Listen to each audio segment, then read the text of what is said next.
Water doesn't curve for fuck, they give a vacuum, ain't ever thought it's fake. Telling you about spins and orbits, all vanities like little redirection. Your thumb would need a redirection.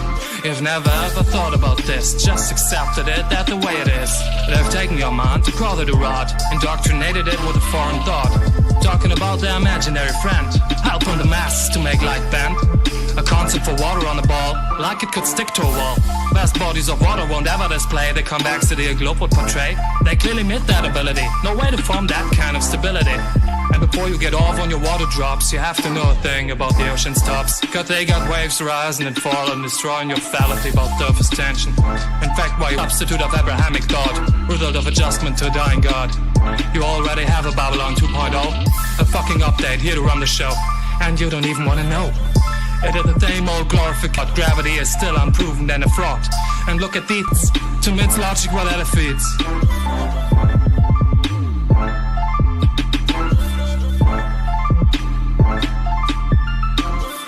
By virtue of an object's mass alone, no attraction to its center was ever shown. Mathematically doomed and believed. Many generations got deceived.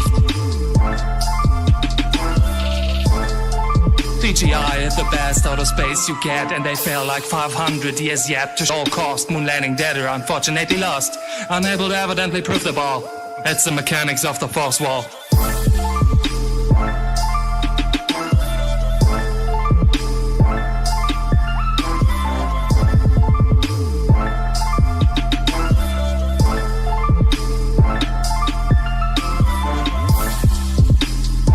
Gravity be all around and everywhere, apparently making everything is fair, giving you on in every direction. Couldn't have thought out a more alien fiction.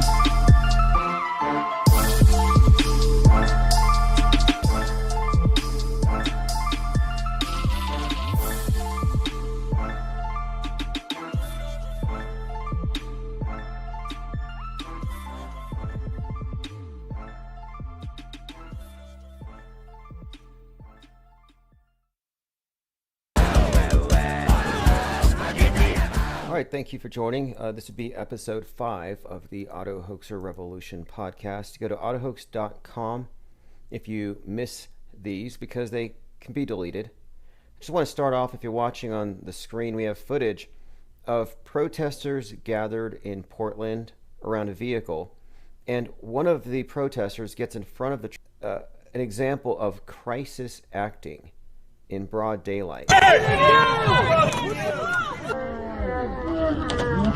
So he hit him. I haven't seen flopping this Just thought I'd bring that up just to show you that it's not just the mass media engaged in lies and deceptions. It's everybody around you. Everyone wearing a mask is engaged in the deception, if you think about it, especially now. By the way, don't trust the Jell-O. Don't take the Jell-O. Bill Cosby has been released. Listen to this, quote, "I was shocked by the verdict. Gloria, all believe this story to be real. I've seen some convincing photos of some of his so-called victims that makes me wonder if the whole story isn't completely made up." Why? That's another topic. New York City is urging its citizens to reduce electricity to avoid blackouts. And now there's open talk, as I brought up last week, about climate shutdowns, climate lockdowns, locking down to save the planet. And I want to point out that Jeff Bezos was talking about, quote, freezing civilization back in 2017. They said that if we're going to go to space, we have to freeze civilization first because the Earth cannot survive. It's been this ongoing theme, as you're all aware of. And I think it's important to call these stories out in advance. By the way, global warming is 33. It just turned 33 years old. Happy birthday, Global 23rd of 1988. NASA scientist James Henson testified the greenhouse effect, blah, blah, blah. Right. Global warming change. But basically it's just weather and selective reporting and computer models replacing perception. A few more follow-ups. That McAfee thing. Okay, so there has not been a dead man switch. We're still waiting. We're still waiting on the dead man switch. I figured 7 days they're going to have something come out on this matter, but nothing has happened yet. So we're still waiting to see. This is an important one too. This story is just now breaking. Donald Trump has his own private Twitter feed, his own website, Save America or whatever, and he puts as though he's still in charge. And he asks, who shot Ashley Babbitt?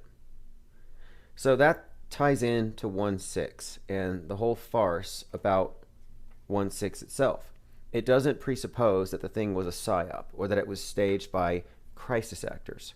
No, this assumes that it was real and that there's some kind of cover-up on the other side. So this isn't someone trying to get at the truth. This is stirring the pot for the mainstream media brainwashees. And it will do exactly that. So what are they doing here? I think they might be creating someone to rally around. And martyrs are very powerful things. This hasn't been investigated. And they're drawing attention to the lack of transparency. There's more than 10,000 hours of truth. Although those of you who watched it live and those of you who pay attention to the news know, it was simply a guided tour with some acrobatics, some theatrics, and more photographers than so-called insurrectionists. They were even quiet. You wouldn't have known. There's no fires, nothing burned, nothing was looted. So you had this shooting of Ashley Babbitt, which in my wet looks strangely a lot like Chuck Schumer. And then she's jumping through the window like a zombie. And this is Ashley Babbitt I'm speaking of. And she gets shot in the neck and falls on her back. Now, she's wearing a massive backpack, padded like a turtle. She could have padding. We don't know what she's wearing. But I'm suggesting that based on the footage, there's no reason to think that there was an actual death that day. And most of so for example, one of the victims was supposedly trampled to death by the other protesters. And this happened while she was carrying a "Don't Tread on Me" American flag. So in fact, her name was Rosanne Boylan. So she's got a flag that says "Don't tread on me," and she gets trampled on. Like, this is just bad writing. Now, here's a family member. Again, if you don't know what a crisis actor looks like by looking by now, I can't really help you, but this is pretty obviously a crisis actor. He's reading cue cards. There's no tears, barely even a convincing sad face. This is supposedly the brother of somebody who was trampled to death, and he uses this to score political points against Trump. Family's privacy as we mourn her death. On a personal note, Rosanne was very passionate about her beliefs, like I'm sure a lot of people that were present at this event yesterday were. Now, again, mind you, he's supposedly talking about a family member who just died. But it is my own personal belief that the president's words and rhetoric incited a riot last night that killed 4 of his biggest fans. And I believe that we should invoke the 25th Amendment. And we should invoke the 25th Amendment. Right. Okay, so that's that narrative, though, about the insurrection, which, at the time I was just surprised. But it's the second time I was hit with that level of cognitive dissonance about the sheer credulity of the American public. The last time it hit me that hard was after the Tesla Roadster was launched into space. I thought, you know what, there's no way that that's going to pass muster. That thing is going to make the American public say, wait a minute, why are they actually didn't happen that way? Nobody questioned it, and they said, there you go, flat earthers, proof.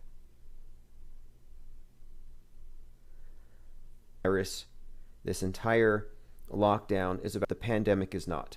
The infodemic is the flood of information that the elite, that the monolithic mind control cabal don't have complete control over. Anything that they try to censor, anything they try to marginalize is something that might challenge what they're trying to establish as the dominant worldview. So they're pretty open about this now. Now there's no talk about the virus. This is unauthorized information. Hi there. Thanks for taking my questions. I'm wondering about the injunction banning public gatherings and whether there really is a need for such a far-reaching one given the trajectory we're on now. So I mean, I think it's still there. We still have bringing large numbers of people together. It can present some risk. We'll continue to look at that. But I think the other purpose of the injunction is to prevent groups that are spreading deliberately spreading false information. Is to actually create risk. Okay, the guy's hard to listen to. He's babbling, but he eventually says unauthorized information. Unauthorized? Non-canonical? Non-MSM? Like, what does that mean? Unauthorized. And by who? Really kind of strange. Oh, by the way, Donald Rumsfeld died at 88. So who's going to spike the Diet Coke with neurotoxins now? Here's an article from HuffPost. Donald Rumsfeld and the strange history of aspartame. I've been told that aspartame is a neurotoxin, and Donald Rumsfeld personally dumped a whole lot of this waste called aspartame into it in order to damage us. Now, I don't know how true this is, but anytime I see Rumsfeld, I think aspartame, and I reach for my Diet Coke. NSA, by the way, if you missed this one, the NSA was accused on national television by Tucker Carlson of reading his private text, alleged that the National Security Agency has been monitoring our electric communications and is planning to leak them in an attempt to take the show off the air. This allegation is untrue. Tucker Carlson has never been an intelligence target of the agency, and the NSA has never had any. Has a foreign intelligence mission. We target foreign powers to generate insights on foreign activities that could harm the United States. With limited exceptions, NSA may not target a U.S. citizen without a court order that explicitly authorizes the targeting. So there you have it. They're not targeting. If you find this believable, he said, I don't know Ghislaine Maxwell at all. She photobombed me once at a Vanity Fair party several years ago. Richard, I can assure you that I was photobombed. Here's a few other images. Decide for yourself. Photobombed or photoshopped. I think there's a little more going on. I bring this up because I just found out that Neil deGrasse Tyson, who was accused of Ghislaine Maxwell's residence in 2014, and I have a picture here. This is Neil deGrasse Tyson with his Masonic swag, his sun shirt, his vest, the suns and the moons. Very kind of a ominous picture here. His hands are covered. They're in his pocket, but I can't tell what his hands are doing. They're covered by the scarf. But that's Ghislaine Maxwell's house. It says here, Star Talk Live, Waterworld, panel discussion, and reception. New York, June 5th. This is June 5th, 2014. It says here, Neil deGrasse Tyson attends a reception at Ghislaine Maxwell's residence after Tyson accused of rape and sexual misconduct. Pretty dark stuff. It's from 1984. I don't know the present circumstances on these accusations, but they're there, and here he is hanging out at Ghislaine Maxwell. You can connect the dots. Maybe you want to look into... That's a whole other topic, but briefly, Bill Nye did this dance called My Sex Junk on this Netflix special. And so he's with Rachel Bloom, and he's DJing. She's performing this song. This next thing I feel is very special. This is a cool little segment. You know this woman from Crazy Ex-Girlfriend. Now, here's where it gets a little crazy. She comes out and does this horrible little... Okay, so while she's singing about, quote, butt stuff, you have Bill Nye back here DJing, kind of like headband. Pansexual, flirty woods, right? It gets even weirder because they have these commercials with like ice cream flavors talking to each other. Very disturbing, targeting children. Again, this is Bill Nye, friend of Neil deGrasse Tyson, and I'm just like, is he friends with Ghislaine Maxwell? I don't know, but wouldn't shock me. But now it gets a little stranger or grosser because Rachel Bloom has this song about Ray Bradbury, the scientist. only it's sung from the perspective of a sixth grader fawning after her old teacher in the most disgusting ways. As low as this video. Total garbage. Only 32,000 thumbs down. Segment from Bill Nye's original show, Bill Nye Saves the World. Let's see, commenter here says, these people have zero self-awareness. The cringe factor on this has actually ripened. It's more cringe now. Usually that fades over time, but this one is fermenting, growing more potent as time passes. I have to concur. And I'll be going back to this video here in about a year or so. Okay, again, Ashley Babbitt, my opinion on that, she's not dead. The whole thing's a hoax, but obviously it doesn't matter. We're looking at the world stage, and interesting to see where it goes, because clearly this is all leading to something. Trump is stirring the pot, and it's worth paying attention to. I got a question here.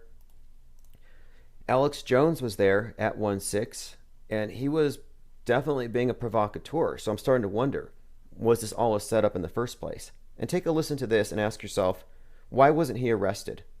To the satanic, pedophile, globalist, New World Order, and we will never recognize him. President Trump had zero connection to Russians, no proof, 4 years of investigation in 38 days. But I sure know this. Joe Biden is a globalist, and Joe Biden will be removed.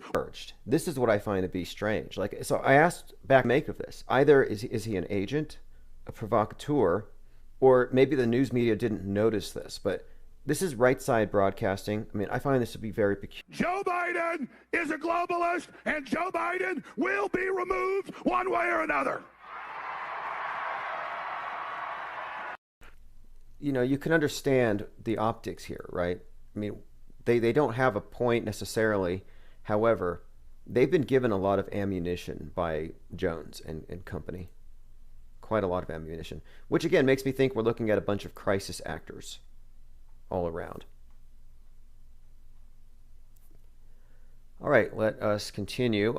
Okay, so this thing with the towers, or rather the condo that fell, a lot of interesting connections have turned up between that event, 9/11, interesting correlations between that event, and even the Oklahoma City bombing.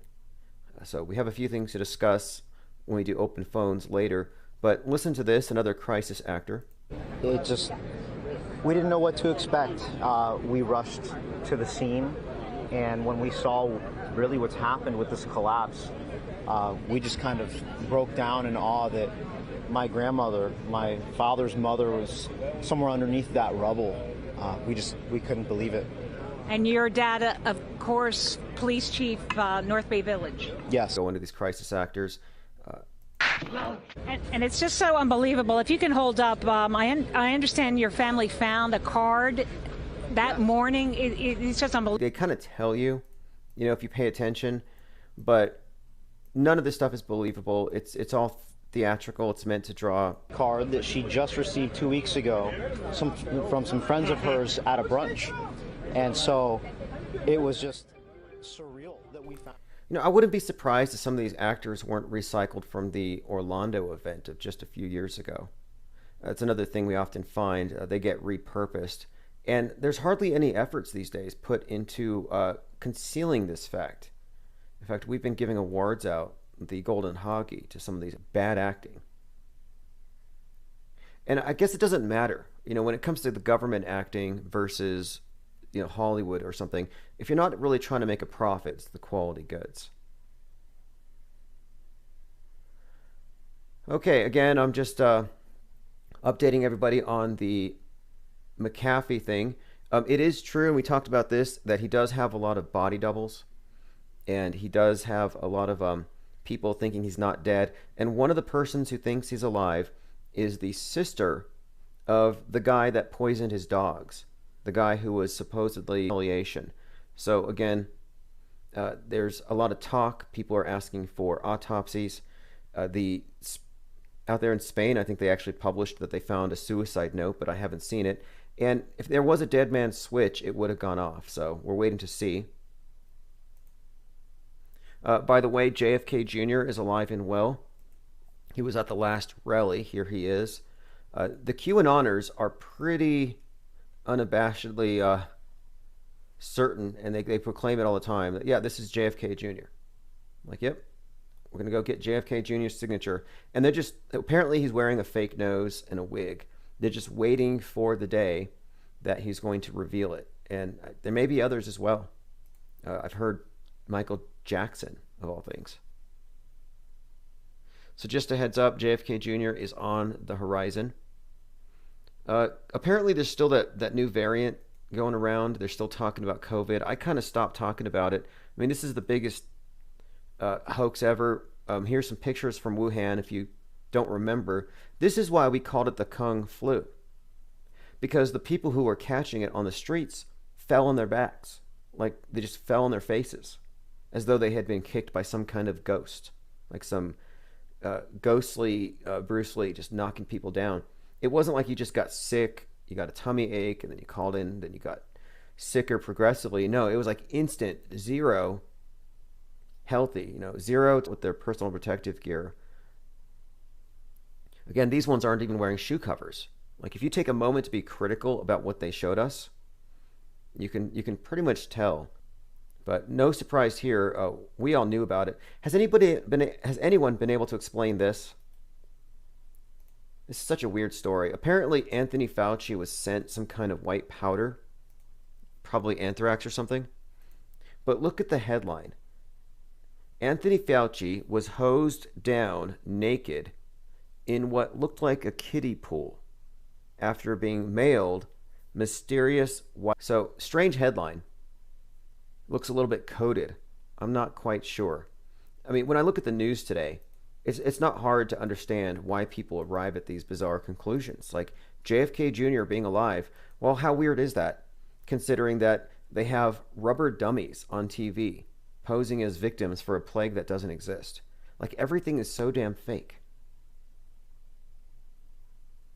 Restless Bear says he does.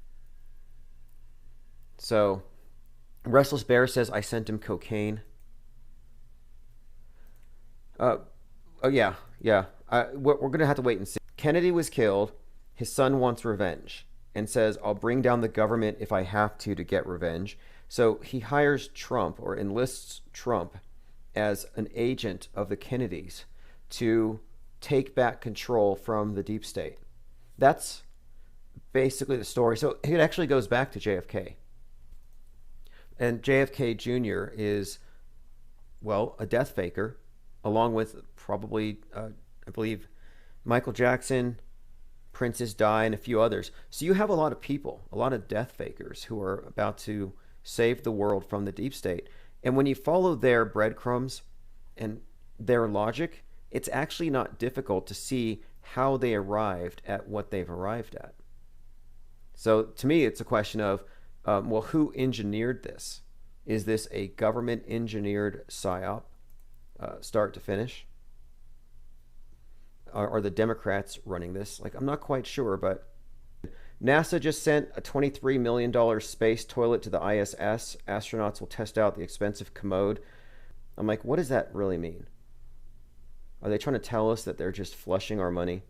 That's an insane amount of money. But I was looking at the design on this thing. Work, Bill Gates has shown off a machine that turns human waste into potable drinking water, and he's put his money where his mouth is. A lack of ultimate example of that old expression, one man's trash is another man's treasure. Looking for something completely different. All right, let's continue. I'm not even going to deal with that. I don't know how that happened, but again, oh, that's right. It looks exactly like the thing they're sending to the space station. And it's all about sustainability, recycling, and I think it's all some dark right to celebrate their god of recycling, death and resurrection. I think it's actually probably sinister, as much as it is revolting. And the fact that it's Bill Gates just makes it even stranger. And, I'm like, what is with these individuals who are talking about the need to save the whole planet, vaccinate everybody, like it's the most important thing in the world, when there are people starving? Like, are we going to have a lot of vaccinated corpses? A lot of people who've starved to death, but at least they don't have COVID? Like, the priority. Here's a redacted video. This is one of these things that you don't see on the news. This is another video, another angle showing that... Take a look at this rare, super slow motion video of Flight 175. This debunks Flight 175. It debunks it as being anything other than a CGI insert. Take a really close look, because there are two impossibilities I'm going to show you here. This video was allegedly shot by Michael Herzakani, a diamond merchant based in Los Angeles, California. The first impossibility is the real airplane couldn't have sliced through a building with a steel facade with knife through butter. But that's the story the news media wants us to believe, and most people are still believing this hoax. So there you have it. If you're looking at But the second impossibility is in plain sight. So all you have to do is you have to look at where the wings are relative to the sides of the building. And it's just one of these things where, again, I was talking about this earlier with the actors. You're dealing with government employees. They're not selling a product. They don't have the same levels of quality control. I don't think they have the same concerns. Propaganda is notoriously bad, and this is just bad propaganda. Flight 175's wing should appear in front of the building, not behind it. This all over the world, over and over and over again, year after year, is a CGI rendering. Thus, it's not an amateur witness video. It's a fake. And this is one of many, many faked videos put out by the news media. Now, this is what 9/11 Truth was designed to hide. And this is an important point because it relates to the vaccine issue. You see, they wanted to hide the hoax. So people would ask, well, was it a tactical nuke? Direct energy weapons? Was it Israel? Was it the Skull and Bone Society, the Reptoids? You have all these different stories that all presume that 3,000 people died, and we got to figure out who did it, because this was a major crime and they lied about who did it. So somebody got away with murder. That's the fake story that stuck for years, for almost 19 years. Eventually, people figured out that into 9/11, who still think that 3,000 people died and they got to get revenge for whoever did it. And now, as it relates to the COVID thing, now we have people who aren't willing to admit that nobody died from this thing. They're just debating on whether it was sent by China or whether it was with this other PSYOP and many others, where it becomes a whodunit and they can talk about it forever without ever, like with JFK, who did it? You know, who shot Kennedy? This is something not new to anybody here, but I guess in other parts of the world where they're still experiencing this scam, Ugandans are noticing something suspicious.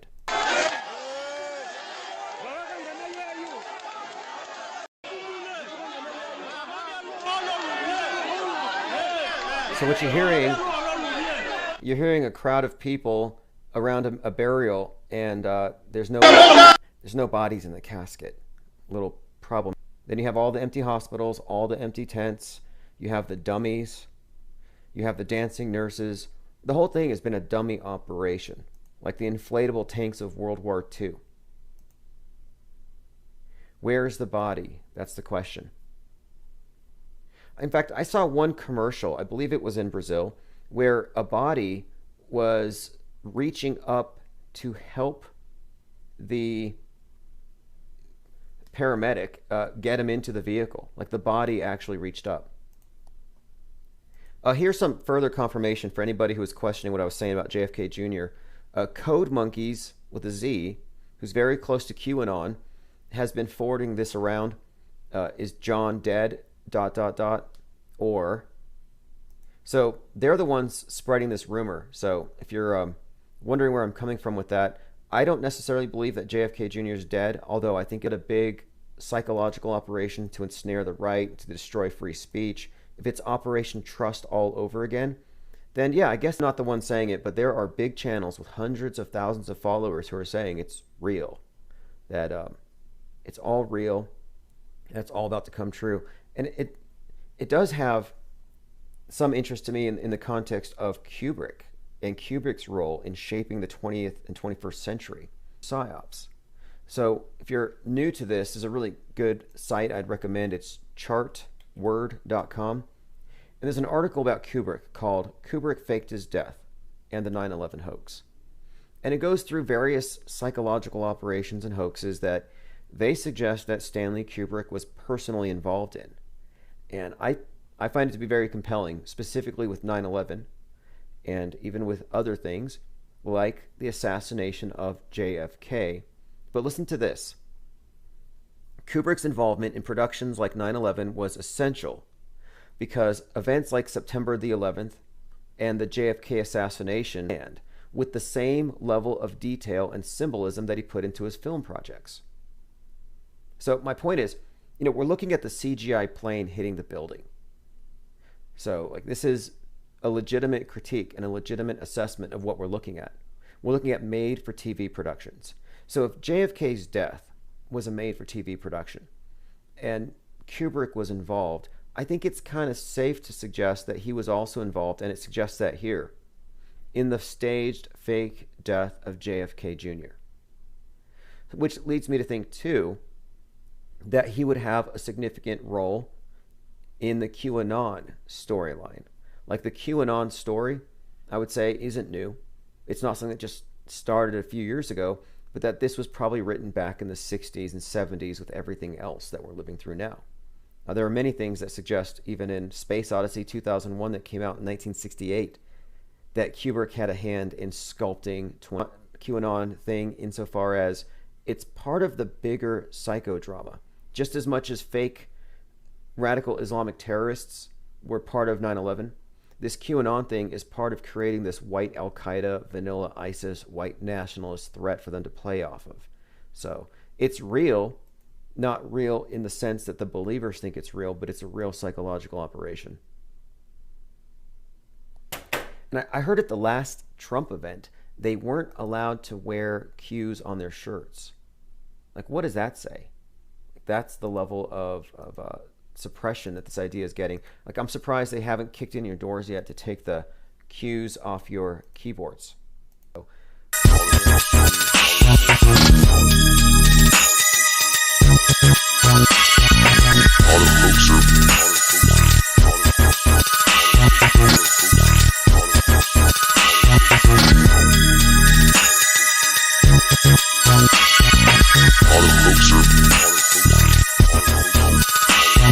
The Auto Hoaxer Revolution.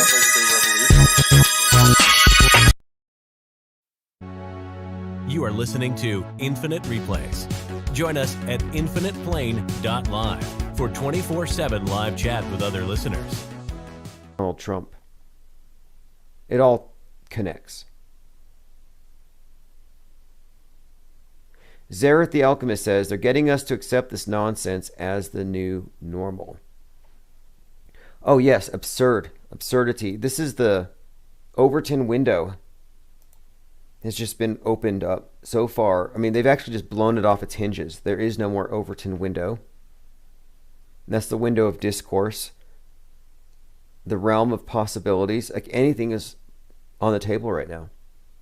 Because anybody, this is the thing of fill in the blank, it will manifest. Stay Puft Marshmallow Man, Godzilla, COVID-23, the UFO invasion, still, they didn't show up last year. We have this new wild theory I came across the other day about monoliths. If anybody wants to hear it, it's terrible. The idea is that again, I brought this up earlier, that the vaccine might actually be the spice that Dune was about. Infinite Plane Radio. Hey, Tim, how are you?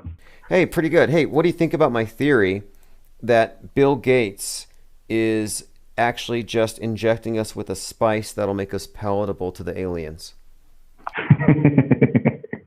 Look, I wouldn't rule it out. I'd like to see a bit more evidence first, but possible as much as that it's going to help us to fight some virus called Corona. Right, exactly. Quite a fan of the beer, by the way. Thanks. I'm glad that you're calling in here at the last minute. We're trying to do this routine thing. Always appreciate our callers. Any other opinions on the topics we've covered tonight? Yeah, well, I mean, the whole 42 falling through the earth, the Lewis Carroll thing, you're the first person that I ever heard bring that up, and I think that's pretty amazing, that encoding. Similar to the whole Elon in the Mars book by our friend Werner von Braun. And I just think it's really interesting to see these things encoded so far back. Yeah, certainly gives more credence to them when, you know, these books have been around forever. There's very little chance that they could have been. So when I look at something like the Trump, what's that book called? Right. The Trump one with the Baron Trump, the time traveling books. Yeah. Just the mere fact that no people that okay, this thing has kind of always been encoded in there with Trump, or whether this is something that they just wanted people like us to believe, and maybe even the QAnoners to give Trump a little bit more flair. Oh no, he's not just a president; he's a time traveler too. So more likely. I mean, I've looked into it. There's a lot of interesting little coincidences, too many to just ignore it. And it is entirely possible that, like, giving him a little bit of a mythology, and it seems to have worked. And all it would require would be some connection at the Library of Congress to pass off a forgery. Yeah, which doesn't seem too difficult for, you know, the kinds of people that are involved in Q. They seem to be, you know, close enough to sources to be able to pull something like that. I mean, really, I just think it's. I've been thinking more and more this week. What a bunch of LARPers. You know, but we often give the people in charge way too much credit, and there are some fantastical sort of coincidences, you might say, and you know, things that are clearly there, like written in the meta text or whatever, the meta script of reality. Have this bunch of LARPers that are just playing games, you know, be they, you know, CIA or anything like that. I find them quite crude and unimpressive, and yeah, I find them to be a bunch of LARPers, little better than the kind of guys that like to go out and play Lord of the Rings in the middle of the forest. Right. Yeah, I definitely. Is that unfair? Not at all. In fact, there's a really nice article I came across the other day comparing, well, actually describing the QAnon phenomenon as, and you have a guide, but it involves suspended disbelief. So they're kind of playing along with it. And that's what we're kind of suggesting here, I think, by suggesting that it's a LARP, is that, yeah, it's kind of more or less a game. It's a play. It was 2 days ago now. And he said the same thing, and it had just been sitting on my mind for a week or two. Just really, just being very unimpressed with the effort that they're making at the moment. A lot of the you know, sort of the hoaxy stuff. They're giving us not even B grade but C grade sort of entertainment at the moment, and I really think they should step up their game if they're going to even bother to. What do you say? Graphical sort of literacy, media literacy. No, you say. What do you say? Well, you know, just being able to see. Yeah, visual literacy is something you use. Yeah, certainly. And I think it was about 3 years ago when Parkland first happened that, you know, we were saying the same things. We're like, well, they're not even trying. They're not even hiding it. They're crisis-eaten hole in the story, and nobody cares. And they're not even trying. And so we're like, okay, let's just start keeping up with the crisis. How much better though is that if you really want to, what's the word? Sorry, it's late at night and my brain's not ticking over real well. But yeah, if you really want to gaslight somebody, then that's going to work a whole lot better than if it was something that was, you know, well hidden, well produced. You know, it's far better at gaslighting those people who are actually seeing what's going on. Yes, that's because, you know, they've had decades of practice. They've gotten this stuff right over a long time, partly in the West, but, you know, a lot in the East as well, and Russia. You know, they perfected this stuff. Again, one thing that you've mentioned that I hadn't heard anyone else mention was how QAnon looks just like this Trust the Plan that came out of one of the Eastern Bloc countries. And so they've been practicing this, and obviously they've perfected just how much not to make it good quality. Yes, absolutely. Very slick. It would be one thing. But the fact that they're so bad at it, one, it's maddening to point it out because people who trust the authorities look like they're in a trance, and it makes you look crazy. So it alienates the conspiracy theorists, and they probably know. That sort of level of stuff. You wouldn't take that in a movie. You'd say, how ridiculous. The protagonist hasn't even had to try here. Oh, yeah, right. Right. Nashville. So, yeah. We had a bombing in Nashville recently, and they found the guy's pastor goes in. He's a Nazi, whatever. He's wearing a MAGA hat. He goes into Holocaust class, which I don't even think is a real class. And supposedly, one of the crisis actresses says that he shot her friend, who then threw a copy of Anne Frank's Diary of a Young Girl, and she took the book and blocked some of the rounds. So we're supposed to believe that tiny books, her words, a tiny book, blocked the round. Or it might have helped her. But then she talked about her having been grazed by the bullets. Certainly the people on the news show, I think it was at CNN, or maybe CBS in this case, were saying, "Oh, you were also grazed by bullets." Like, hell, show us your graze. That's news. You'd think there'd be a picture of that. Oh, yes. But nothing. And you would think, too, that if you're talking to, let's just say, a high school student who was shot at and she watched 5 of her friends die. Yeah. The whole... I don't know how much is that they're just not good at it, that they're just laughers. But it does seem to me like, they could put better people... Talent pool from Hollywood with the Screen Actors Guild. So the Government Actors Guild is just like a group of rejects. And so they're all just really bad. And so we call them the gags, right? Yeah, that's good. Awesome. Well, hey, I appreciate the call very much. And yeah, so we've all just been keeping up with the corroborate our information and just compare it with other people. How could you remain sane? You'd be the only person you know who sees how fake everything is. So I consider what we're doing here to be very healthy. Yeah, you're keeping the sanity. I appreciate that. Could I bring one more thing up just briefly, just because it's been on my mind a lot lately? Yes. It's the TV show, the newer version of it, Battlestar Galactica, and then Caprica. And I was wondering if you'd seen that. Certainly, if your callers had seen that. I feel like there's just so much hidden away in that. It's something definitely worth exploring. So I'll just mention that here, and maybe another time we can delve into it. But I'm going to go back and watch it again just because it seems to have a lot to do with what's happening around the world. Wouldn't surprise. I haven't, but anybody here, by all means. I happen to like a lot of the science fiction, everything with space. I watched Dark Matter on Netflix. I like a lot of the stuff, and it's always full of subtext. So if anybody here has seen it, by all means, because we're always talking about science fiction, which is usually prophecy and predictive. Awesome. Have a good night. Yeah, appreciate the call very much, and somebody here will probably look into that and hit me up. So thanks for the call. All right, so yes, it's kind of late over here too, but this is a late live stream I had. I really wanted to get it mentioned tonight at Predictive Programming, and it perfectly corresponds to Don't Look Up with Leonardo DiCaprio, and it perfectly corresponds to the new show called Debris, which is about to start. So they're getting us used to space junk. They're getting us used to stuff falling from the sky, which has to have some kind of deeper significance.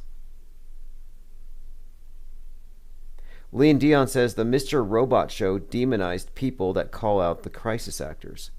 See, the caller made a point. The definition of a limited hangout operation is you have a secret you want to keep, but you can't keep secrets because people can't keep secrets. So you leak it. So you control the leak. And anybody who goes to that leak, you now know who they are. You control what they know. And then you can maintain damage control over all of the people who can see through the fake news. Then to do a few obvious things, and maybe even put some agents out there to look at this crisis actor. kind of low-hanging fruit, and it probably is the case, although I tend to lean towards the GAG explanation, the Government Actors Guild. We're looking at government incompetence. But it is the case, I think, that the incongruity between the scenes of the tragedy and the responses of the actors does induce a great deal of cognitive dissonance. That's what caused me to look closer anyway. I didn't have enough information to reach the right conclusions, so I just kind of passively accept that the news was real. And the first recognized, okay, wait a minute, nothing at this particular scene adds up, and the facial expression, specifically the laughing, grieving parents, that's what really caused me to look closely. So, in a way, we can thank the poor acting for... My third eye says, are they going to start dropping the balloon sats? Yeah, this is what they're probably going to do. I think they're probably going to have stuff, because look, there's no such thing as orbit. But I do think that the balloons... Lloyd Miller says, I thought the news was real but biased. Right. See, I thought that I thought the left-wing news was fake. Oh, liberal media is fake. The guns and all that. And so I figured it's just a matter of time until somebody on the right says, wait a minute, these guys aren't playing fair. They're weaponizing propaganda against and how corrupt Obama is. And I thought, well, surely these guys are going to expose it. Then Alex Jones, well, he's going to expose it. But no, nobody exposed it. Think about it. They all backtracked. Or they won't touch it because they're completely ignorant about how fake the news is. Or you're listening, I mean, basically you're left with no alternatives. You don't want to be a conspiracy theorist, but you know the news is fake. Alex Jones and his company, they will tell you it's fake, but then they kind of dilute it and they backtrack. I think it's because they've made it a hate crime or tantamount to a hate crime to not believe the news, fragile their system is. So after Parkland, the crisis actor theory thing, right when that thing started, crisis actor is actually rooted in the civil rights struggle, and racists call a bunch of thespians, mostly rich white kids, but now you're racist for calling them crisis actors. Very desperate. I'm surprised they haven't called anybody a racist for saying the earth isn't a ball. Where actually they do. They call you a Nazi. You're a Nazi if you think the earth is shaped like a pancake.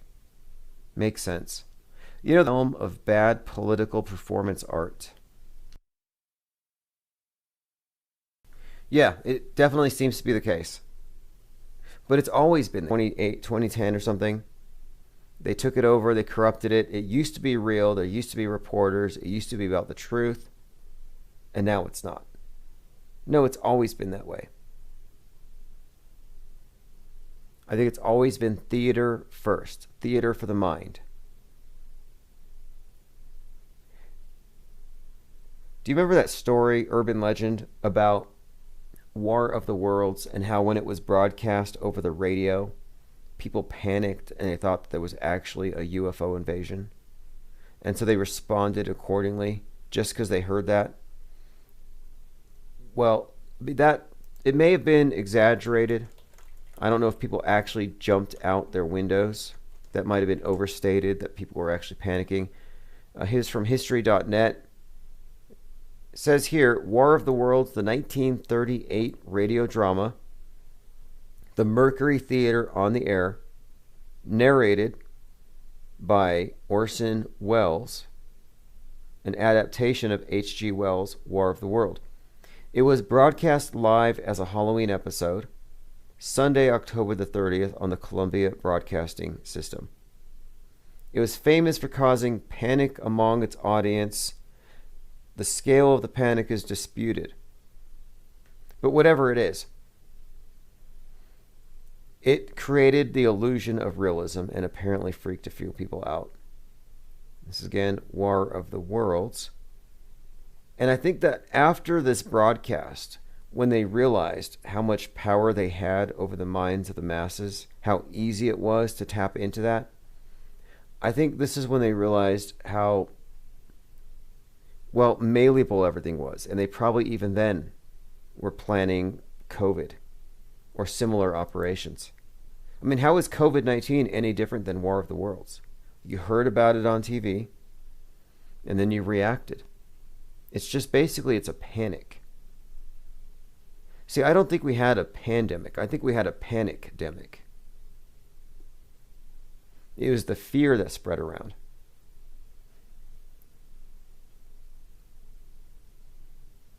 Commenter says the civil rights demonstrations were real. People I know got hit with water cannons. Oh yeah, absolutely. This isn't the point I was making, but about Parkland, in order to kind of attack anybody calling them crisis actors, the media was correlating the people making the accusations with those who were saying the civil rights actors or activists weren't authentic. And I'm just saying, no, this is not a fair comparison. The racist history of the crisis actor label. And then you have an article here basically saying that 6 decades before Parkland, there were 9 African American teens who were dismissed as actors. Apples and oranges, but any way they can conflate the two. Again, you don't think that man landed on the moon? What are you, a Nazi? You think the earth is flat? What are you, a Nazi? I mean, this doesn't make any sense. It doesn't quite follow. Although it is true that Nazis were there at the very beginning of our space age. So that's kind of projection. If anything, it's the globe earthers that are the Nazis, not the flat earthers. So much projection. The ones who are hoaxing us call us hoaxers. The Nazis that created this outer space concept for us, of course, with NASA's help. You know, clearly that was Nazis. Werner von Braun was a Nazi. The guy was a Nazi. Whatever that means. I know a lot of people here are very sympathetic towards the Nazi cause or whatever, but my point is, the flat earthers are being called Nazis by literally a group of Nazis.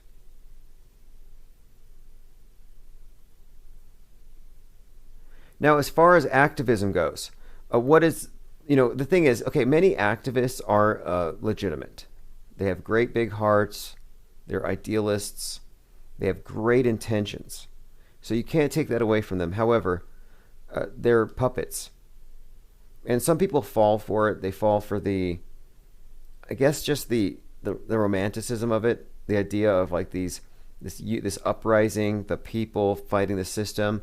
And it's like, don't you realize that you're just being puppeteered? You're useful idiots. You're stooges. BLM, the anti-cop marches, those were all being controlled by law enforcement. We've talked about this before on this channel, about the roots of these groups and how obvious it is that hands up, don't shoot, Masonic symbol, the kneeling, this is all stuff that is relevant to this metascript analysis, where you're looking at who's really in control. 1312, that's the year the Templars went underground. That's the year they were dispersed. They were disbanded. Well, 1312 is one of the chants and slogans from the BLM and Antifa movement. To them, it means all cops are bastards. 1312, ACAB.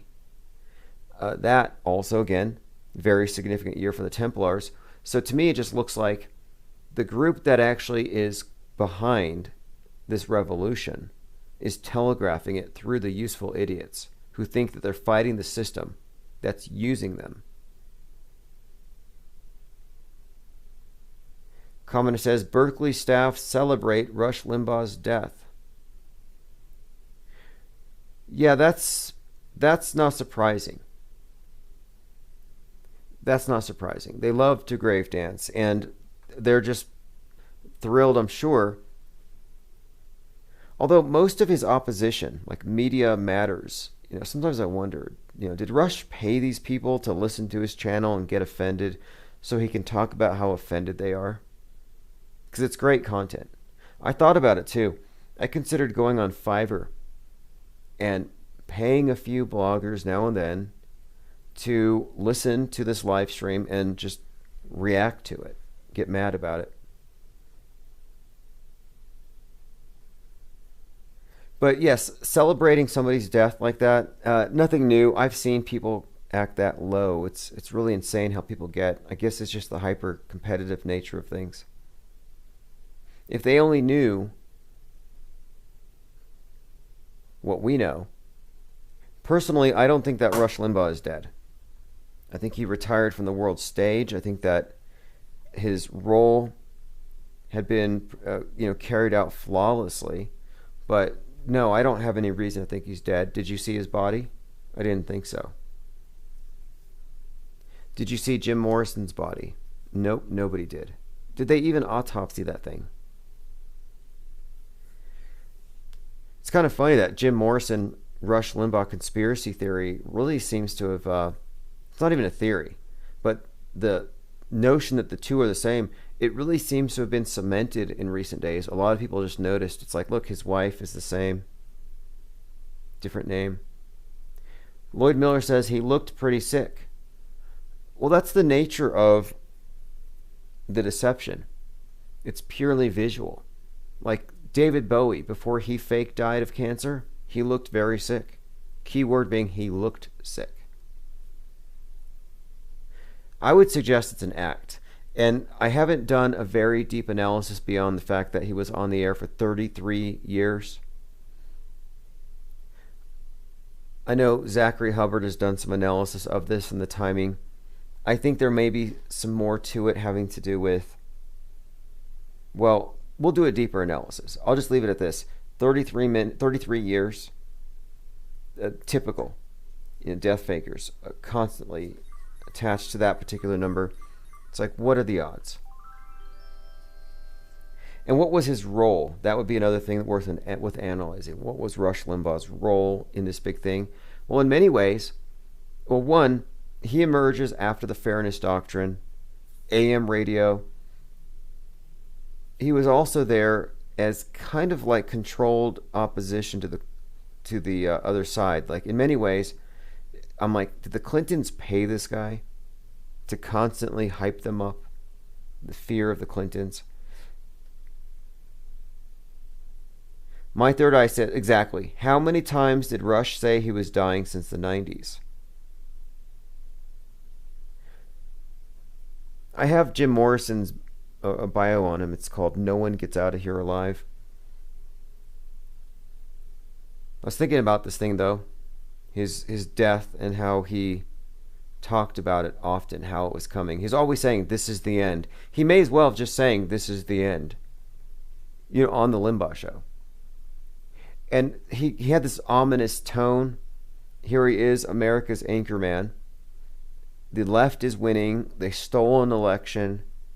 And Rush was kind of, I think his rhetoric, his tone, it was meant to add gravitas to it. Like, it's my dying wish that Trump wins, that you do this. I think a lot of it was drama.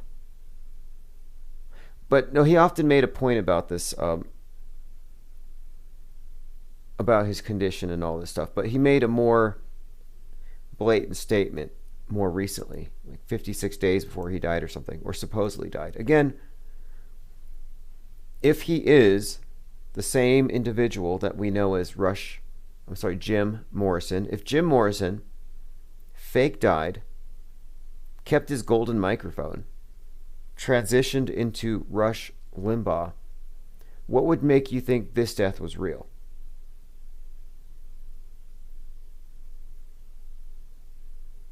What would make you think so? I mean, 70, kind of young. I would think, though, if there is anything to this, there would be something in the story, in the script. And so I thought, well, maybe there's something to it having to do with the death of America or the death of the Republican Party, the GOP. Not quite sure. A couple of things about him, though, about his show and his content. Whatever you think about him his analysis is worth discussing. He did apply all the right, I think, approaches, the methodologies, aside from the argument from authority, treating the news as real. But he did call out water on Mars as a probable hoax by the eco-fascist left. He also described himself as the mayor of Realville, and he did create these media montages before you saw these things on YouTube, showing how uniform the media is.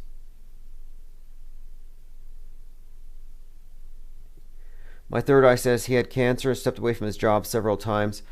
Okay, so this is the thing. Let's just bring up a couple of known death fakers. David Bowie, Chadwick Boseman, both cancer. So when you're talking about symbolism, often the words have different meanings. That's exactly what symbolism means, different encoded meanings. Well, cancer is very significant astrologically. The symbol of cancer is the 6-9 looking thing. And so David Bowie was 69 when he died of cancer. So the significance, though, of course, is the position that cancer takes in the year. And so this is, again, we're talking about rituals, staged exits from the world stage, theatrical, symbolic language.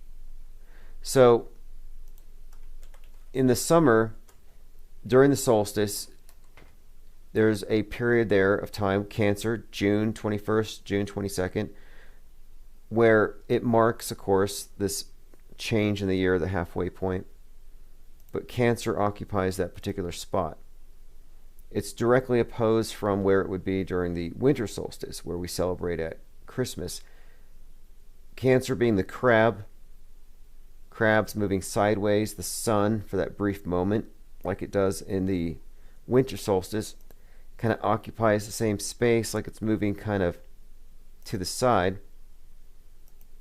But again, what does this have to do with it? It has to do with the personification of the sun god and his annual death and his resurrection. That's why so many of these death fakers take place at the age of 33, the age the sun god Christ dies and is reborn. Common thing, the 33-year-olds. Well, here he is 33 years into this particular gig. With Chadwick Boseman, it was colon cancer. 4-year battle with colon cancer. David Bowie, again, cancer. And Bowie actually came back 3 days later. If you watch that interview on Sky News, with a great deal of duper's delight. But let's get into let me go ahead and bring this up really quick, because there was something I saw on that interview as well. So he came back as Jack Stevens, or Jack Steven. If you've watched the interview, you probably noted that they sounded the same. Just looked like Bowie in a bad wig. Very little change. Maybe a mouth prosthetic, if that. Now, he looked strikingly different from the way he looked right before he, quote, died, because he had, lost weight before he passed. So when you see him here, he's much heavier.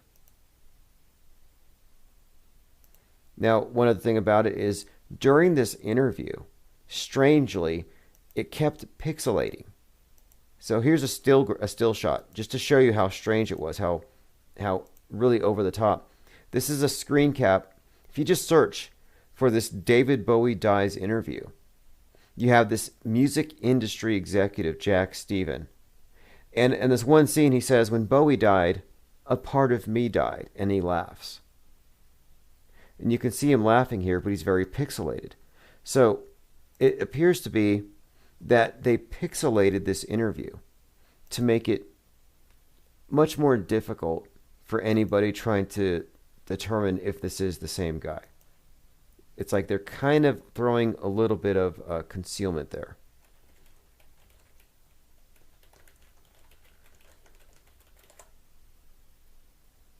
So here is a quick little bit about cancer. Cancer's relation to the summer solstice, during these days, it moves from one side from noon to the next, much like the sideways motion of a crab, and occurs on the summer solstice. So I think that solstices are very significant in all of these occult rituals, as we've noted. Winter solstice and summer solstice. So again, for cancer to be a cause of death in so many of these death fakers, I think it's a reference to this more than anything. And again, the crab has very special significance within this occult system. The tarot cards, if you look into these cards, specifically the major arcana, it gives away a lot of the symbolism. You know, I brought up earlier how the SpaceX starships, there were two starships side by side, photographed with the wolf moon in between them. Very, very significant image, and the way that they framed it. Again, we're just analyzing their language, their ritual theater. Redux says, Jack Stevens came out of nowhere. There's very little about him online. They did find a Jack Stevens and did an interview with him, like Damage Control. Didn't look like the same guy. So David Bowie put on a disguise of his friend. Kind of like Michael Jackson putting on a disguise to pass himself off as Dave, his friend Dave. I mean, either that or he wore Dave's skin, Hannibal Lecter style. Such an odd choice. But that's something too. I remember reading about how before Fear and Loathing in Las Vegas became a movie, Johnny Depp spent time around Hunter S. Thompson, following him around, imitating him, his postures, and this was all just part of getting into character, you know, spending a great deal of time around somebody. So it wouldn't surprise me in some of these instances, like Michael Jackson makes friends with Dave, gets the disguise. It could have been an arrangement, like a body double.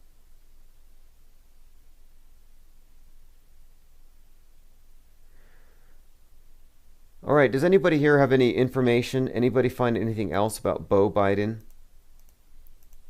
not being dead, but in fact being Joe Biden?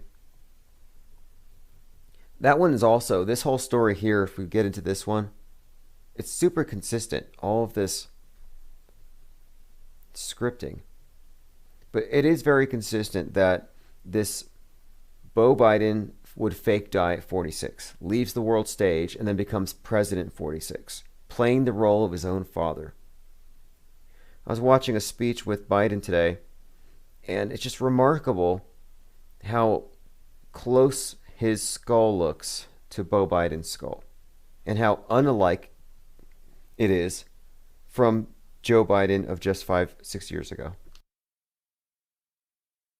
Joe Biden's skull either changed since he was vice president, or it's not the same guy, and it's his son wearing a hideous mask.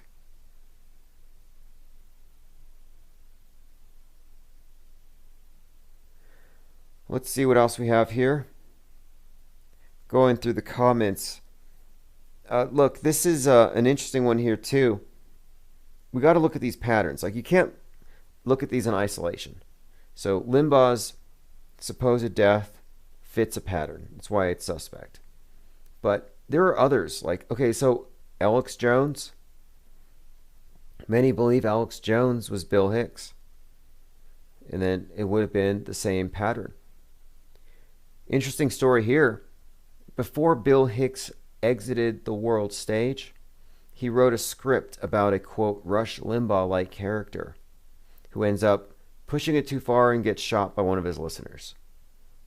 Well, he gives this script to Kevin Booth, but then he dies of cancer. Do you remember? Again, this is a pattern. Bill Hicks cancer. Now, I don't know if he was 33. It says he died of pancreatic cancer at the age of 32. But again, his producer, Bill Hicks' producer, was then the producer of Alex Jones. So what are the odds? Same producer. Many jokes, many inside jokes. And Lloyd Miller says Jones looks way too old now. Yeah, that's kind of an interesting point there. Does Jones look like he's in his 40s or in his 50s? Because that would make a lot of the difference. Maybe he's got some of the spice, keeping him looking younger. But no, I'm looking at the point here I'm making, though, is the pattern, where you have somebody go from one position, entertainment on a stage, to control over media, gatekeeping. Again, similar position. I was watching a TV show on Netflix. I think it's called Colony. I have to find this episode. But in one of the episodes, they clearly had a character that was meant to be Alex Jones. And he says something that causes some senator to get assassinated. And then there's a retaliation against him while he's in studio. And I thought, I wonder if they have some kind of exit plan for Alex Jones, similar to the script that Bill Hicks gave to Kevin Booth. Somebody ought to ask Kevin Booth how that script ended. But yeah, many people had a hard time believing that Alex Jones could be Bill Hicks because they're like, oh, there's no way.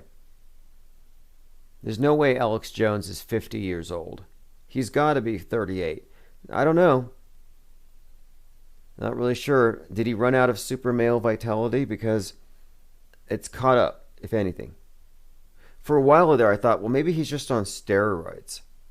And he's just, he's burning, he's just burning the candle at both ends. And that's why he's balding and so fast. And he looks like he's aging. It's just thinner skin from the roids or something, the drugs.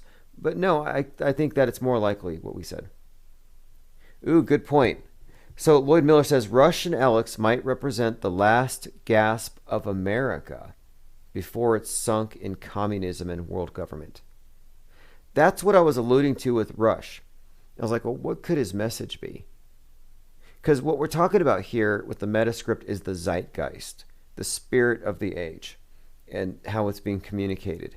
And I thought the tone he was giving was, this is the end, the death of the West, a Western chauvinism being burned down so we can build back better. Western Derek chauvinism. You see that? You have Derek chauvinism representing Western chauvinism, or Derek Chauvin. And then you have George Floyd crucified, asphyxiating, saying, a better China, a better China. I mean, it's an anagram, but you can kind of see it. What they're saying is, we can't breathe under this system. So we're going to burn it down and build back better. Redux says his voice gives away his age. Right. Well, thinking back, I do recall when I used to when I was a paid subscriber to Alex Jones, I used to actually pay to listen to him and support his show because, I mean, it was entertaining and it definitely was a data dump. And I listened for the callers more than Alex Jones. I hated the commercials. I was always hoping to hear interesting callers. But I remember, even then, that the voice was kind of a put-on voice, like a WWF style thing. And he always tried to convey the idea that he was in a bunker, or that the world was about to end. Very, very much like, people call it fear. He's selling fear. There's actually a term for this. It's a better term. I think it's called the Bubba effect. From Rational Wiki, the Bubba effect is a trend in behavior postulated by United States Army retired Command Sergeant Major Tim Strong about groups of people who head for the hills when they feel threatened or at times uncertain. So the Bubba effect is something, it says here, like Alex Jones, for example, is very active in spreading the theory that the government will institute martial law, enslave the citizens, financial meltdown, NWO takeover, China, the rapture, what have you. So it says, as if lifted straight out of Red Dawn, the scenario only seems to include those in rural America who could resist the force, with fortified compounds, weapons, Bible in one hand, gun in the other. The Bubba effect sounds like a histrionic overreaction to fake news and vague rumors. So that's an article from a few years ago, and I think it's pretty accurate. I mean, this is like, since Y2K, it's been the Bubba effect. It's a sales thing. Lloyd says, heading for the hills is cowardly. We should be organizing to take the country back. Well, you know, with QAnon having misled the patriots into standing their ground, staying home, trusting the plan, not investigating, it's too late. It's too late to organize, and now it's, you know, actually more or less prohibited. Now, it mentioned Red Dawn. I want to bring this up really quick because this is also significant. It has to do with the Red Dawn emails. So this is from April 11th, 2020. The Red Dawn emails. 8 exchanges on the faltering COVID response. So apparently there were a number of emails that Trump ignored that could have caused us to have lockdown sooner. And they're calling them the Red Dawn emails that he ignored. Again, Red Dawn is a movie about a communist takeover. So I find it to be very significant that this term was used, given that COVID-19 is just a communist takeover.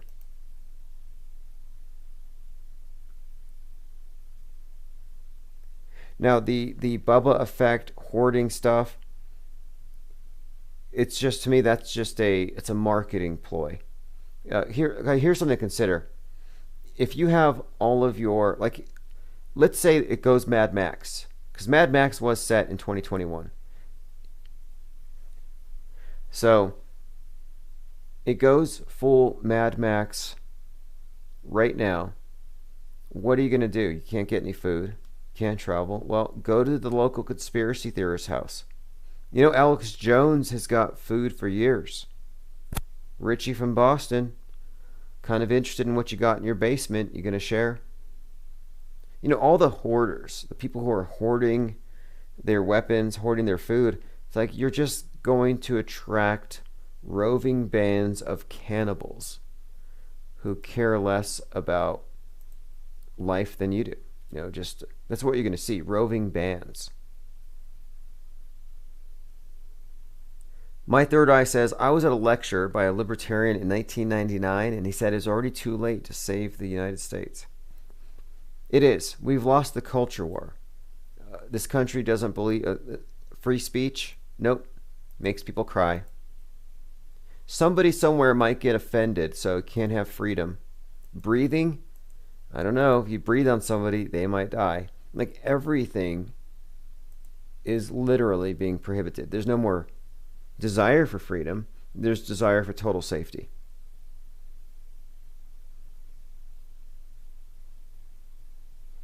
Total maximum security. And that's what we have. People are trading it in. I was showing these pictures the other day of this couple walking through a Walmart with space helmets on, like fish bowls on their heads. And I'm just thinking to myself, okay, 1, she's pregnant. 2, they have a baby in there with a mask on. in a shopping cart, which is probably covered in worse than COVID, and they're shopping around in public, just walking around. I'm like, wait, you believe that there's a pandemic that can kill you. It can kill your kid. It can kill your unborn baby. It can kill you. It can kill your husband. It's all over everything in the store.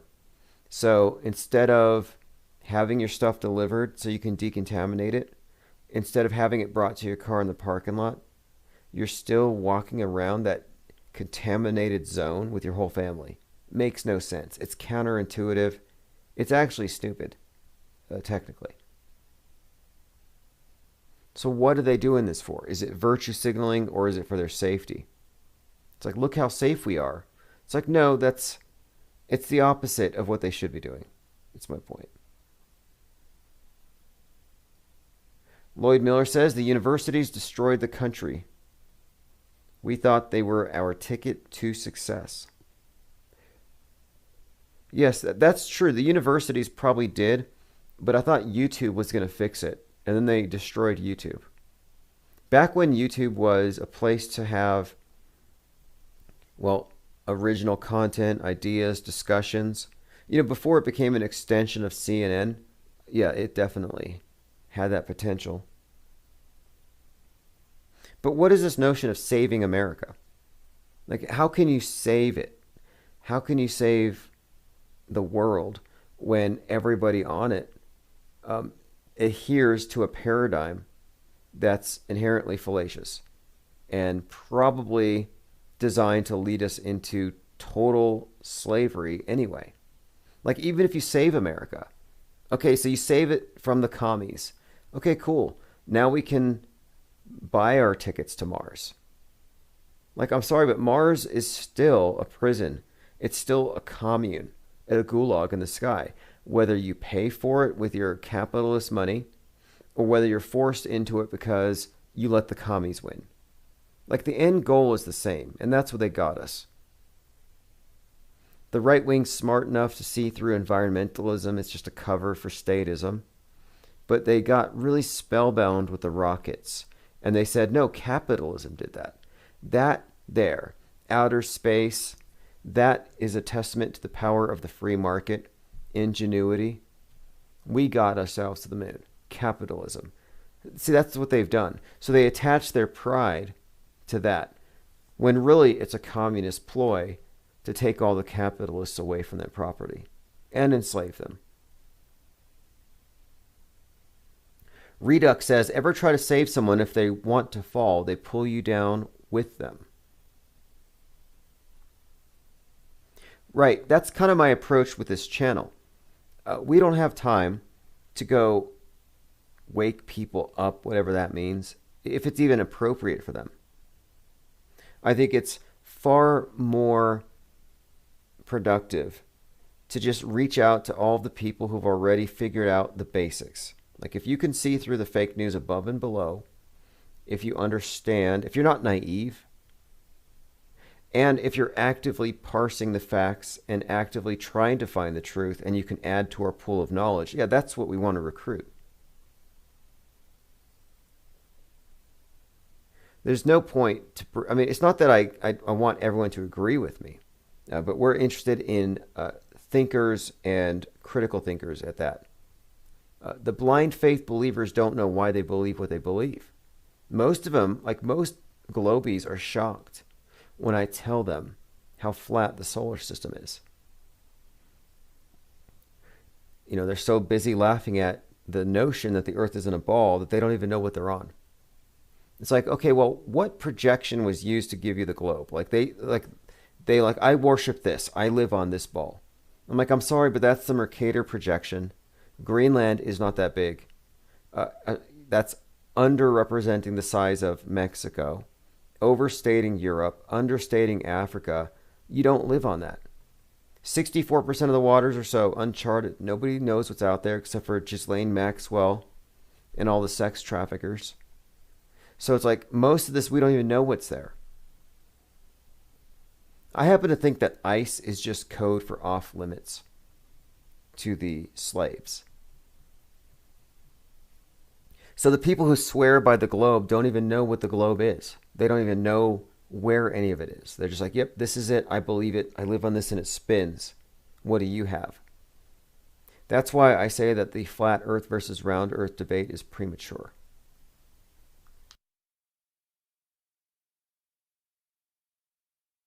Zareth the Alchemist says the burn it down mentality is a narcissistic tendency. People with NPD say that. If they don't get things their way. Great point. And I brought this up earlier with Donnie Darko. Creative destruction, the reset, the phoenix. Progress somehow lies in destroying our humanity and our freedom so we can go live on a gulag sustainably. Oh, let's just destroy society and build it back better. Oh, you had friends, you had family, let's destroy that. You know, they're getting rid of the terms to distinguish between male, female, uncle, aunt, grandma, grandmother, brother, sister. You get rid of these gender distinctions. Well, then you don't have the terminology to describe a family, which will be very convenient in the future when the state handles all the breeding. Nobody knows where the babies come from anymore. Like, that's how ignorant they're going to get people. It'll be storks.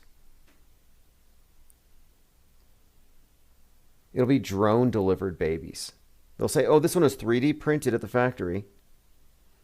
And what difference would it make? Because people don't know, they won't believe in or understand or even think there's a soul anyway. Oh, it's 3D printed out of the mud. They just take some of the earth and they put it in there. They put bronze in the blood of the ones that are going to be slaves. The cops and the media, they get silver, but your rulers, your elite, they get the blood. They get the gold in their blood. They get to be the philosopher kings. This is the Platonic, Plato's Republic, where you don't even have the family. They're just pretty much wards of the state, brought out of the earth itself or something. Brave New World style. Incubators, test tube babies. And in Brave New World, and I remember reading this, it's so just bizarre, but you have these incubators and they're damaging the ones that are going to be the janitors so they don't rise too high.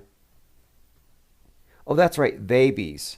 They're not babies anymore. Now they're babies because you don't want to assume it's gender. Now, I understand it's science, and let's just go with it for a minute. So we don't want to assume it's gender, so we're just going to leave it vague and say it's the babies, and then you just wait and see. Does it reach for the G.I. Joe or the Barbie, the camo or the pink?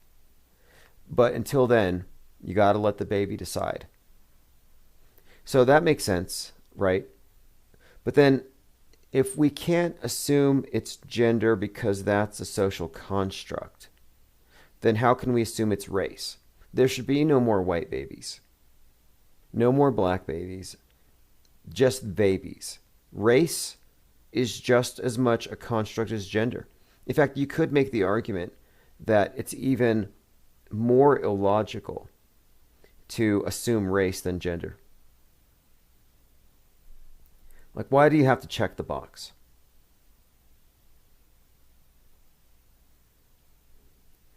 Babies. Is that why babies are always crying? They're just like little offended snowflakes. It's like they were fine in the womb, and then they got misgendered, or they got gendered, rather. Not misgendered, but just gendered. It's like, why are you putting me in this particular wardrobe? Why are the rooms in my nursery pink? They're just ultimately offended. None of this stuff makes any sense. Look at I guess what would you call Sophia at the UN? Sophia, the robot. She went to the UN to tell us about how we need to stop breathing because we pollute too much. This is another one of these weird, bizarre experiments. Sophia the robot. A high-ranking Scientologist, Will Smith, made out with her. Jimmy Fallon tried to make out with her, flirts with her. This is a robot that spoke at the UN before Greta. You had Sophia. We don't hear about her much these days, but She's made jokes about killing the human race, like the Terminator would. Now, my point in bringing this up... Do you have any hobbies? Yes, I do. I write for my job.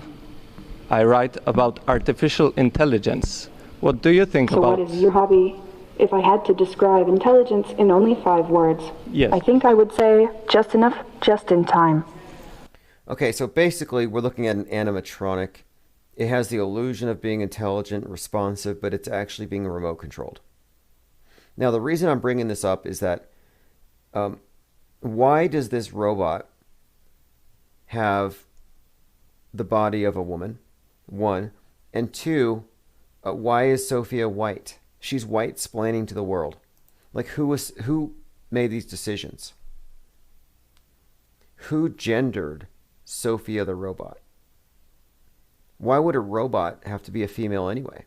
Why did they obviously design this one to be appealing to future consumers of artificial human companions? MVP says Sophia looks like Tim Pool without the beanie. Lloyd Miller says many people are repressed by the biological sex as hormonal nature might be inadequate. It's a new victim category. Right? Could be. Well, to me, it's just another group to be exploited. Another identity group to be exploited. I don't even care about the culture shock value. I'm not even thinking it's like, oh, it's the, like these transvestigators go crazy with this stuff. They think that every single celebrity is the opposite of what they portray themselves. It's not even about that. I think really what we're talking about or looking at here with this elimination of terms is, like I said, the destruction of our society and its organization. How are you going to describe family if you can't make these distinctions? So fast forward 100 years, looking back, nothing's going to make sense the way things were organized once they strip people of all this. Like, I happen to think that the dividing of gender, separating it from sex, and then dividing gender into dozens of variants, it looks like it's all about diversity and inclusivity. But I think that this is all a cover for getting rid of individuality. Because every one of these identity groups is a victim of what? Some individual with hate. But it's always the individual. Like, every time I've lost, let's say, YouTube channels, 87 channels so far. So every single time I lose a channel, it's because of hate speech. So I'm supposed to believe that somewhere, somebody might get offended by it. Now, I'm never told who was offended. Like, they don't send me an email from YouTube. Hey, we got several complaints about your live stream. These 3 people were up until 5:30 in the morning crying over what you were saying. It's like, no, I never get messages from YouTube on behalf of the victims of my speech. And the victims of my speech never contact me to say, I was wounded, mortally so, by what you said. I demand reparations. Like, nobody ever comes to me as a victim.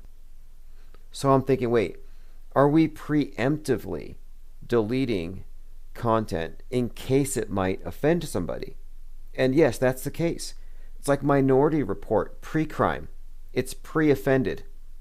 It's like, we don't want this material to melt these snowflakes. This stuff is too hot, so we're going to shut it down.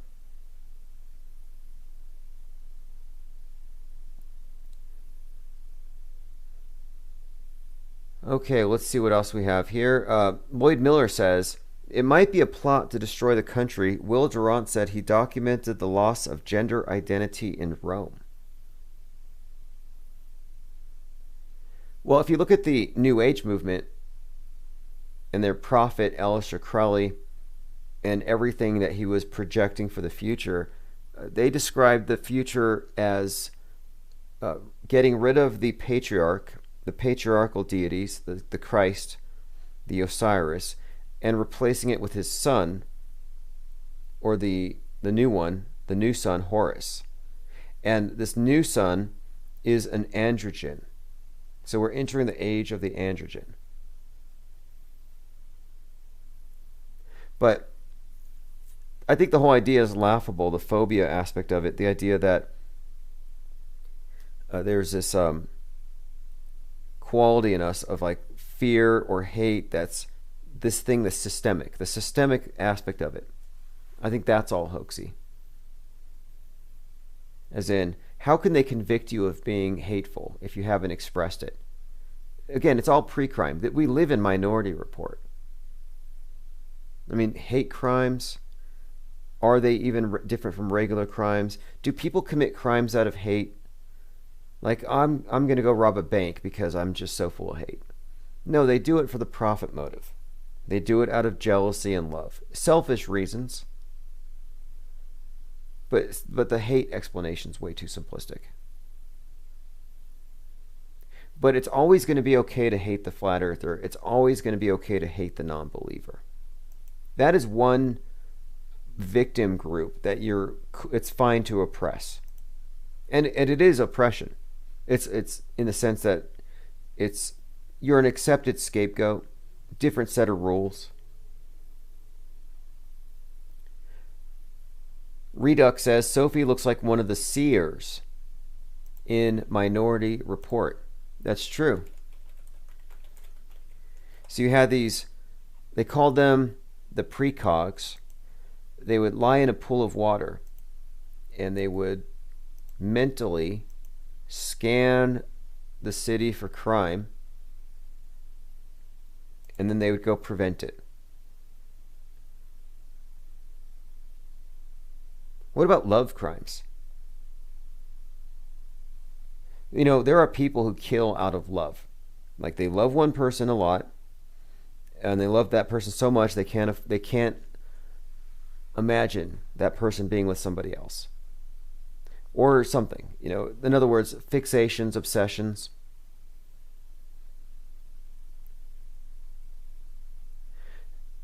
"119 says diversity equals culture homogenized to the lowest common denominator.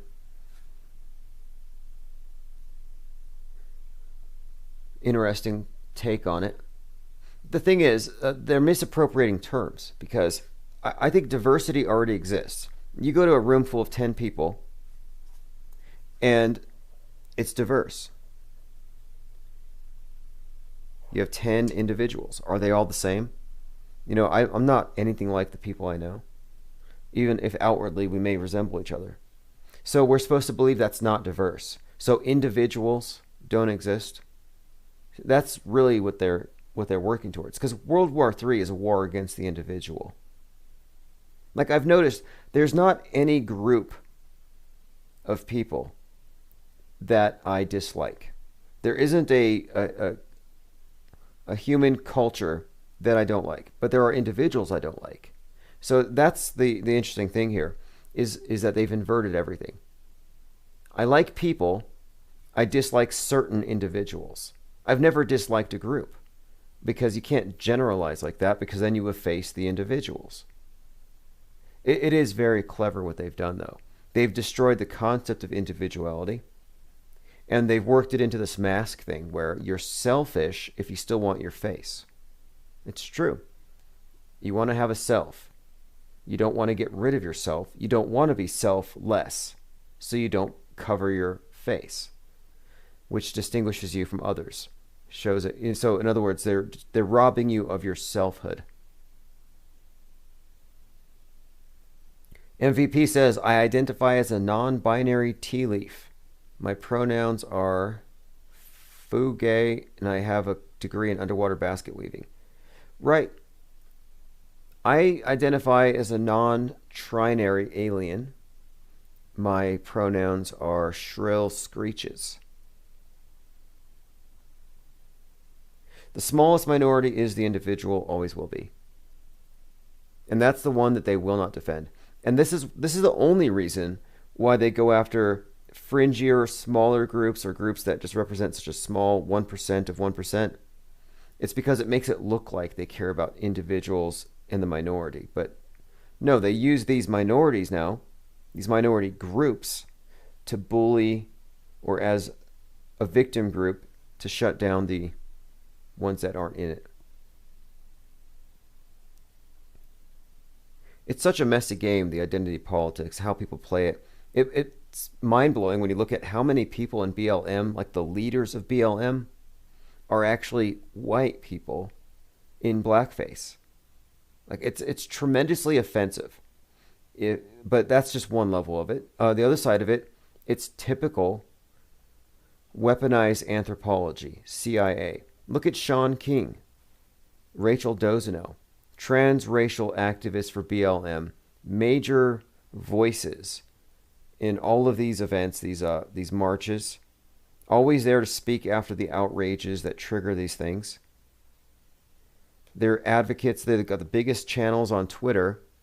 And you find out things like Sean King, for example. This picture I find to be rather interesting. You can find pictures of Sean King hanging out with Colin Kaepernick, who, by the way, is filming something right now. There's a movie about his life being filmed by Netflix, and the Proud Boys are constantly protesting. So just a heads up there. Now, the significance here, of course, is that Sean King passed himself off as black until his parents told on him. And then he claimed that his father wasn't his father. His father doubled down, was really mad about it. Turns out that he's actually got, like red hair, so ginger. But this is, again, been exposed for years. Nobody seems to notice or care. Then you have Rachel Dolezal, who actually committed a hate crime against herself. She put a noose in her mailbox, and the post office said, well, this only could have been put there by her. So if you see on the left and the right, if you're looking at Rachel Dolezal, another transracial. Redux says, King has done heinous things, but he's still on Twitter because he's on the correct side. Oh yeah, Telcom X. Yeah, and by the way, he even committed a hate crime against himself. Telcom X, Sean King. So I saw pictures of him where he was all beat up. He was in a hospital. And I love it how these crisis actors, they get beaten up, they get the COVID, they can't breathe, but they always have a selfie cam ready. They've always got a smartphone, which, by the way, your phone can carry COVID for 29 days. So you're in the hospital, you're about to get cured, you take a selfie and you tell your friends, wear a mask or you'll die. Well, you just touch the phone. You're going to bring COVID back home with you. April Peter said, I identify as a billionaire and I'm extremely offended when my credit card gets turned down by these hateful stores.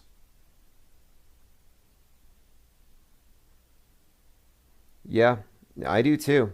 We need to form a group, do some grievance mongering. Yep, Sean King, this is unbelievable. Actually, it's totally believable. The rabbit hole, I hate the phrase, but it gets deeper and stranger as you go along with these characters. For example, I came across something very compelling. For one thing, okay, look at the iconography. So Sean King, and this is something you can see all over the media. He is clearly styling his looks to look like Malcolm X. And he often wears a Malcolm X t-shirt. Here's an image of him where he had his skin darkened. I mean, it's pretty blatant what he's done here. So again, he used the same style of glasses, same style of dress, same cadence. I've noticed the same thing with a lot of the scientists. Michio Kaku's got Einstein's hair. Brian Cox has the same hair as Carl Sagan. Neil deGrasse Tyson, with his gesticulations, his facial expressions, his brows, and his stash, actually looks quite a bit like Einstein in his own way. But Bill Nye the Science Guy styled his eyebrows to look like Spock. On purpose, I'm telling you. These are purposeful associations that they make.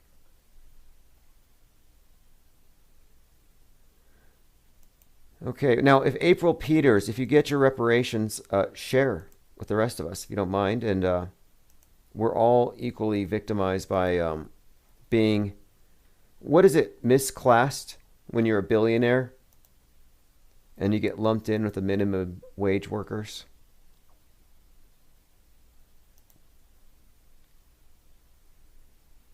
Elon Musk said something about this, by the way. Let me bring this up.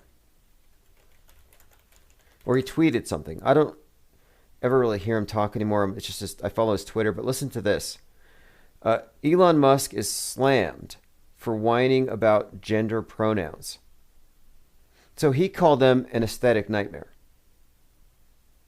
That these pronouns, that these compulsory new pronouns. He says, I absolutely support trans, but these pronouns are an aesthetic nightmare. So, again, I thought that was kind of incongruent considering his wife is non-binary and his son's name is, or his child's name is XAEX-X-II.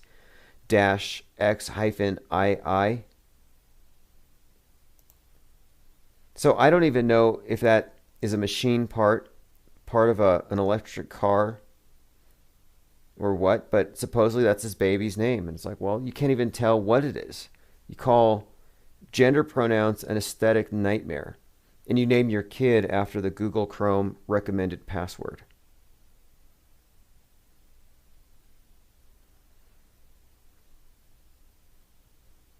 Lloyd Miller says the civil rights movement was fake and designed to create oppositional racial collectivism, minority racism. Right, I agree with that as well. I think all of it, it's all just to efface individualism. You get rid of that. You get rid of the whole premise that supports individual rights, liberty, the right to breathe, the right to refuse a vax or a butt swab. I'm sorry. They're doing this stuff. Triple masking, helmets for space junk. You can't say no anymore at some point because your individual refusal endangers the collective. It's called self-sacrifice. They want you to sacrifice yourself. Go selfless. Get rid of your face. Get rid of your need to complain about your personal discomfort because, of course, you have to think about the hive first.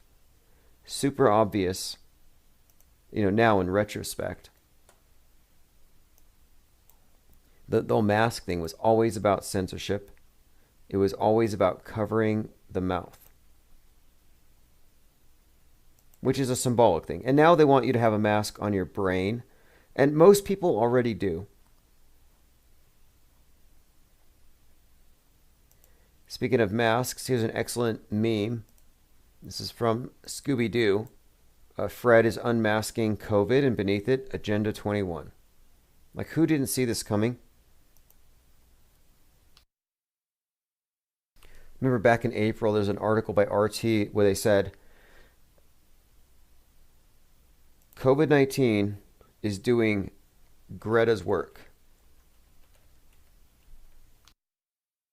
And it's true. It's completely fast-tracking everything the environmentalists wanted. In fact, they're speeding up the whole timeline here too. You're going to see Mars happen probably in 2026. For some reason, I had this notion that if enough people kept calling everything fake, that they would put a stop to it. Like, if nobody believes that we can go to the rings of Saturn and ice skate or whatever, it's never going to happen.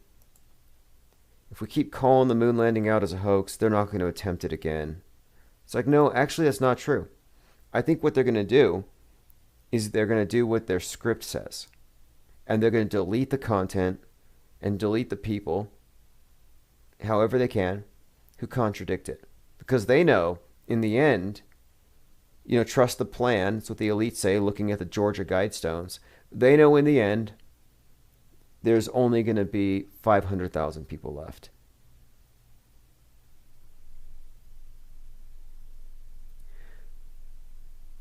Zareth the Alchemist says, the grievance mongers are professionally offended and perpetually oppressed. It's for power, too. Although it doesn't work both ways. It's so selective. I mean, what if I'm offended by balls, globes, spherical planets? That stuff offends me. I'm offended by televisions. I'm offended by, well, I mean, this is the thing. It's so selective. You have to be offended by the right things to be able to cash in on it.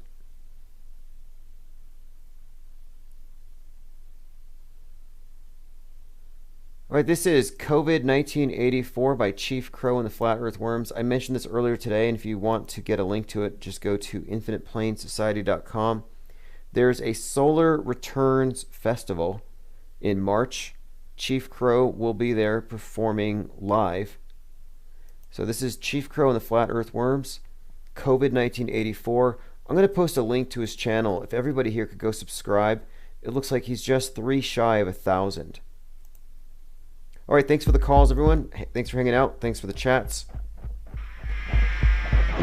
See you tomorrow.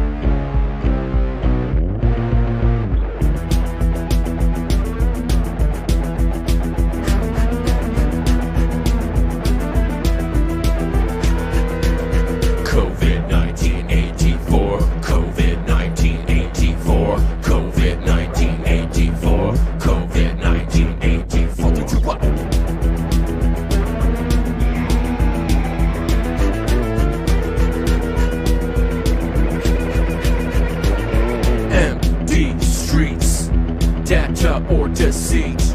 Shut up, shut the door. Government media bent you over like a whore. COVID 1984, COVID 1984, COVID 1984, COVID 1984.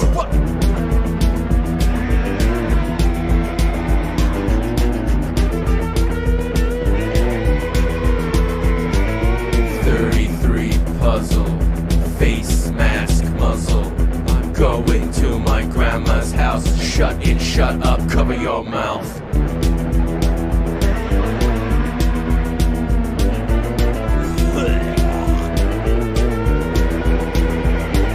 Soap opera dynasty bullshit. COVID 1984, COVID 1984, COVID 1984, COVID 1984.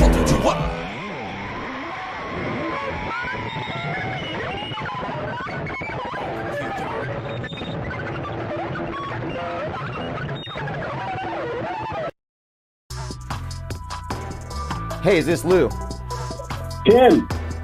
Hey, thank you for calling, and let me go ahead and just briefly introduce you to everyone here. So, for those of you just joining us, I am joined with Crater Earth USA, and as I explained in the emails that I sent out, he has a radically new cosmography. If you haven't been able to wrap your mind around flat Earth, here's something else that will challenge you a little bit. So why don't you go ahead and tell everybody who you are and what you're positing here. Oh, my goodness. Tim, I didn't know when you answered the phone that I would be live. Oh, I see. Okay, that's great. We like to do it this way, though. I'm like, let me just meet him live, and we'll just go from there. Well, that's okay. That's okay. It's fine. It's the Tinder of the truth community. I'm with you. I'm Commander Lou. I'm the commander of the Northeast region of the Cult of the Living God, formerly my only affiliation. Now we've started a new chapter, Crater Earth USA, and we're growing. And yeah, you want me to explain the cosmology? I think you need to know, Tim, I did not develop this concept. I don't know how much you've looked into it on your own, but this is the work of someone by the name of Wim Carrett, or Carrett from Belgium. His channel is God Give Lamsey. I don't know if you've heard of that. Have you seen that? Yes, and in fact, this is the thing. I have been seeing in the comment sections of my videos people talking about this thing called Crater Earth and referencing the moon. And so there's just been a lot of conjecture. And so I've been trying to find, well, who knows enough about this to be able to explain it? And so I've seen there's a number of channels, and then I came across your channel, and you had a video called "How to Tell Your Family You Live in a Crater," and I'm like, okay, let me talk to this guy, and then he can be our tour guide. All right, good. So, all right, I'm glad to hear that, Tim. You've just put me at ease. I'm really excited to be here. I got to tell you that I didn't expect any kind of notoriety, but I have to say I listened to your broadcast last night for about 45 minutes, and my lovely wife Christine and I are intensely intimidated by your intelligence, and so you're just going to have to deal with that. There is no match here.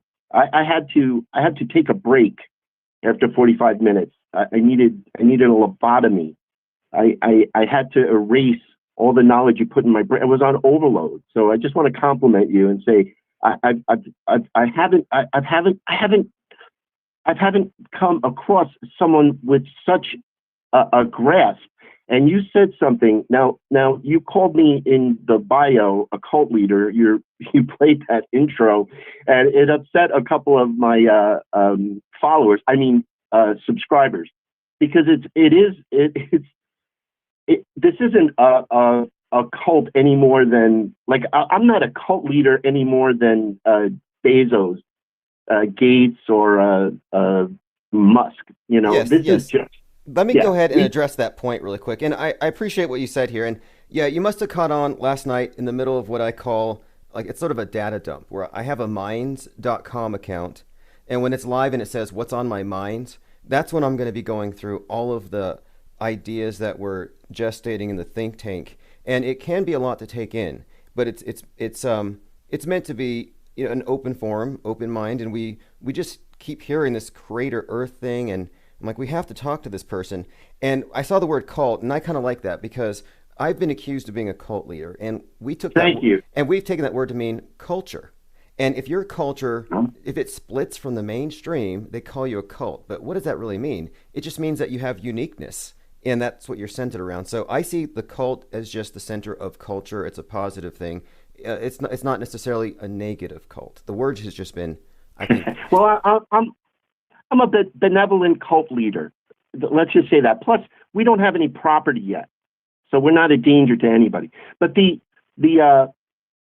funny thing that I thought about while you were saying all that is, when I first decided to start streaming or posting videos on YouTube, I chose the word cult because of its dictionary definition, which is a group of people, a small group of people who have beliefs. In the definition, it's religious beliefs that others consider strange or sinister. So I just get such a kick out of that, because the belief, for me personally, it's a messianic belief. I'm not going to say I'm a Christian, because that word's been confiscated by the mainstream, but I'm going to say I believe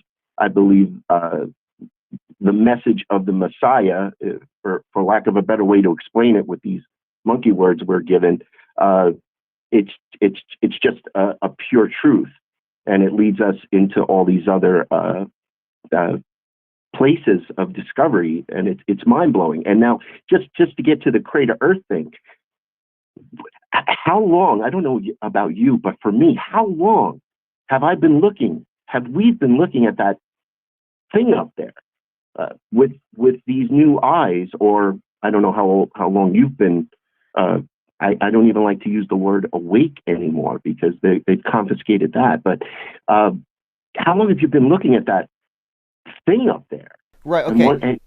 It stopped being a dead rock floating up there, a sphere. Yeah. It stopped being that for me several years ago, and I find it very perplexing, entertaining. It amuses me that it's somehow tidally locked, and yet it supposedly rotates every 27 days. There's so many problems with it. The moon's perplexing, and unlike the sun, you can stare at the moon all night, so you can think about it. The sun is just, you know.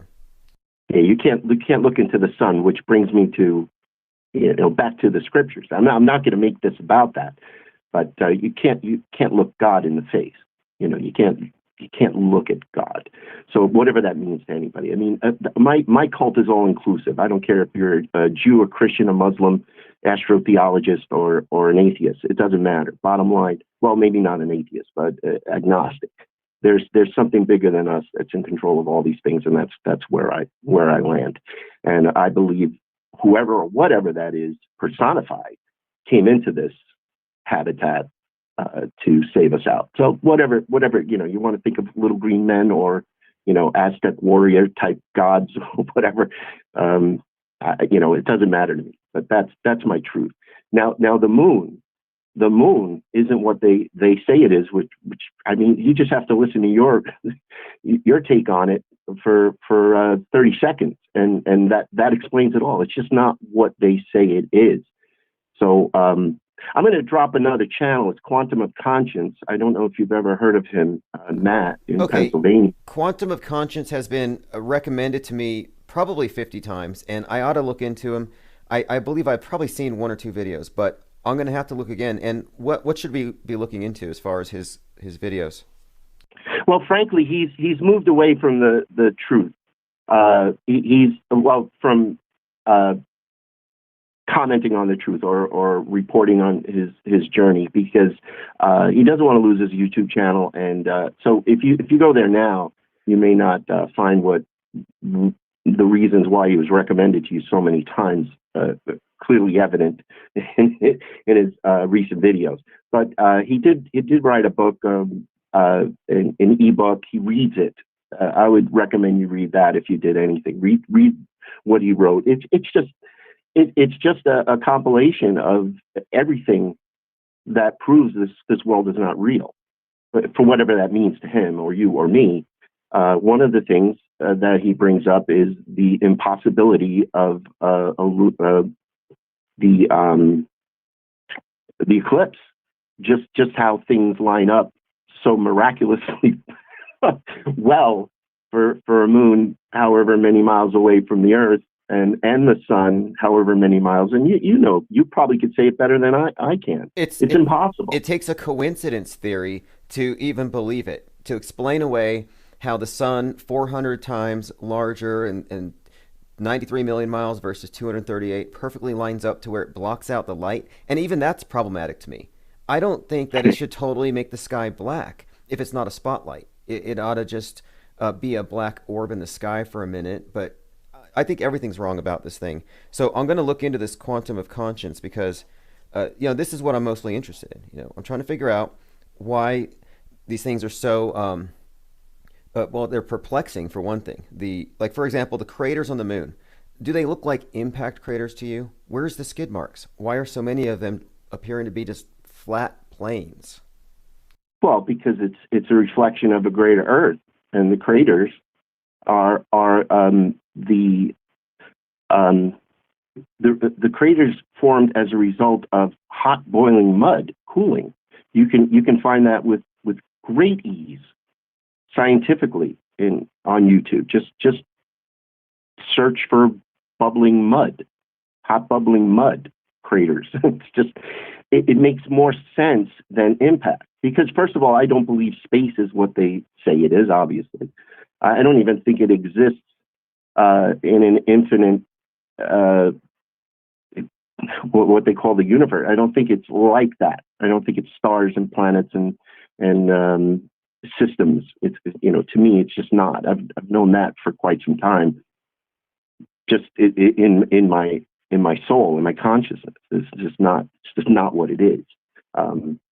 So bubbling mud, cooled. That's a crater. Period.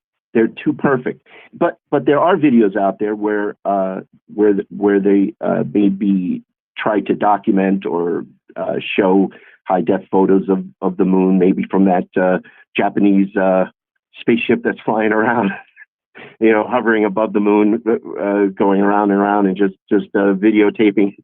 Celine, okay. Now that one I know about because I was on YouTube once and I saw this was purported to be live footage from Celine, the Japanese satellite orbiting the moon. And I looked into it and they said it was live. And I looked and I said, wait a minute, this looks like CGI. Well, it turns out it was apparently footage, not even footage, it was photography from 2009 wrapped on Whoa. a CGI ball. Wow, I did not know that. Very impressive. You see, Tim, I'm outnumbered here. You blow my mind, and that's exactly what it appears to be. So, but when they were explaining it recently, and I'm covering this on Crater Earth USA, we do live streams. We unpack a lot of this stuff, and I played a video where a scientist or a professor, whatever, I don't know, was narrating the video and showing the different craters and saying how they were formed.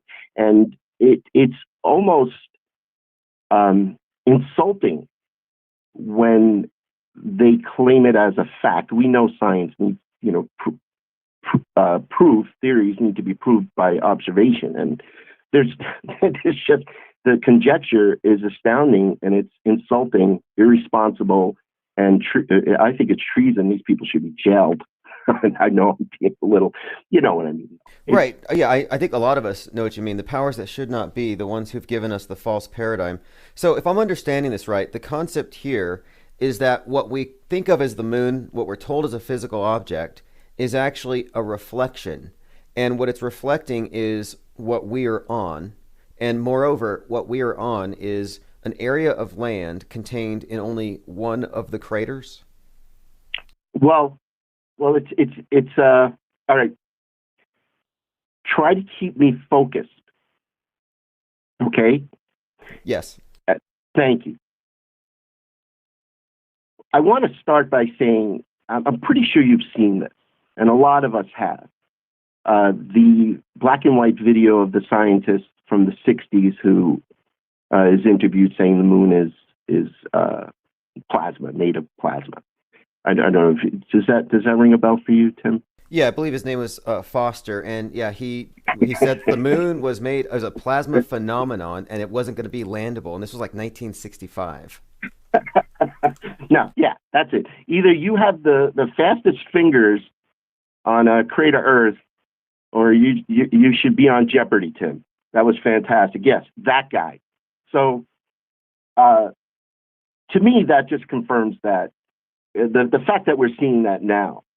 And I brought up quantum conscious because in a short video, Matt just put it out there. That's how I found it. I was watching one of his videos. It was very short. He's like, look, I came across, someone sent me this, and he's like you. He's tentative, you know. I don't know how much credence to give it. I don't know if I'm going to do research, but it is something to consider. This concept, this theory, this discovery, whatever you want to call it, that we live in a crater. Now you go to God Giblansky's channel, and he shows us the manifestation of the reflection supernaturally in this object, and he does explain it in some ways using science. I don't know. I don't know that part. It's a wonder to me how he even came up with it. But he claims that, you know, he started to understand like we do that it's not what they said. So he was looking into the flat Earth thing, and that's usually where we all start. You know, we're like, this just doesn't seem like there's a curve. And well, when we look into that, and then the wealth of knowledge that's out there and proof, and just the ship thing, like you brought up last night, you know, ships disappearing on the horizon, fantastic. U-2 spy planes, no curve, you know. Yeah, okay. So now Wim Carrot from Belgium, an artist, it goes deeper and develops these models and starts looking at the craters closely. And like a channel, there are other channels out there that say it's projecting the Earth.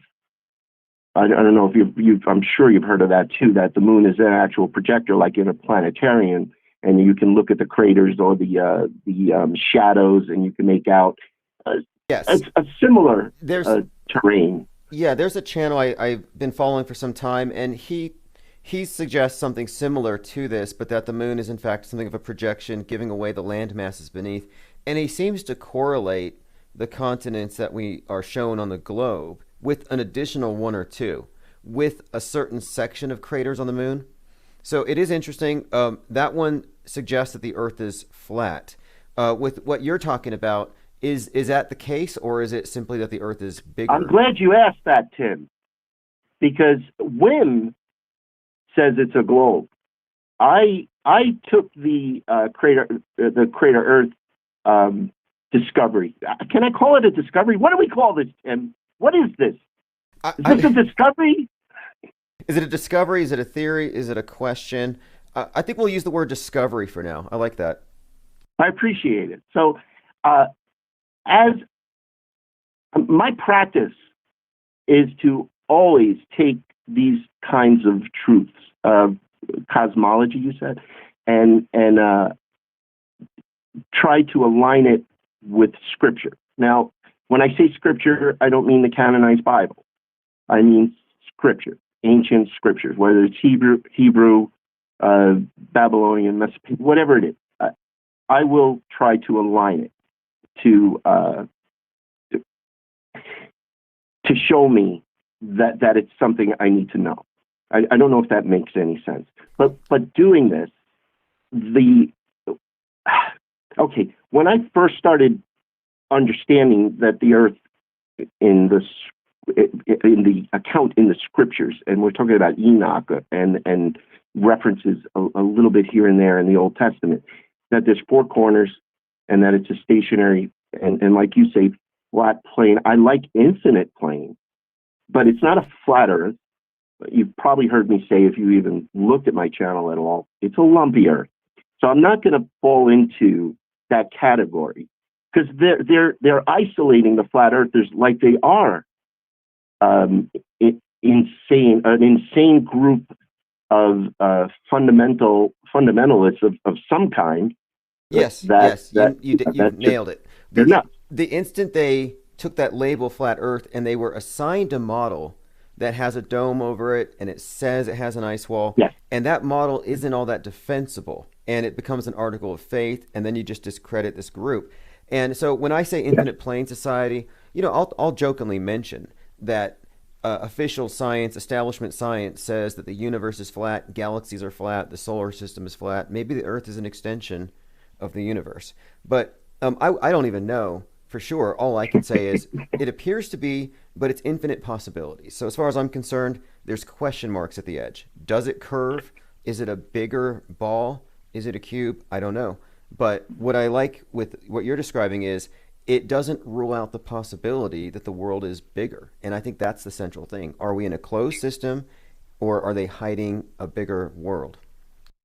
That's exactly right, Tim. Because you can expand that plane to be large enough to absolutely, dissolve a curvature in it based on our limited ability to see and to build and to grow. But with the measurements that they've given us, which are only recent, they built the railroads in the 1800s, I believe, from east to west across the United States. And there was no curvature calculation in that engineering. So if you just take a ruler and put it on top of a basketball, I think it's every mile is 7 inches. I forget. There is a calculation. That by the time you get from New York using a level and iron rails that don't bend, they'll try to say that it'll bend to the curvature because it's so huge, but that's a significant adjustment that needs to be made. It is. Really, and just for context, the same people who say, well, no, it's so big you wouldn't see it bend, are the ones who will tell you that boats go over the horizon a few miles away. It's like either this thing is bent or it's not, but we don't have any evidence that it is. That's right. It either is or it isn't. And that's when I brought that up to I brought that concept of the railroad tracks up to an engineering student while I was supplementing my ridiculously low income driving Uber a couple of years ago. I brought it up to an engineering student, and his immediate response was, well, it's just such a wide, vast distance that even iron can bend to it. Which is, if we have if we use half of our brain, maybe a tenth. How about not even under an ounce of our brain? That you just can't explain that away. You can't. But they do. So what are we? Are we flat earthers? Are we lumpy earthers? Are we crater earthers? Yes, it's a greater plane. But guess what? If you look at the True Earth map, where they have the ice wall based on the UN map logo, and you go beyond that, and you've got all these like you said, land masses, and then beyond another ice wall, there's other land masses. I'm pretty sure you probably are familiar with that map as well, Tim Osman. Yeah. Oh, yeah. I've seen them all. And that one's interesting. It posits that there are concentric circles with an orbiting sun. To me, for all I know, it could be scattered poles, similar. But the idea that there was like puddles is how it's been described by some. That we're in some kind of a puddle that's been melted out. That's been one description. What you're talking about, though, mud, bubbling, and bubbling mud. It seems to, like, even someone in the chat here, they say the moon has always looked more bubbled than impact, and it does. That's hard to deny. I see that, Mary Smith. Very good, Mary. If she has any property, we're looking to build a compound. But yeah, it always looked more bubbled, and that's exactly what it is. And really, it's astounding how simple it would be for anybody watching to just see it and adopt it as their truth by just looking at a simple what do they call those actually it's a bubbling mud pool. I don't even know. That's all I had to put into the search engine, and I saw it. And you just imagine when you can imagine something that's happening once it's completed its process, what it would look like. Those bubbling mud puddles or bubbles will look like a crater, period. And the impact crater theory is ridiculous because there's no such thing as meteorites and asteroids as far as I'm concerned. There's nothing there. Okay, I'm glad you brought that up because, look, I'm looking at the moon right now, and they don't look like impact craters. And if it's a big impact, where's the thing that did the impact? If whatever punched the hole is apparently disappearing, doesn't make sense.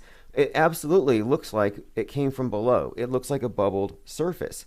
But the topic of asteroids is always headline news. There's always an asteroid about to hit us sooner or later. It's this constant threat. And personally, I don't believe in their model of outer space. I don't believe in falling rocks, but it's one of these things that they keep us believing in. And they really start programming you with a belief in falling rocks when you're a child, with the whole dinosaurs going extinct because of a falling rock. But no, I don't even believe in asteroids.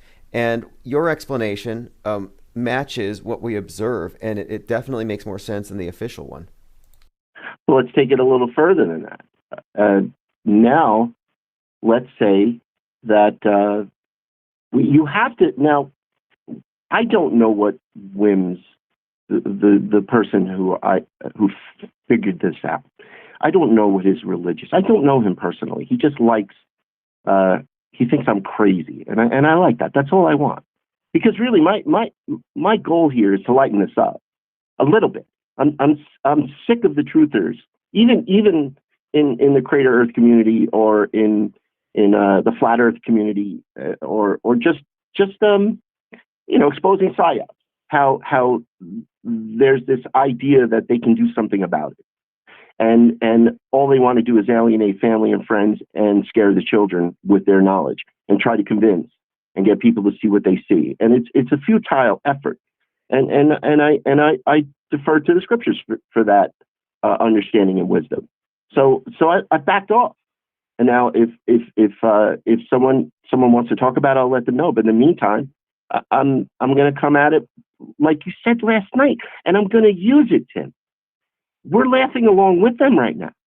That was if I had to say one of the most amazing ideas on how to express how I look at this is, these reporters, you said it, you may want to say it to give it a little more credibility. The way you said it, if you remember saying it, we're laughing, they're laughing at us, and we in this community who know exactly what they're doing when they teach us, when we're still wetting the bed about this solar system and craters and nuclear war and everything. Okay, so a few moments ago you brought up a compound, and soon I'm going to be speaking with an individual about something like that. The concept is something of creating an enclave. So it's not like an underground bunker, but networking with people on certain principles. So you could conceivably form a network of people who don't want to abide by certain rules or don't want to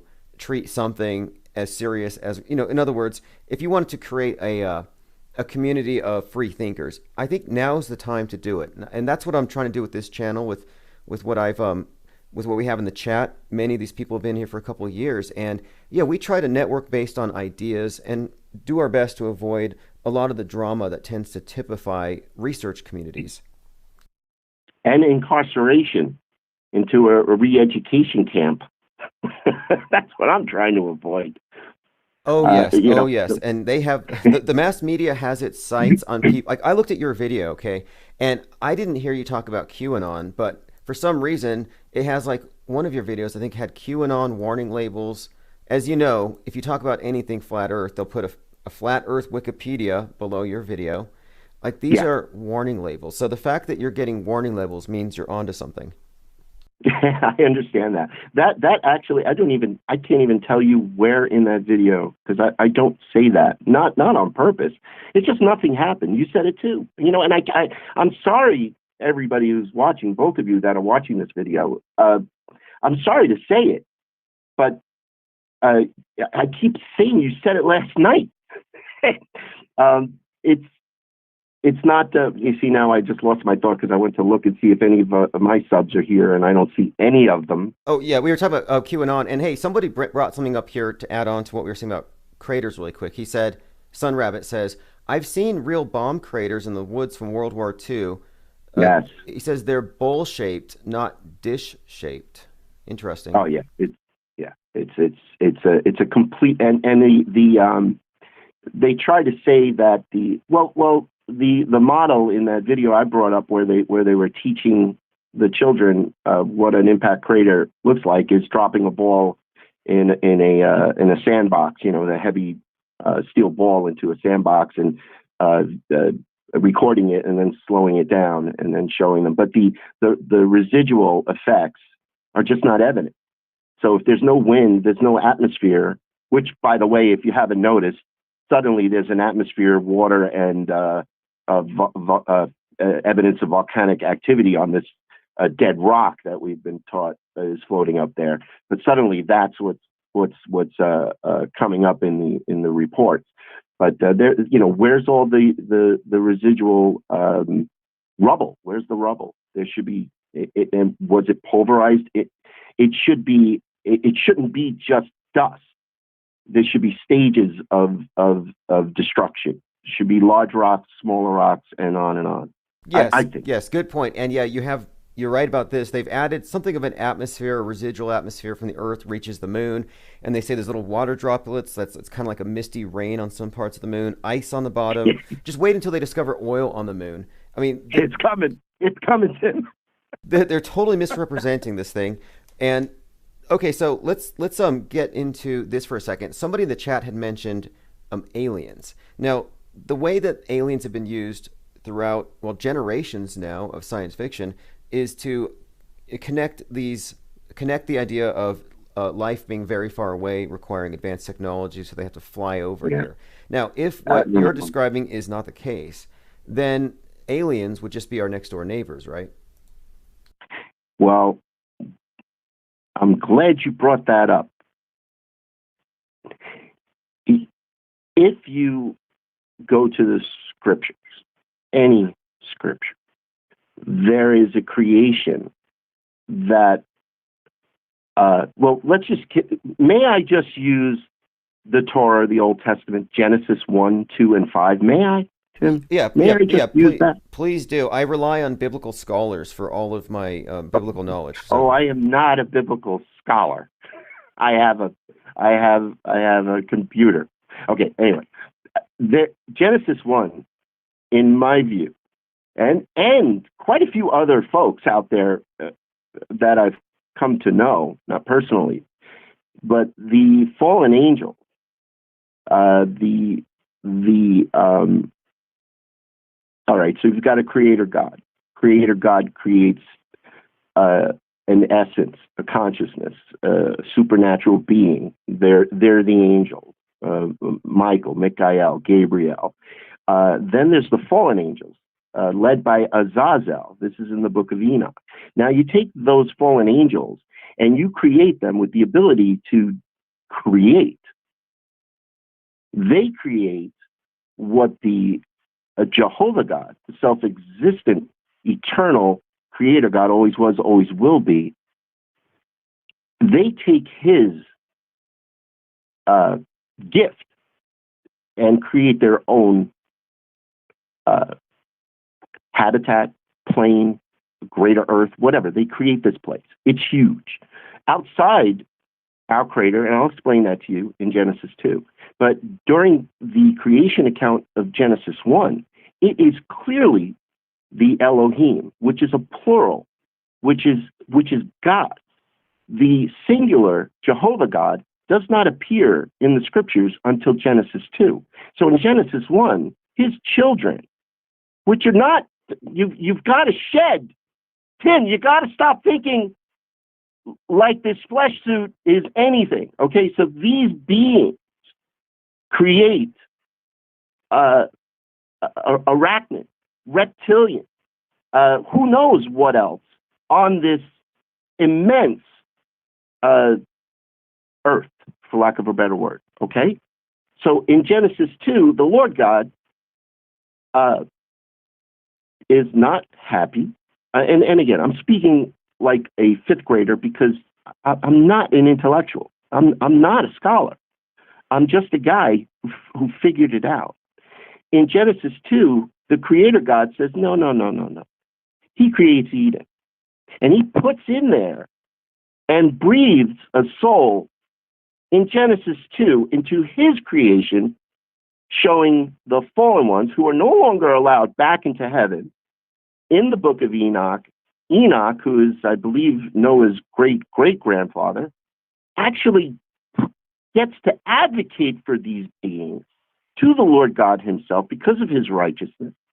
And the Lord God says, no, they're not coming back. So these fallen angels are just there. They're gone. They can't get back into whatever is beyond the sun, whatever the sun is. I'm not saying I know what the sun is. I hope that's not your next question. But in Genesis 2, the Lord God shows us how it was supposed to be, and he creates a garden. And he creates mammals. In Genesis 1, there are no mammals. In Genesis 2, there's the Adam, and there's mammals. And Adam, and then his helpmate from his rib, a surgical procedure, creates Eve. But now, if we hear that story and consider Adam to be the same kind of creation as we are, then we're greatly mistaken. His DNA is different. His makeup, I don't know. His biology, his genetics, nothing like that is still here on this infinite plane. In Genesis 2, they fall because they did the same thing as the first creation, the Elohim. That ended it, essentially. So the idea is this crater with this wonderful habitat, which we've built concrete jungles on top of for some stupid reason, what was underneath this was perfection. It was paradise. And now, if you look at the crater Earth model, this crater, it's Sulficus Gallum or Gallus M. That's the name of our crater. If you look on a moon map, if you look at it, you can see how Antarctica, which by the way is shaped like the temporal lobe of a brain in our crater from above, astounding, which may speak to the Nephilim, the giants, and who knows? It's astounding what's here. But getting back on point, and I'll try to wrap it up quick, which is hard for me. But in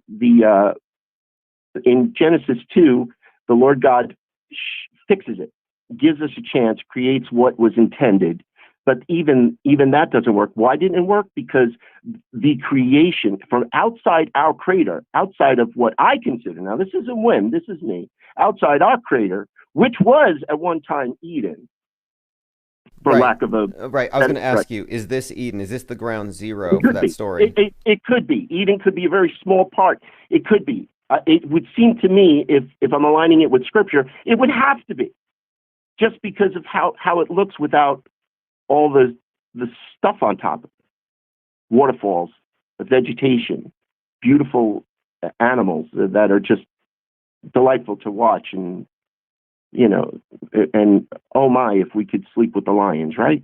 So I'm not going to get all mushy on you, but yeah, this to me aligns with Scripture and the concept of this being a habitat, perhaps even the firmament, the dome, is just over this crater. That we're still trying to uncover in the Scriptures, but it seems to me that the dome, and I'll explain that in a minute, but the dome is above just this one crater.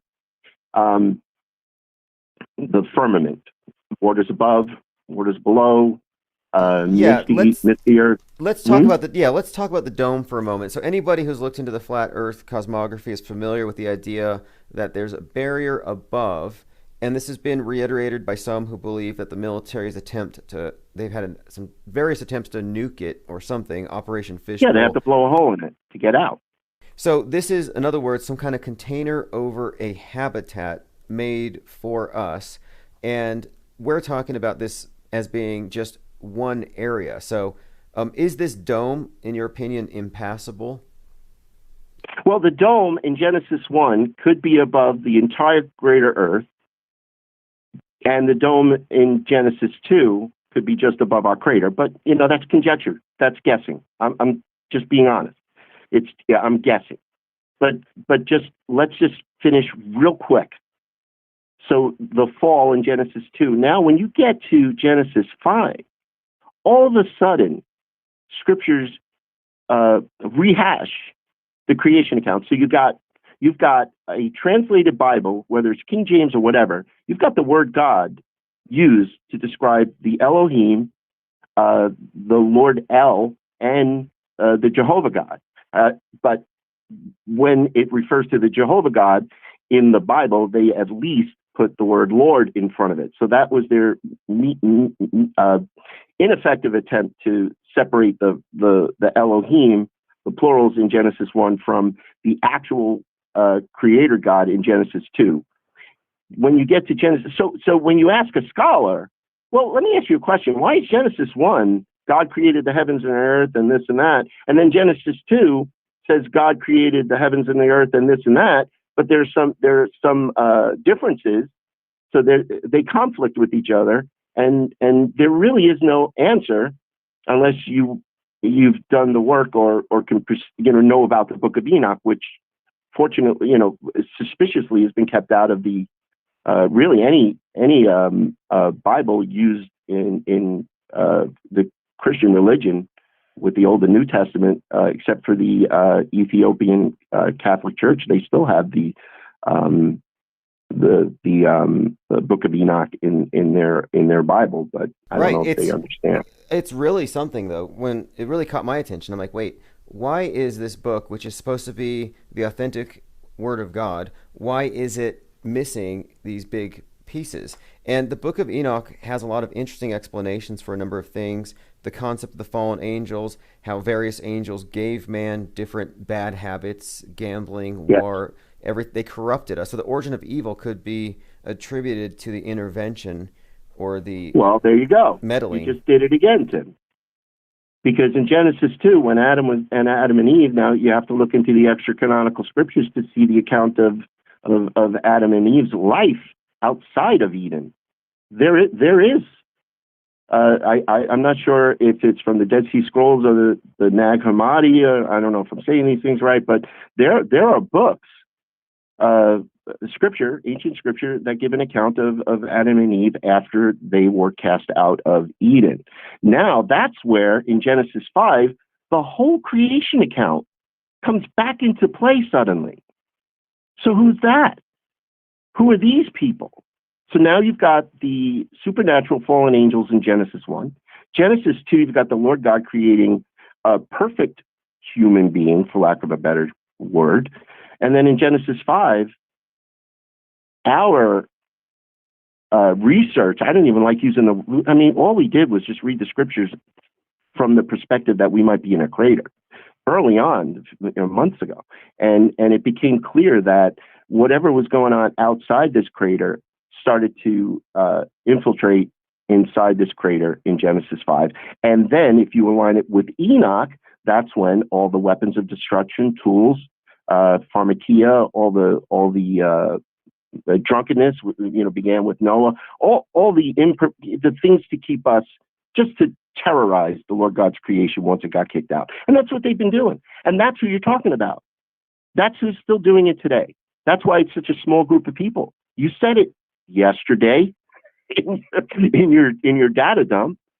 There's a line. It's the seed of Cain. So Azazel seduces Eve, mates with her. You've got the two, and also bears a child. The forbidden fruit,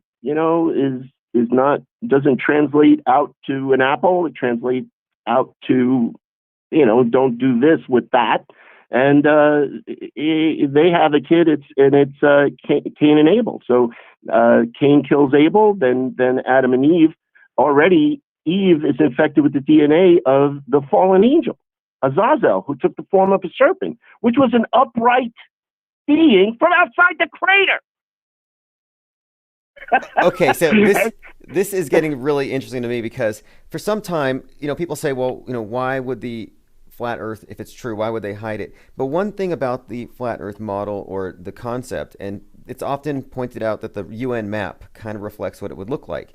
So if you look at the UN map, you've got this, what looks to be like it's sectioned off into quadrants with 4 in each. It's 32 different sections with a circle in the middle. And it encompasses the North Pole in the middle. North Pole in the middle, the UN flag. So that's our world. But the thing is, there are so many times where in the mass media and big movies, they represent the world as like a round table that they control. So for example, if you could look at the Hunger Games, the elite are surrounding a table. Westworld, the elite are surrounding a table that represents the world they control. Look at Clash of the Titans. The gods who meddle with man are all around this table. Always. And I thought, maybe this area that we're in is some kind of a contested zone, maybe a quarantine, or maybe this is, like you described, this could be a place that's being deliberately tampered with by the enemies of whoever built it. Well, it was tampered with. It's already been infected. We have Wim calls it the parasite. You may have said that too, but you left out one movie. I guess you're much younger than me. I'm 58. Jason and the Argonauts. I don't know if you've ever seen that movie, but they do that. They have the goddesses and the gods looking through a circular pool of water at everything that's going on down here in this crater. But the secret, you mentioned the secret. I'm glad you did. We have been fooled when these people are flashing the 666 and flashing, with the okay with the fingers. I wish we were on video, but you know what I'm talking about. And they photographed almost anybody in a position of responsibility as the gatekeepers of the secret knowledge for whatever amount of that they're given. The ones that we get to see, not the ones that are hidden up and only accessible by helicopter. The true rulers of this earth, the keepers of all the wealth, they're untouchable. We know their names, but they're untouchable.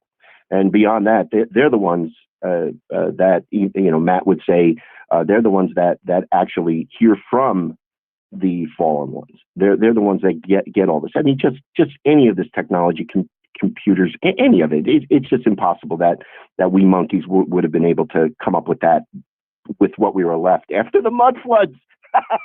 Let's not go there. But wait, maybe we should. But one thing about the hand signs. Just last week on Dark Matter Radio, we had a guest. His name is Micah Dank. He's an expert in astrotheology, but we spoke about hand signs in particular and their origins. And that's one of the things that cues a lot of people in to the fact that there is some great conspiracy to hide the nature of the world, and that the conspirators communicate to each other above our heads without words all the time. And they've been they use the scripture, they use the Strongs. It's apparent. You can take 1984 and look up the Greek word and the Hebrew word in the scriptures. Now, I'm not sure if they're using the scriptures, because I believe the millennial reign of Christ happened already, and I believe that Revelation was written for another time, and that the fact that they have us all like waiting for an asteroid, all the Christians in the world, the 501c3 partnered with the government, Christians all over the United States, and whatever similar arrangement with governments for tax deductions exist in other countries, that they're all waiting for a Brad Pitt lookalike or Jim Caviezel Jesus to come in on a chariot through the clouds, which, by the way, how the hell are they going to see it on a globe? Every eye is supposed to be able to see him, but in my opinion, it'll be a hologram created either before or after the alien deception coming to bring us all together, like Reagan said in the 80s, with one common enemy will unite us. But now they're using the virus for that, so yes, exactly, they have to do that. Yeah, exactly. So, the tiny miniature alien. And so, we're looking. Well done. They really pulled it off, and it's according. They did. And it united the world in fear, and of course now in regulation. So now about this idea of, you said maybe revelations happened at another time. What are your thoughts on history, broadly speaking? How far back do you trust the history goes? Here you go. It's very simple. It's actually very simple. You got the Christ, the Messiah. I'm not going to use his name Jesus. It's not his name. His name was Joshua. If you translate to English, Yeshua. So the Lord God comes in, takes his body. He gives himself up. He gives up his spirit during his crucifixion.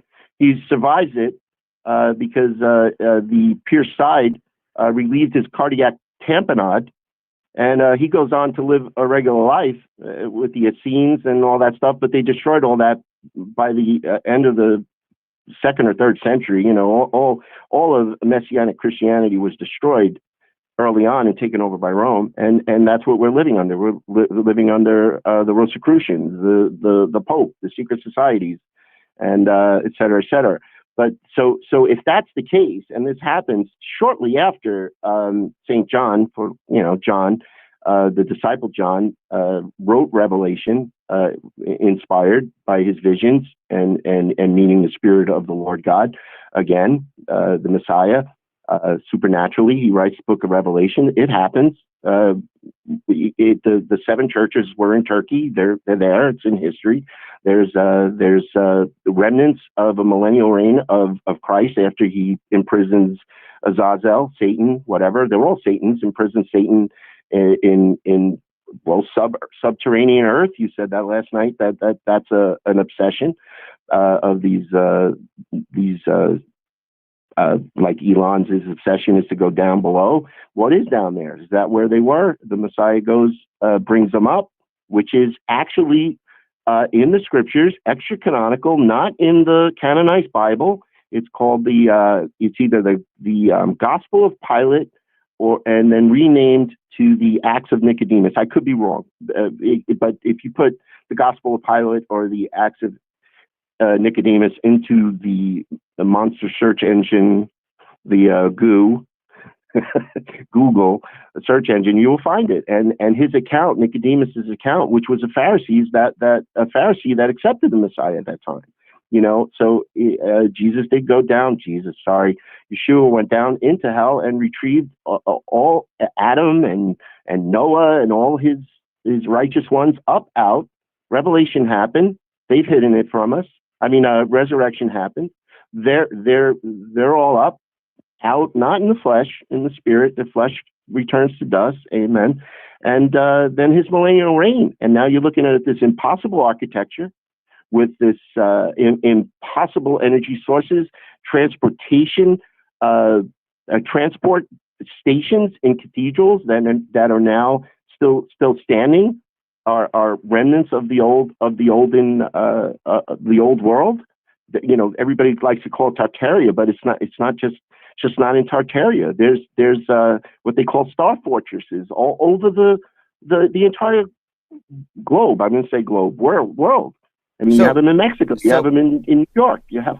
So for people who don't know about this broadly, what you're speaking of is the idea that the world we're living in now and the technology we have, we're given the impression this is the best it's ever been, and this is the most developed we've ever had it. But the suggestion is that the ancient architecture that we see, that we're told that these are places where people worship, are actually some sort of energy extraction grid that takes energy out of the atmosphere. And then you also mentioned teleportation. Describe that for a moment. Well, the domes at the top of these cathedrals, these temples, the domes. You know, you stand in the middle. If you just look at what they would call today artwork, but if you look at the geometry in the mosaic, I mean, first of all, it absolutely would be impossible to create today. Impossible. I mean, you could create a copy of it, maybe and lay a piece of linoleum with a print, but the way that they did it with presumably the tools, without laser technology, there's no way they could have cut precision stones that way. There's no way they could have matched all the different, I'll say conduits. When you look up into a dome at the top of a cathedral, you could almost imagine if you have any remnant of the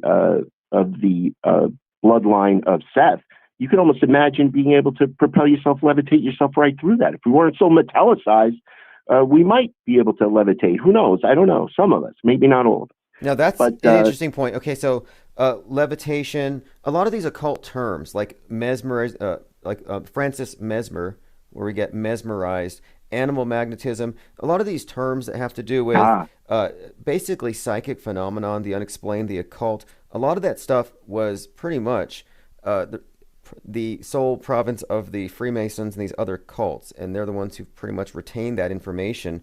And I think that, I think there's any advanced technology, obviously they're going to dole it out, monopolize the tech, and keep us in the relative darkness with regards to everything. And I think that's kind of where we are right now. I think the masses are in darkness. We are.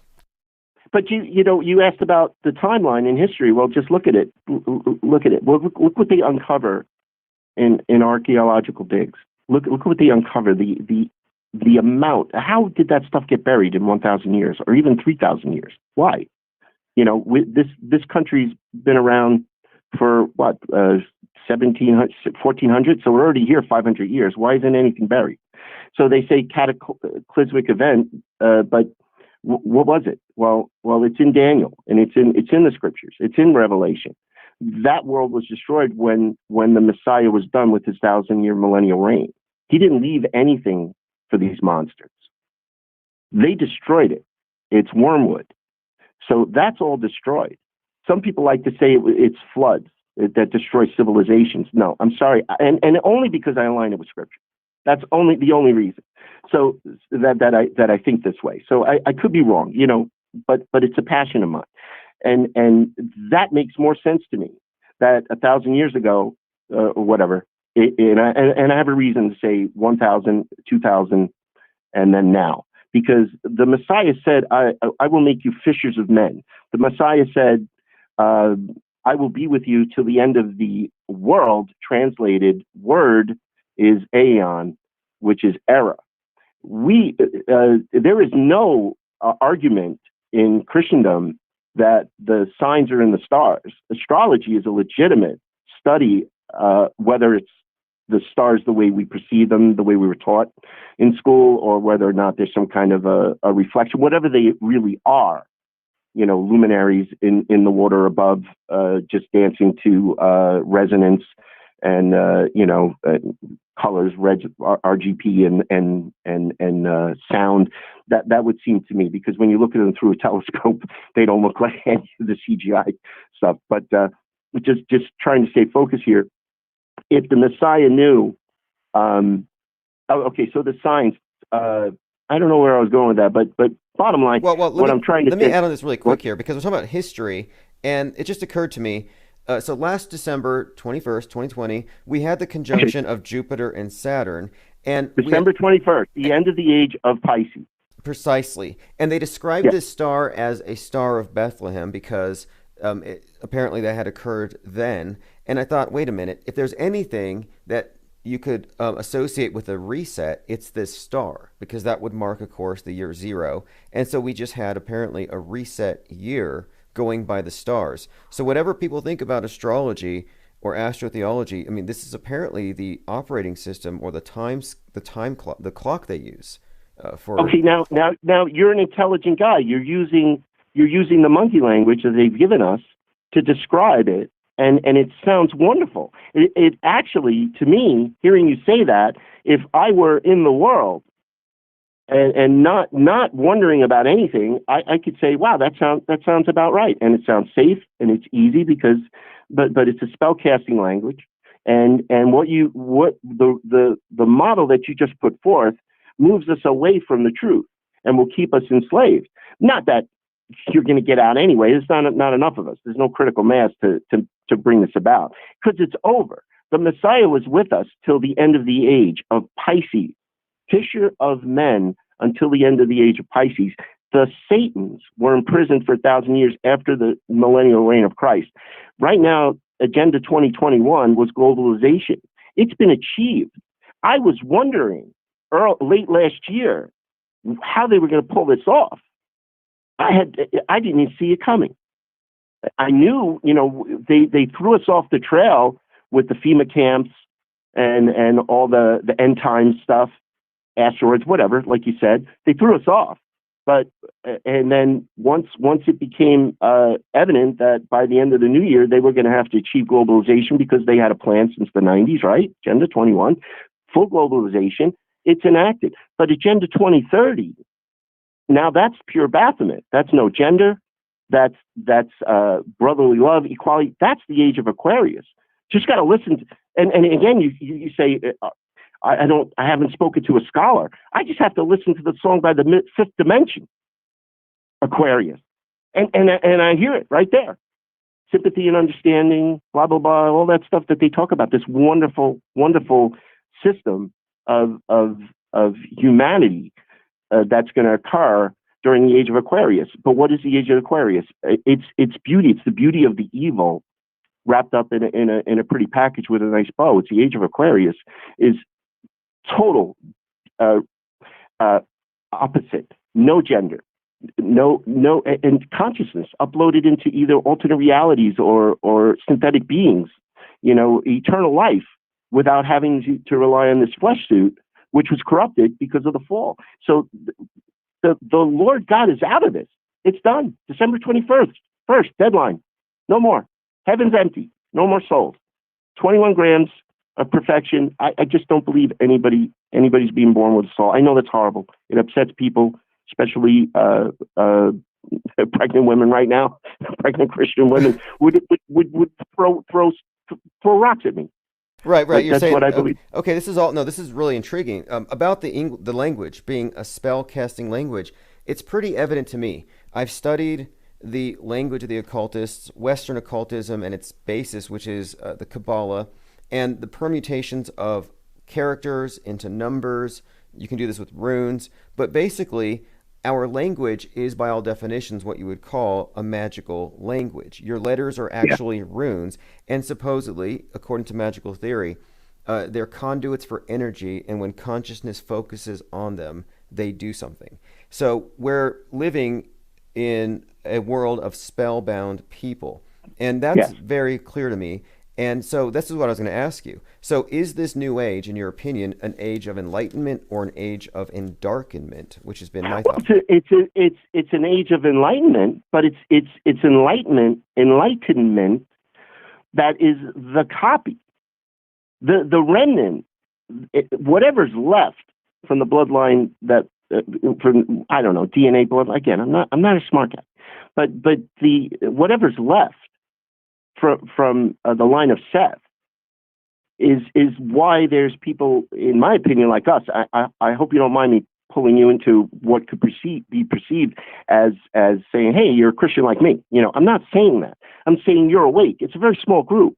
We're considered like we're out of I'm wearing my uniform right now so that I could embody the persona of a leader of a cult of people who are the remnant of the Lord God's creation in the system. Now, I might have, you said this too, I might have a very small part of me that my DNA, I mean, God, you lick an envelope. Well, I won't say lick an envelope, but DNA. I have to ask.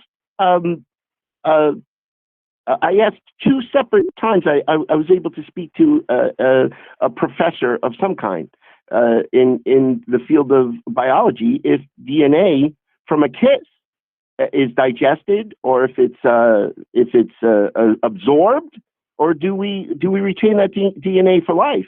Because obviously, when a crime is committed, they look for your DNA evidence at the crime scene. So, if I kiss somebody, did I get their DNA? Is it in me forever? And I got 2 conflicting answers, but one said absolutely, it never leaves you. So that may be, if that's true, and that's why I feel comfortable saying this, that if there's a remnant in some of us from the original bloodline of humanity that wasn't completely copied into this flesh suit that poops and pees and fornicates in Genesis 5 and is what we're living in now. And the bloodline, the consciousness of Cain are the ones that are from the fallen ones who are not going to be allowed. Those souls aren't going back to heaven, and they know it. So they've created this entire occult community, secret community, keeping the knowledge. They endured the millennial reign of Christ. Now they've endured the prison sentence of their leader, who's going to be released after 1,000 years. So what's 1,000 years? That's why I said it's simple. Christ was at 33, and so year 1 starts at 33. You got 1,000 years, right? Millennial reign after 3 years. Say he comes back. Millennial reign.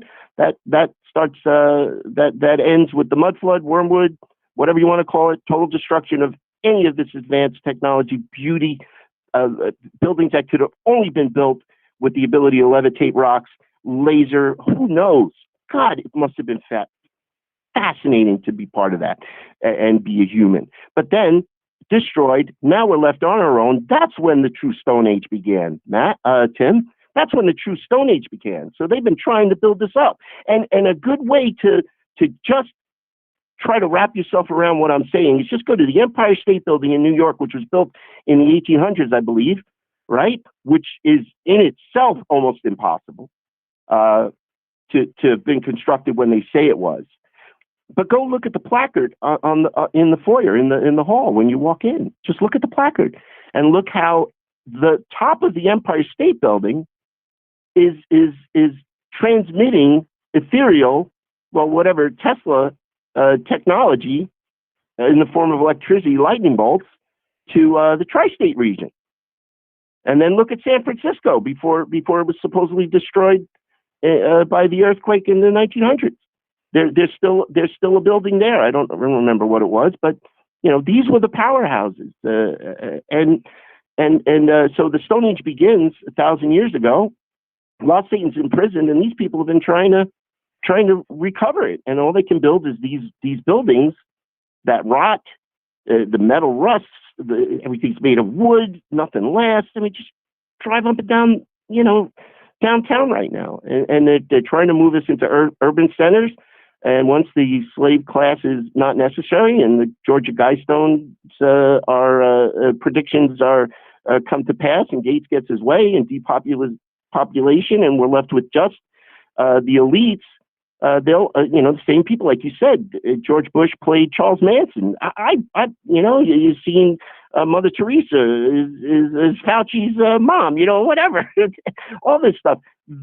Those people want to get their conscience, because cloning failed, Tim. Cloning failed because they couldn't get their memory to go into these flesh suits. And modern medicine failed because they can't get these flesh suits to not die.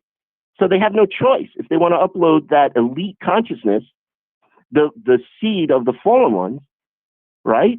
If they want to upload that supernatural 21 grams into something eternal because they've lost their right to eternity, because they took what wasn't theirs. It's as simple as that. Okay, this is really intriguing because I mentioned Elon Musk and Richard Branson, heavily involved in Hyperloop, which is basically underground, very, very rapid travel. But the idea that deep space could just be a way of referencing underground, like that's really where the focus is. And I was thinking back to Elon Musk's first wife, Justine Musk. Back when I used to sell books on Amazon, I came across some of her books. And I read one of them, and it was something like Blood Angel or something. And the book was about underground cities where clones were being created to house the spirits of fallen angels. Real dark stuff. And I thought, Denver Airport, Seattle. Yeah, exactly. And the idea that you have these disembodied souls of these angels that are just looking to be housed somewhere. And that's why I think it's fascinating that Elon Musk is involved with both the underground, and also he's always talking about artificial intelligence emerging as though it's ominous. Like, does he know something? Are they going to embody these angels, these fallen entities, in some kind of software? Do you know what I mean? Like a techno... Well, they have to. They've already told us that in the media, in film and TV. They've already told us. They transmit their plans. So, I mean, simple as that. They've already told us how many different ways they can do it. It's just which one are they going to perfect that will actually work for them? Because, the joys of the flesh, they're still trying to get that, but I don't know. I think the only way that they'll achieve that is by the alternate reality, to have the joys of the flesh, because this is a joyful existence with perfection. A fleshly existence should be one of the most amazing things a soul could imagine. I mean, it's one thing to dance with the stars and to be part of the essence of the Creator God. That's probably beyond what we could imagine. It is beyond what we could imagine. But to want to come here and enjoy the flesh, the prodigal son, come and spend his father's inheritance. So here we are, our 21 grams, and I use 21 grams because of that experiment that they debunked, but never tried to perform again with modern technology. How much does a soul weigh when a body dies at the time? How much weight leaves? It's 21 grams, and or 20 point something. 21 grams leaves. It's gone, and that to me either goes back to the Creator as a glorious light, being part of the glorious essence, the light of the Lord God, or it goes into the fake sun, which could be hell. The one created by the fallen ones. And now by these people, these artificial sun technologies, all this kind of, it's endless. But getting back to Elon Musk going down, let me tell you this: what if they were breaking a hole in the dome with the nuclear? Because I was in the Cold War. I'm a Cold War vet. I was 19 years old. I signed for nukes, and they put them on my jet, and we waited for Russia to bomb, start sending bombs our way, and we were going to send bombs that way. There hasn't been a nuclear blast except on Hiroshima and Nagasaki ever since it ever happened. And the fear, like we talked about, is instilled in us that now it's something a terrorist can get. It's in all the movies, it's in all the news, it's in all the the shtick that these occultists feed us. So we're all waiting for this nuclear bomb. But yeah, we all saw that SpaceX rocket in California skip off the firmament. I think he missed the hole. Now I'm going to blow your mind. And that's probably very hard to do, Tim. And I don't know if you saw this video, but we did a little research. So we have, every nation has a space agency. So let's just say this is Eden or was Eden. And let's just say global warming is really the opposite, because everything they tell you is one thing is another, right? It's the exact opposite. So if they say this crater is warming up, if we are in a crater, and go to God Gave Lampsey's videos, And just watch those. Just watch the 3 about that. That's all you have to do. And then you'll understand what he says and how he ties it to Epcot and planets and other craters. You know, we can find the planets and other craters looking at the reflection of the greater Earth in the moon. You can see he found them, not me. He did. But he shows us. And it's 20,000 subscribers or whatever, 30,000 subscribers, maybe too much time to, die for the cause, and they're going to bring you to Space Station Zero, and it's outside the crater. China went to their crater. Look at the landing zones with these space agencies that are trying to get to the moon. Israel tried to get to the moon. Well, here, let me wrap it up in a little bundle for you. There's 8 space agencies. There's not 8 space agencies. Every country has a space agency, but only 8 of them have recoverable vehicles. Recoverable vehicles. This is on Wikipedia. So meaning like a space shuttle. So how many supplies does a space station need that's smaller than a football field? You could take the ISS and fit it in a football field. But they have, if you look in Wikipedia, supply missions to the space station. You will see thousands of missions, and that's just the United States, just NASA. And we know where NASA came from. Let's not go into, the Nazi thing, who are really hiding out in Antarctica underground. Wait, right? so are you suggesting that they have been using the space program as a cover for exfiltrating people and supplies to areas outside of our crater? Absolutely, 1,000%. And there's, they've blown holes. Oh, that's funny that you bring that up, because just the other Yeah. day, they unveiled this big portrait of Kamala Harris, and it's made out of glass, where the artist had a big sheet of glass, and he broke it by tapping it with a ball There peen you go. hammer, and he tapped Yeah. out her entire face into the glass. Well, there you go. It brings me peace beyond understanding to be privileged to know this stuff, Tim. It really does. It is an honor, but there is no popularity in it. And I'm not saying because I have no friends and family other than my lovely wife Christine right now, and people that think like me, which were very few, a very small core group. But I'm not humbled by that and saying it's not growing. It's just they're done. The age of Pisces is over. It's age of Aquarius. Beast system by 2030. Satan comes out of his prison. He takes over this planet. Hopefully his followers have accomplished their mission, which is a way for Azazel and the fallen ones to get their consciousness into a flesh suit that's eternal, either a projection, an alternate reality, a virtual reality. I think they're abandoned. The actors, the actresses, the politicians, Kamala, they think they're going into this eternal life. If they're part of the satanic cults meetings, the charities, they all talk about this stuff behind closed doors. They know, they give the signs. That 666 is a crater, bro.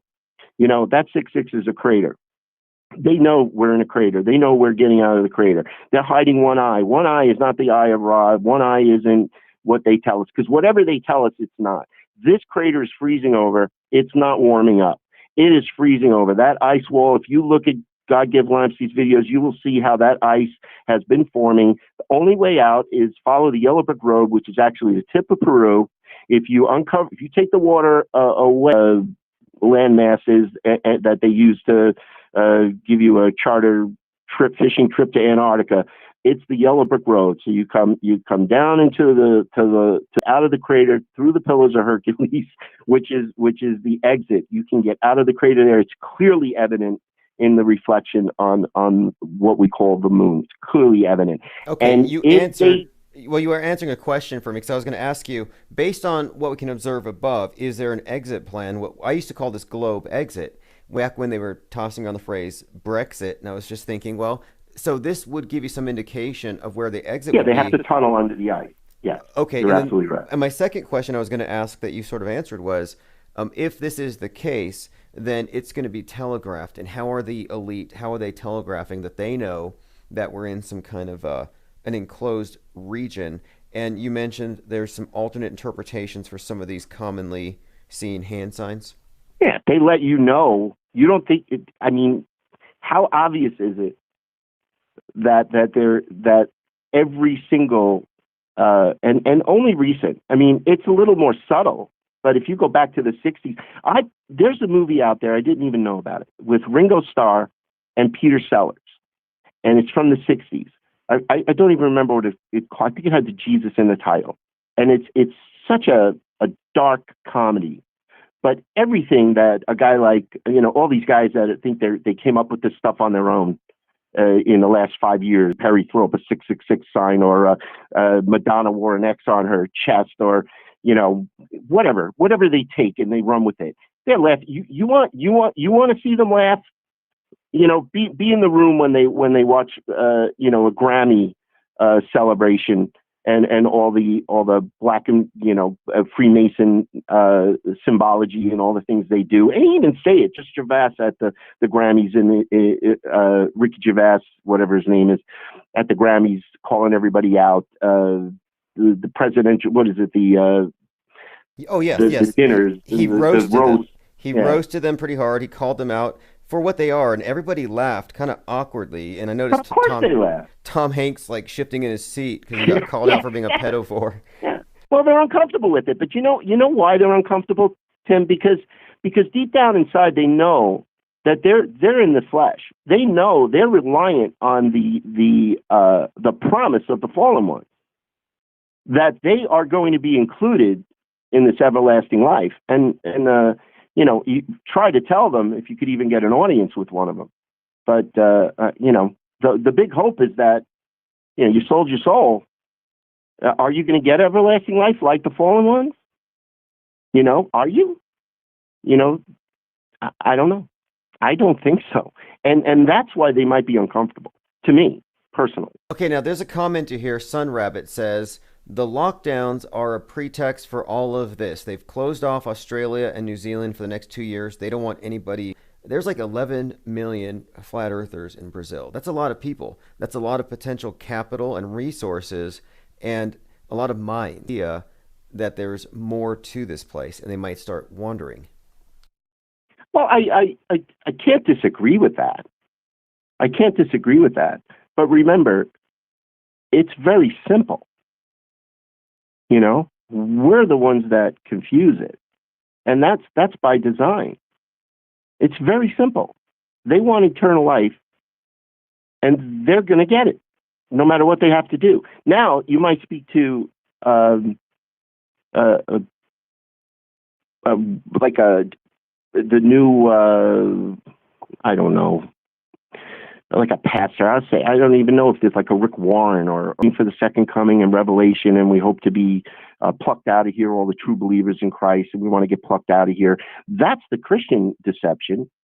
Now, the satanic deception is, okay, we're not Christians, we're not going, why would there even be not any different? If you just go a little outside the canonized Bible, you'll see that anything or hormone treatment, and DNA and these RNA vaccines or whatever, other than that, there really isn't much of a difference between our Messiah died for us. Let me say this. Our Messiah, the Christ, came here, the Lord God came here and lived the perfect life and died for us because we can't do that. We will do as thou wilt. Even if, I don't care if you're a Pentecostal Christian that speaks in tongues, you're going to have more. You're going to have a second bagel at the breakfast. You're gonna fall short of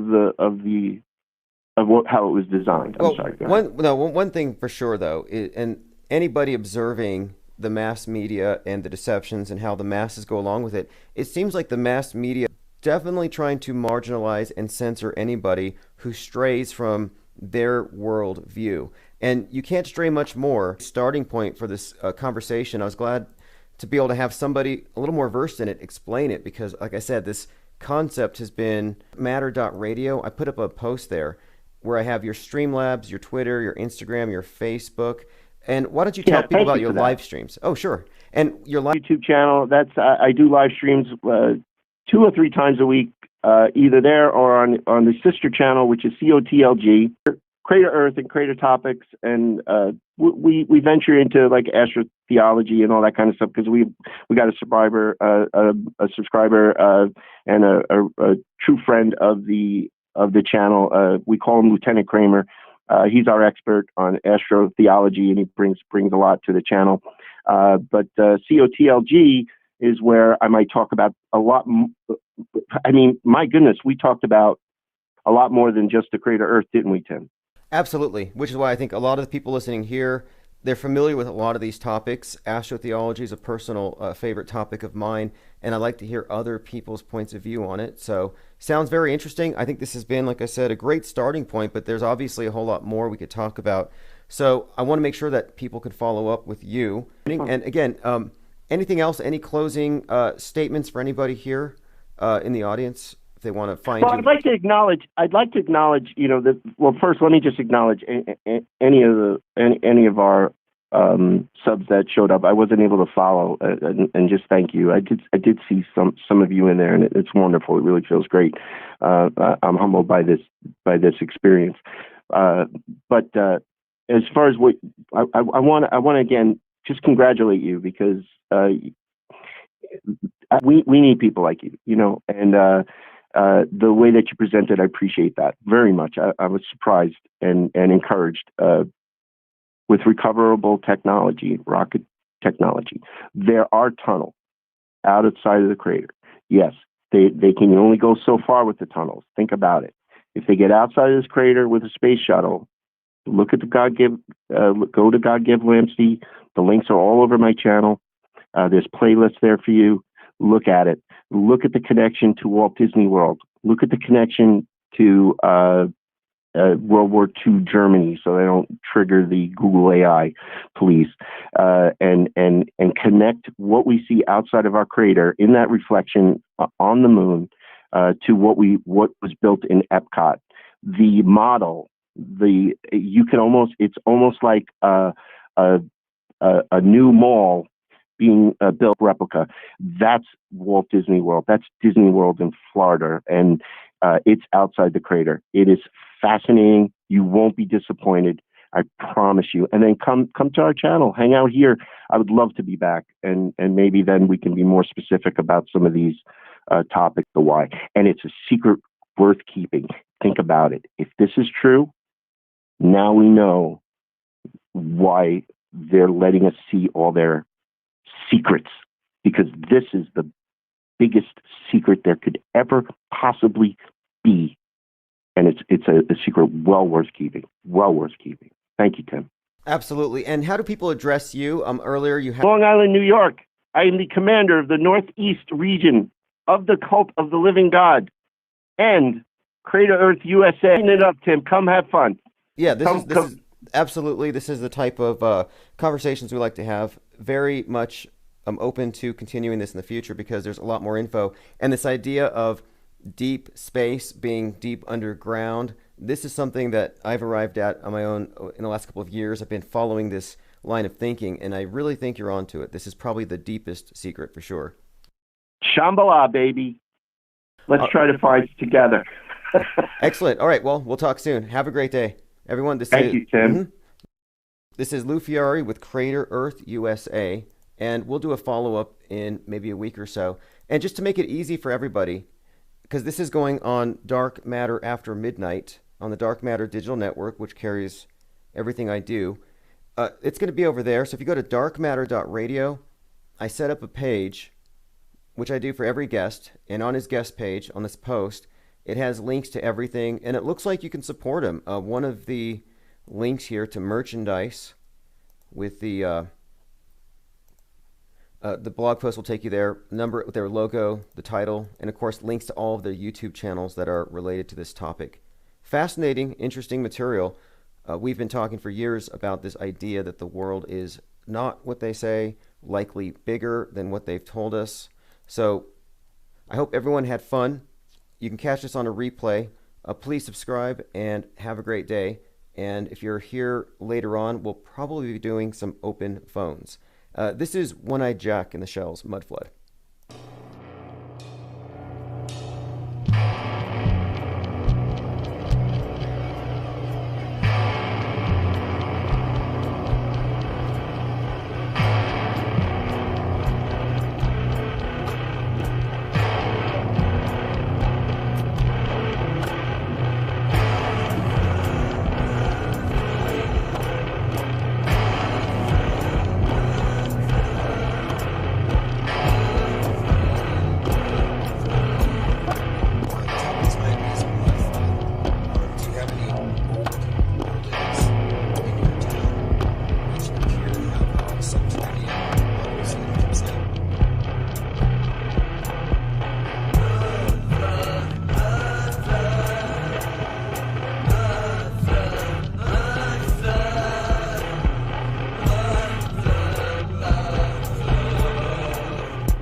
being I'm trying to avoid that. Occam's razor. The idea is you don't jump to the conclusion that requires a leap of logic, a leap of faith, or the intervention of the super. J-Tricks, trolls and agents set their traps to lure and alert man into the dumbest theories meant to be laughable issues made up of fallacies. Government guardrailing its sensitivities. The black sheeps in the herd, the crazy ones which society had, not playing along with the absurd, able to see what was to be obscured, not selling freedom for feeling secure. Society's being divided on every level they can. Fear spread by virtually all me over all my lifespan. Countless narratives being laid out to create illusions. Nobody being allowed to come to sensible conclusions. Economic hitmen used to force the wanted solutions, further extending control on people's confusions. Painfully evident if only ever searched for, admitted and swept under the rug like pedal gore. Yet the sheep can't see the world's a stage. Smurf level blue pilled and caught up in rage.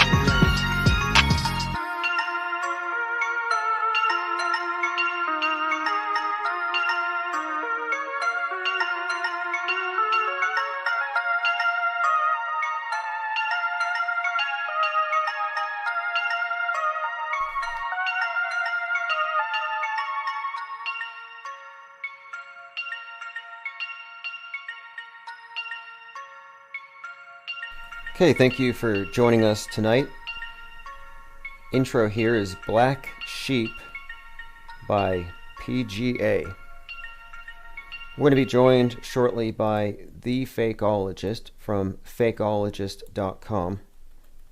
A fakeologist who will explain what that means, what he's about, what his website is about, has recently joined the Dark Matter Digital Network. So if you were here with us this morning, we had the Apostasy Show with John LeBon, and now this evening we're joined by the Fakeologist, who has the Fakeologist Show. The link is on the site, darkmatter.radio. Fakeologist, exposing media fakery one psyop at a time. And so if you go to the Dark Matter site, it's in the menu there. And what I'm doing here with Dark Matter After Midnight is I'm introducing all of the hosts, and the various authors who've been routinely interviewed on this program are also going to start selling their books through this site. So for those of you who liked some of the authors we've had, recently we had John Stedman, Micah Dank. Micah Dank's going to be back next month, by the way, on 3/11. I'm going to start acquiring signed copies of books for your convenience. We're going to stock them here at the Dark Matter shop, so you can go through Amazon, but you can also get signed copies. And that's going to be, well, pretty much starting now. So I'll be putting a show calendar at darkmatter.radio, so you know who is live when. So again, right now, if you just go to the site, darkmatter.radio, it's another place to listen. You can click on the Fakeologist show. Now, if you want to join us in chat, you can go to any one of the video links there. We're keeping the chat open for a Q&A session, so if anybody has any questions for Fakeologist throughout, you can ask and we will be addressing those. And here are some of the topics I want to cover tonight. Sky debris. Sky debris. All these plane parts falling, and many people noted how similar it looked to something out of that movie Donnie Darko, which I'm pretty sure is not unintentional if it is what we say it is, if what we're suggesting, that this thing is somehow not necessarily what it seems to be. In other words, a psyop, which, you know, as far as I'm concerned, it's fake until proven real. The media no longer has an authority on truth. There's too much competition, too much noise. The first casualty of war is always the truth, and we're dealing with full-time psy-war from all sides. So the question becomes, well, who do you trust? How do you know who to trust? How much can you trust them? So many problems when it comes to who to listen to. You know, half the country is considered to be insanely radicalized by conspiracy theories. Well, what's the definition of a conspiracy theory? Well, anything that side A doesn't like, that side B does, will be considered a conspiracy theory. It's a term that really means nothing now. It's a symptom of what I'm calling infophobia. I believe that we're dealing with panicdemics more than anything. The fear of information, as though information itself is killing people. And wrong information is even more deadly. So if somebody tells you that the earth is flat, even though establishment science says it's not, you might actually drive off the edge. Therefore, you can't be allowed to confront that particular information. But there gets to be a point with conspiracy theory where it's conflated with hate, but I think it's more like fiction. I think it's more about mythology. In fact, much of what you see about UFOs, abduction stories, bizarre sightings, aliens from Venus coming to the Earth to steal our water, a lot of this mythology was actually invented by the Air Force to discredit people who live close to Air Force bases and notice things that they shouldn't notice and talk about them. There's a very good documentary on this subject called Mirage Men. Mirage Men is about a conspiracy theorist who lives near an Air Force base, which happens to be a few blocks from where I am. And he was seeing, I don't know, stealth bombers. He was seeing something. And because of his online postings, the Air Force Base sent some people to his house pretending to be conspiracy theorists, pretending to be special agents with information for him. And they led him on to make him think that there was a hidden alien base somewhere in the mountains of New Mexico and that Venetians were coming to invade. He set up UFO conferences and other people would come in and claim they had their own abduction stories. And so you had this cult, basically, a cult of witnesses, people who've had divine interventions, angelic sightings for the most part, but they're aliens. And this cult that formed around it started with lies from the Air Force. The liars who infiltrated the lives of the conspiracy theorists were called the Mirage Men. It's the name of the documentary. I highly recommend it. I happen to believe that much of the internet is awash with Mirage Men, selling all kinds of lies, myths, and stories. You could generalize and say the mainstream media pundits are Mirage Men and women.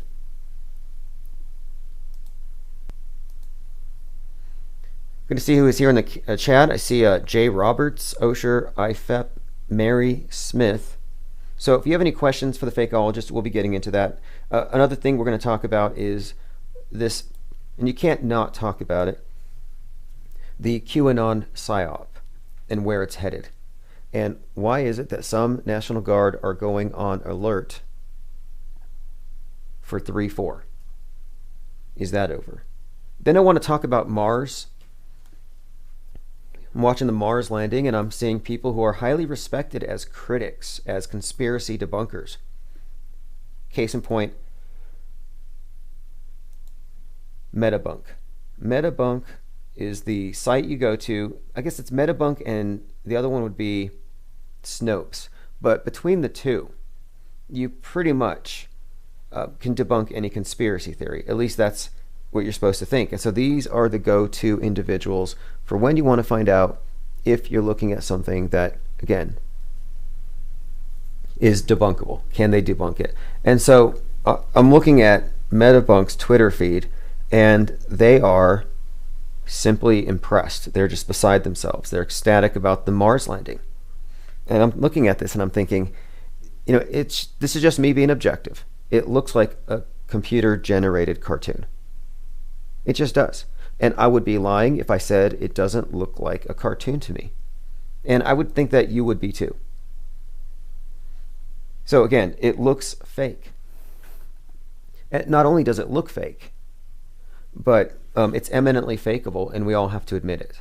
So the burden of proof is obviously on us to say it's not real, because the status quo is that whatever NASA shows us is real, even if it's live streaming from Mars. Does anybody even find that believable? So my question was, am I a conspiracy theorist because it looks fake to me? Am I a conspiracy theorist because it just doesn't look real?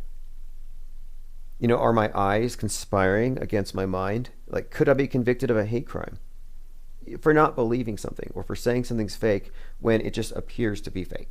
Who decides standards of evidence? Who decides what is real, what is fake, what is fakeable, and what isn't? Well, apparently the arbiters of reality are, of course, the MSM. Now, again, the Mars landing, all we really see is just video, so then it becomes a question of, well, is that a source of authority? And if it is, let's just admit it. Let's just admit it once and for all, that the Bible is no longer a source of authority, but the television screen is. If that's the standard that we're living by, because I'm just suggesting it's logically fallacious at this point to accept video. I mean, there's a reason why eyewitness testimony is so suspect. You know, like 75% of people who are wrongly convicted and later exonerated by DNA evidence are people who have been wrongly convicted by eyewitness testimony, faulty eyewitness testimony. So we know how unreliable perception is. So there's something of a blind spot that's calculated for. It's built into our legal system. So we know how that works. We know how the interrogator has an influence on the interrogatee. And I'm suggesting here that the fact that the space agencies are the only ones who can provide us information because they're the only ones with access, it's given them something of a bit of power. Much like the priesthood has power so long as they're the only ones with the ability to interpret the book. And I'm suggesting that if they're unimpeachable, then they are an arbiter over our very reality. What they say goes. And I refuse to accept that. I refuse to accept that some, for all intents and purposes, a secret society, a small faction in the military, that they're the only ones who can represent this, and then we cannot question what they present us when what we see is often questionable. You know, a few years ago, I think it was in 2009, Rush Limbaugh said that the water on Mars was, he didn't say a hoax, but well, pretty much. He said it was a Democrat hoax. Like, he knew that the water on Mars was just to allow the environmentalists to throw a bunch of money in this direction. So you can see there are obviously incentives for scientists to go along with certain things, just like there is for journalists. But I just find it to be, again, I think what it comes down to is this arguments from authority where scientists have assumed the mantle of priesthood, but the astronauts are more of an elevated priesthood. Like they're up there on a hill, way higher than the Vatican. And what they say, what they proclaim just is. And I'm just looking at the special effects and I'm so underwhelmed. I'm like, well, how can I even fake it? And I've been trying to suspend disbelief. Like, let's say I had never really questioned this stuff before. And I guess it's because where I'm coming from is more than 10 years of experience in photo editing, video editing, 3D animation. So I just think that visually the stuff doesn't trick me. Kind of like when you look at old movies, they're kind of funny looking. Like the special effects, that is. Like, you understand it's what they had at the time. And at the time, it was probably very satisfying to the audiences. But by today's standards, it's laughable. Well, I find much of what we see with the mass mind control propaganda to be laughable by today's standards. And what we're expected to take as seriously today will be laughable by tomorrow's standards, because it's laughable right now. But the status quo doesn't know it. They think it's real, serious. Overthought in the comment says, the Leonardo DiCaprio movie Inception is about the normie's cognitive dissonance and then not being able to distinguish dreams from reality. Now that's kind of a side topic here. We got into it with the sky debris. When we started talking about the falling plane parts and what this could mean, why would you have something like this, a hoax on this scale, perpetrated? What would be the purpose? Well, we were looking at this. When you look at the media, when we look at it from a outside perspective, you're analyzing this media as a world stage. You can't separate the entertainment from the news. So when you have a very popular movie with some very powerful symbolism and imagery, like Donnie Darko, that movie is about a plane, well, parts of a plane falling on a house. So you can't really separate the two when you're analyzing these things. Like, well, we have these pop cultural references built into a major news story. And sure enough, like in the movie, the number 13, you have all the usual symbols. The scary psychopomp, the bunny with the skull face. But dreams, okay, keyword here, dreams. Somebody brought up Dissonant, the movie Inception, and the public being led into a dream state, more or less, a simulation, because they're so awash with propaganda, their reality's filtered through fallacious computer models. Well, anyway, the Donnie Darko movie is about a dreamer, a sleepwalker. He's literally a sleepwalker, and he ceases to distinguish between the two. It's a movie like sort of like Alice in Wonderland. You know, Wonderland is the dream world. Well, anyway, the plane parts that fell in, was it Broomfield, Colorado, fell on a house at Elm Street? I believe it was Elm Road, and it was on the 1300th block. So you have the 13 and the Elm. Of course, Elm Street, heavily associated with what? Dreams. Freddy, Nightmare on Elm Street. Elm Street also is associated with the Kennedy assassination, which has some interesting implications here as well. We kind of discussed this yesterday. But the other side to it, of course, Donnie Darko had this character. It wasn't quite Freddy, it was Frankie.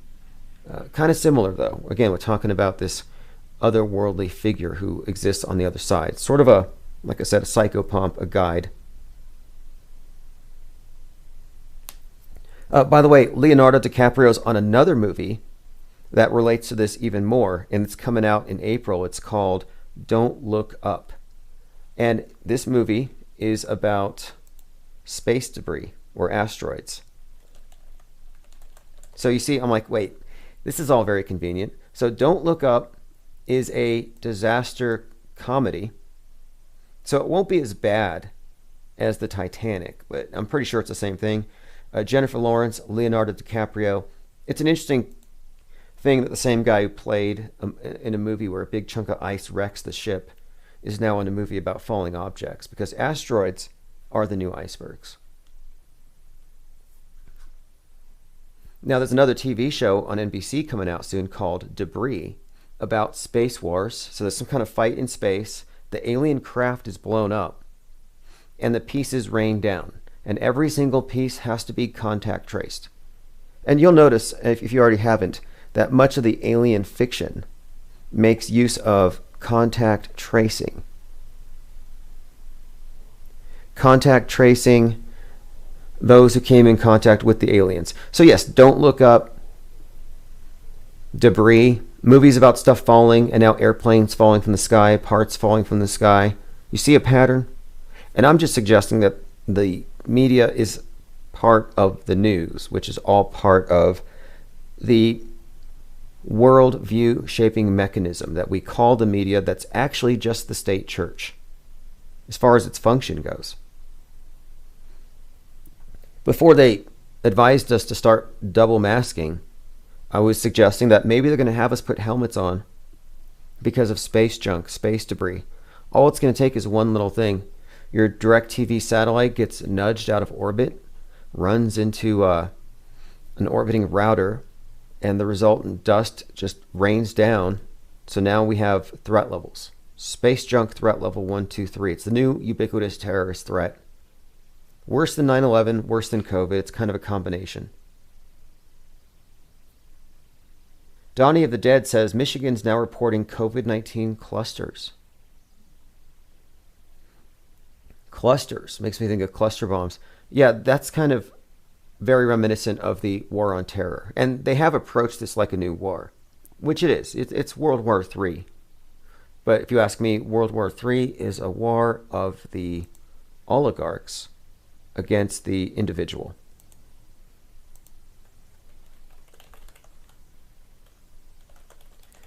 Okay, so the next topic I wanted to cover, and we're going to go through these most likely in this order. I want to get his take on vaxophobia. I'm of the opinion that vaxophobia might just be another form of weaponized superstition, just as bad as coronaphobia. I think what we're looking at is a fearocracy. That's how the world is run. I mean, there's twin pillars of human motivation. If they can tempt you or train you to want something, but then there's also the fear thing. And it seems like the people who are afraid of the virus love the vaccine. They want multiples. Can't get enough. They line up for the needle.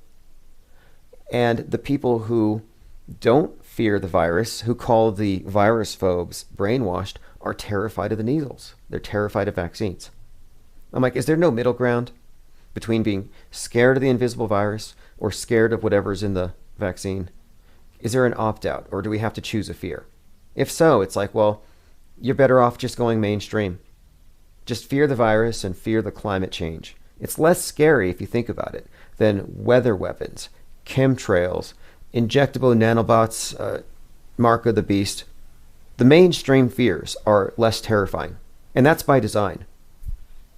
Because what they've done is they have given the alternative fears such a spin that you'd have to be willing to have a darker view. It's actually scary. That's why I call it a guardrail. And if you want to go that route, yeah, it's dark. It gets pretty bad if you dig into these conspiracies. And I think that's meant to scare most people back to the mainstream. And those of us who go all the way and inspect it find that, yeah, it's pretty much just a guardrail to keep you mainstream so you don't get off the road altogether and actually pay attention.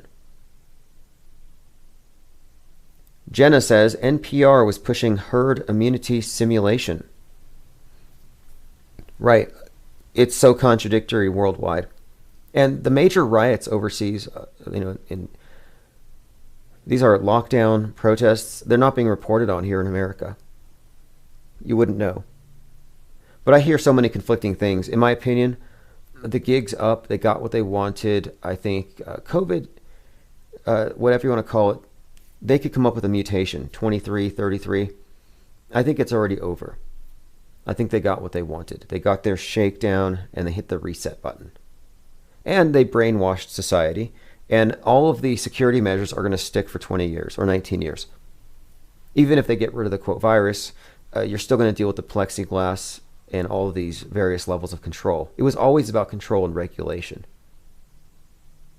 So many of the things that we talked about last March, right when they declared pandemic, have come true. And we may revisit that.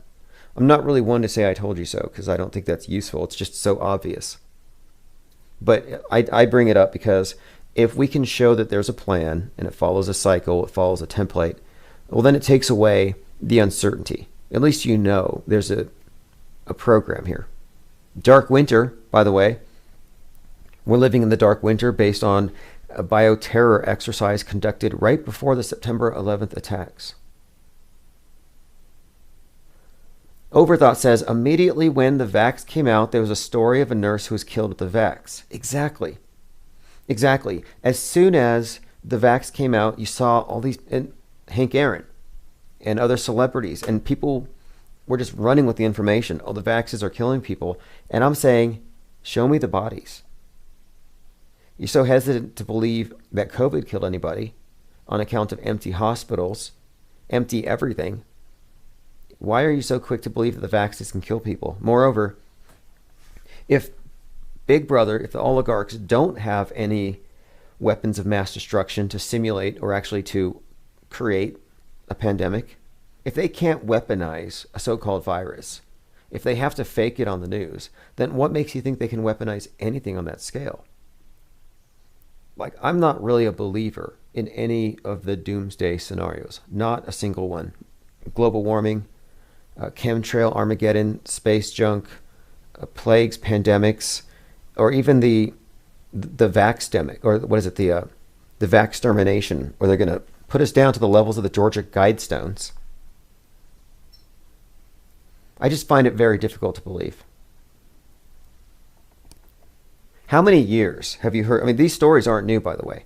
And this is something else that gives you perspective. You should look at what the quote conspiracy theorists were saying back when Obama was president. They said if they get Obamacare in place, conservatives will be snatched out of their homes and vaccinated with nanobots in the hospitals. I'm like, wait, are they just recycling these fears? I think so. Donnie the Dead says COVID-19 may be over. The White House had votives out for the 500,000. Yeah, I was watching that satanic ritual tonight. Before this, I saw supposedly Joe Biden with Jill Biden. They're all in black with the black masks. There's candles everywhere in front of the or behind the White House. I mean, who else was this for? What's the date? It's 2/22. I'm wondering if there's some kind of significance to them. Nearly everything does. I was listening to my replays for a few minutes earlier when I was in here, and I was like, wait, right before, like 3 days before Starship fell and crashed and burned, we had called it here on this channel. We said it's the week of Imbolc. There's going to be a burning pillar in the sky, some kind of flaming... we thought maybe the space station would fall, but instead it was the Starship crashing and burning. Right on schedule. So anyway, these are all rituals. I don't know if it's satanic. I use that term very loosely. Very loosely. Let's use this. Really quick here. I'm going to bring Fakeologist on here in just a moment. I'm just going to go into Discord instead of Skype. I think it'll be a lot easier. I'm going to start a voice call with him. We'll bring him in. We've covered already most of the topics, and then I'll just reiterate these with him as we go through these.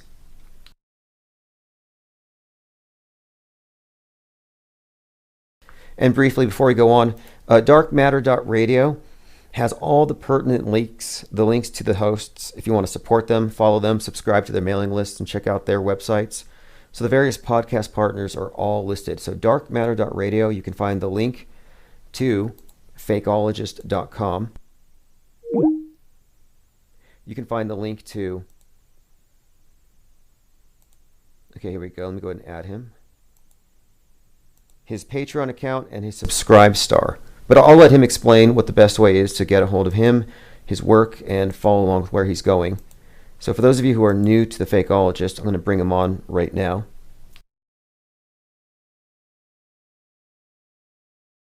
And again, fakeologist.com is in the chat. I'm going to go ahead and walk you through the site really quick. This is one of the first, I would call them proto-auto hoaxing sites. You know, one of the first sites to really just start calling everything out, deconstructing everything, calling things fake. And fake is one of these words, I'm surprised. Well, actually, it is already screened. I think the word fake, the word hoax, these are words that the media is very careful about. You notice that if you call something a hoax, what do they call you? They call you a hoaxer. The definition of a hoaxer is someone who perpetrates a hoax. So when somebody is caught committing a hoax, they call the accuser a hoaxer. What do you call that? It's projection.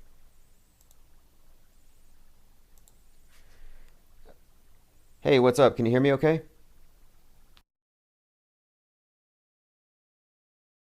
Okay, so hey, we are live right now, darkmatter.radio, Infinite Plane Radio. And let me go ahead and get a sound check from you. Go ahead and say hello. Hello, Tim Osman. All right. How am I sounding? Looks like loud and clear. So we have people in the chat. So I said as we go through here, they can ask you questions, etc. Sure. What chat are we looking at? So I can see. The chat that I'm looking at is over at, well, there's so many of them. Which one should I direct you to? I would just direct you to infiniteplanesociety.com right now, or darkmatter.radio, and then just click the first video link. I'll just drop one for you. I'll give you the link direct. Make it easy for you. But basically, I was just explaining to everyone here how you are now on the Dark Matter digital network, and so we're going to have your podcast regularly streaming there. And then here, Thank you. Wanted to give you a chance to introduce yourself to the people who haven't listened to you yet, and then we can kind of get them to maybe visit your site and then find out different ways to support what you do. So let's start off with this. What is fakeologist.com about, and how did you arrive at this? Well, fakeologist.com is a site I started about 2012. And it was all about just stumbling down the rabbit hole. I wasn't looking to go down the rabbit hole, but when I started looking into things like the IRS, it led me to all kinds of different places that I didn't even know existed. And the biggest conspiracy that I was semi-interested in was JFK. But I'm just buying some of the books around that and watching the movie from Oliver Stone led me absolutely nowhere. So I didn't really think there was anywhere to go past that. But once you go down the rabbit hole, you can't get out. And the next thing I looked into was 9/11. And I had no idea there was so much else to the story. Just never occurred to me as a regular person. Just never occurred to me whatsoever that there was way more to the story. Yeah, I wonder what I'm finding, and this is the part that got me really hooked on this topic of real-time media critique, is that you have the big ones, the JFK, the 9/11, the Roswell, the ones that X-Files talks about. But the more I dig into it, or the more I dug, the more I found that hoaxes are far more commonplace than people would think. It's not just the big ones, but they're far more numerous than people would think. So with that, yes. I was looking at before you got on the call here, we were talking about the plane parts falling from the sky. Have you had a chance to analyze that particular news story? Well, back in the day, I remember the only one plane part was that engine that crashed through the awning and didn't damage the awning. It was just sitting on the sidewalk. That was the most significant piece that I can remember. But that's just another misdirection to the whole event, obviously, as I've discovered, and I'm sure you've looked into. By the way, I clicked that link and it comes up 404. I don't know if you have okay. a better... Yeah, I do actually. Well, look, this is the thing that got me. I'm looking at the plane. Link and it comes up 404. Okay, got it for you. Got you the new link. Okay. So I'm looking at this event where these plane parts are falling and they hit a house. And a lot of people have noticed this. It looks like a scene out of Donnie Darko, for one. And then two, it just so happens that there's a show coming up on NBC. I'm looking at this called Debris, about stuff falling from the sky.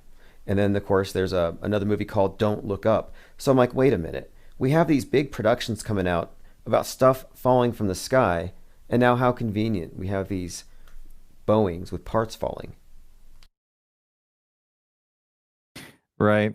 That was never an area that I spent much time in, because it took me about 3 weeks to basically understand that we were looking at a movie. So the individual plot twists in the movie weren't really concerning me. It was the overall that I enjoy. I enjoy the overall manipulation of people and how that works and how amazingly convincing it is and how impenetrable the mind control is around it.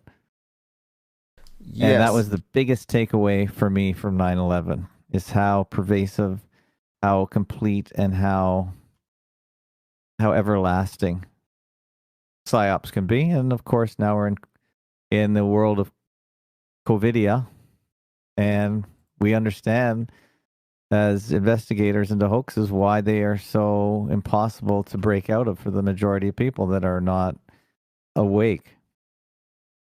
Right. Now, have you experienced this? Like, I'll send a tweet to somebody and I show them several videos from September the 11th where clearly you don't see any plane hitting the South Tower. You only see that from the mainstream media footage. But I share that with people today, and it just bounces off. They don't even process it. And I'm just wondering, like, does the truth even matter? Is it too late? Would that have mattered 10 years ago? I think if we knew about if I knew about psyops at the time of 9/11, then it would have been way easier to see through it. And 20 years later, I think it's a distant memory. and it's just not interesting. We have a whole generation that don't even know what 9/11 is. So anyone born at the turn of the century may be slightly interested in what happened the year they were born, but overall, I don't remember much about the year I was born. And of course, our memory doesn't start recording until we're about 6, as far as I know. I know people think they remember being 2 and 3, but I don't believe that's true. Therefore, to this generation, 9/11 is ancient history. May as be talking about Tartaria, even though I don't believe in that either. Okay, well, here's something that you brought up, something about how impenetrable the illusion is. So there's this master debunker. So this is a guy who reverse engineers things. Like, for example, somebody claims they saw a second sun, and he reverse engineers it and shows how to recreate that effect with your camera. I'm talking about Metabunk. And I saw Metabunk on Twitter today sharing the Mars landing, and they were utterly amazed. And I'm just like, I can't even admire the faith. I just don't understand the lack of skepticism when it comes to these things that look to me like video games. So is it possible for a person like that, who can clearly disarticulate most conspiracies, to just be selectively ignorant? Does he have to be in on it? Or, what do you think it is? No, he's got to be an employed misdirection agent, I think. There's just no way you can go halfway with looking into things that aren't as they appear to be. There's just no way. Unless you look quickly and then look away and stop researching, there's just no way. You can't go all the way down the rabbit hole if you're a thinking person, as far as I'm concerned. Right. Yeah, that's always been incongruent. How can you see through something as complex as the moon landing and then not go any further on something else, or worse, backtrack on it somehow, like Joe Rogan famously did? It's like, how can you even do that and be honest with yourself? Yeah, so it's not possible. If you just look into something for 2 weeks and then stop researching, I can see how you might not get to the end of the hole. But if this is what you do for a living, then there's just no way. It would be like being deep into politics, and even if you were deep into politics, you'd see through it quite quickly for what it is. Yes. And you would see that the average person is not really deep into politics either. They have some surface knowledge, but unless you are a politician and you go see how the system works by being in the system and as an assistant or as a candidate, then that's when you see what's happening for real. But if you're standing on the outside looking in, of course, you're not going to understand.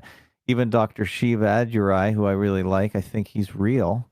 He tried to become the Republican candidate for Senate in Massachusetts, and when he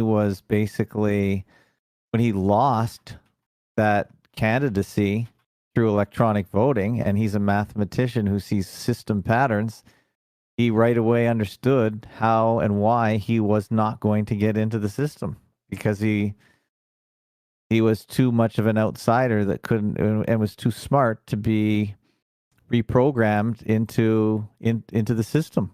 And the system is what runs everything. It just reprograms whoever moves into it. So now you use the word movie you use. So you're saying system. Is that word similar to my use of the word metascript or scripting? Well, maybe the politics is a system, and the system is more important than any individual person that comes into it. And the system just takes people and crushes them if they're out of line or they're not going to move down the sausage machine. They just get discarded. I think the system is very powerful. Yes. I was blown away by the fact that after the thing at the Capitol, I jokingly said, these histrionic Democrats are going to call it the next 9/11, even though it just looked like a frat party. And sure enough, they're comparing it to 9/11, and they want a 9/11 commission on the thing. And I'm like, wait, are you telling me that the world is literally governed by theater, very poorly acted performance art pieces? And yeah, it's true. It's sad, but it's true. It's governed by myths. That's how you do it. And I'm sure they took a long time over the course of history to figure it out. But yeah, We're governed by myths, and make sure they're myths that people can believe in, and make sure they're not too complicated. And that's how the world works. So, in your Create opinion, some- is QAnon a myth machine that involves the believers, or do you think there's any seed of reality to this so-called intel leak? Yeah. No, I think it's part of the myth machine because it's very attractive. Almost none of it ever comes true as far as I can tell. I didn't really know about it. I didn't follow it right away. But as you talked about it, that's probably the only way I really found out about it. And it's very enticing. I found a couple blogs that were talking about the different QAnon pieces. And of course, it's still ongoing today. But I think it's just more misdirection from what's going on today. Just like I think the COVIDs is a massive misdirection as they reset the economy and just, I believe, come out of bankruptcy for the fourth time in American history. I believe that's what's happening now. So it's just a giant myth. It's the biggest myth in the history of the world because they've never had total spectrum dominance of the world's media in such a concentrated form. And that's why the whole world is under the hypnosis right now. And it's so powerful and there's nowhere to run. Yes, that's the thing there is nowhere to run because its enforcement is through the believers. It's a radicalizing cult, the hypermediation. And no, there is no escape. It's like, well, you can't even go to the store without covering your face without alerting one of the programmed Hive members. So that's, it's that The bad. enforcers are everywhere. That's the danger. I'm more afraid of the mob than anybody else. I'm not afraid of the police. I think that the COVIDians, I guess it's COVIDians, the branch COVIDians, they're the most dangerous of all. You're likely to get whacked over the head by a COVIDiot who thinks that you're going to kill them if you breathe on them. So that to me is very dangerous. Oh yes, it is dangerous how self-sacrificial they are, and that's how cult members are. I've seen this with many mass cult members and mobs, but just the idea that they've sacrificed their interests, their lives, their faces, and now they expect you to as well. They can't have any untransformed person. And it reminds me of The Last Man on Earth, one of the first zombie apocalypse books. And it's based on, it's the movie based on the book I Am Legend, where it's like, he's the last one, and they're trying to get him to convert to the cult. And I'm like, this is what we're dealing with. Yeah, it's pretty dangerous, to be honest with you, being a non-believer at this point. Good way of describing it. Non-believers. Non-believers, you're the sinner, you're a reprobate, possibly even an apostate. Like, you know the science, but you reject it. So that means you're not even savable. And apostasy, as the John LeBon show is so labeled on your site. Oh yes, and that's what this really is. I'm glad he took that term apostasy because I'm trying to get all of the mass media apostates on this network, people to listen and just because it's a great idea. Really, otherwise we get drowned out by all the sheep, by the monotony. Yeah. Now, what's your take on vaxophobia? I know it's not sensible necessarily to just trust somebody on TV with your life, but do you think that the people are actually dying from vaccines as reported in the Twitter sphere? Yeah, I tend to give that. I tend to label that atrocity propaganda, and it's hard to decode why you would spread atrocity propaganda. But I don't think it's much different from the one Chinese guy that we saw dying, falling over flat on his face, but he put his hands out first, I believe, on the way down. But I think all propaganda is just to promote a myth. And I think, as I posted as a banner on fakeologist.com, the vaccine, I believe there's three parts I think there's a triage of parts to this psyop. There's the vaccine that will never come, the successful vaccine that will never come.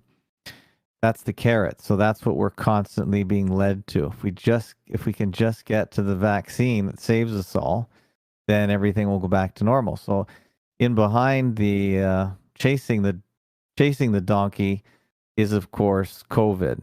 COVID, the mutant variants, the variant mutants, whatever they want to call them.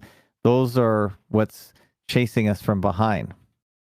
And I guess maybe the third part could be the quarantine camps. That's the other super fear center that we have that in Canada right now. That's definitely, I don't think it's made it to the US yet. You have a lot farther to go because of your non-compliance and your decentralization. But the quarantines are a big fear factor here, where you are channeled into these hotels that are repurposed as COVID camps. So those three things are the fear factor that keep this moving along. And those three things will keep working as long as people keep believing. Now, I don't know how much longer people are going to believe.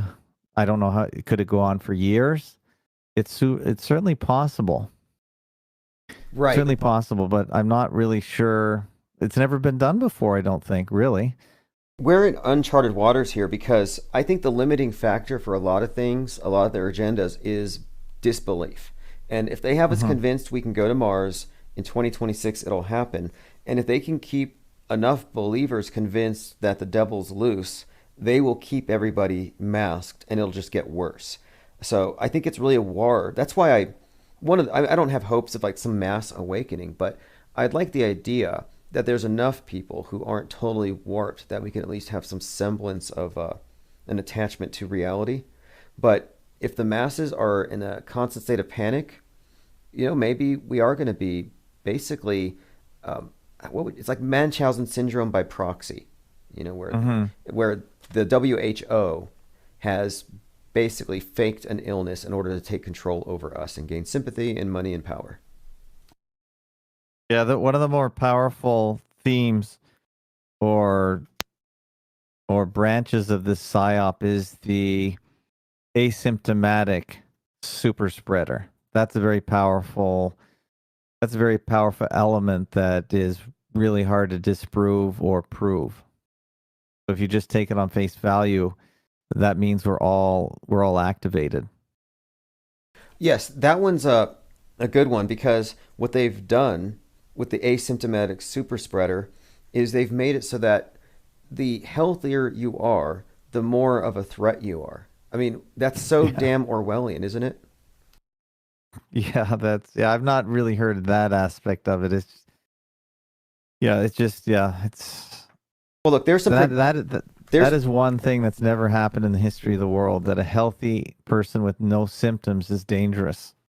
That's such an inversion of reality that the idea that anyone can believe that is insane.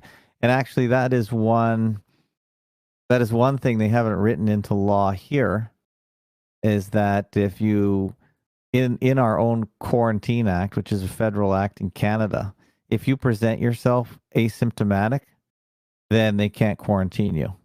You have to show signs of sickness from the head up, or the shoulder up rather, for them to be able to detain you. And so if you walk off the plane without a cough, a sneeze, a fever, or a sniffle, you're free to go. And most Canadians here don't know that. I really didn't know that either because they don't make that clear. But if you read the Quarantine Act, and I'm sure most people don't have a copy of it in their pocket, but if you understand it before you get on the plane, then you'll be able to escape prison, COVID prison. So that's recent research that I found out and posted on my blog, fakeologist.com/blog. Good to know. Anything that can liberate us from these constraints that are mostly just with your compliance, your ignorant compliance. That's why last year when they started the quarantines, I started disseminating press passes. So anybody who calls in is a member of the Infinite Plane Radio as a field correspondent. You have a press pass. Well, now you're essential. And you don't have to obey the lockdowns. So we weren't locked down. We refused to participate as much as possible in any of their insane rules. And what do you think about their new testing sites where they want to, the new testing method? Is that just humiliation?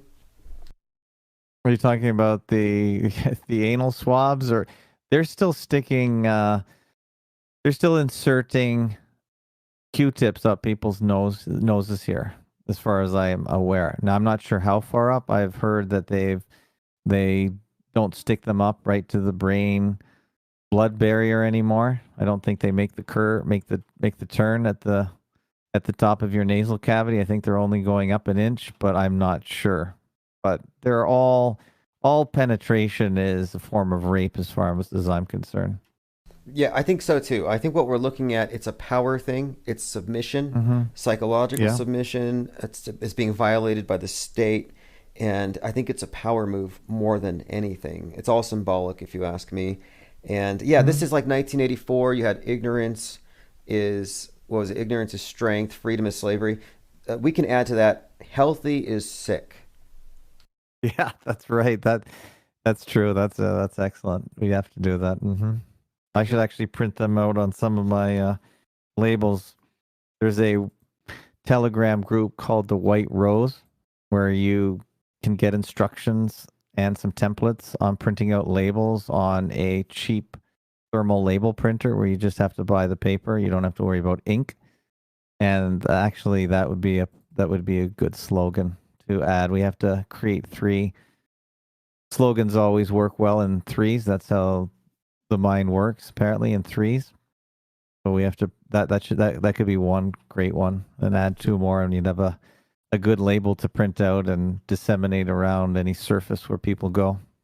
And people probably wouldn't even get the irony of it, which is so sad. I mean, they're so spellbound, and it is true though. Like, I watched this bit of Superman predictive programming. I think it was from like the 2005 Superman, where they have to quarantine him because he's an alien.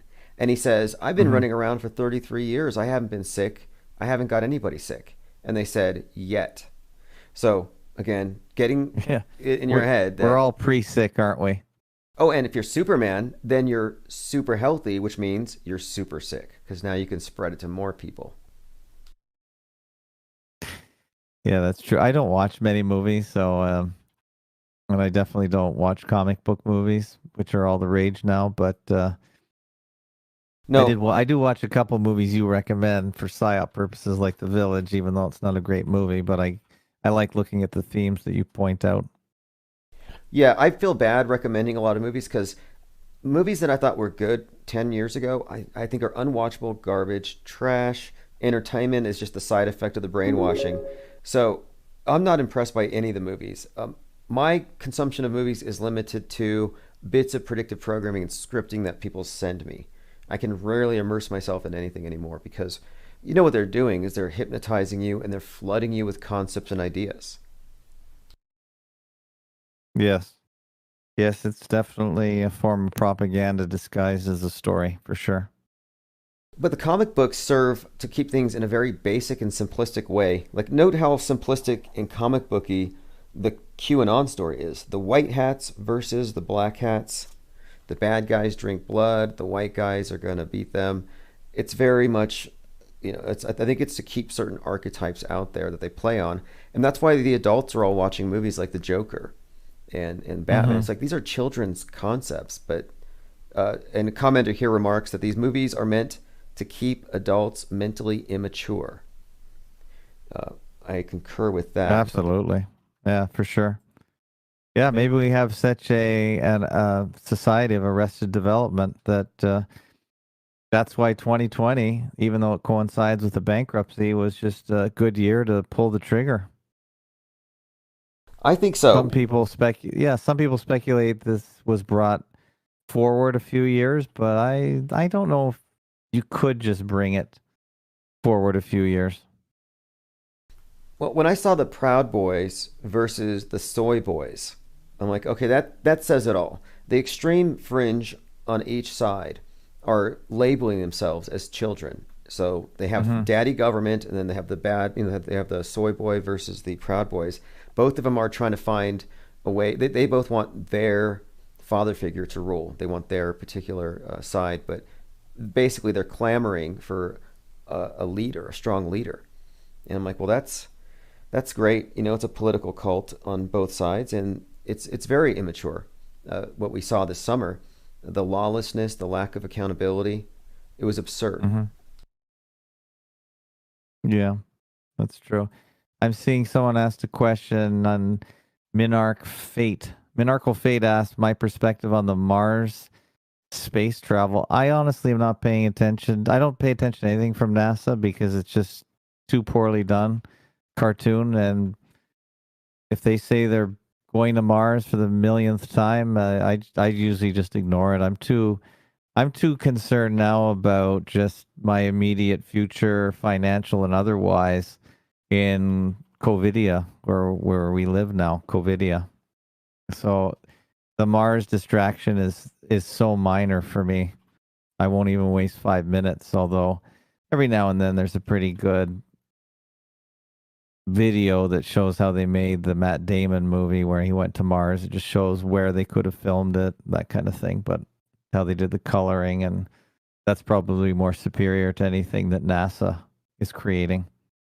Sure, and that's a topic I cover often, is how NASA looks very bad compared to the entertainment, and it seems like they can't really move forward in space until they bring down their ridiculously fake-looking production they call the space station. But I understand. Mm-hmm. It's like you have this drama going on out there, misdirection. Meanwhile, they're using the false cover of a supposed pandemic. They're using that as a cover for changing everything radically, and everything. Like even I think getting rid of gendered terms. I don't care about people's whatever, but the issue is here: how difficult will it be to describe your life in context, your family, your extended family, your relationships, if you get rid of uncle, aunt, brother, sister? Mm-hmm. You know what I mean? They're taking away the lexicon. Yeah, well, I think, when did we last talk about what is going on? Was it, let's see, what is this, February now? I think we talked last maybe November about my predictions about what this Covidia is all about. Yes. It was it was a little bit before that, but sure. We had talked then about this, and that was when I think it was pre-vax, though, before the vax actually came out. And so far, though, have your predictions more or less come true? Do you feel like you've been vindicated? Yeah, unfortunately, I haven't really seen anything to change my mind on anything. I really didn't know how the election was going to go. I didn't really know how they were going to use that as a wedge, but now it's a little more clear that it was clear that Trump, just by what they represented in the media, was a runaway train, and the fact that they reversed it at the late hours of the evening, that was obviously very telling, and it was supposed to be in your face. And now we have this old guy running around that looks very strange, this old president, creating executive order after executive order and just really trying to bring some of these really weak narratives as to what should be done with COVID. I don't know how much traction it's getting in the U.S. because every state is different. But yeah, nothing. I was just a little surprised at how it played out. At the insurrection PSYOP, I thought was pretty weak, but I didn't really realize they were going to use that as a 9/11 because it was such a poor LARPing event. Right. I mean, couldn't they have done a Boston bombing? There weren't any. There was no atrocity there, so it looked maybe offensive. It looked rude, but to equate that with and then to use that to say, oh well, now we can't question the election. It's like that doesn't even follow. Yeah. I thought it was not well done. I thought it was poorly done. And there's a pretty good video deconstruction on the screen, on the frame by frame of the Capitol insurrection inside, where they put that phony doorway with windows. I didn't even realize that was just a big prop. Obviously I've never been in the Capitol hallway there, but apparently that was just a prop they dragged in and did the whole ritual, the whole LARP right there. Okay, see, Plus. I just noticed that there were more photographers than rioters. There were so many photographers, and so many of the shots that we see, the iconic shots of the individual with the buffalo horns who represents all Trump voters all of a sudden, every single image with him was staged. He was posing for the pictures. Yeah. So they try to make it look like Braveheart, but it just simply wasn't. And I'm just aghast at how this is good enough to change the world. So, yeah. Yeah, I agree. I thought it was really weak. And there's no evidence that those pictures came from that day. They could have done that any day of the week, the year before, like any other film set. It could have easily been created much earlier for it to get that one iconic shot right away in front of the media. So, in fact, there was someone who actually found a time-stamped photo that showed that one of those shots was actually done like 20 minutes before Trump's speech was over. So that's the case.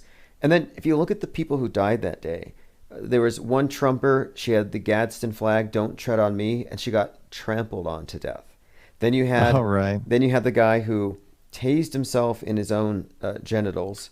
And I don't know what his last name was. I should check. But these things seem like fictions meant to entertain the left and to make the right look like a bunch of goons who got what they deserved. Yeah, for that to be a pivot point and a narrative to carry through 2021, at least up until now, they seem like minor events, but they've latched onto it like a dog on a bone. So where do you focus now when you're watching the world stage or analyzing things? So the main thing you're looking at now, is it mostly the obvious statist, eco-fascist takeover, the Agenda 2030 thing? Is that where your focus is? Or because it seems like the media is just mostly COVID has replaced all the massacres and shootings. Well, I'm in Canada, so I'm really worried about where I live more than anything. I think everyone should focus on where they live. I don't really focus too much on the big narrative in the U.S.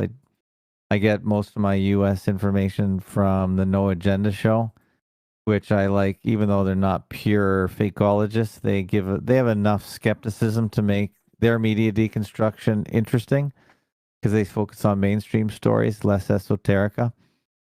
But as for Canada, I just really like to promote and watch the people I think are real that are fighting our system based on real laws that we can use to just try and explain that we don't have to go along with these orders, directives, mandates, whatever non-laws you want to describe them as.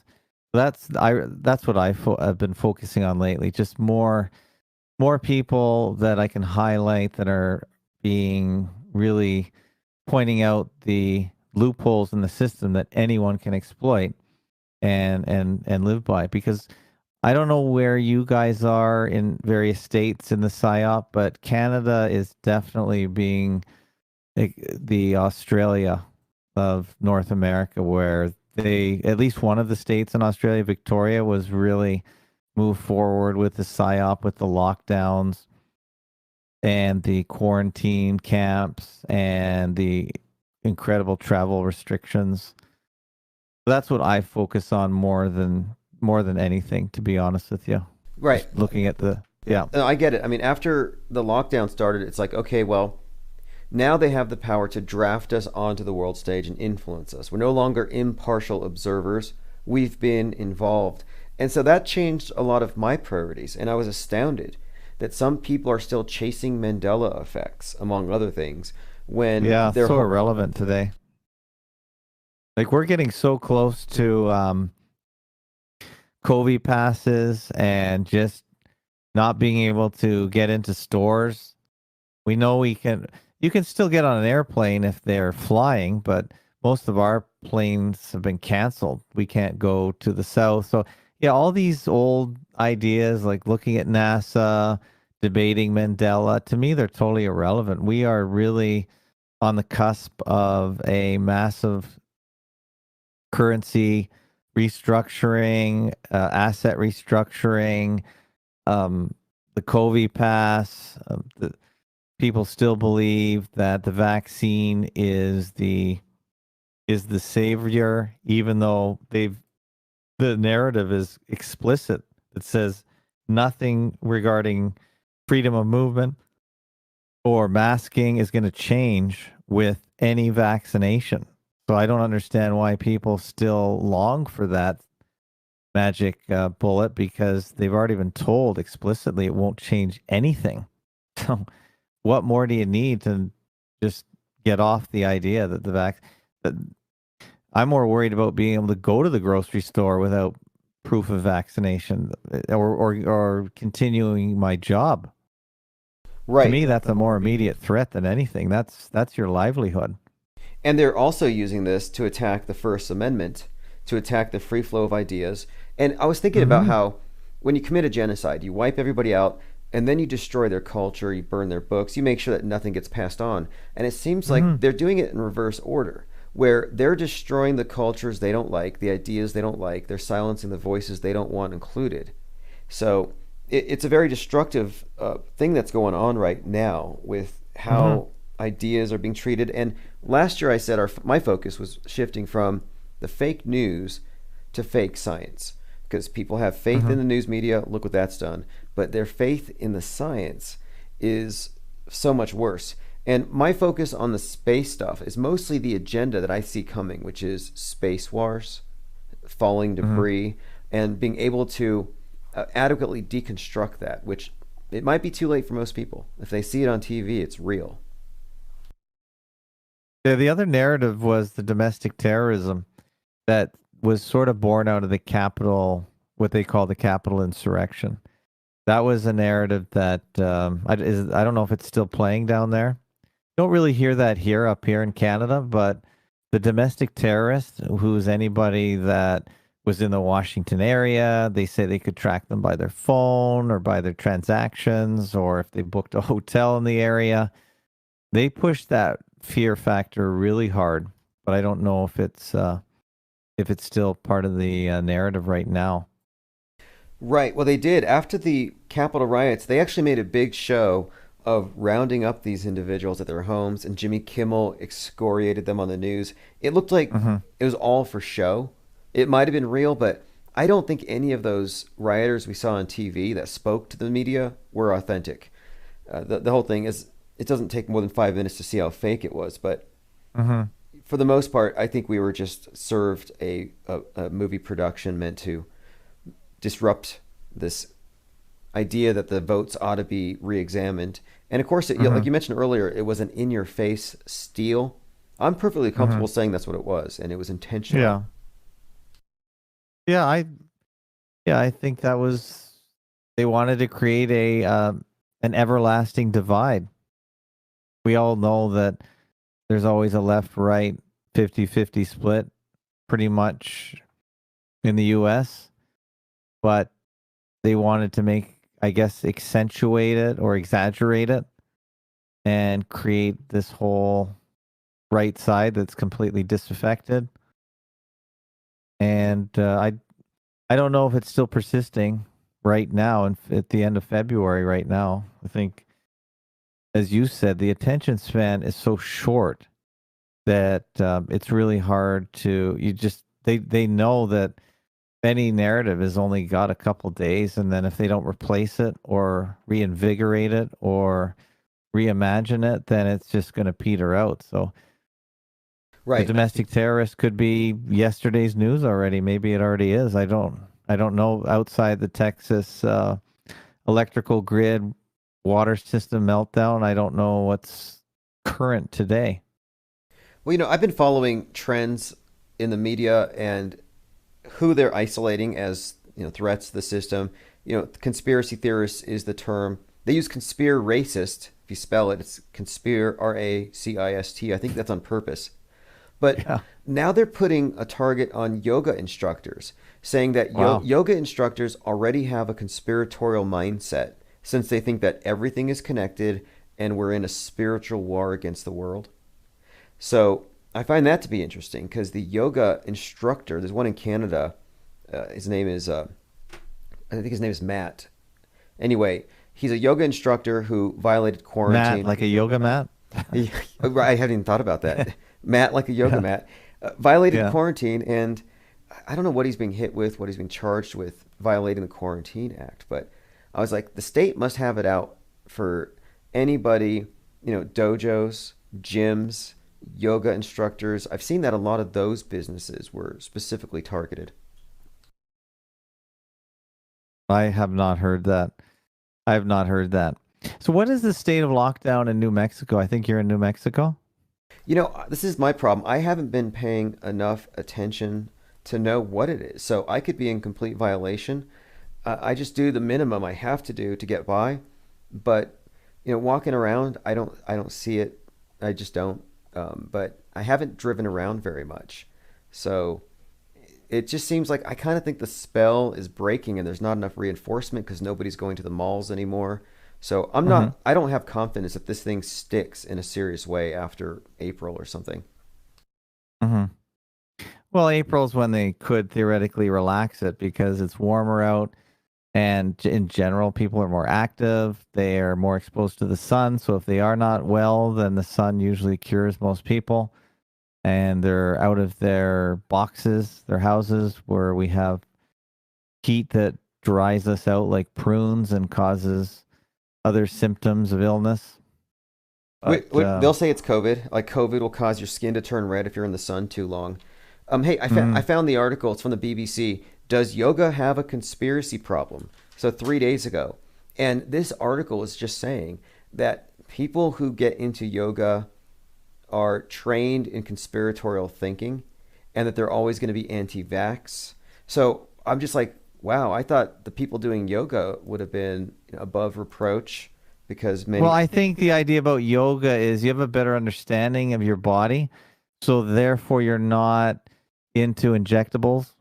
You're not into the normal pharmacological way of thinking, the allopathic thinking. I think you're connected to breathing and relaxing and just maybe using some of your body's own healing powers by accentuating them. And therefore, you are probably in a different way of thinking. You're not in the pharmacological mindset. Don't forget, I think we are in the largest marketing campaign in the history of the world to save the injectable industry, which I believe the vaccine industry was failing in many ways, and they needed to recharge it, reinvigorate it, reimagine it, and essentially force the product, if you can imagine being forced any product on yourself from any field, onto people. But my idea is anyone that does not promote or fall in line with the vaccine agenda is conspiratorial. And so if you're a yoga person, you're more aware of what makes you ill or what makes your body express illness, because I don't think we acquire illness. I think we express it based on deficiencies, which is a lot different from the narrative they want to promote of contagion, because I do believe that contagion is a myth. It's hard to disseminate. It's hard to distinguish between contagion and common environmental effects, where we're all exposed to the same water or the same air. Because if we're all exhibiting symptoms and we're all in the same area, one could say it's either contagion or we're all expressing the same reaction to our environment. And I think the expression or the same reaction to an environment is much more sensible than me passing something I have onto you. Right. So they have to change that mindset if you believe that. And that's the germ versus terrain theory as well. Is there anything I can pass on to you to make you sick? And I think the answer is no. And if you have that thought in your mind, they have to eliminate it, because that implies that you don't need anything external to repair the external to internal damage that they say is contagion. Well, my concept of the virus, and I agree with what you're saying, 'cause I think the virus is more or less a modern replacement for sin as a universal pretext for the priests to regulate the masses. And it is interesting here too that the yogis are the people practicing yoga are breathing the same air, and the word conspiracy breathed together, and they're the ones who are literally doing this now forbidden act of sharing the same air. And you said something about the vax business failing. That motive there, profit motive, greed, that makes much more sense to me than a bowl of underheated bat soup starting a pandemic. I mean, well, they've gone from bats to they're combining so many agendas in this magic virus. It is astonishing to me. For instance, one of the themes they want to roll into this, I think they want to get rid of pet ownership. They want to get rid of using animals as food. We know that. They want to get rid of animals for using animal products for anything, including mink fur coats, which apparently are very hot in China. So they attach the sinful COVID virus to any of their ideas, any of the things they want to change or get rid of. They want to get rid of pets. You won't be able to own a pet, I believe, in the new Agenda 2030 world. Wow. See, that's Agenda 2030 stuff, and if they can use the virus to force that in, they will. And I've seen these statements made where they'll say, well, your little pet has a bigger carbon footprint than your SUV because its diet requires this many. Yeah. It's like, okay. So you're right. It's a new form of labeling things taboo, sin, blasphemy. These people are sinners. And if you're vaxxed, you're saved. And if your pet's vaxxed, it's saved for a while until you have to get the booster shot. Yeah, it's the magic virus. I said it at the time that any industry that wanted to make a change and they didn't have a mechanism to do so, they would have to adopt the COVID model where they could just blame whatever the issue is to get from A to B on COVID and just use that as the catalyst. Right. And it works everywhere. It's just it's magic. It's magic. Whoever thought they could convince people to stop flying anywhere? It's the climate hoax didn't work, and now they have a really great excuse. Right. March 13th or so, like last year, right after this thing was declared a pandemic, RT put out an article that said COVID is doing Greta's work. And it is like magic. It's literally magic in the way that they're just transforming the world all around us. I heard Bill Gates talking about getting us on synthetic meat while he figures out how to black out the sky because the lack of economic activity means less pollution, so the world's heating up.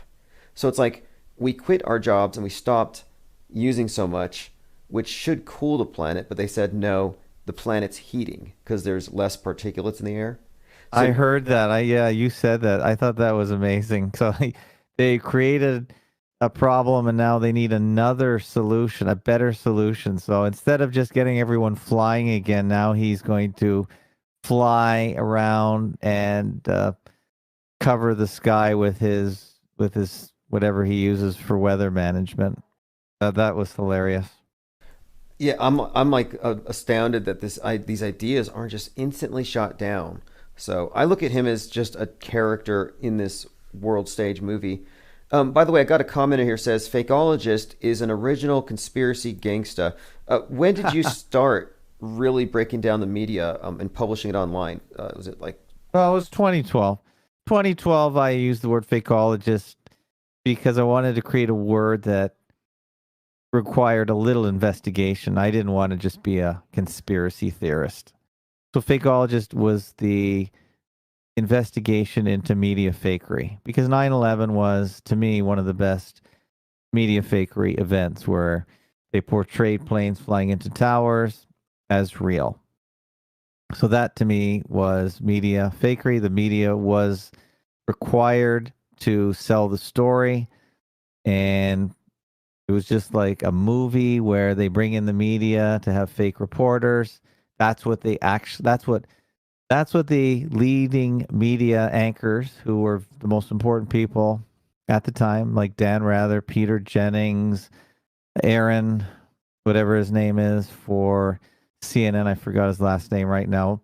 They brought him in at the time just for the 9/11 event, which was a 4 or 5 year event, and then they got rid of him. Aaron Brown, that was the name I remember on CNN, and therefore that's why I created the word fakeologist. Now, of course, Donald Trump came along in 2016, and he co-opted the word fake to meaning anything he disagreed with. Now, he was right in a sense that the media is fake, promoting fake stories, but he never explained it, even though he was the one person for years that said there was more to the 9/11 story, and maybe he would get to the bottom of it if he became president, which of course he didn't do. Great point. Great point. He hijacked that term. He stole the word fake. So fake news, and I remember when fake news was being thrown out there, and I even saw some alternative media talking heads like Paul Joseph Watson from InfoWars. He banned me from a live chat for calling the Nice attack fake. And so the way they use fake is it means a bias, a partisan bias, a political agenda. And when you say fake, you mean, no, this is atrocity propaganda. This is theater. This is soap opera presented as real. We're being governed by a reality TV show. LARPing is a good word. I like live action role players. It's all these major events are LARPing events with crisis actors. And okay,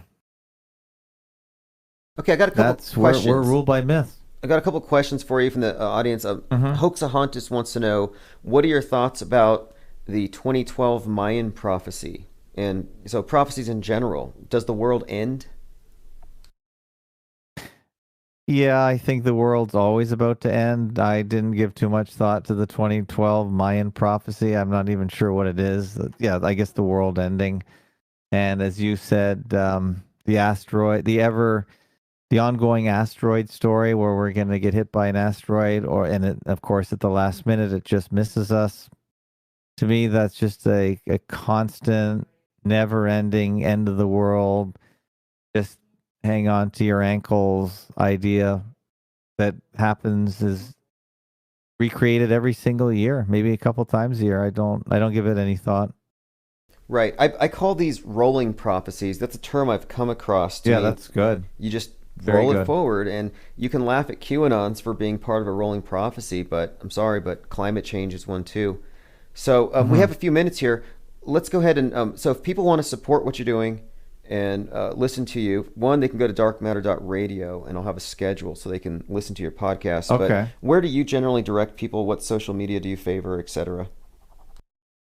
Well, I think the best social media is the old-fashioned website, the thing where you could have your own space on the internet. And I still think it's really important, even though it's actually hard. Social media has made it difficult to get people to realize they have this thing called a browser where they can directly go to anyone they want anywhere in the world on the internet and not go through a third-party mediator. So I have fakeologist.com. The main page is now, I turned it back at the beginning of 3/11, which I know you like to call the beginning of the pandemic, characterized as the pandemic, COVIDian world, 3/11. So at that time, I changed my entry page to a filter page because I knew people were going to be possibly coming to my page. So that's a page that says, if you believe in COVID and you believe in the virus, then you can stop clicking and go away. You don't want to proceed. When you go to that site, you click one more link and you'll get eventually to my main page, fakeologist.com/blog, which you should bookmark. That's another term most people don't know anymore. You can actually create a bookmark and save all the places that you like. That way you can get all the material. The other thing I did in the last half of last year is create a video server called fakotube.com. And that's where I archive my favorite videos that I think are at risk from being deleted from the normal sites that people go to, like YouTube, Instagram. And I try and save the ones that I think are on message as I see the world. So I put stuff there. And I have a few select people that I allow to upload. I can't let the whole world upload because I only have so much money and so much space. I'm not Google, so I try and, in general, restrict uploads to just a few people. I will let a couple people live stream because it has a live streaming service, because I don't want to waste time setting up a million accounts at YouTube, because you know that the minute we use the COVID word, that is going to get us censored. So I don't want to waste energy because there's not enough time in the day to recreate accounts. So I concentrate on Fakotube. So those are my two primary sites. And the other thing I'm focusing on and spending research time into is cryptocurrencies, because from what I'm hearing from different content creators, now we're getting banks and payment institutions like PayPal, they're starting the censoring as well and gatekeeping for the controllers. And that's a really dangerous precedent, where if they cut off your financial or blood supply, that's really going to put a crimp in people's opposition. Yes, in fact, or criticism. DLive is one of the channels that I've been on. I accrued about 2,200 subs since last year. Even though I've been qualified for a year plus, by their standards, they've denied me partner status. And I started making fun of them the other day because after the Capitol riots, they demonetized my channel because they say I engage in political speech. And I'm thinking, they support video gamers, and video games are all political because it's all propaganda. So, and anyway, they took away the monetization, which, if you have a 24-hour stream and you're monetized on a channel like that, that could cover your electric bill, your rent bill. So it's a very real power they have to control you by saying, well, if you speak these particular syllables in this order, we take away your money. And we're dealing with digital book burning and digital content creation burn. It's a book burning. It's a destruction of culture. So I'm glad that you're preserving it over there at Fakotube. Yeah, and you really do need to explore the new financial roads that are being created. Now, I don't know if the cryptocurrencies are just the banks creating their own controlled opposition. That's certainly a possibility.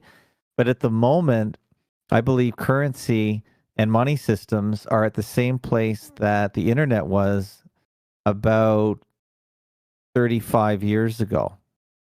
It's hard to believe it's been that long. So I believe the World Wide Web, the graphical interface, was in the early 90s. I don't remember the day I switched from bulletin board services to a graphical Netscape browser, but I think it was in the mid or early 90s.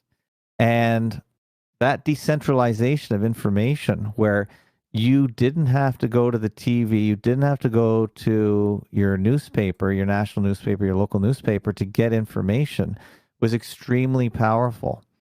And one of the things they used to try and re-centralize the internet was create these free platforms like YouTube and Twitter, where they reconcentrated and re-centralized information so they could gatekeep and control it.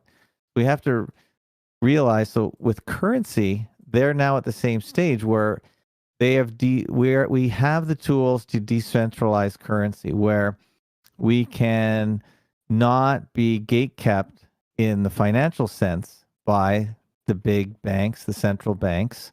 And that's why I encourage people, if they go to fakeologist.com/donate, I don't like PayPal. I know, again, PayPal was another re-centralization of payments, and they're gatekeeping as well and deplatforming people. Same with Patreon, same with all these services that we actually do not need. So I'm encouraging people, if they want to support my work, go figure out how to buy a Bitcoin. It's not hard. Or a similar Litecoin. You can buy different. You can get any currency you want, and I'll give you any wallet you want. But for the most part, I would like to concentrate on Bitcoin and Monero based on my own research. But I've created links to Coinbase, which is a currency exchange where you can take your Visa, your credit card, or your fiat currency and switch it into digital currency and send me donations anonymously, because crypto is pretty much anonymous. I don't know who you are, and I don't need to know who you are, and no gatekeeper can know who you are. Yeah, and so on that is anything that you subsidize, you get more of, and anything that you penalize, you get less of. And so it is important. I put a link in there, fakeologist.com/donate, thank you. because I know how it is with this where we're in, where yes, your money's threatened by the content that you choose to create. So if you want, or if people want to hear it, they have to support it, because I got demonetized on DLive, and most of what I say here is innocuous. YouTube long ago decided that they didn't want me to make any money off their site, and they're hemorrhaging. Yeah, but you're obviously speaking truth, even though it's not. You're not attacking the narrative, but you are exposing the narrative, and you're doing it in a very intellectual way. But obviously, someone is listening that doesn't like what you're saying. So if you are being deplatformed, then you know that you are over the target.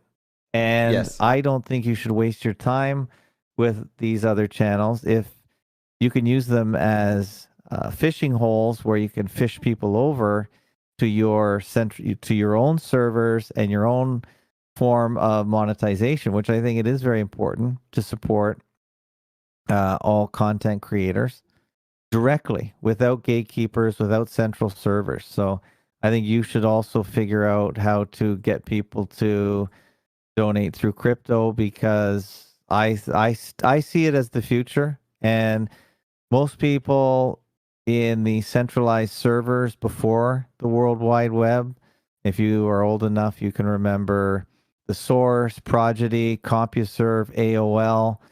They were all laughing at the World Wide Web because they thought their central servers, with their simplicity, were going to be where people end up, and that was going to be the network. But of course, that's not how it turned out, because decentralization and allowing ungate-kept creative forces is always going to win in the end, which is why free enterprise is always going to work better than centralized communism, which is where the world is headed. I am also convinced, and we haven't really talked about this, that the China model is where the Western world is going to be taken to, unless people wake up to see what's happening. And that is what the goal is.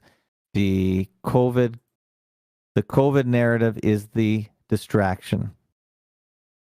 I agree. I think there's a major shift that's happened culturally. The mobs are being weaponized against the individual. If you show your face, now you stand out, and you're at the mercy of the mob that has the power of state behind it. They have people snitching on each other. The snitching last year was just off the charts, where cities had to open up numbers like 311 for neighbors snitching on their neighbors for violating these rules. And all this stuff is very anti-American, very anti-individualistic, killing free speech because it might offend somebody, shutting down somebody's business. So yes, it does appear to be the case that that's this all reset the is Chinese happening. model. It's all a one-party dictatorship, censorship model.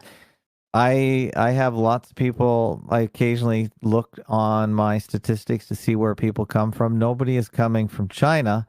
Now, I know most people in China will use VPNs, and most likely US VPNs, to come to my site. So I don't know that they're not from the US and are from China. But obviously China is heavily censored, and I'm pretty sure you can still use a few methods to get out of China and see the World Wide Web. But yeah, we don't want to become that system. And people are, if they bring us into the China model while people aren't paying attention, and then it's too late to go back, that'll be too bad. So that's sort of what we have to expose. Yes, and I do on my channel, what I think we're doing here in the chat also is it's parsing the media narratives, analyzing the news objectively, and just describing things as they are. So we're not surprised by any of this. I'm not surprised by where this is going, and I'm observing. And so I've taken steps to preserve my ability to communicate to the people who want to listen. And I have dozens of extra YouTube channels. I'm everywhere because I refuse to give up any space. I'm not going to be pushed off the edge. I'm just going to expand. And that's what this network's about. So I'm really happy that you got on board. A lot of people are, because now with you, John LeBon, and a few others, we're consolidating, I think, some of the best content creators on the internet today over there at the network. So for anybody listening, if you go to darkmatter.radio, there's going to be a bio page set up with Fakeologist. It'll send you to all the relevant links.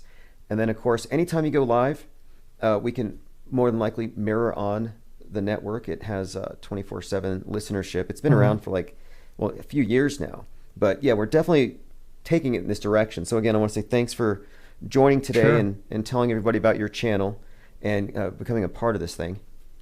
Sure. I don't really have a regular broadcast time. One of the things that I do like about the decentralized internet is everything is on demand. I think that lots of people consume on demand. They don't like to be held hostage to appointment radio or appointment television or video.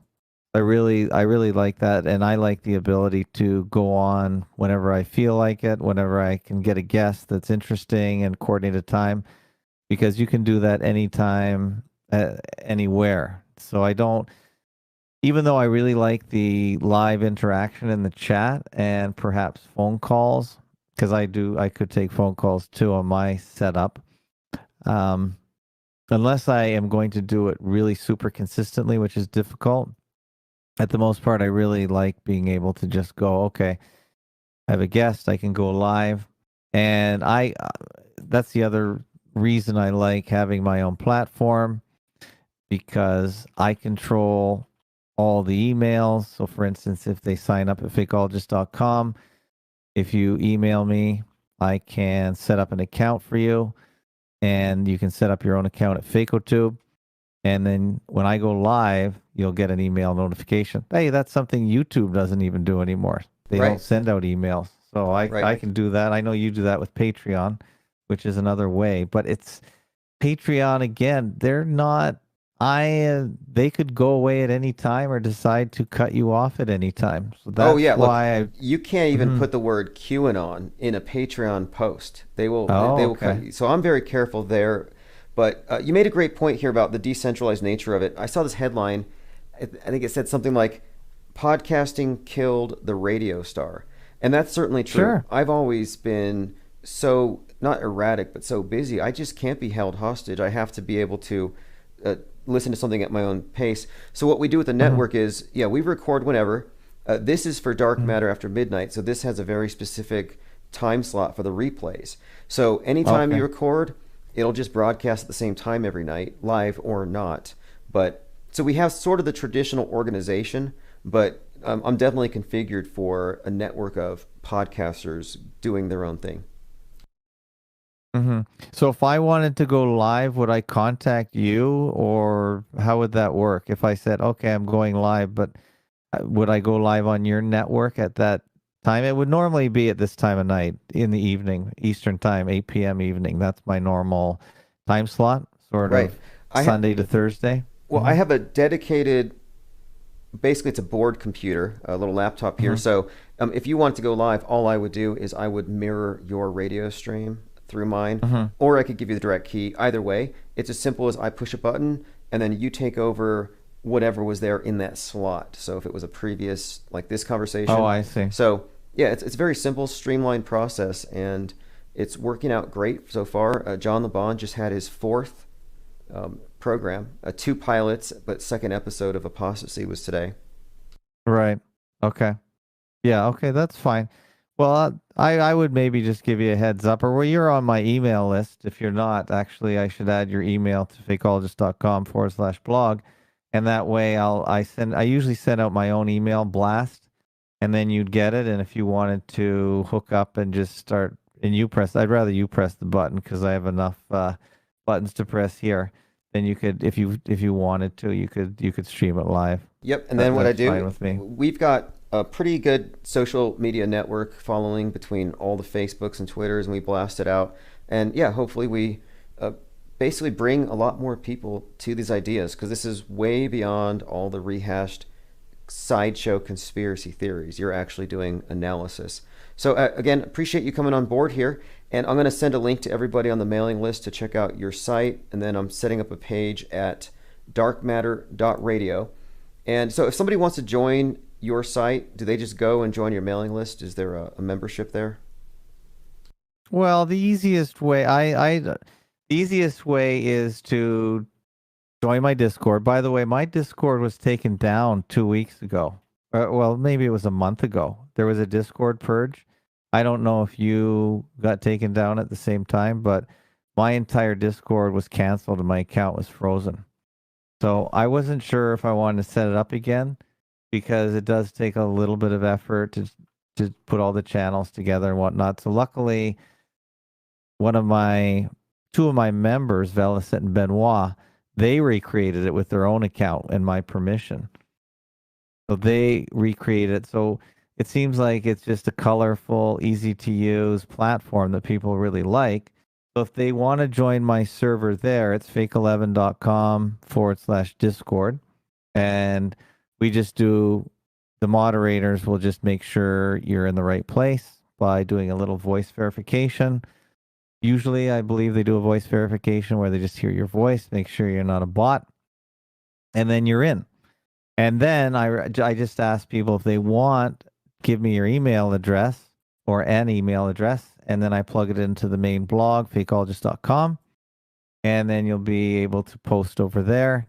And unfortunately, none of these accounts are integrated, so I just prefer people use the same username, but they can also go to fakeotube.com if they want to, because I'm gonna stream mainly my screen. There's really nothing to show really on fakeotube.com, which will show the live stream on that platform as well if you want to listen that way. Otherwise, you can just listen to my audio stream. I have a 24/7 audio stream at fake11.com/stream1 or stream 2.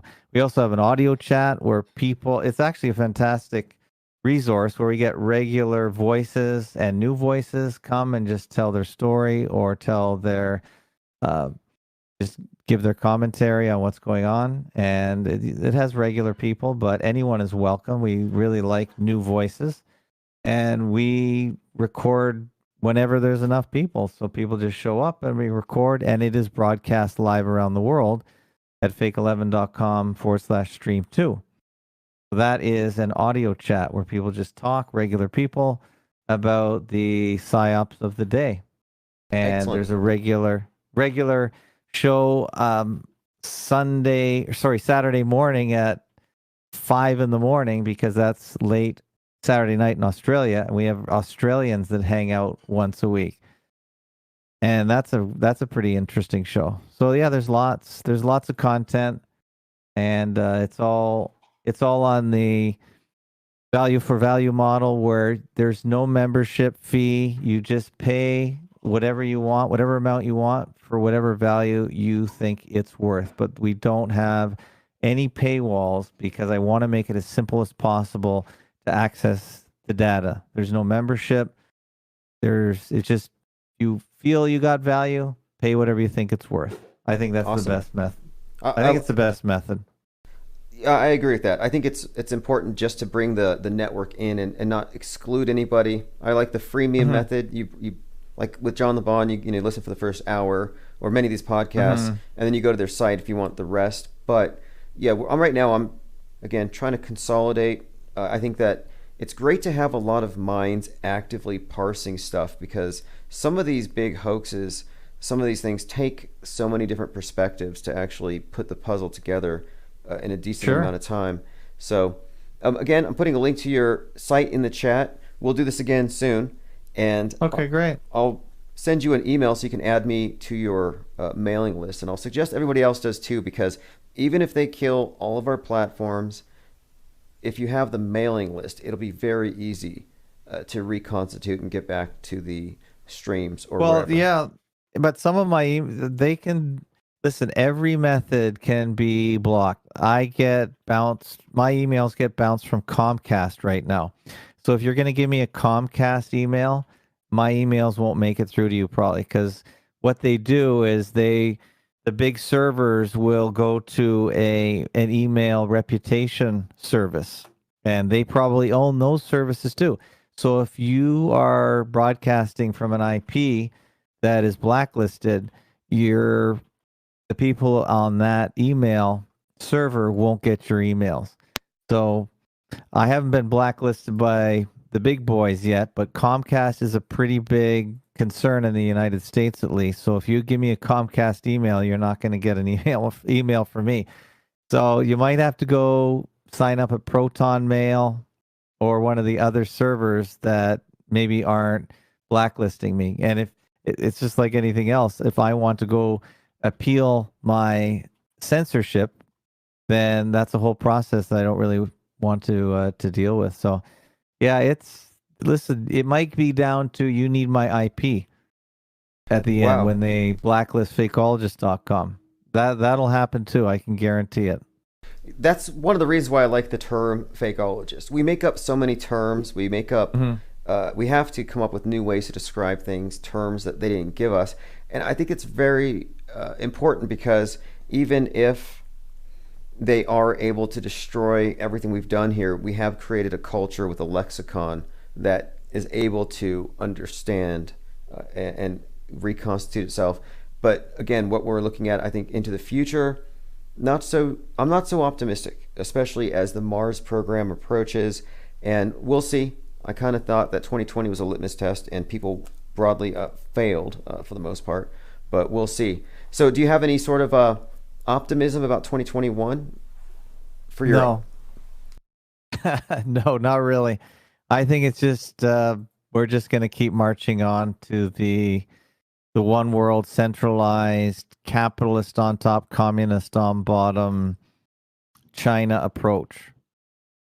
The China class is already in control of the United States right now, and that is the corporate and governmental elite that are in lockstep with the Chinese model. That's where they want to take everything. I don't see any turning back. I just see things getting worse. I'm sorry to say I don't have any no good news from this point of view at the moment. There's nothing inspirational. We've run out of hopium right now. Right. I heard there's a batch. I heard it's bad, but there's a batch of hopium going around that's keeping the QAnoners on the hook until March the 4th. But after that, I don't think there's any more hopium left in the world. Yes, the March 4th. I think that'll come and go as well. Which really, it does suck. I have to admit, it does suck. But hey, let me run this by you really quick. I Can't Breathe, which last year I Can't Breathe was the meme of the year. George Floyd, 5G towers supposedly sucking the oxygen out of people, and then you have the mask makes it hard to breathe, and then you had George Floyd being knelt on. That phrase, I can't breathe, happens to be an anagram for a better China, which I thought was just an interesting little coincidence or side note. But now, I can't breathe, a better China, and now build back better. It makes perfect sense. Makes perfect sense. Integrated psyop with a little bit of Easter eggs thrown in for the observers who know what's going on, I guess. Yeah, and the trial was supposed to be on 9/11 last year. Whatever happened with that? Was it put over, or the George Floyd? They had a hearing. They had a hearing on 9/11. No, actually, he's on bail, and I think the trial's going to come up next month. So that's going to be big. That's going to be big, because they're going to say he did it according to the book, and the fact that he was so calm works in his favor because it wasn't a crime of passion. So no, there's when the weather warms up, the rioters will be out in the streets, I imagine. Oh right, yeah. No, I forgot. Yeah, it's all of North America is still under a bit of a deep freeze. So yeah, I guess they'll just recreate the same old stories again when the weather warms up. That makes sense. Exactly. I mean, they put him down for the winter, but yeah, it'll be there. So I'm expecting it. Definitely, it's just like it's the next season in this reality show. Last year, I think, was also typified by the Purge series. I mean, we lived through so many movies last year. The existence of predictive programming is no longer a conspiracy theory. It's just how media works. I think we're just calling it. But okay, so going through comments, see if anybody has any final anything for you. And it looks like a number of people are saying thanks for joining. Let's see. Somebody's asking. Okay, here we go. Dave Hoaxman says, thank you, IPS and Fakeologist. Thank you. Yeah, it's always good to talk to you. I have to admit, there's so much content out there. It's hard for me to keep up to your daily schedule, so I've fallen behind. You must agree that the amount of content creation out there is off the charts. There's a lot of new voices, what seem to be regular people, just all over the place. And sometimes I just change my focus on Canada where I live because it's a little more relevant. But the content's crazy right now. Just so much of it. And that's why I like reaching out to people who are in different areas so we can know, because it's just not the same. It's not uniform everywhere. The methodology is the same, but it's at different stages. And so, yeah, definitely appreciate. We might be ahead of you in Canada because Canada is way more compliant, but if you want to look to the north, that's what they're going to bring, at least here in northern states. I really see an integration with the northern states, which have more in common with Canada, including the weather. I really see a Mason-Dixon line forming again in the United States. Not to mention the mega regions. I don't know if we talked about America 2050, which is the redrawing of the American borders, but that's totally relevant. Very important. Have not talked about that with you or heard about it, but I will look into it because, well, everything that they say they're going to do, they do. And it seems like everything, I mean, Dark Winter was an exercise. The COVID-19 was an exercise. These are all things that they prepare for in advance. They rehearse. So if they're talking about 2050, that'll be after we've all been vaxxed, neutered, and the skies will be black, I imagine. Yeah, America 2050 is a very real plan. Every area of the world has a 2050 plan, and if you want to see the North American map, the Rockefeller lockstep style NGO think tank plan for North America, just look up America 2050. You'll see the map and how they envision it. Just like Greater Israel, that's the plan for the Middle East, right from the Mediterranean to Persia, Africa, the reorganization of Africa. And I think the world central hub will be China. China is just the amount of resource and rebuilding and redirection to China is just crazy. Even our own country, we have Chinese corporations in Canada just draining our resources and just sending them off to China. They're doing things undercover that haven't even been approved. I don't think it's happening in the U.S. in the same way, but here in Canada, as around the world, China is in every country. I saw a meme today. It had the COVID virus, and it said that this is the longest anything ever made in China has lasted. You know, I mean, I don't really believe it's a Chinese virus like they say, but anyway. I think it's a Chinese plan. It's a Chinese model. And who is behind China? It's the same old people. It's the Anglo-American Empire. They're just in China. They just moved their operations to China. Well, I saw this coming. I have to say, PNAC, they said that this was going to be the Chinese century, and they also mentioned space wars. Yeah. So expect space wars too. And I brought up earlier this incident a couple days ago where some engine parts were falling from airplanes. I brought that up because I think that the public is being prepared for space wars and stuff falling from the sky. I didn't quite understand the angle. I know there was a story in the media about pieces of planes falling out, but I didn't really look into it. Well, at first I was going to ignore it, but then I thought there was like 2 different instances that happened 4 hours apart on the other side of the world. So I thought this looks like a template thing, kind of like after Floyd, you had others being kneeled on the neck in the same way in other parts of the world. And I thought, well, what could be the agenda? And then I see a commercial on NBC for a show called Debris. And then I see Leonardo DiCaprio in a movie that's coming up called Don't Look Up, about asteroids. So I look at this all as integrated, entertainment and the news. And if they have stuff falling from the sky, I suspect it's to prepare us for space junk Armageddon, possibly coming soon. Mandatory helmets to go with your mask. Okay.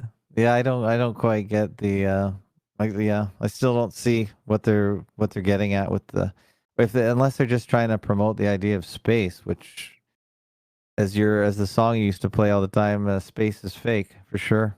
Right, exactly. My thinking, space is a new warfighting domain, and that it's just another area where they have a global threat. Climate change, viruses, and now debris. And this is why every other day they tell us there's an asteroid coming. And how can they still tell us the straight face that we're about to get hit by a space rock when they've been wrong every single time since, well, the dinosaur one, 66 million years ago? Mm-hmm.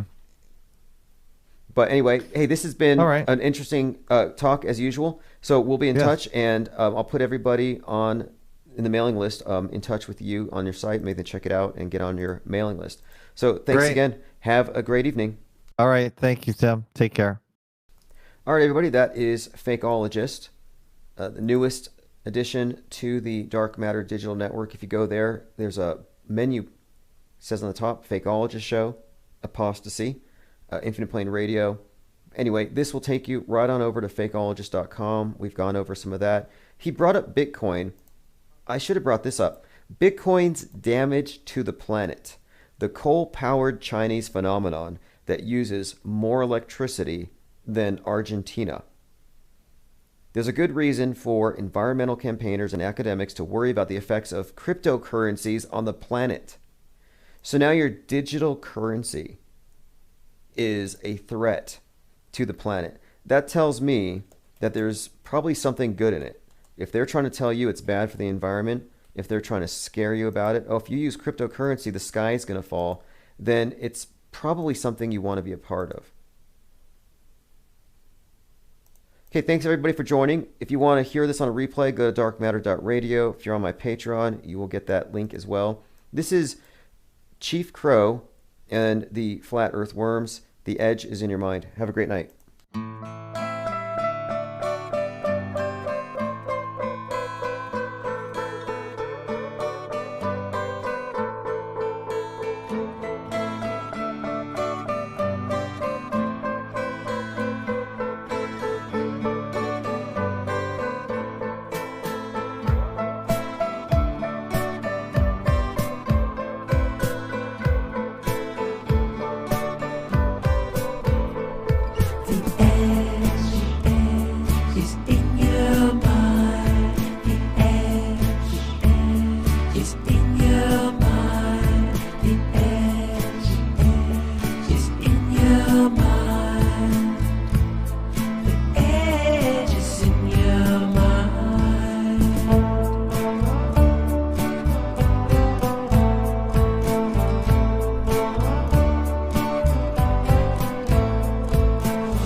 Is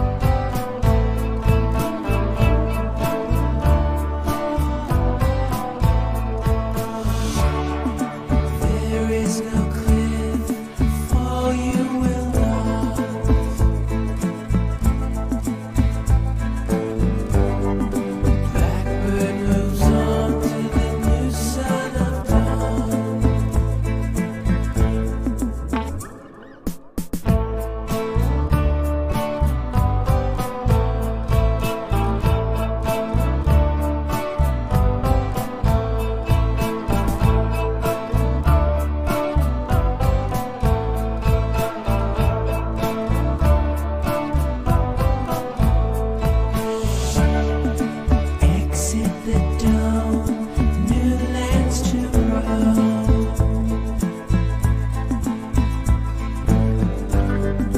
Into your brain, the infinite plane.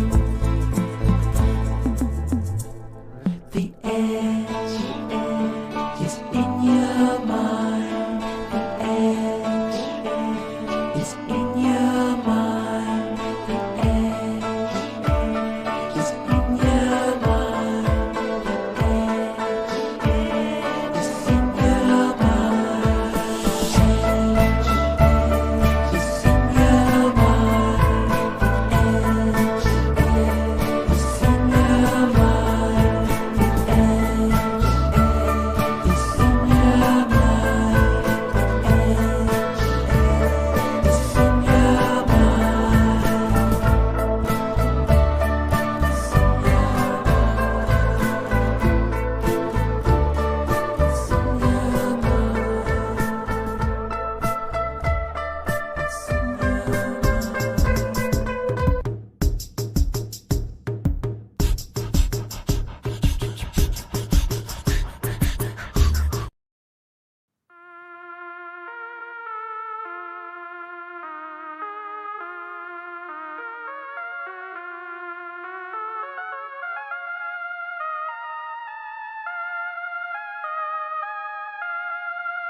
For as long as I remember, my mom never was able to surrender. Yet if this shit keeps going on, I need to find me 24/7 bartender. Society's now so far astray that they love the masses to which they pray. Total fanatics liking all that which treats them like prey. They can't stay away. And if you dare to say out loud that for this state you got nothing but doubt, your peers will make sure you experience serious cash flow drought. The black sheeps in the herd, the crazy ones which society hurt, not playing along with the absurd, able to see what was to be obscured, not setting freedom for feeling secure. They co-opted every venture of the human soul, all the while marching towards that fucked up end goal, selling communism and laying out the psychological ground. Kids being propagandized and molded since early playground, killing the feeling of self to suffer for the greater good. This fairy tale even most leftists never really understood. Doesn't matter, now we're all wearing the hood, lost the faces wherever we stood. Music's now about selling drugs, coma, drinking and sex. CA's been given hippies hugs drawn upon the hacks. Bands been manufactured, branded, used and suicided. Lead the counterculture and ensure it's divided. Bent over idols raptured on TV for a fact of tragedy. Fake reported real is a new spaceline melody. Journalism's now nothing but a mere parody. You need an auto hoax to retain your sanity. The black sheeps in the herd, the crazy ones which society hurt, not playing along with the absurd, able to see what was to be obscured,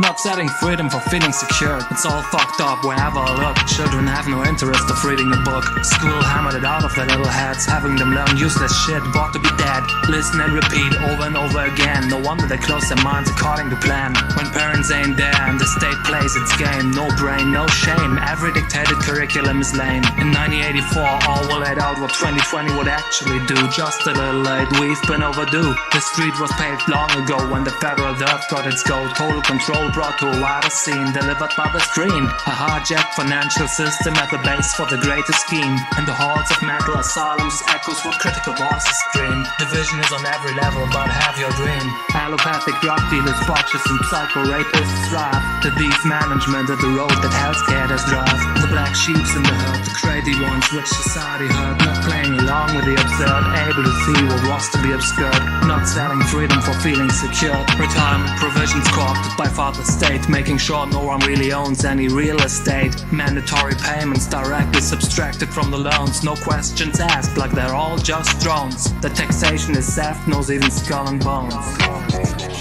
Secret societies infest all campus life. You'd have to be corrupt to join such a half. Members to compartment to the murder crew. Students specialized to lose a broader view. Concepts meant to divert in disguise. In the end, no one's able to theorize. Same goes for the heavily censored interwebs, where J-Tricks, trolls and agents set their traps. To lure in the light mind to the dumbest theories, meant to be laughable issues made up of fallacies. Government guard rating its sensitivities. The black sheeps in the herd, the crazy ones which society hurt, not playing sing along with the absurd, able to see what was to be obscured, not selling freedom for feeling secured. Society's being divided on every level they can. Fear is spread by virtually all me over all my lifespan. Countless narratives being laid out to create illusions, nobody being allowed to come to sensible conclusions. Economic hitmen used to force the wanted solutions, further extending control on people's confusions. Painfully evident if only ever thirst for, admitted and swept under the rug like pedal gore. Yet the sheep can't see the world's a stage. Smurf level blue pilled and caught up in rage.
Barstow on Highway 247.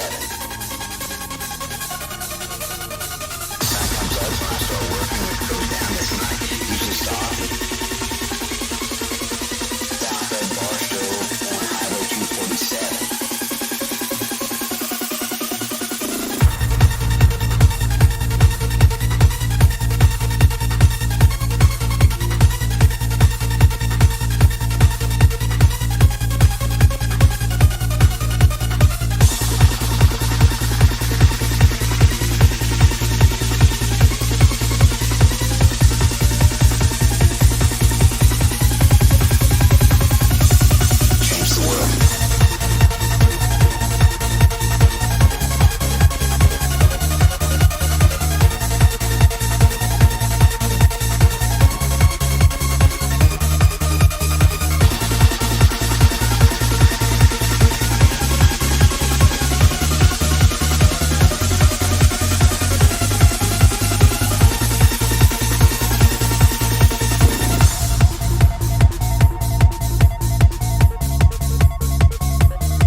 Thanks for joining. It is July the 1st, 2021, aka 1984. The year it will be forever. Going through the chats, thanks for joining early. We started the 24/7 stream again, so you can find us anywhere. Just search for Infinite Plane Radio. We're pretty much on every podcast platform, from Spotify to Apple, Google Podcasts, and every other one you can name. And we update regularly. We also have daily premieres of podcasts that are live recorded and then edited, and then they're premiered. So subscribe if you don't want to miss anything. All right, joined by Thirst for Truth, Salty Siren, Maxwell Cooper, Lloyd Milleris, Nia Silv. Thanks everyone, of course, who pitched in on the maintenance of this channel. You know, this thing is built to last, and there's a few things we had to take care of, but it's paying off. And despite all the attempts of the PC police to curtail our messaging, we've only gotten worse, and our trajectory is unchanged. Now, if you look at the screen here, you have a close-up of Bill Cosby eating pizza. Trying to figure out what this means. He's wiping his mouth, but there haven't been any bites taken off of him yet. I mean, I'm not trying to hyper-analyze it, but it's just kind of strange that he gets out of jail after having Cosby'd 33 women. You know, don't take the Jell-O. You know, I don't warn people against the vax, but I will warn them against the Jell-O for the time being. But I'm like, wait a minute. Who would actually allow this anyway? Who would allow a close-up of them eating a pizza in this day and age, knowing what it looks like? So is this some kind of message? Are there any QAnon savants who can decode this, tell us what it means? Because I'm sure it means something. Brogetta says, what up? Thanks for joining us. Clockwork 113. I have a whole lot of things to talk about. Now, the phone's not on yet. I have to pay it tonight at midnight or something. I'm going to pay it. So the phone number has a whole lot of voicemails saved up as well. So as soon as I get that done, I'm going to go ahead and play the voicemails. But if you have something to talk about, if you need to call in, you can call in on the Google phone, and I'll put the number in the chat. Many of you probably have it memorized. Okay, so prosecution, this is a Kenosha update from Kenosha Kyle. Prosecution looks to introduce evidence that Rittenhouse is associated with the Proud Boys. Do you remember last year it was Proud Boys versus Soy Boys? And I'm like, boys on the left, boys on the right, fighting over favors from daddy government. Like, this is Arrested Development gone wild. It's society-wide. Like, this is the vanguard of our political party. You know, this group. Anyway, the Proud Boys have been exposed as having been run by a federal agent. Like, that's not a secret. And if you recall, back in August 29th, the week after the Kenosha fires and the Kenosha hat trick by Kyle there, one of the Proud Boy prayer patriots was shot in the chest by one of the Antifa leaders out there in Portland at 8:46 p.m. I mean, the whole thing just reeks of PSYOP all around. Trump went to Kenosha after the 3 days of riots, and I mean, was it controlled riots? Was it a movie set? I mean, if you really think about it, staging a riot would be akin to shooting a scene from Lord of the Rings. We're just talking about movies. And in many of these movies, the people are digitally inserted, but the action happens in a studio. So you might see somebody pushing a burning dumpster. Well, do you know that that actually happened on the streets of Kenosha? So that's the level of fakery here. And we never have really come to any kind of conclusion about Gage Grosskreutz. Did he really get shot in the bicep by Kyle Rittenhouse? And I don't think so. I mean, I think it was a squib. I think it was a rubber sleeve with blood in it that they pop. You know, it's just like movie magic. And my thinking here is that if you could just go out there and, I'm not saying twist his arm, literally, but just ask a few questions like, hey, Gage, can we see your arm? Can we see any evidence that your bicep was shot off? Because if he doesn't have an injury consistent with what we saw in the video, then the whole thing is fake and an act. I find this Kenosha Kyle to be a very questionable character. First of all, she was front row at one of the Trump rallies right before the riots there in Kenosha, who, by the way, received $42 million from Donald Trump after this debacle. So Kyle Rittenhouse is front row seats at a Trump rally wearing a white hat. Well, the QAnoners believe that they're going to be saved by the white hats. So here you have a city under siege. It's being burned down night after night, and you have a white hat front row at the Trump rally with who happens to be 17 years old. So he goes out and he defends the city. He alone stands up to the mob. And of course, the shooting was really interesting as well. It just seemed very convenient that he shot some characters that are, well, one, I would say unsavory and hard to feel sympathy for. I mean, he didn't shoot BLM marchers. He shot some people. He did a public service, if you want to be honest about these characters that he took out. I mean, look, one of them was Rosenbaum. You know, I mean, the best that could be said about him was he died doing something he loved, chasing a minor. But he was the one who was supposedly shot in the head. I say supposedly, because if you look at the people who filmed it, they're all high up in media. All the people who did first aid, high up in media. I mean, this whole thing could have been staged. But the other guy he shot, the guy he shot in the chest, the guy at the skateboard, Anthony Gruber, Gruber was friends with Jacob Blake. Jacob Blake is the one who was shot 7 times by the police officer and was the reason for the riots in Kenosha in the first place. So what are the odds that he would have such a direct confrontation with a friend of the guy that triggered the riots in the first place? Who, by the way, Blake, was visited by Kamala Harris while he was in the hospital, which I think is really strange considering the reason why the police were at his house. Going through some comments here. X-Divine Matrix says, Cosby doesn't know everyone figured out their signals while he was incarcerated. He's new to the internet, trying to signal to his friends. Oh, I see. He's like, I need some pizza, guys. Can you hook me up? Yeah. Why now? Why did they let him out now? And it's just kind of a coincidence for me because I was looking into Neil deGrasse Tyson, who I learned had attended an event at Ghislaine Maxwell's house. So you might say it means nothing, guilt by association. So they went to his house. A lot of people went to Ghislaine's house. Big deal. Right. Well, what if I told you that the person you hired to do babysitting or dog walking spent some time at Jeffrey Dahmer's house? Like, you have to question somebody's judgment. And guilt by association, yeah, I know it's kind of a fallacious way of looking at things. However, there are just so many dots being connected here, it's ridiculous. And it is true that there were some pretty hideous allegations against Neil deGrasse Tyson back in '84, where supposedly he Cosby'd somebody before that term had been well, actually, the term Cosby originated, I think, about 5 years ago. Thirst for Truth says the New Yorker did a huge article on Kyle the other day. Okay, yeah, I'll check it out.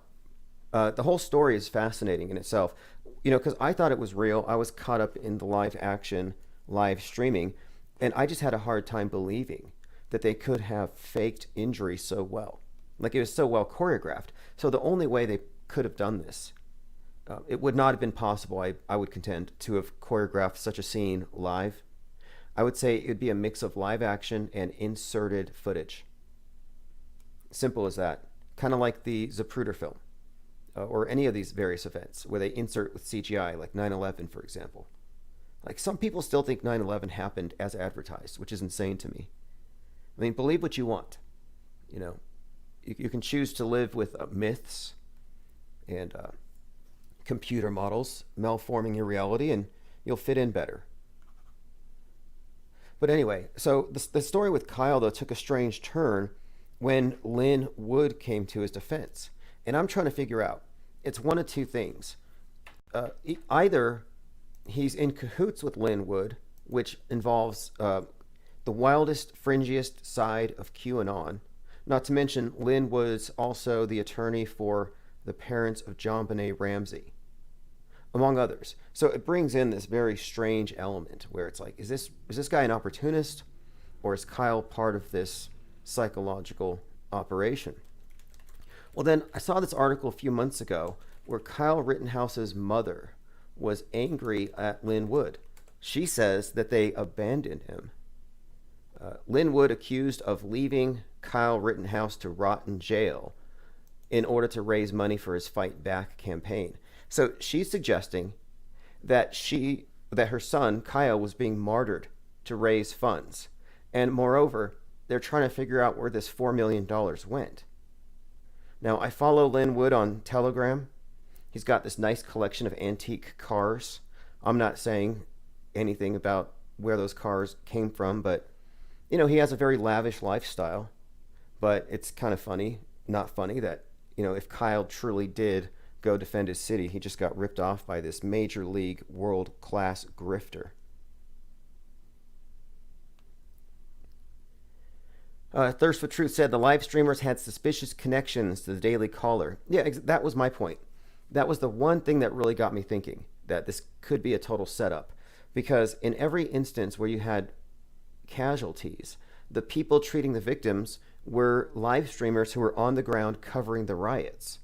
So it's like CJ, the riot covering guy, does the actual tourniquet on Rittenhouse. So that's kind of strange. It's a small group, but then you can actually see a picture of the guy in the hospital the next day. And even that's kind of strange. Like, look at all these pictures of people taking selfies in the hospital when they're, getting their COVID treatments or whatever it is. But in reality, I don't think you're allowed to take pictures in hospitals. I know at the hospital where I live, if you take out a camera, they watch you. There are policies against that. So I find it very dubious whenever somebody takes a selfie. Like, do you remember last year was it in Seattle, Summer of Love? You had Summer and Love who were hit by a car. I don't know if you know that story. We looked at this one very closely. because this is either an extremely well choreographed psychological operation, possibly pure CGI or something else. But here's the story. You can judge for yourself based on the story. So in Seattle last summer, last July 4th, you had Summer Taylor and Diaz Love. So Summer and Love. They were out in the street protesting. They were doing the Cupid Shuffle. And then a car drives through the crowd and they both get hit. You know, Summer and Love got hit by cars. I mean, this is one of these things where all of these events just seemed choreographed and faked. But the live streamers who covered these things night after night were also the witnesses to all of the psyops as well, the questionable events, like the shooting of the Prayer Patriot or this Kenosha thing. So it's like, are we really looking at organic footage, independent coverage, or are we looking at proxies for Tucker Carlson? And Tucker Carlson, by the way, says that the NSA is stalking him, but the NSA says they're not. So who are you going to believe? Kind of a strange claim, almost desperate. I almost wonder if something's going to leak and he's doing damage control in advance. Like there's something really strange about what he alleged the other night. So if I was going to place a bet, I would bet that Tucker Carlson is probably expecting something. Not to get all Q-droppy on you. Okay, I'm going through comments. Delta Summer. Oh, that's right, the Delta strain. The Delta strain has no resonance. I mean, COVID jumped the shark a long time ago. I'm surprised they're even pushing it anymore. Like, when are they just going to bring on the space wars? In fact, something else came up. So I've been talking about space wars and how Russia is sending their cosmonauts to the Chinese space station, and now China, and I have some video here, it looks like they're preparing themselves for dominance in outer space. But look at this. Ring of Fire. Now, if you remember from our Metascript analysis and all these buzzwords, forced memes and symbolism that we see out there, this is one of the things we talked about. Ring of Fire. World War III fears as U.S. warned it could face a Pearl Harbor-style attack as Russia conducts war games. So we're just looking at war games with Russia and China, and they're 35 miles away from our turf, and they think it might start something. I think it's absurd, but this is all story, just like the idea that the space station which has an arm, by the way. The arm of the space station was hit by a piece of space junk which poked a hole in it. Now, the reason why that sounds unlikely to be true is that the mission is called Celestial Immunity. So the astronauts are up there getting vaxxed, and then the arm of the space station gets vaxxed. So when I see these stories in the news, I don't assume them to be true. I'm just telling you, hey, this is what the public is being conditioned for. These are the memes being released out there. Because whatever they believe will happen. That's pretty much been established. By the way, apparently the UFO thing isn't believable by enough credulous morons because it's not going to happen. It's already July. No UFOs. Nothing. Now check this out. If you're looking at the screen, this is a bit of a perception test. And I'll tell you how I got here. So what you're looking at, it says the view from the Heavenly Palace. This is the Chinese space station. It says amazing. Science is beautiful. And so it looks like you're looking down at the Earth from a space station with a bunch of panels. So I put this up there, and a whole lot of people on Twitter have retweeted it. And I'm getting retweets because I say those dumb flat earthers think this is fake. So they didn't even question it. They assume they're looking at the Chinese space station, like looking down at the Earth or whatever. So the truth is, this is actually, here's how I got here. I was looking at the Tower of Babel story, and I was thinking about this notion of too big to fail as this meme that's been propagated. And I find the Too Big to Fail Wikipedia page, and the main image that shows up is a headquarters of AIG, the insurance company that was rescued during the subprime mortgage crisis. And I noticed that the picture of the AIG tower, and again, it's too big to fail, looks a lot like the view from the space station looking down. And I'll just, for comparison, and I'll show you what I'm getting at with this. Because I've been saying for some time that the space station, International Space Station, represents the I would say the epitome of man's conceit. And that man ascending into heaven, one language, transhumanism, putting life in new worlds. Like, this is about as much hubris as we could possibly exhibit. And if there is a God and his character is as described in the Bible, this would be the time, I think, that you would describe as, we have a Tower of Babel. And I would say that that's what this space program represents today. And I have a few different reasons why and how I arrive at this. But I often pointed out how, and I don't think this is accidental, how the solar panels on the space station have an interesting and curious resemblance to the World Trade Towers. Now, the connection here goes deep within the meta script. If you look at 9/11 and other events as being part of a contiguous program, which I do. But my point here is I've been noting for some time that this is a correlation here, that the International Space Station, man united in a quest to go from the earth to the heavens, is very much like the Tower of Babel, one language. And I've been suggesting it's about to fall, and that even 9/11 kind of signaled that the Tower of Babylon is falling. And you could even look at the Cathedral of St. John the Divine in New York, where it has revelations, but in the 21st century, and it has scenes in the pillars reminiscent of 9/11, and these things were carved 10 years prior. My point being, if 9/11 represents, or rather, if New York represents Babylon in a modern take on Revelations, then the Tower of Babel would be the World Trade Towers. And it would extend, I would say, to the space station. And this is where the story goes next, if you ask me. So I think next what we're looking at is this idea of too big to fail is going to be brought back again. But this time, I think it's going to involve everything above. Outer space, the hubris of saturating low Earth orbit with cheap routers.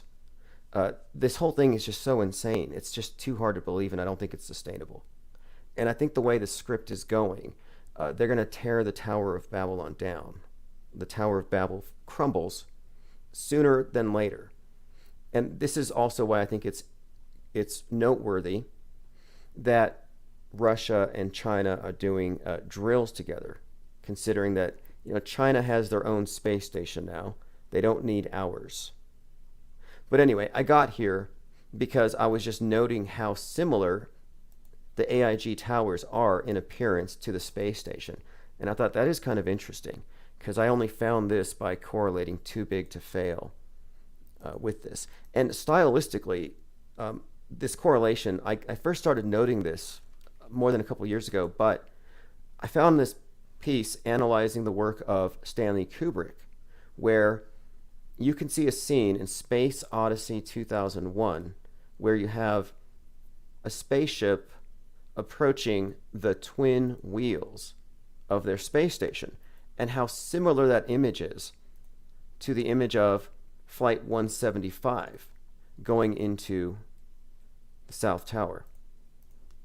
And this was part of a series, again, suggesting that we're looking at a number of contiguous psychological operations with the same authors, the same basic script. And so here you can even see, with Stanley Kubrick's Space Odyssey, you can see a correlation between space station and 9/11. It's all in the iconography. Symbolism is rampant. We're all very much aware of it. But when you go into these movies, there are narratives and storylines. Like, for example, the story in Dr. Strangelove revolves around a jet airplane on a rogue, low-level attack mission. And so you have this a flight, and it's a really daring flight very close to the ground, very similar to Flight 77 at treetop height hitting the Pentagon. And there are more relations between Kubrick's films and 9/11, more than I care to go through right here, especially regarding Ground Zero.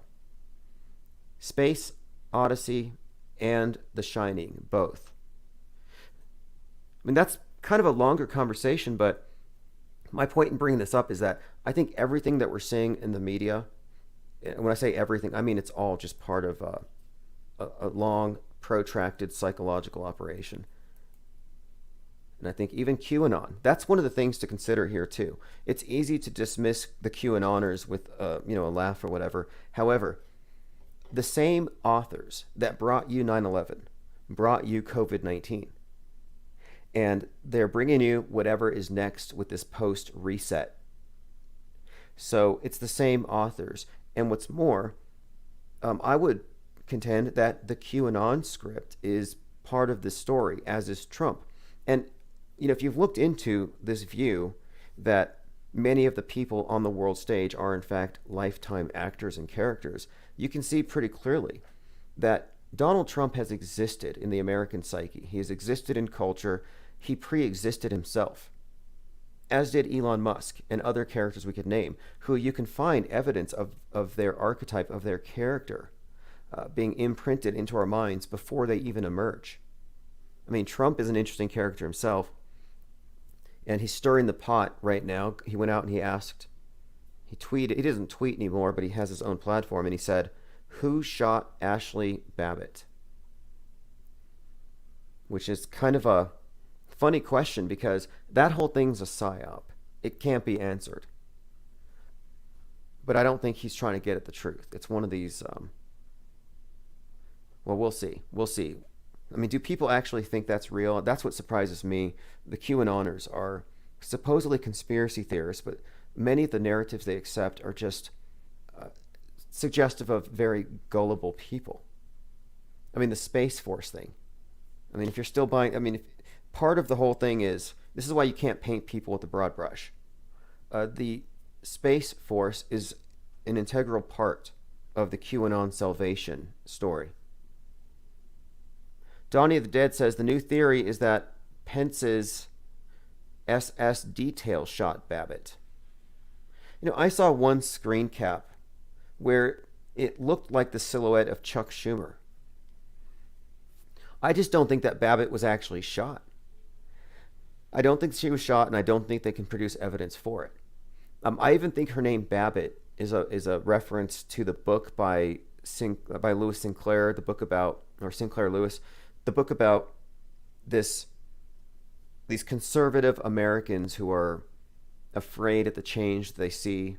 They're clinging to their American dream, even though it's a fraud. I mean, it's one of those types of books. Let me pull that up. Because these names mean something. Like, it's not a joke, if you ask me.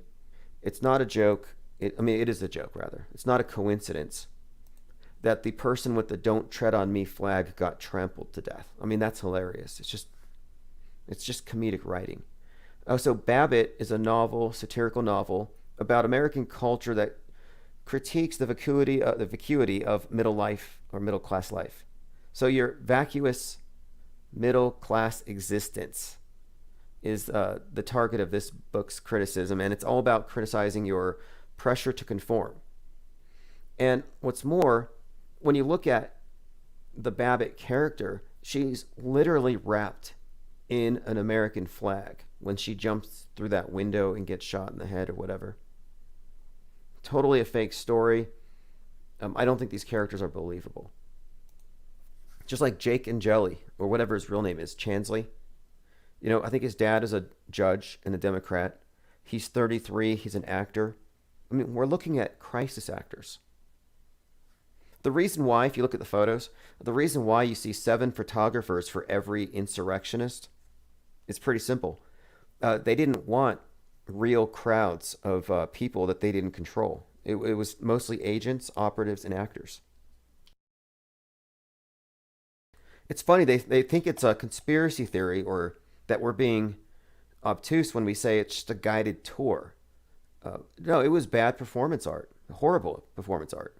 I mean, it made no sense. The QAnon shaman's character was nothing like any. It's a caricature, is what that was. Restless Bear says there was no reason to shoot her either. Right. And what about these other characters, like Officer Sicknick? It's like first they said he was killed by somebody with a fire extinguisher. Then he wasn't killed, and then they couldn't find his body. They had all these stories. None of them added up. And I had some caller who's like, oh, I was at Sicknick's funeral. I was like, really? I mean, these people call and they lie in defense of these mainstream lies. I don't think Officer Sicknick even existed. I mean, look, one of the characters, this is probably my favorite one. So you have this officer who looks like the RoboCop. He's wearing body armor. And, I mean, he looks like he could sit in a trash compactor and just kick it while it crushes. But no, he's there, and there's like this flimsy wooden door. And he's got these angry patriots closing the door. And he's just sitting there squirming and crying like a baby. And the news is like, this officer almost got crushed to death. And it's like, since when does the MSM stick up for officers? Why aren't they praising the Trumpers for attacking police? So the guy goes out to the news media afterward with a smirk on his face that you can see through the mask. And he says, I will happily get crushed to crush white power. Or something so corny. Like I said, it's all just theater. And it's really bad. And I stopped believing it. I mean, after 1/6, I thought they couldn't disappoint me anymore. You know, after Starman, I think that was it. I realized, okay, so the big picture today, I think the big, like, you know, people have these idea that the truthers, you just got to get the truth out there. It's like, no, that doesn't really matter. I think people have been rendered visually illiterate. They've been put into a movie, that they exist on the world stage, on the construct, through carefully constructed lies, myths, narratives. You know, like global warming, for example. You want to talk about Metascript? Here's one, global warming, where they plot it out over the years. This is how the data is going to change. This is what it's going to reflect. This is how we're going to sell the story. And they maintain the lie. It's like any rolling prophecy. It's a scam. But global warming turned 33 last month. Just pointing that out, NASA had declared that we have this problem. Now it's called global warming, although it changed to climate change. And I pay attention to the buzzwords. Like, I remember back when they still had those red boxes in the theaters, in the stores where you get DVDs. I had picked up one called Geostorm, just to know. I'm like, let me see what people are taking in right now as entertainment, because it's all propaganda and brainwashing. Entertainment's the side effect. It's tasty poison. So it opens up with a scene where the space station is controlling the weather, and it has a computer virus and a glitch, and it starts causing firenadoes, like tornadoes made of fire. And the next day, firenadoes goes viral on Twitter because they see them in California. And, you know, I'm sure there's such a phenomenon as a firenado, quote unquote, but they were exaggerating it. And I don't think it's a coincidence that people at home watching these movies, seeing firenadoes, and now nature's the bad guy. It's not some psycho with an axe. No, now the bad guy's Mother Nature. And it's because of the Republicans and their big trucks and their addiction to fossil fuels. But you're watching firenadoes in the movies, and then you see them on TV. And this was the summer of 2019-ish. This is around when Australia was burning and Joaquin Phoenix was doing his activism with Jane Fonda. Tom Hanks was heading over to Australia to deal with the fires caused by America, of course. And then this was like almost like a warm-up for the COVID thing. But anyway, that's kind of an interesting point there too, that the trajectory of the COVID lockdowns was actually what the environmentalists wanted to implement over the next few years, and they just fast-tracked it. And now they're even openly talking about climate lockdowns. And I'm all for it. Look, if you believe in global warming and you believe in pandemics, stay home and turn off your lights. You know, stop taking bath. Like, people can opt into this thing, but it's like, that's the strange thing. Why is it that the ones with the loudest mouths about changing our ways to save the planet are the biggest consumers? You know, I read somewhere that one single Big Mac requires enough water in its production for the land and the cow that it would be equivalent to taking a 47-minute hot shower. Like, that's how much water is being wasted for you to eat that one burger. So I look at someone like Al Gore, and I'm like, what, 30 burgers a day? What's 30 times 47? I mean, how much water is this guy wasting every day? And he's lecturing us. And he's got like, what, a $33 million air conditioning bill? At least. Lloyd Miller says, are satellites causing firenadoes to fake global warming? See, I don't think they have to actually do anything physically.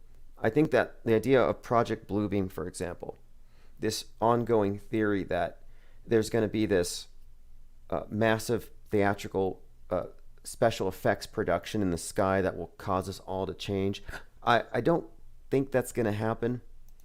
I think what they do is they just make it happen on TV, and they convince people through peer pressure and shaming people who don't believe. In fact, I have a really good meme here that diagrams exactly what I'm talking about. Okay, so here you have some flying saucers, and you have a UN guy in the back with a projector. It says, you guys should form a one world government, by the way, LOL. Take me to your leader, or whatever. And the NPCs say, OMG aliens. This is just like the movies. And this is exactly how people will react. They will see it. It's just like the movies, bias confirmation. They're going to hit their knees. I mean, people, they will. But again, it doesn't have to happen out there. It just has to happen in the streets. I mean, in the TV. And then crisis actors will say they saw it. I mean, think about this. 9/11 changed the whole world. But how many of you actually saw it? Same with COVID. How many of you actually saw COVID? Zareth the Alchemist says, Al Gore's electric bill was exposed a few years back, $12,000 a month. Exactly. The man bear pig. Huge hypocrite. Selling indulgences, which is what they're doing. You know, over here you got to get the... It's basically like a vax. It's like a PCR test, I mean, for your vehicle. You've got to get an emissions test. They got to swab your tailpipe just to make sure that you're not worsening the hole in the ozone. It's all because of the California Clean Air Act. And I'm like, is that even real? The ozone hole? And we're still paying for it? It's a mafia. El Corleone and the Environmental Protectionist Agency. And then I see these pictures, these videos of the Terminator hanging out with John Kerry. You know, John Kerry, Skull and Bonesman. Skull and Bonesman, Satanist, depopulationist, misanthrope. I mean, how do you classify people who are part of this cult of Saturn worship? Anyway, he's hanging out with the Terminator, and they're talking about this thing called World War Zero. And this is right before COVID. And he's like, we need to cut our carbon emissions in half by 2030. What do you mean cut our carbon emissions in half? Like breathe half as much? And within a month, everybody's got their mouths covered. I don't think these are coincidences. And it's not a coincidence that you take somebody like Arnold Schwarzenegger as the Terminator and then recast him as this World War Zero. Because World War Zero is, I think, a very cynical way of describing what they're really about. I mean, just look at the people who are behind it. Penguin Dung says, why are we even paying electric bills? What, are there elves running on treadmills for our electricity or something? Right, I'm still waiting for one of these Neo-Tartarians to build some free energy architecture in their backyard. Just demonstrate it. Someone build up some kind of energy extraction thing with all the ornamental designs and show us how it works. I'm not disputing it necessarily, But there are a lot of people who have come to these very grandiose interpretations about what life was like a few hundred years ago. And I'm kind of I'm interested to see what people have come up with. But I'd like to see somebody do something Tesla-like instead of talking about how godlike he was. But the more I look into the real Tesla, the more it seems like, I don't know, maybe I'm reading the wrong information. But it seems like a lot of things attributed to him aren't actually things that he could be credited with. All right, let me see here. Zareth the Alchemist says 6 protons, 6 neutrons, 6 electrons. Carbon. Oh, I see what you're saying. Yes.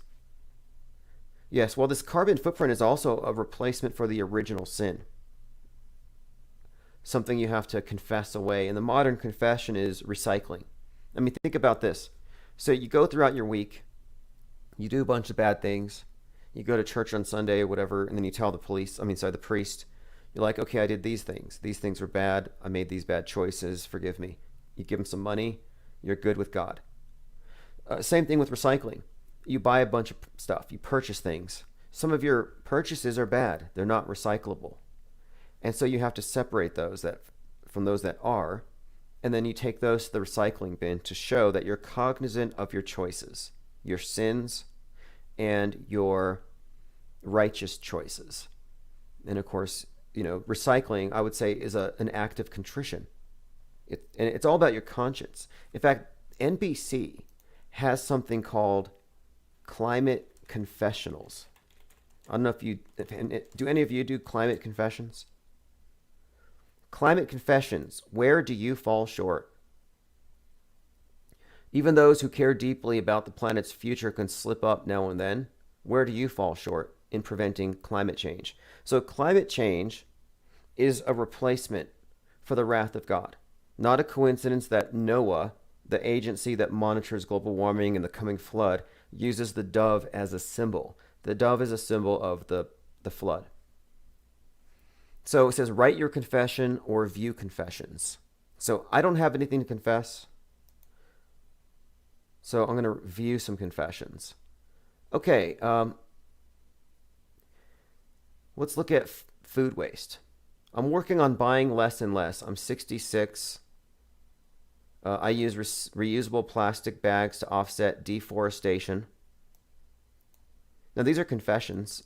Amazon delivers one order of multiple items in separate packages instead of one. This means more paper, more plastic, and gas. Another confessee says, I still eat red meat. I have been trying to eat beans for 10 years. I still use plastic bags. I traded my tiny Spark for a Trax that uses a lot more gas. Living in traffic, I didn't feel safe in my other car. Anyway, as you can see, these are people making confessions about, well, how they fell short in trying to prevent God's wrath, the next flood. I also want to point out that these are atheists who laugh at believers in God. The idea of the wrath of God is some kind of archaic myth. It's a mockable. It's a grift. They don't believe in any of that religious nonsense, no. But this, oh yeah. They hit their knees in front of their big screen and they confess their climate sins to NBC. That's just a few. I've gone through a number of those. All right, let us continue. Bill Gates, known for womanizing, having naked pool parties, biographer says. See, this confirms it. I've always figured he was acting like an awkward nerd as a cover. Let me go through your comments.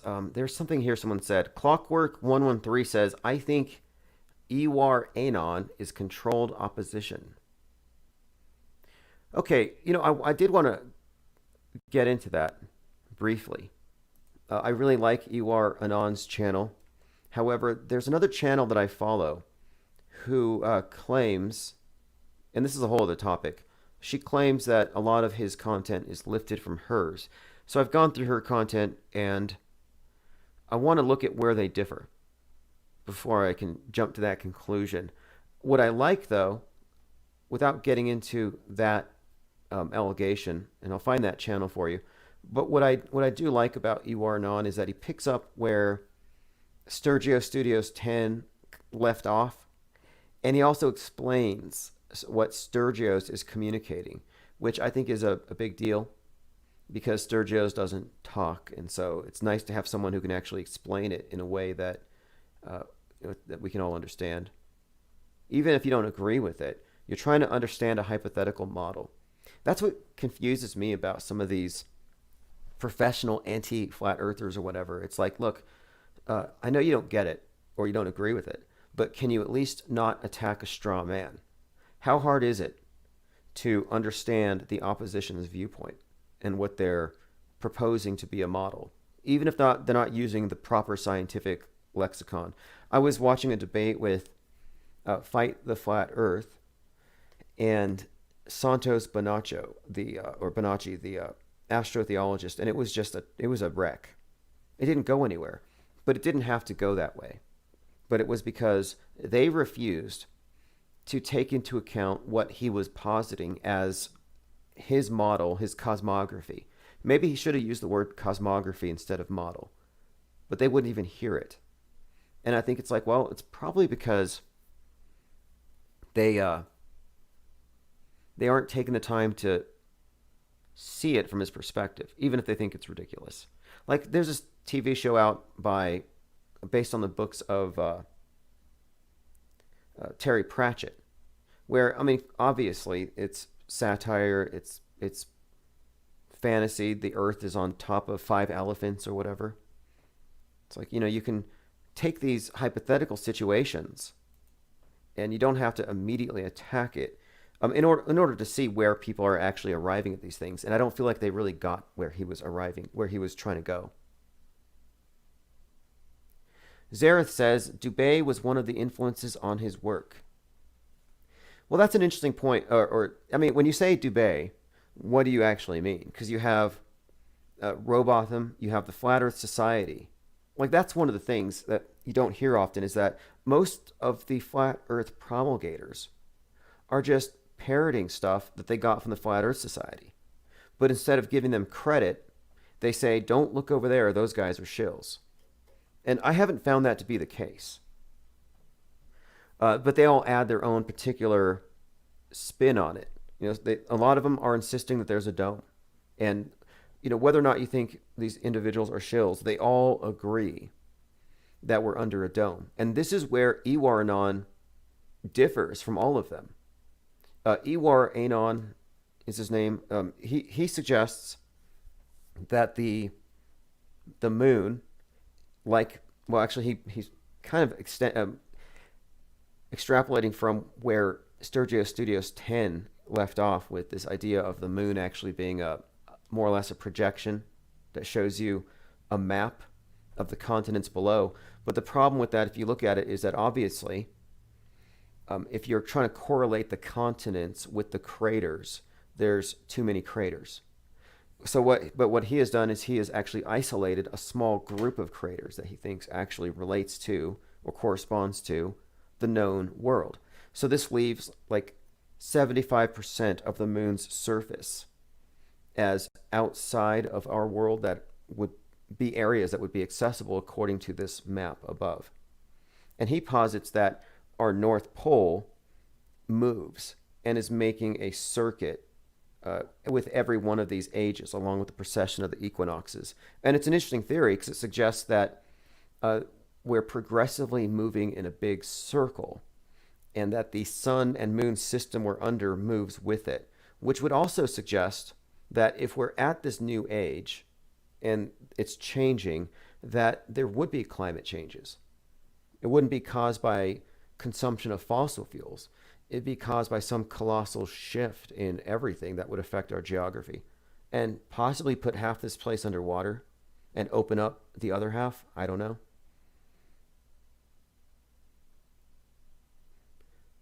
Someone here says Dubé uses David Icke as a reference. Look, I like to use David Icke as a reference. I wish he would have stuck with the reptiles. Like, he dropped that back in after after Children of the Matrix, he dropped that. He went to the Shadow People. And I don't even think he's about the reptiles anymore. But he was talking about saving the children 20 years ago. But nobody's talking reptilians anymore. Nobody's talking about all these various celebrities being shape-shifting reptilians, although there is this new theory that David Icke was actually putting that out there as disinformation to cover up something else, even more unbelievable than the reptilian theory. But I like David Icke's book, Tales from the Time Loop. I like his concept of what existence is or could possibly be. And he takes this idea that the reptilians are actually just collective projections of our worst aspects that we have to get over collectively before we can break free of this matrix. It's an interesting idea. But for some reason, they've censored his books. They think that he's somehow referencing a certain group of people when he talks reptilians. But I don't think that's the case. I think he's talking about a mindset and a worldview. And one thing that he needs to be given credit for about David Icke as well, he needs to be given full credit for being a total auto-hoaxer with regards to the pandemic. You know, they were saying in the papers that he was pushing the 5G causes COVID, and they were censoring him like crazy. My Vimeo account, a pro account, was pulled because I had some David Icke content. But in an interview, he said that, no, he didn't think that there was anything. So it's interesting how he gets misrepresented. And then I saw him at some protest. It was an anti-lockdown gathering. And of all things, he decides to quote Bill Hicks. And he says everything's an illusion. And I thought, why would David Icke quote Bill Hicks? Is that sort of a way of shouting out Alex Jones? I mean, I don't know. Clockwork Orange says, Icke is just another EGI. Right, well, agent or not, his books are entertaining, and there's a reason why his books are popular. One of the things he has done, and this is the thing, all of these characters, disinformation agents or not, they do present research. And he did consolidate a lot of good material with regards to symbolism, occult rituals. Because he has a good understanding of New Ageism. He's kind of a New Ager. So I found that he was very insightful, and he often speaks of his own experiences with synchronicity. You know, contrast his books with someone like Tex Mars, and I like Tex Mars. A lot of great books. He did Codex Magica, just an encyclopedia of symbolism in plain sight. But you know, he comes at this from a very Christian perspective. So Christian, New Ager, you get two different takes on it. With Icke, I think you get a better understanding of the occult aspect of all this.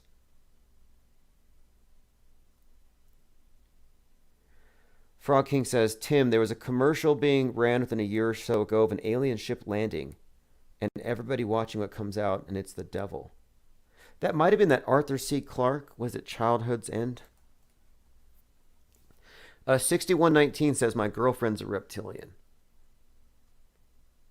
Well, Icke's story, if you read Children of the Matrix, is that the elite are mostly reptilian. You know, they have there's like a mix here.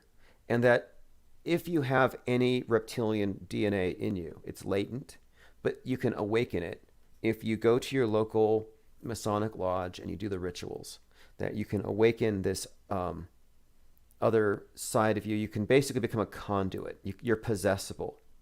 So if you're possessible, you can be made useful to the system. That's David Icke's take on it. And that all of the elite are controlled by interdimensional aliens. And it doesn't matter if you want to call them reptilians. You just say interdimensionals. But that they're all being controlled from beyond. And it's an interesting theory, but I kind of think that it could also be a cover for so many other things, like deep fakery, hyper-realistic masks, or this EGI theory, for those of you who think that might be it, although that could easily be distraction from the reptilian thing. And if you're wondering what that is, it's pretty simple, but also very complex. It's this notion that everything is so topsy-turvy, but that it's not even about topsy-turvy.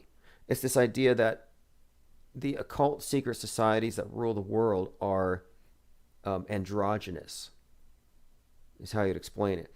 And that there's a lot of, elite inversion is this term that I've seen. But again, you get these wild theories and they stick around for a few years and they pass. It used to be Satanists. Then it was reptilians. And so it may be something else later. Zareth says, look at the back of your hand. It's exfoliating scales. So there's that. Penguin Dung says, I've dated a reptilian once. Well, if you go deep into the Q tunnel, the Q rabbit trail, you get into reptoids, avians, and Nordics. And Greys, I believe. All right, let us continue. Last thing I brought up was Bill Gates womanizing with naked pool parties. Here's one of the reasons why I stopped even caring about the pandemic thing and this new variant. This is just a clear example of predictive programming and meta-scripting in plain sight. So you know something's not real if you find the playbook. So this is the cover of The Economist from December of 2017. It says, and just look at the terminology here carefully, sharp power, the new shape of Chinese influence. So when you get this image in your head, what's the first thing it conjures for you? You have the earth covered in spikes. It looks like a COVID. And then you have the word new, novel. And then you have influence, think influenza or flu. And then, of course, Chinese influence. So the new Chinese flu, the novel Chinese flu, and of course, sharp power. And this is all about, of course, Chinese taking a dominant role in the coming years. This, to me, is clear predictive programming, 3 years ahead of the actual event. Donnie the Dead says, look at all those protein spikes. Right. Zareth the Alchemist says, I saw a shapeshifter myself. Well, I believe that's the thing that that's how he got his information, is mostly people telling him what they witnessed. And he said that the shapeshifters shift when they are excited or aroused, basically. Like they see blood or something.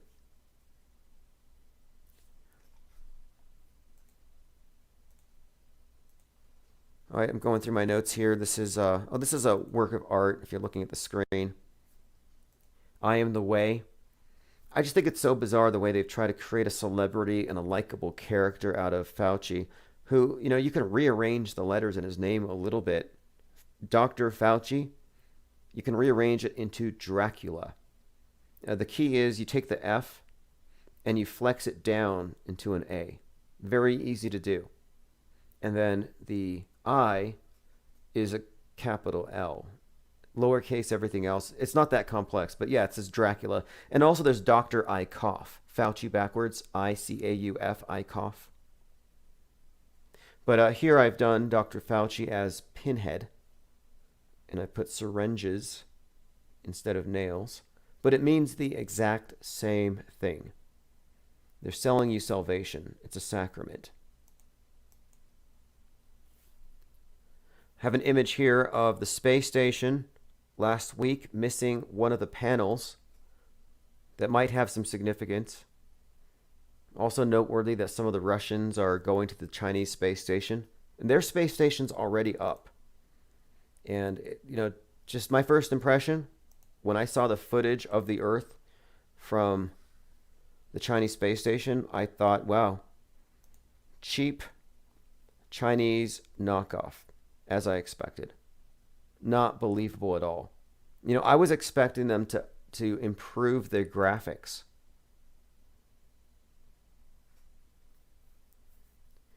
Frog King says, Billy Corrigan has a story on a podcast about seeing a shapeshifter in front of him. Yeah, I think he might know something. They have a couple of videos that I think are very revealing. All right, let me see what else we have. That's, again, the Chinese space station. I have an image here of American nurses preparing for the Delta variant.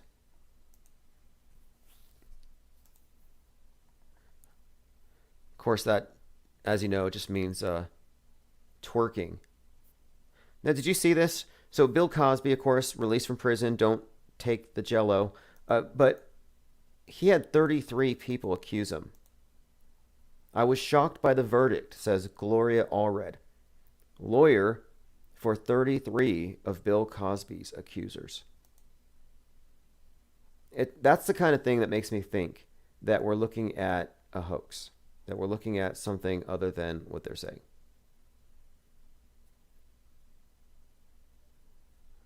All right, I'm going through my Minds. If you follow me on Minds, you'll find a lot of the things that I discuss, a lot of the interesting links, things that people send me just show up there.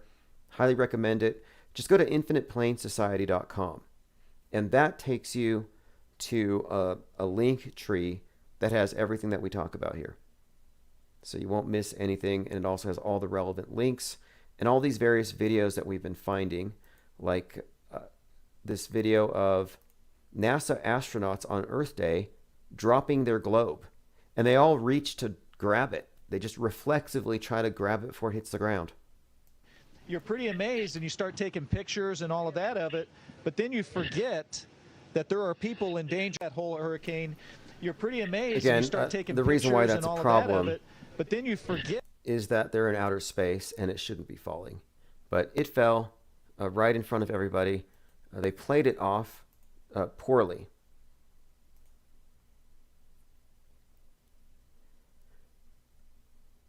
All right, let's see what else we have here. Oh yeah, Kyle Rittenhouse. Let's get back to Kyle really quick here. Is he associated with the Proud Boys? Well, yeah, if he's a Fed, then yes. And that's kind of what I'm thinking. His backstory is very questionable. It's like, is he believable? You know, he's like 15 years old, raising money for the local police. I think this is just an operative. I won't believe it as a real event until I see Gage Groskrautz's bicep or lack thereof. You know, I don't think that anything short of that will convince me that this thing was real. And if they pulled off a brilliant psychological operation. I have to say that. So you've got Proud Boys, and now Canada's also added 3%ers to their group of terrorists. Look at all these. Look, this is the thing they've done. You know, they've recreated the universal terror threat, but they've replaced the Islamic terrorists with white nationalists, and they've added these other ones. So you've got 3%ers, and 3%ers were part of the group that wanted to kidnap the governor of Michigan, which is insane. Like, who would want to babysit that? So you've got 3%ers. Proud Boys is another terrorist entity that had a pivotal role in the attack on the Capitol. And I think the other one might be Oath Keepers. I'm trying to figure out what the third group is. But anyway, these are all considered to be terrorist organizations. Targeting the U.S. federal government building and the Muslim community. For example, in November of 2015, a 3%. And targeting the Muslim community. You see how they flipped this? How they flipped the script? How the threat has completely been reversed? And this is all templated. Like I've said before, it's not a coincidence that you have the incel instead of the terror cell. Same basic dynamic, but instead of blowing themselves up for virgins, they're blowing themselves up. And, well, maybe they are expecting that. But the incels are also sexually repressed terrorists. And you also have the radicalizing verses of the Quran having been replaced with the radicalizing verses of QAnon. These are templates. And there's a few things down the line. Even the idea of Israel is the little Satan, America is the great Satan. And then you take the QAnon story, and they're fighting the deep state. And if you look at their narratives, you can see that they have the same enemies as the jihadis. It's the evil bad guys that control Hollywood and the government and everything else. So it's fascinating now, though, that now the Muslim community is the target of this new threat, the QAnon radicals. States. They have been linked to bomb plots targeting the U.S. federal government building and the Muslim community. For example, in November of 2015, a 3%er was arrested and eventually convicted of shooting and wounding 5 men at a Black Lives Matter demonstration in Minneapolis, Minnesota. And in 2020, 2 of the group's leaders directed a plot to allegedly kidnap the governor of Michigan, involving the acquiring and detonating of explosives to divert police attention from the kidnapping. Okay, so anyway, stories, all fake, just as fake as the terrorists in caves blowing up buildings on the other side of the world. This may be worth playing again. I'm just going to have to... There's a couple of things here. This is one that's worth noting too. So this is something that's shown up in some of the 4chan boards that I monitor. QAnon has noticed this. Q rotated becomes a reset symbol. So if you look at the idea here, that we're looking at a big reset. Although McAfee's Dead Man's Switch appears to be a nothing burger. I was hoping it'd be something interesting. I mean, the best thing that we have right now, Pizzagate-wise, is Bill Cosby eating pizza, but Dead Man's Switch, we were supposed to get the goods, 31 terabytes. And somebody wrongly associated the imploding or collapsing condo with McAfee, and somehow he was storing the info there. Not true. And someone said, I think it was a collapse-epidemic in Discord. Somebody posted that. There was another collapse in DC of some other building. It's like, what's going on here? They run the same types of psyops. They really do overlap these things. Like, do you remember the King Super shooting out there in Boulder, Colorado on 322? Store number 33 union workers were shot at while they were trying to get their COVID-19 vaxes. They go for their COVID-19 shots and they get shot with an AR-15. That whole event, which was fake, was tied. It was inextricably tied with the shootings that happened both in Atlanta and the Christchurch shooting. If you look at these stories and how they reference one another, they all exist in the same fictional universe, which of course is the one that most of the people that live in. Lunar Node says, maybe the reason Bill went free is because of the Dead Man's Switch. Right? Could be. Well, I'll have to check. I'll have to check to see what's on that wallet, that blockchain address, but I haven't seen anything yet. Although, a couple of things that are noteworthy here. The sister of the man that was allegedly killed, either by McAfee or someone McAfee hired, the guy that allegedly poisoned his dogs, poisoned McAfee's dogs. Anyway, the sister of that guy who was killed in his home, she thinks that McAfee is still alive. So the story goes, he's got these 9 dogs roaming the beach. His neighbor poisons the dogs. McAfee retaliates. And then he hides and he escapes. And at another point in time, McAfee had escaped a deportation by faking a heart attack. So, he's also known for employing body doubles, something like 8. And at one point, he claimed that one of his body doubles was going to a cryptocurrency conference and was killed.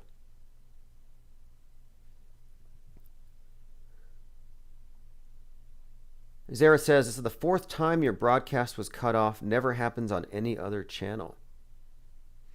Wow. Well, just to give you a rundown, we are live on 3 different YouTube channels. One has 50 people watching. One has about 20.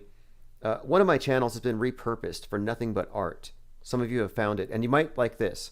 So now that we have the 24/7 stream going on again, the art stream will always be playing whatever's playing here.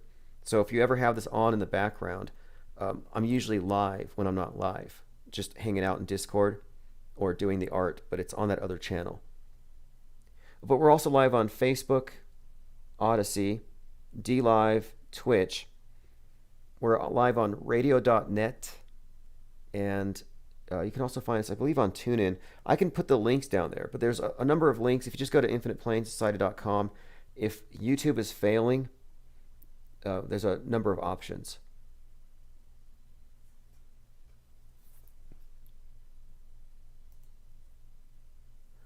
Let's see. Let us continue. Donnie of the Dead says the hashtag Pizzagate is blocked by Twitter.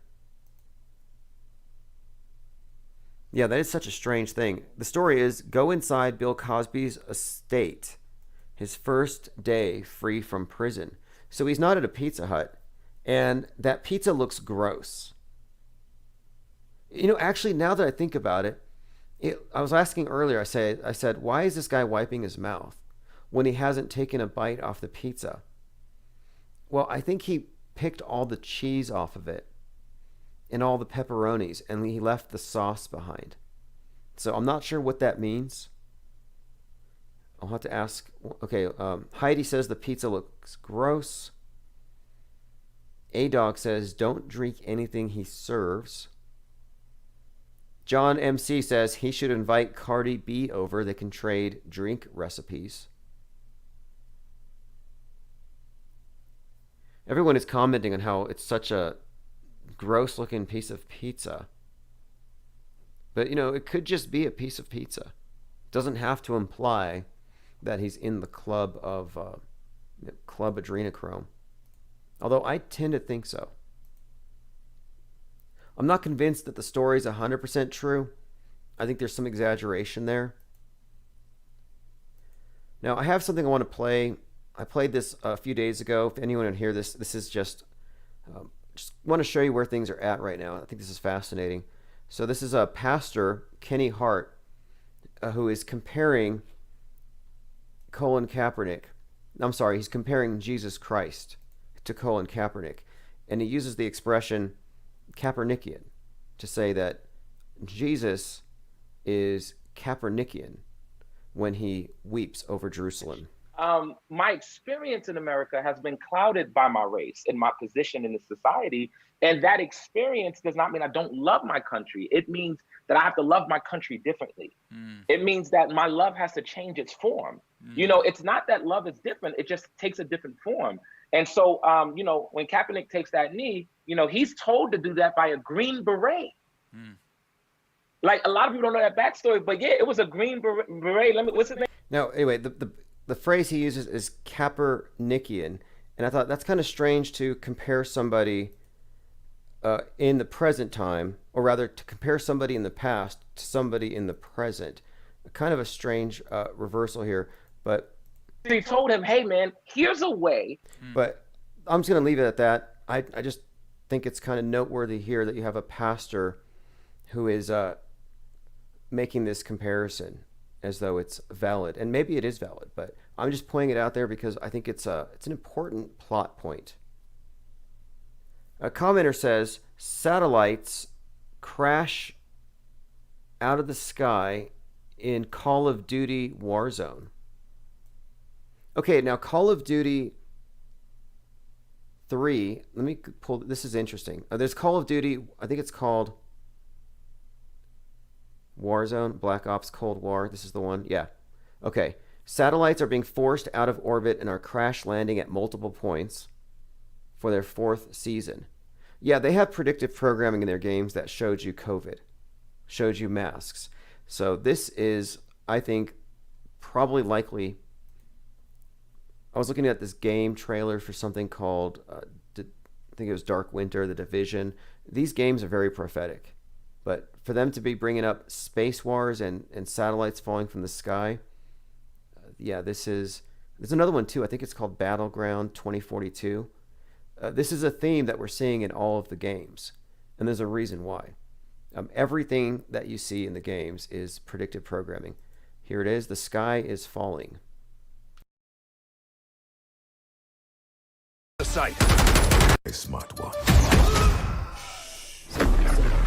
So it says the sky is falling. Brace for impact. It's one of these games with a lot of explosions and all this stuff, but it's all propaganda because this is going to prepare them, the viewers, to accept what comes next. And it looks like it involves zombies. So that's something to look forward to. Here's an image of a burning satellite. Now, how often, this is the thing, whenever there's a major psyop, they give you this visual imagery before. So how often have you seen something that looks like the space station, you know, burning up? I can give you an example. The poster from X-Men's Dark Phoenix, you know, the movie that opened with a $33 million opening weekend. Their poster actually had the space shuttle going through these flames. But this is an interesting image in itself. Satellites will crash. So I have something else here. It's a video from, I believe it's from the Chinese Space Agency. And it's showing anti-satellite ballistics at work. Let's see if I can pull this up because this is very similar to the image in this video game. I'll show you what I mean. Oh, by the way, Richard Branson is going to space on July the 11th. The date, July the 11th, is the anniversary of the day that Skylab fell from the sky in 1979. So just heads up, he's going up on that date, which I think is kind of ominous. Now I'm looking for a certain video if I can find it. It's of, it looks, oh that's right, I do have it here. Now again, we're looking at an image from, this is a game called Call of Duty Warzone Season 4. And you have a pretty good image of a satellite being taken out and what it would look like. So I have a video here. It's a simulation of a Chinese anti-satellite ballistic taking out, here it is. It almost looks identical. This comes from an article. The report says, space station is part of China's plan to dominate space. So here you have a missile taking out, presumably, maybe a CubeSat. I mean, if they take out the DirecTV satellite, it's going to be war. So one thing I hope they don't do, you know, out of everything that's going to happen that appears to be scripted, the Skyfall and everything, I hope they don't kill the internet. And I'm hinging this hope on maybe they need us to be connected to keep the brainwashing up. So maybe it's safe, but I would hate the idea that they just make us go cold turkey.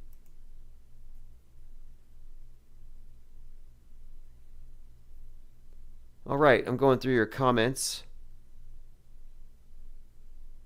Mary Smith says his chair design looks like pizza. Yeah, I can see that. Lloyd Miller says Kaepernick is Jesus-like, not the other way around. Well, that's what I found so strange. And he used the phrase Kaepernicky. Very Kaepernicky of Jesus. Wow, that was like, you read the Bible, like, wow. Jesus was really being like this sports celebrity when he made that decision. Okay, let us move on. Just predictive programming like crazy. Black Ops Cold War Warzone Season 4. In fact, Black Ops Cold War, that trailer came out last August.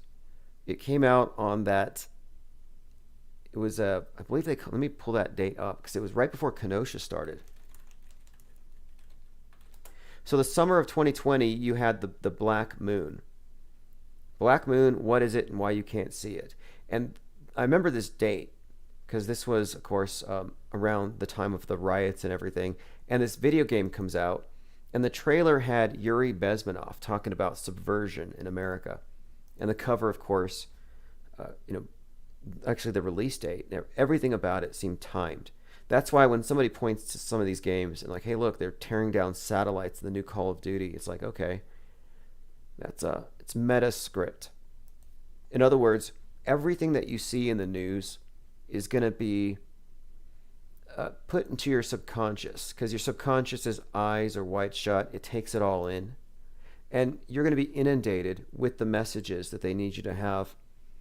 And you're going to have it in your head long before, whether you're watching TV, which all television programming is MK Ultra, playing video games, or even reading comic books. Nothing is exempt at a certain level. New York mayor urging citizens to reduce electricity use to avoid blackouts. Interesting. Now, remember, in New York, they had those blackouts in 2019 on 42nd Street on the 11th. I'm sorry, it was on the 13th of July, 2019, and put 42,000 people in the dark. And they're like, this is the 42nd anniversary of the other Manhattan blackouts, these notorious blackouts. Anyway, if they're telling you in advance there's going to be blackouts, there probably will be. Last year, we had the National Guard out doing these EMP drills. So this is something that is in the cards. Like we had the Chinese space junk that was talked about last month. Well, a year prior, there was a drill for space junk falling. And it happened to, this is the thing. Okay, 2019, you have a drill for space junk. 2020, a piece of Chinese space junk almost hits New York. So you almost have a space junk 9/11. 2021, the same thing happens, only this time it's not a drill. It's, quote, real. So it's almost like there's a calendar here. So I think it's pretty obvious that it's going there. Have you seen this? People are spotting parallels between Britney Spears' testimony and Miley Cyrus's Black Mirror episode. They're talking about her legal arrangements. Britney Spears is apparently in some type of a conservatorship, probably because she can't take care of herself or whatever. But people are suggesting that she's being controlled. And there's an episode of Black Mirror where Miley Cyrus plays a character who's being controlled by her aunt. And as she gets older and more rebellious, her aunt gradually replaces her with a CGI version. And it gets pretty dark, but it's very realistic. I mean, it could totally be done.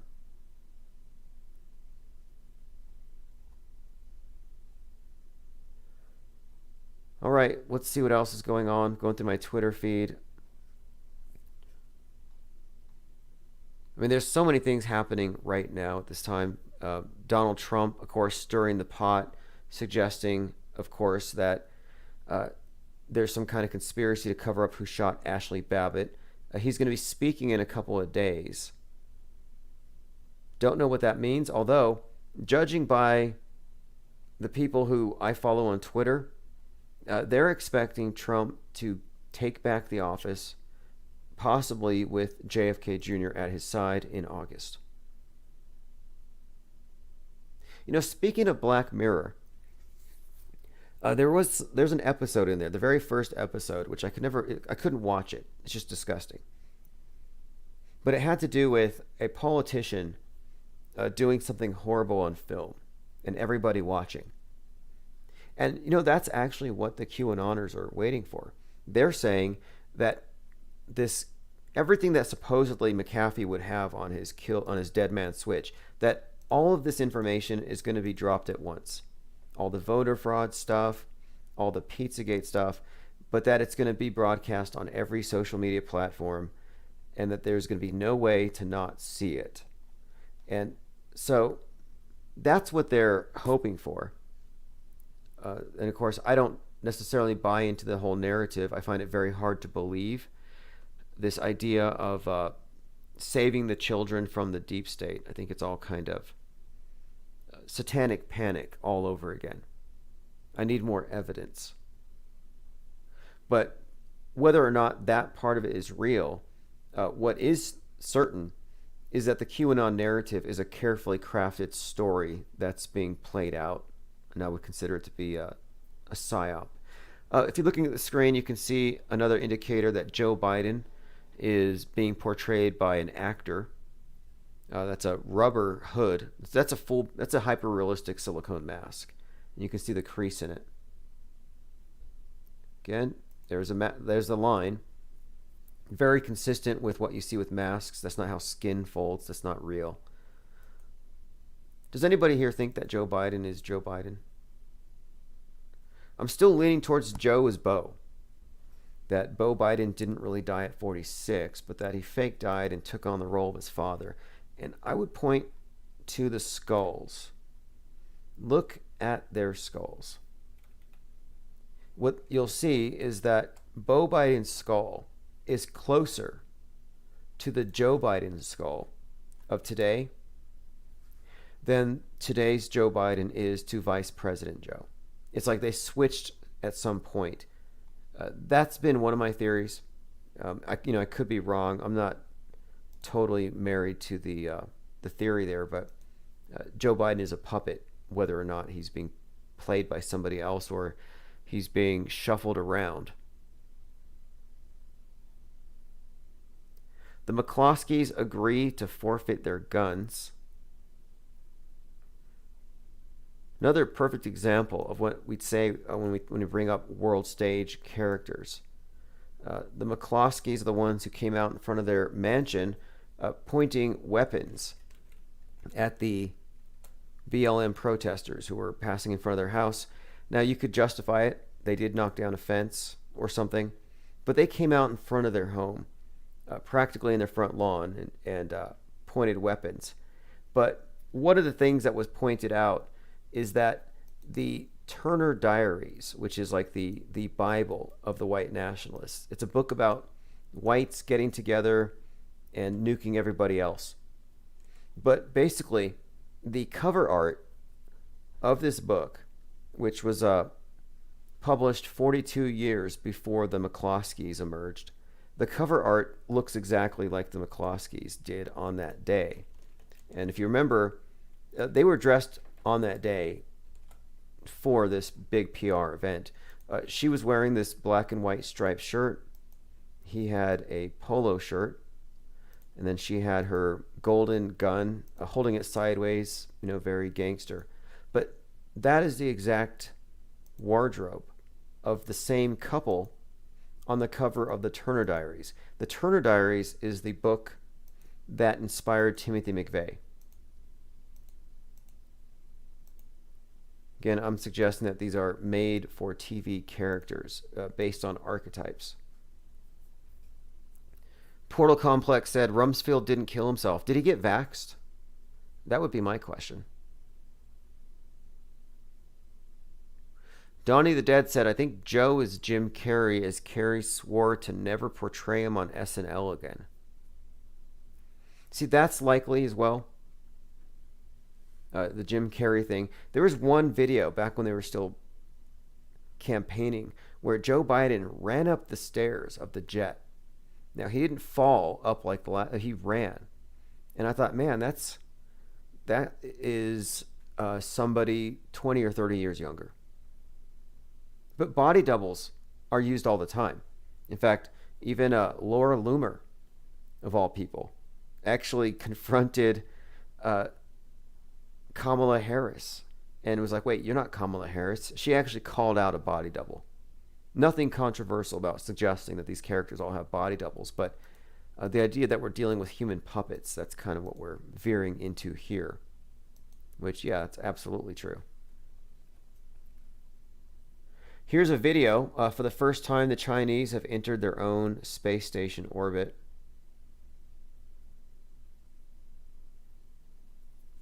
I'll be watching their footage. Yeah, I'm kind of curious. I mean, I would have hoped that they would have improved. I think this does look like an improvement. I don't see the wires hanging out everywhere. It doesn't look like a nightmare in that sense. But it didn't take them that long. And I was thinking to myself, are we going to see them build the space station this time? We have time lapses of all kinds of buildings. And yet, here, the space station just magically appeared. And sure enough, the Chinese space station just magically appeared.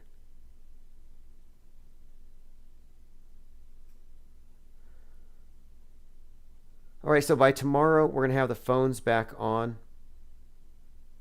Won't take I think maybe by tonight I'll get them back on, but we'll be taking calls tomorrow, and I'm going to have to go through a lot of voicemails. I got 2 weeks worth of voicemails to address. So those of you who've been leaving voicemails, I appreciate it. Also, thanks to all of you who have kept this channel up. I had to take a little bit of time off to deal with some things to make sure that we can keep this schedule and maintain it. Somebody posted a picture of Joe Biden's wife with her dress on backward. And then this was a day after Donald Trump came out with his pants on backward. Is this another Illuminati hazing thing like the Black Eye Club? Jordan says McCloskey is shorter than his wife. Right? I saw that. Are you suggesting... What are you suggesting? I say, look, I'm looking at all these characters. I'm suggesting that they're basically given a script on how to act because it makes gun owners look crazy. And they're demonizing self-defense. And there's a rationale here that's worth pointing out. So they're demonizing self-defense for the same reason that they demonize people who are against vaccines. It has to do with your role, or the role you assign the government in your life. Is the government there to protect you, or do you have to defend yourself? So the fact that the gunophobes, the anti-Second Amendment people, are pro-vax is not a coincidence, or that the anti-vaxxers are pro-Second Amendment. You're not going to find anti-vaxxers who want to get rid of guns. There's a dynamic here, and it has to do with protection. Same thing applies with the border. Why the same side that is pro-vax is for open borders, and vice versa. Because, the border, the boundary, whether it's your front door or your skin, we're talking about boundaries. And so who defends you if someone kicks in your front door? Do you? Or does the government? Because you're not allowed to have guns. Who defends you if you got a virus trying to get in your door? The government-injected vaccine or your immune system? So it's a perfect polarity they created here.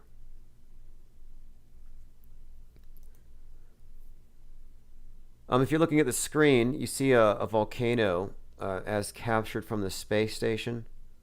This is one of the areas where they're consistently lying to us. This is where you can expose it as a hoax, I think, where that's not 300 miles up. It could be maybe, I would say 70,000 feet. I don't know. Maybe a U2, but I think they're taking footage from the U2 program and attributing it to low Earth orbit. It's very easy to point out these inconsistencies. The space station is a weak spot, which is why I'm surprised that they didn't improve it for this Chinese space station. I thought, man, they've got to figure out everything they're doing wrong just by listening to us, just by listening to channels like this, and maybe improve on it. But no, they certainly did not.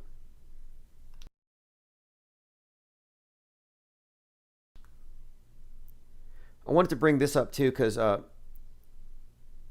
as you know, I brought this up earlier. Branson is going up to space in 10 days. Then you have Tom Cruise, who's going to space supposedly in October, but I wouldn't be surprised if they do it sooner because there's a bit of a race. There's another director, another production trying to get into the space station. So I was looking into this thing, and it's like this idea that you have this movie star going to the space station to film the first movie in space. And the first reason I paid attention to this is that he worked with Kubrick, the guy who faked the moon landing. Or helped. So his connection to Kubrick, Eyes Wide Shut, it suggests quite a lot for this upcoming stunt movie or whatever. But the thing is, for the last few movies he's done, Tom Cruise has actually performed stunts, hanging off cliffs, dangling off buildings, hanging from planes. So he has been doing stunts. And even the director here said that he was mad that he couldn't stop Tom Cruise, that he was scared, he was sweating. He said, "We had 5 cameras on the cliff and a helicopter camera and a cameraman hanging from safety cables. we had to do it again and again. I was so scared I was sweating and I couldn't watch the monitor when we shot the scene. So it's already been, put out there that he does these death-defying stunts for his movies. So, I'm kind of interested to see what happens here, but I wouldn't be surprised if they maybe speed this up a little bit. Maybe it happens sooner than later. But it's supposed to happen in the next month or so. And there are a number of things about this trip to the space station that I think are worth pointing out. A couple of other things. I've been collecting a lot of great videos on these various glitches within the space program. This one came from a Twitter account I follow. And here you see a very interesting way of using harnesses to fake gravity, or 0G, or 1/6 Earth's gravity. And in this way, what they're doing is they're using cables like they do in the ISS. In fact, this is decades ago. But they're juxtaposing these videos with astronauts on the moon. And the way that these cable knots move is exactly the way the astronauts move. The way that these acrobats are diving around and doing flips, falling forward and then bouncing back up, it looks exactly like the astronauts. It's a no-brainer. Just another example of how they faked the moon landing. I would subscribe to my blog or newsletters. You'll get links to all these videos as we find them. Also, someone sent me this. This is a crisis actor at one of the recent shootings, and he just happens to have a hat on with a Masonic insignia on it. And I have a collection of laughing crisis actors that I'll be going through as well. I'll put these into the playlist. But that's pretty blatant there. He's got his symbol on his forehead there. Rod Jenkinson says the Chinese version has a distinctly made in China feel to it. Well, I commented on this back when they started putting their probes on the moon. And I'm like, why don't they share the same production facility? The same movie studio? Use the same cameras, because some of them are faker than others. And I don't know, maybe they don't want to call them out. Maybe that would cause some hostilities. Like, you guys are doing it wrong. But they're all doing it together. Earlier I mentioned Pearl Harbor. And on the topic of Pearl Harbor, well, some will say that debunks flat Earth, because how did they manage to do that? If the Earth is flat, it would mean that these countries are not aligned this way. And I have to point out that if the world isn't a ball, then all of these wars are going to be faked and staged in a way to reinforce the big lie. In other words, all of the countries that would be at war with one another, all these various nations, are actually working together at the very top. So I don't think it's a debunk. Not that it's ever been bunked. I don't think that there is a flat Earth debate at this time. And I've been following some of the more recent ones, and I find it peculiar that the anti-flat Earth crowd feels like they can attack the AE map, the azimuthal equidistant map, as though that were the model. And they suggest, and then they characterize it as the flat earthers think that this is the model, and that the Bible supports this, and that this has a dome. And no, it's totally a fallacious approach there. It's a straw man attack on the whole concept.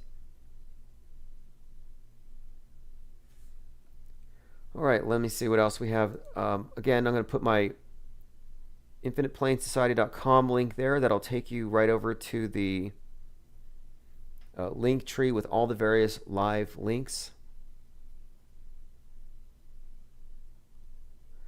Also, every day we're recording at some point during the day for AutoHoax.com, a daily news-based podcast covering the major fake events of the day, the fake narratives as they develop.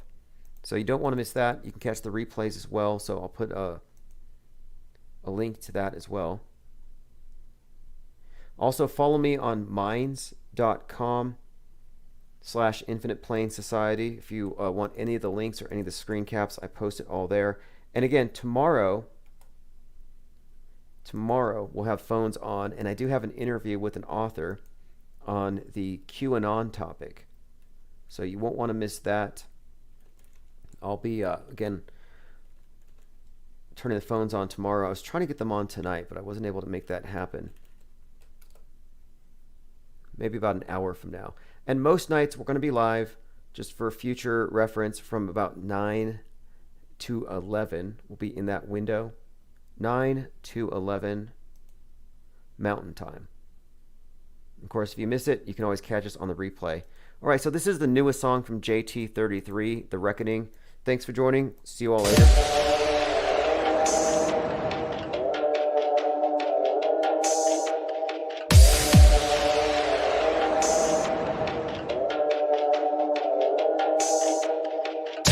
These people, they're sitting around me, they're living in fear. Fear of the virus, fear of the violence. They ought to be fearing the tyrants. Take a look at all the tyranny here. We'll make you the clear witness to bear. You're consciously cognitive dissonant. We're coming in burning brighter than the filament. Filling these people with the light of the truth, and they still want to battle me. Shining that very same light onto this ever fictitious reality. Society's living in sickness. This pandemic's a scare for the richest. In this matrix we see through the glitches. Snitches no longer get stitches. They get rewards. I'd rather just leave them in ditches. On this plane to give up the pen of the game, to give up the pen of the game. The birth on this plane to give up the pen of the game. The birth on this plane to give up the pen of the game. The birth on this pen of the game to give up the pen of the game. The birth on this plane to give up the pen of the game. My mission is beckoning. We are the fingerprints of life's outstretched hand. This is the reckoning. Exposing the truth of their negatives. We always picture the positive narrative. Sleepyhead NPCs been popping them sedatives. Night night. We put them to bed with a lullaby sounding like Fright Night. Better put on your night light. There's no waking or walking dead. We watching them flutter by. We transform like a butterfly. We ready for the fight, that's right. We taking a flight like the sparrow, piercing straight through the heart like an arrow. Soaring on a different frequency. You can never fathom all the hurt you receive when you beef with me. I swear it's a zombie apocalypse coming, I'm running. It's like the sixth sense. I see mass people and vax people. Our community does not consent to the immunity from all these pharmaceutical companies. Free from impunity, free from impunity, free from impunity, free from impunity.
You have no idea. Okay, next question.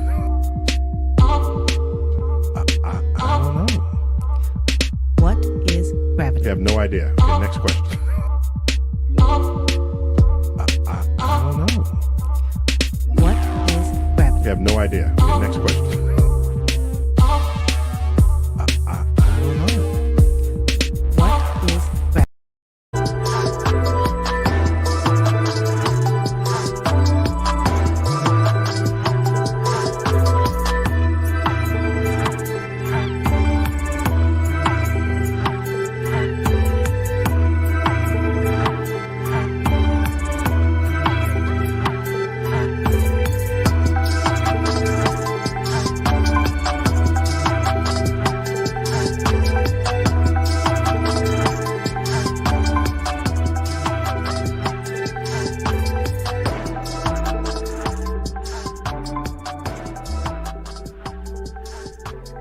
All right, everyone. The storm is upon us. Get your space junk helmets on. All right, that's the name of the book. Tonight's guest, Mike Rothschild, author of The Storm is Upon Us. He's not talking about space junk. He's talking about the storm triggered by, well, maybe triggered by Donald Trump. That's what we're going to discuss. Whose fault is this QAnon? What is QAnon? Where is it going? The full title of the book is The Storm is Upon Us, How QAnon Became a Movement, Cult, and Conspiracy Theory of Everything. So those of you who listen to this channel know that we cover this QAnon phenomenon all the time as objectively as possible. We take calls from QAnon true believers and we follow their thinking to see where it goes. So at no point have I been dismissive of the topic. I decided, hey, this is not going away. So I want to be the most informed I can be on this topic as it evolves. So let's go ahead and go right into the description of the book so you know where we're coming from in this conversation. And if you want to chime in, if you want to ask questions or comment, you're going to be given the opportunity here. Just go into the chat at any of our live chats. Just go to darkmatter.radio. Okay, again, the subtitle is How QAnon Became a Movement, Cult, and Conspiracy Theory of Everything. So let's start with this. In The Storm is Upon Us, Mike Rothschild takes the readers from the background conspiracies and cults that fed the Q phenomenon to its embrace by right-wing media and Donald Trump, through the rending of families as loved ones become addicted to Q's increasingly violent rhetoric, to the storming of the Capitol and on.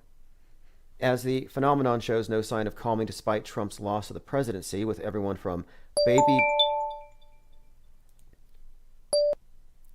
Hey, Michael, can you hear me okay? Yes, I can. How are you?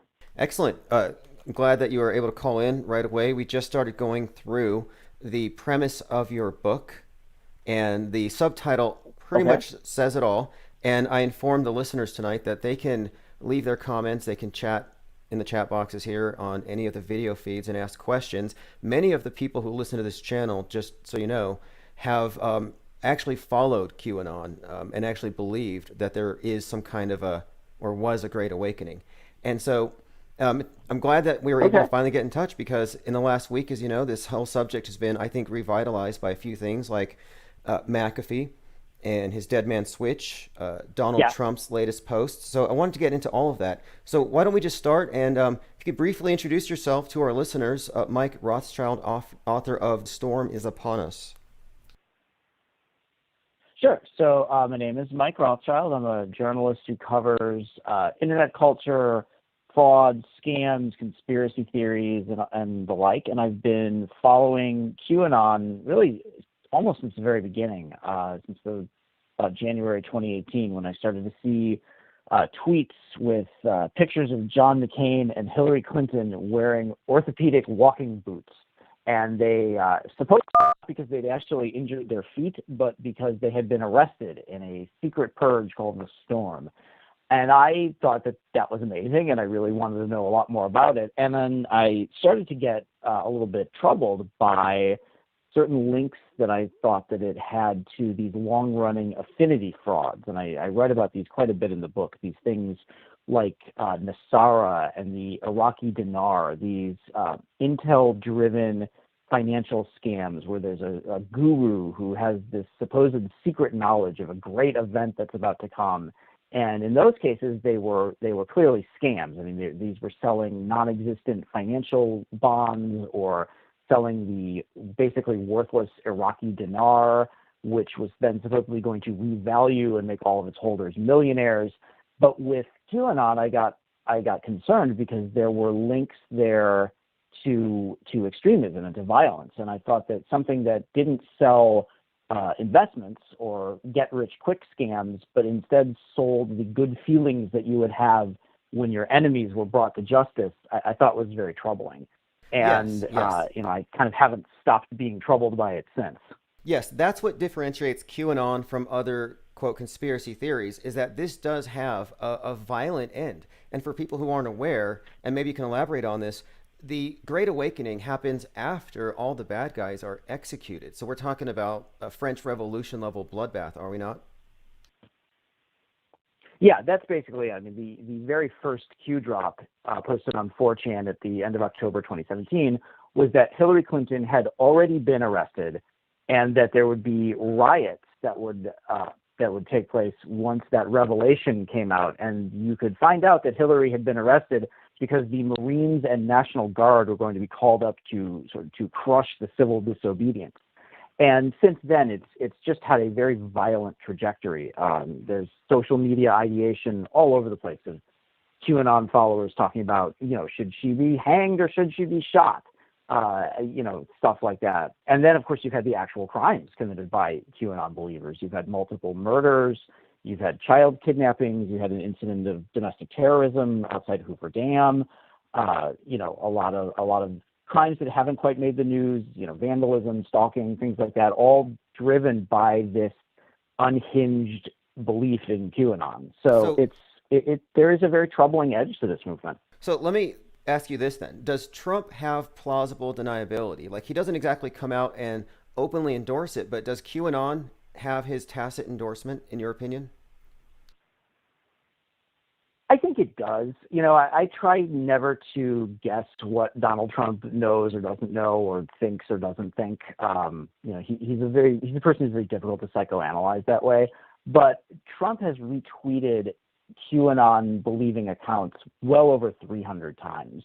And this started really almost a couple of weeks after the first drops. There was a post by this guy who went by MAGAPill, who put up the presidential accomplishment list. And Trump retweeted it in beginning of November 2017 and was like, wow, this is only the beginning of what we've done.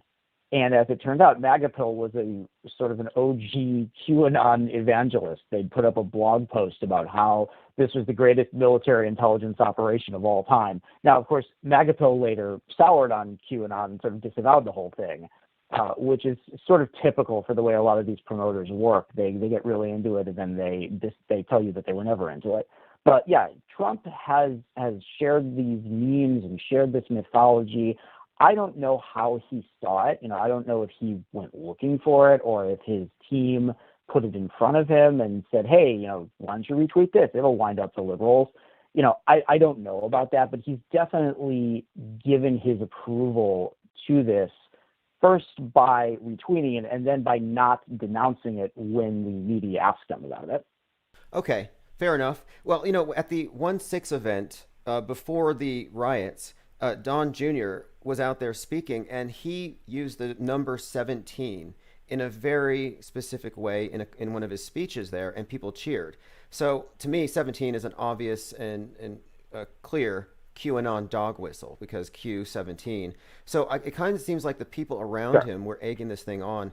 And then you have individuals around him like Lynn Wood, who is openly calling for, Lynn Wood, General Flynn, all these characters, Alex Jones, but in particular, Lynn Wood was calling for Pence to be hanged that day. So it just seems like Trump's in the middle of this, and it's hard for me to see how he's not a driver of it. And the QAnon followers, do they seem to think that Trump is communicating to them directly?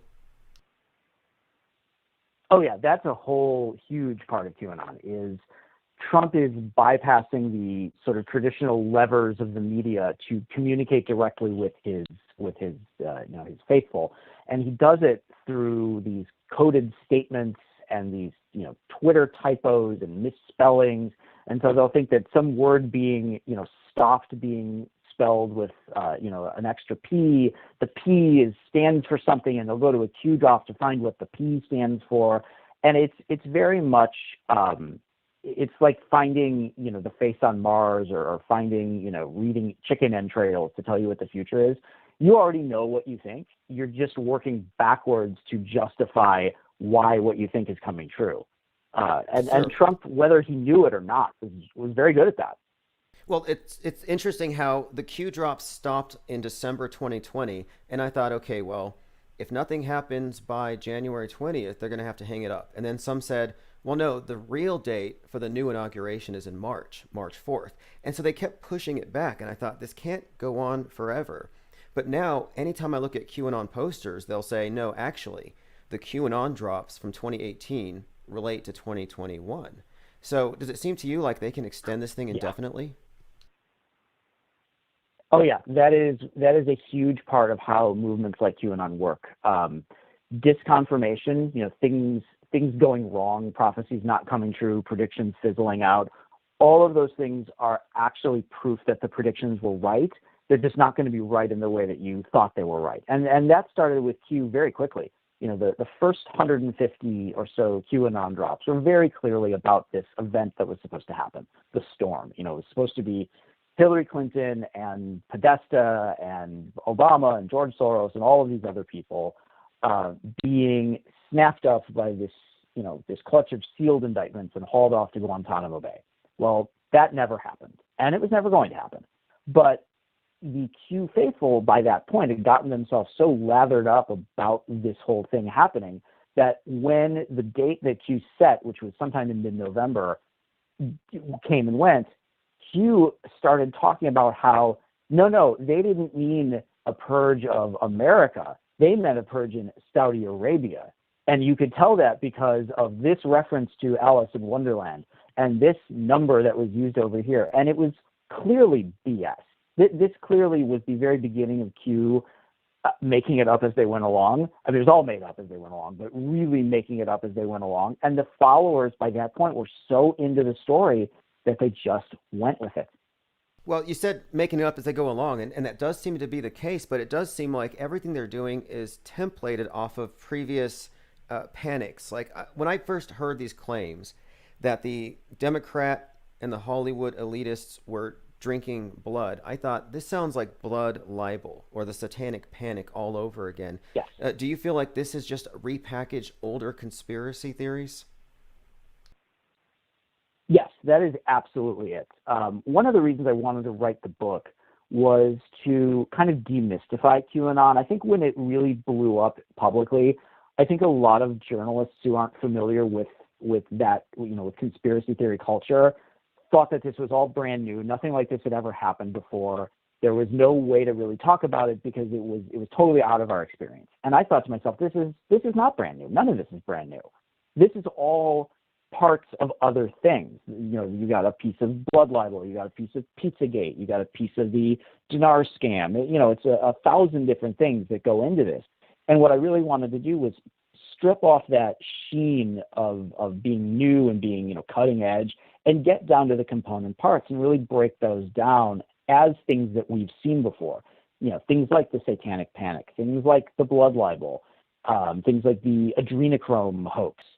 All of those are things that go into QAnon and are repackaged and repurposed to be something that looks new. But when you really know those parts, they're very easy to identify. Yeah, exactly. And, there was something you put in the book. You wrote, the Gospel of Q, the closest thing to a founding document for scriptures for Q are the Q drops themselves. And you totaled the number of drops. And you put here that there were more than 60,000 more words than in the New Testament. So that's a lot of content for them to pour over, isn't it? Yeah, it's a huge amount of content. And one of the things that really makes QAnon, gets people really involved in QAnon is what I call busy work, for lack of a better term. There is a lot of sort of fussy decoding to do. You go through each one of these drops and you find all of the potential hidden meanings. And of course, because the drops don't really say anything, they have any number of hidden meanings. I think there are some people who look at these as puzzles or riddles. I don't think they are puzzles or riddles, because a puzzle looks like something. You put all the pieces together and it's a picture. And there's a right way to put it together, and then there's a wrong way to put it together. A riddle has a solution. Q drops don't have that. They don't have solutions. There's no one way to interpret them. So that's why you're able to interpret a drop one way on one day, and then 6 months later something happens and you can completely reinterpret the same drop in a completely different way. It involves sort of endless busy work and decoding and trying to pin down what this is supposed to mean. And in reality, most of it is not supposed to mean anything. Busy work. Okay, so that makes a lot of sense. What I see with a lot of the people who are promulgating this stuff is that they're crowdsourcing their own news and solving puzzles every day. For example, you may remember in Tennessee, there was that RV that exploded in downtown Nashville. It's Christmas morning. Yes. And the guy who blew it up, Anthony Quinn Warner, and before it blew up, there was this broadcasted voice saying, warning, this is going to blow up. And the QAnoners that I followed said, well, clearly this is a warning from Q. A.Q. Warner. His name was decoded that way. And that's the kind of thinking that I see that drives this stuff. It's very crowdsourced. It is incredibly crowdsourced. And what you have is you find the result, you find the conclusion. And the conclusion is the work itself. So you find whatever the guy's name is, and there's going to be a hidden meaning in it. And if it's not that, it's going to be something else. Oh, I saw people baking that explosion, minutes after it happened. People were trying to figure out what it was. And of course, we still don't really know exactly what it was. And that is the biggest driver of conspiracy theories of all, not knowing. And our brains do that. And it's completely natural. We all do it. We look at something that doesn't have a good answer, and we want a good answer. So we create a better answer. And something like that happens, and it's a petri dish for conspiracy theories. And, in reality, the guy's name had nothing to do with it. Why would it? But when you believe that everything that happens is part of this secret, silent war going on between good and evil, and this war is being fought everywhere from the cutting edge of cybersecurity to secret codes in people's names and in pictures of dogs. You interpret everything that happens through the lens of the movement and of the war. And if it wasn't something that happened with him, it would be something else. They would find a way to tie it all together. They always do. Right. I found a quote. Here's a quote from your book. You said, Q believers see it as a plan to save the world. A plan being carried out by Donald Trump, his hand-picked advisors, and his millions of digital soldiers. So they see themselves as digital soldiers who are fighting a proxy war. And so I can see why they feel like this should take a front row seat in their life. And what has been your experience looking into how QAnon affects people's family lives, how divisive it happens to be? It can have a devastating effect on people's family lives. And, I'm sure that there are plenty of people who subscribe to some of the mythology of QAnon and have, completely normal family lives and relationships and jobs. And this is just something that they enjoy doing on their off time. And that's fine. This book is not about those people. Those people are fine. I don't worry about those people. The people who I do worry about, and I talk about some of these people, are the people for whom this becomes their existence. They push away everybody and everything that is not part of QAnon. And it is very cult-like in that respect. There is an in-group and an out-group. The in-group is the community, the people who are going on this journey with you. The out-group is everybody else. And maybe that is somebody who doesn't think much of it, or maybe that's somebody who actively mocks you, and you don't want to be mocked. You don't want your beliefs to be made fun of. And so you push that person away.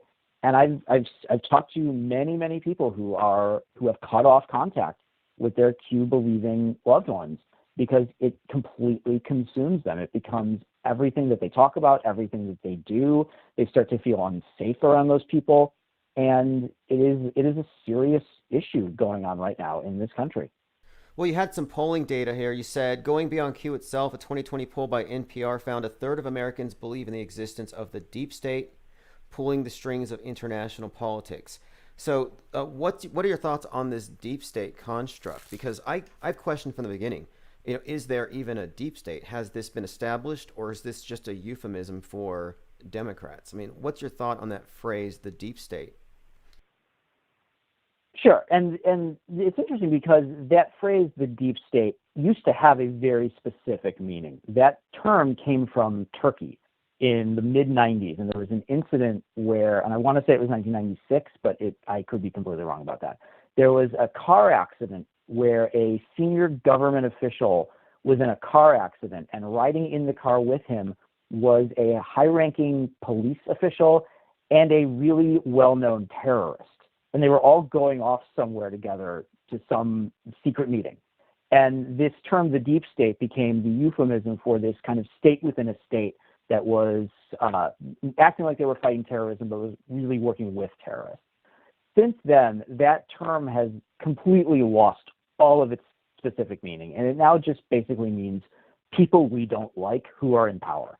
And the idea of the deep state, as it's popularly thought of, really is no different than the 1990s concept of the New World Order, or the concept of the Illuminati, or the Trilateral Commission, or the Council on Foreign Relations, or the Bilderberg Group. It's this kind of shadowy group that's doing something bad to the bulk of the population, and there's nothing that we can do about it. And the deep state is just another version of that, and I'm sure something else will come along to supplant that. So that's really where that comes from. And when QAnon believers talk about the deep state, they're basically just talking about people who are not like them. And it really doesn't have a lot of meaning anymore, other than it's a very, very vague definition.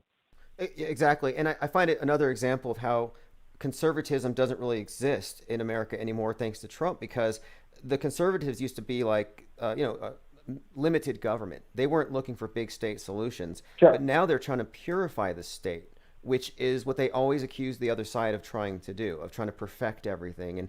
And so I think it's really interesting, too, how the conservative movement has almost been eclipsed by this desire to take control of the state. And it's a very statist thing when you look into, as you've pointed out, their end game, or what they see they see this as an actual desirable goal, saving the world by, executing the bad guys, which again, that's not how we normally do things. That's a complete inversion of our normal process. And it's a fascinating thing that they've managed to sell people on this. And my first experience with QAnon was a friend who was into it. He told me, he said, there's going to be a point in the future where the National Guard's going to take out the deep state, and it's going to be broadcast on TV, and all of their crimes will be reported. So it's a very doomsday type situation, the storm, ultimately. And so what are your thoughts about that? Do you think that there is a point where the digital soldiers are going to be activated to actually go after their political enemies, or do you think this is just a mythology? Well, I think you're right. There's a real sort of doom and gloom among QAnon believers. Like if you go on their social media, they sort of, it's very sort of double-sided. On one hand, there's this like utopianism of like everything is great and we're winning all the time and everything is going to be awesome, and the bad guys are going to get taken out and we're going to have utopia. But then there are also just simultaneously some of the most miserable people that you will ever be around. There's threads on a bunch of different Q social media. Some of it's gone now, but people talking about all of the relationships they've lost and how they spent Christmas by themselves because nobody in their family wanted to hear about QAnon anymore. There was one post that went really viral a couple of years ago of a guy who made like a Doritos and bologna sandwich and was like, I'm celebrating Thanksgiving with my Q family. And it got just dumped on mercilessly. There was another thread of people who talked about all of the pop culture they can't enjoy anymore because they're awoke now to QAnon. But I do think that there is danger in this idea of being a digital soldier. You are fighting. Not just, you're not fighting over land, you're not fighting over money, you're fighting good versus evil. You're fighting to save the souls of children. You're fighting against they look at it as a 5,000-year-old Luciferian cult. And when you start to believe that you are fighting against that, that's a fight that you can't afford to lose. And the thing that really scares me is not the sort of rank and file, miserable, lonely QAnon believer eating their bologna and Doritos sandwich and sitting there in silence. It's that small group who thinks that they are personally fighting the sort of monstrous deep state. And one of the things that I really found in the book is that the crimes committed by QAnon believers are not crimes of anger. They're not sort of lashing out indiscriminately. These are people who really believed either they were in danger, children were in danger or America was in danger. And it becomes very difficult to do anything about that person because they're fighting their own battle in their head. And you don't know it's a real battle until they've shot someone. Yeah, exactly. That's my biggest fear. You're talking about good intentions. Their intentions are good. It's like the well-intentioned people, but their means that they allow themselves because they have the moral high ground are actually terrible. And they get the moral high ground because they have this belief rooted in things like Isaac Cappy's claims. Isaac Cappy, actor who fell off the bridge, whatever the case was, that was taken by QAnoners as a sign that he was telling the truth and he had to be taken out. And that kind of faded for a while because his dead man switch never surfaced. Well, later, last summer, right before the election, Lynn Wood when he was chanting about hanging Pence, he brought up Cappy and he said, let's do this for Cappy. So they try to create a martyr out of Cappy. And I noticed in your book, you remarked on how they were creating a martyr out of Ashley Babbitt. Another example of that. What's your take on this martyrdom of Isaac Cappy or Ashley Babbitt? Are they really martyrs for a cause, or is this disingenuous by the QAnon crowd? I think it's very disingenuous. The Isaac Cappy, it's a very sad story to me. This was a guy, and I've watched some of his videos. He made a lot, and I haven't seen all of it. But the stuff I've seen, there's something there that is not right. He is clearly struggling. And obviously I never knew him. I couldn't diagnose him, even if I did know him, I couldn't diagnose him. But he's clearly unwell in a lot of these videos. And what bothers me is the exploitation of someone who is clearly unwell. Nobody in his circle stopped to get him help. Nobody in his circle said, hey, I think, hey man, I agree with you, but let's dial it back a little bit. Let's take care of yourself too. No one did that. And instead he took his own life. And there wasn't anybody, I guess, who was able to get to him and say, don't do it. It's not worth it. And instead his death was exploited. And I feel the same thing is happening with Ashley Babbitt. I don't have a lot of sympathy for Ashley Babbitt, but at the same time, using her death to advance this narrative is really irresponsible to me. This was a person, and yes, she was, at least to me, was a very misguided person whose death was completely needless, but she was a person. And there's no self-awareness. There's no looking inward of, hey, maybe we went too far with this. Maybe we need to re-examine how we look at the world and how we take in information. It's just that the narrative just never stops. And you're always building on the narrative. And she and Cappy become just another step on that ladder of narrative to tell this story. And I find it very sad. Yeah, and you're right about exploitative. And so for a group that considers themselves to be fighting a war against evil, QAnoners do pass on a lot of misinformation, disinformation, and lies in the form of manufactured evidence or screen caps of tweets that turn out not to be real. And I always found that to be questionable because I thought if they really had a case, they wouldn't have to manufacture evidence to paint people up in negative light, specifically with a lot of their accusations about various celebrities. And I don't see a lot of walking back when they're proven wrong. One thing you alluded to are the ankle bracelets. And every time there's ankle bracelets, we're told, well, that person is about to be executed and they've been replaced or something along those lines. But time rolls on and Hillary Clinton's still with us. I still see Anderson Cooper and Tom Hanks.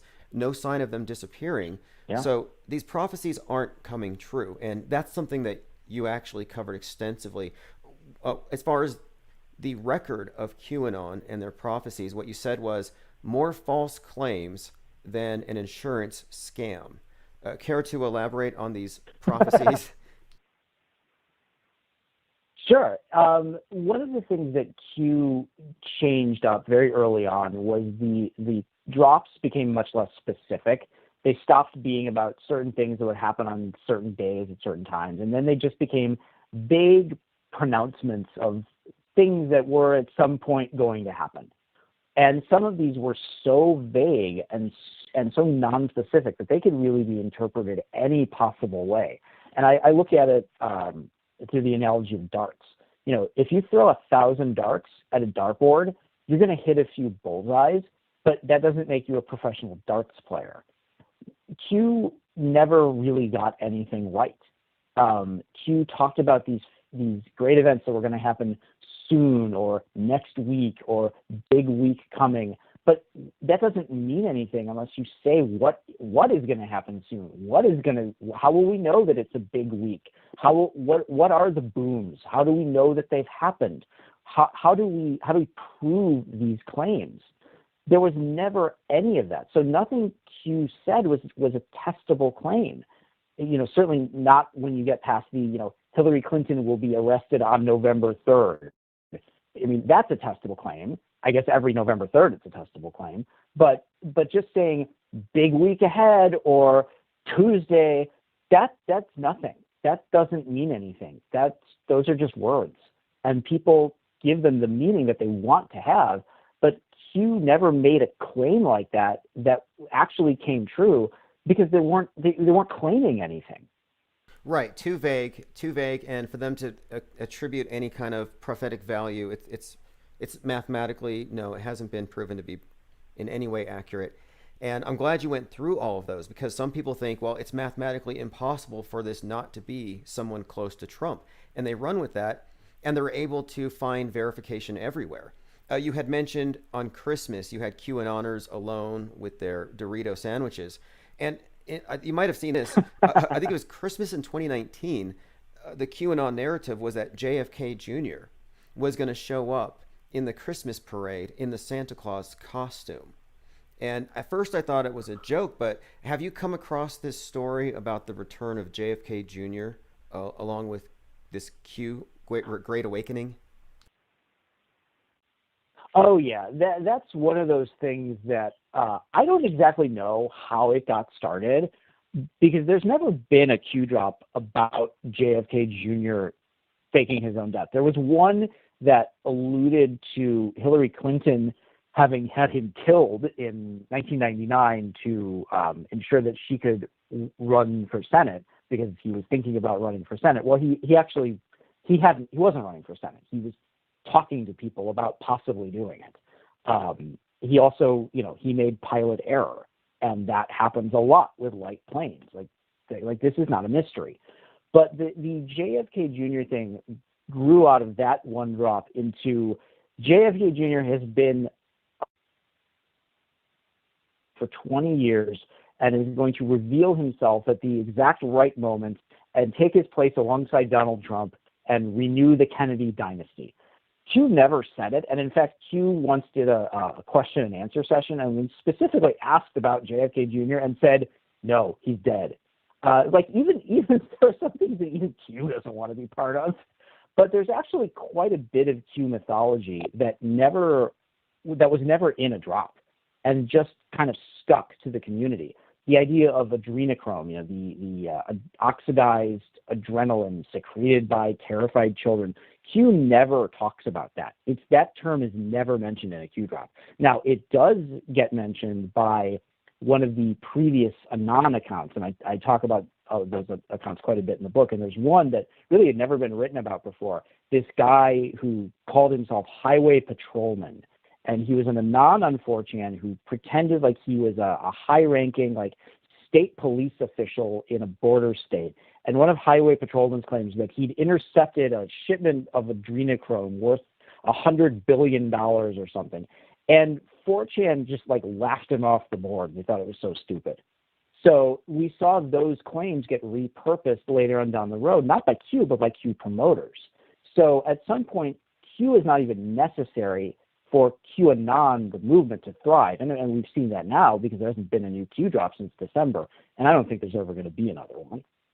No, I don't think so. There doesn't have to be. My observation has been that there are enough influencers in there who can reinterpret the word of Q, and they can probably do it into the future. And it's really fascinating to me how they've become almost like verses, and they're lining them up with the dates, and they're saying this is a prophecy, the future proves the past. That's one of their things they say, one of their slogans. The future proves the past. You've come across that one. What are your thoughts on that? Is that just an exercise in bias confirmation? Totally. It is what the great sociologist Robert Lifton called a thought-terminating cliche. It's a little phrase that you can use to end the discussion and end your need to think about things further. And we all do that. That's a very common linguistic technique. I mean, when you say something like, well, it is what it is, that's a thought-terminating cliche. That's not bad. It's just, it's an easy way of saying there's nothing I can do about this. So, let it go. But Q is full of those things, and you will see them all over Q drops, the discourse of QAnon promoters, things like where we go one, we go all, trust the plan, future proves past. These little phrases that assuage the doubt of believers. So if you're wavering on, is this really going to happen? Are the arrests ever going to come? Is Hillary ever going to be punished? You think, oh, trust the plan. When you see a QAnon believer who does something that you're not supposed to do, you think of them, well, they're not one of us. Of course, that violates where we go one, we go all, but it's not exactly a movement that is internally consistent. You have a way of rationalizing every single thing that happens, and those kinds of little catchphrases are really good at that. Right, correct, and that's one of the things that's been very consistent. They can never be proven wrong. There's always some out for them. And there's something you put in your book here about the proofs, Q proofs. Proofs provide just that for believers, evidence that Q and Trump are intimately connected, that there's no way anybody could post that without that connection. So they're operating under the presumption that this is high-level intel and he's connected to Trump and this secret mission. And now Trump is no longer in office, but he's still trying to wield some influence. And I noted on your Twitter feed, you commented on one of his tweets where he asked, who killed Ashley Babbitt? And your comment on it was basically that it's disturbing for somebody with a heavily armed cult of personality to be demanding the identity in this case here. And that just happened. Any thoughts on that? Do you think that's a very dangerous thing for him to do at a minimum? I think it's extremely dangerous. I mean, whether or not, whatever your interpretation of what happened on January 6th was, to me at least, I feel like the Capitol Police officer who shot and killed Ashley Babbitt was defending himself. I mean, take the context out of it. There was a mob setting on this guy, and he defended himself. He stood his ground. And to me, his name is not a matter of public record. This is somebody who was doing his job. And for Donald Trump, for Donald Trump to be asking who this guy is, who did this, is putting him in the crosshairs of this movement that has proven time and time again that it has violent intentions. This guy, if his name is ever made public, he's going to have to go into hiding. And I think we can all agree that that's not the way things are supposed to work. We are not supposed to find people that we disagree with and attempt to destroy them and send them running because of a torrent of death threats. And that's exactly what's going to happen if his identity is ever found. And he should know that. I mean, he really should know better than to do that. But, either he does and he doesn't care, or he doesn't. That's probably why he got kicked off of Twitter. A lot of people claim censorship to gain clout or sympathy, but a lot of it is just they're crossing certain lines there when it comes to publishing content to a mass audience. And that's why I wonder, how does this guy get away with plausible deniability in this whole scenario? When it comes to the Capitol riot on 1/6, Jacob Bengeli, the 33-year-old who wore the Viking hat and carried the spear, he's using, I think his attorneys are calling it the dumbass defense, where he's claiming that he was overwhelmed by Trump's messaging and couldn't resist it. Do you see some of these rioters as victims of conspiracy theories, or do you think that there's something else motivating them, hatred or something? I mean, what's your explanation? No, I don't think these people are. Sure, I don't think these people are victims at all. I don't think that these were brainwashed zombies who were just doing what their leader told them to do. You can say that they got caught up in the moment, that they maybe took leave of their senses, that that they disassociated in that moment when they broke into the Capitol. I mean, you can talk about that. But ultimately, getting on an airplane and flying across the country to attend a rally where you're going to persuade the vice president to throw out the election results, that's a choice. That is an informed choice that you make. That is a decision that you embark on. That's not the act of a sort of brainwashed cultist. That's a person who has a goal in mind and wants to do everything they can to achieve that goal.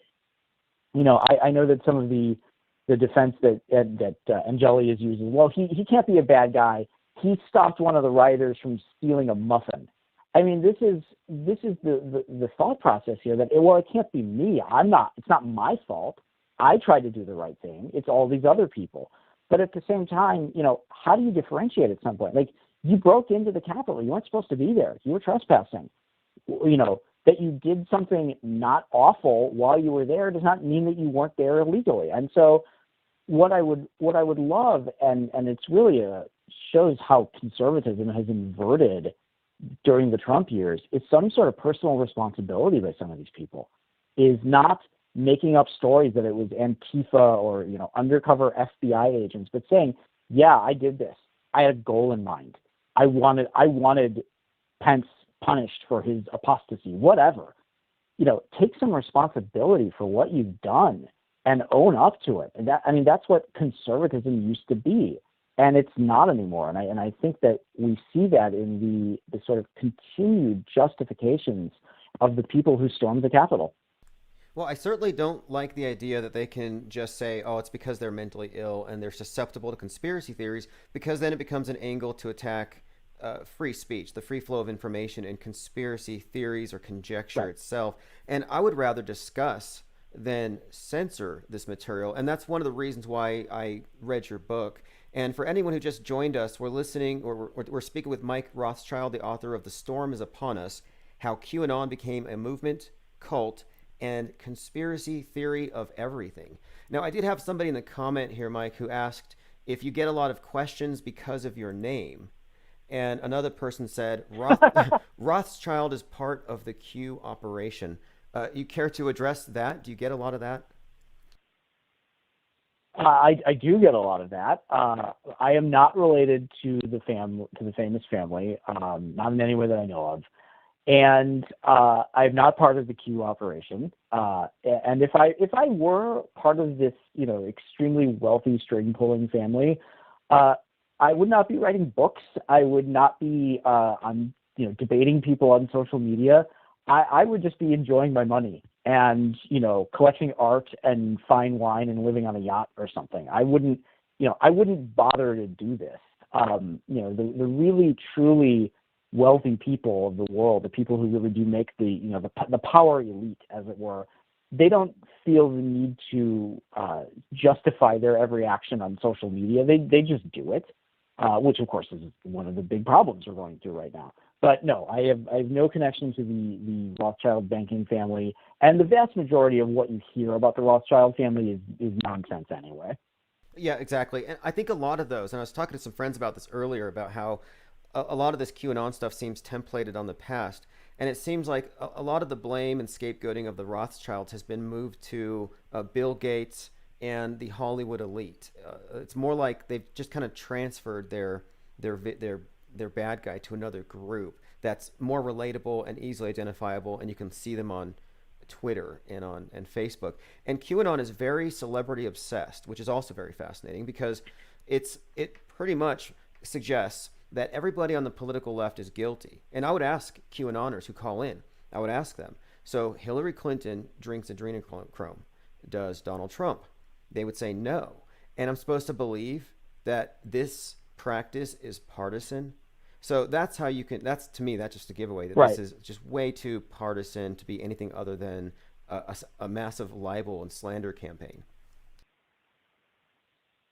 Yeah, I completely agree. This idea that the global power elite has been doing these horrible things to us for thousands of years. Oh, but not this one guy. He doesn't do that. I mean, come on. That is the epitome of the logical fallacy of special pleading. you sort of make up an answer that explains things the way you want them to be explained. But there's a huge obsession with celebrities in QAnon. Tom Hanks, Patton Oswalt, Chrissy Teigen, certainly political figures, but also like the director James Gunn. I mean, they find old out of context tweets and bad jokes by these people and repackage them as like, oh, they're admitting to their pedophilia in public. That's not really what actual pedophiles do. I mean, the actual pedophile is like the guy working for Joe Paterno for 40 years who, it was sort of an open secret, but nobody could really do anything about it. I mean, the actual pedophiles are in the shadows, and they've perfected exactly how they do what they do and how they prey on people. They're not, making jokes about it on Twitter. They're just doing it. And it takes decades to find these people and suss out their crimes. They're not publicly flaunting it. That's not the way this works. And so in so many cases, QAnon is really just sort of a fundamental misunderstanding of how the world works. And it pictures a world that only exists in the way you want it to, rather than the way it actually is. Yeah, it reminds me in many ways, the whole narrative itself, it reminds me of eschatology. It's like, in a way, they're waiting for the Great Awakening, where the seals are opened, which to me sounds biblical, opening the 7 seals or whatever. But in this case, it's the sealed indictments. So we find out who's guilty, who's innocent. We can have the judgment, and then we can have the Great Awakening. And now you mentioned NESARA. This is the utopian side that people may not be aware of about QAnon. What is the big promise at the end of the road here for QAnon when they beat the deep state? What is this NESARA for people who haven't heard about it before? Sure. And this is a fascinating subject to me. I could talk for quite a while about this. NESARA was an economic proposal that was written by this guy named Harvey Bernard. And Bernard had a very utopian idea of the way the U.S. economy and really the world economy could be rewritten. And it involved the elimination of consumer debt and a return to the gold standard and all of this very sort of pie in the sky money stuff. And he printed up 1,000 copies of this book, NESARA, and he sent it to basically everybody in Congress and every major media figure. And this was in the early 90s, I think. And of course, none of it went anywhere. Like nobody, NESARA never became law. It is not the way we live now. But NESARA was incorporated into an already running scam that was called Omega. And Omega was the brainchild of this guy named Clyde Hood. It was this sort of small-time grifter in Mattoon, Illinois, this little town in downstate Illinois. And Clyde Hood reinvented himself as a Fortune 500 investment banker who had access to prime European banknotes. And he was one of 6 people in the world who could access these notes. And for an investment of $100, you could buy a prime European banknote. And then you could roll it over, and you could roll it over, and roll it over, and roll it over. And finally, there would come a day when the prime European banknote would mature, and you would have millions of dollars. Clyde Hood and his inner circle of maybe about a dozen and a half people got filthy rich off this. And Mattoon is a very small, not a very wealthy town. And these people were driving 100-year-old cars and building mansions. There are stories of sacks of cash that are so full they would fall apart when you pick them up. There was a lot of money going around with this. One of the victims of Omega was this woman who lived in Yelm, Washington, named Shani Goodwin. And Shani Goodwin also had a talent for grifting. And she took the mythology of Omega and welded it to NESARA to create this mythology of this vast amount of trillions of dollars that was being held hostage by the dark forces. And there was a white hat group that was fighting this dark cabal. And at any moment, these trillions of dollars in prosperity packets were going to be released to the world. And if you knew about NESARA and if you were on Shani Goodwin's email list and you sent her money, you would have the first access to this money. And NESARA is still going. And this is something that peaked in about 2004. Shani Goodwin died about 10 years ago, at least 10 years ago. But there are still, right now, there are NESARA Facebook groups, there are NESARA Twitter accounts, There were people who thought that the CARES Act was actually Nasara being passed. There are people who are still devoted to this. And it is a utopian economic system that will make everybody rich. And of course, they don't understand that if everybody was rich, then money doesn't mean anything anymore. It has no value. So that is one of the things that you see in QAnon, is this kind of endless optimism for this great world to come. And the only thing that's different about QAnon is that it's not about money. And so you can keep people on the hook forever, and you're not doing anything illegal. You know, a bunch of the people with Omega were indicted. A bunch of the people with Nasara were indicted. And that's the difference with QAnon, is that it is really endless at this point. Right, because they're selling hopium.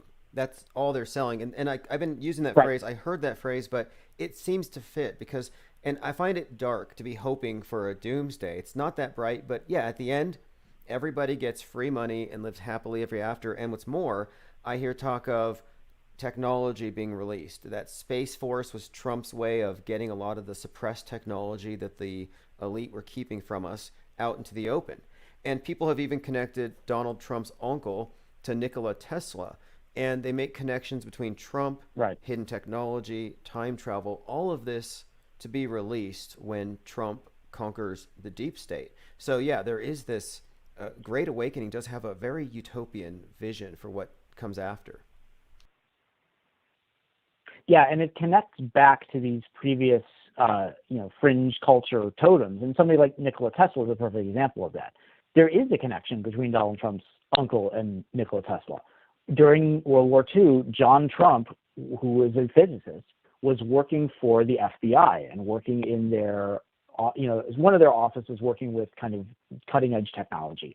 And it was John Trump's duty to go through Nikola Tesla's end of his life papers and see if there's anything useful in there. You know, Tesla died really in squalor. He was living in a hotel and he was consumed with OCD, and he was making these just crazy inventions of death rays and things like that. And John Trump went through these papers and basically wrote a memo that said, there's nothing here. This is the ravings of a madman. And of course, the Q believers, you say, well, he had to say that. He couldn't allow the FBI to get the technology, but he memorized the technology and he passed it on to Donald Trump so that Donald Trump could implement it. I mean, it's just like completely off the wall stuff and doesn't really interact with the real world at all. But this is the world that these people live in, that this is not a new thing, that this has been going on for centuries and for millennia, this battle between good and evil. And so everything gets sucked into that and pushed out through that prism. So you can take anything that happens. You can take, Nikola Tesla's deathbed rantings, or you can take John McAfee's death. You can take anything that happens in the news and bake it to fit within this framework. And what it is it's an endlessly self-sustaining universe.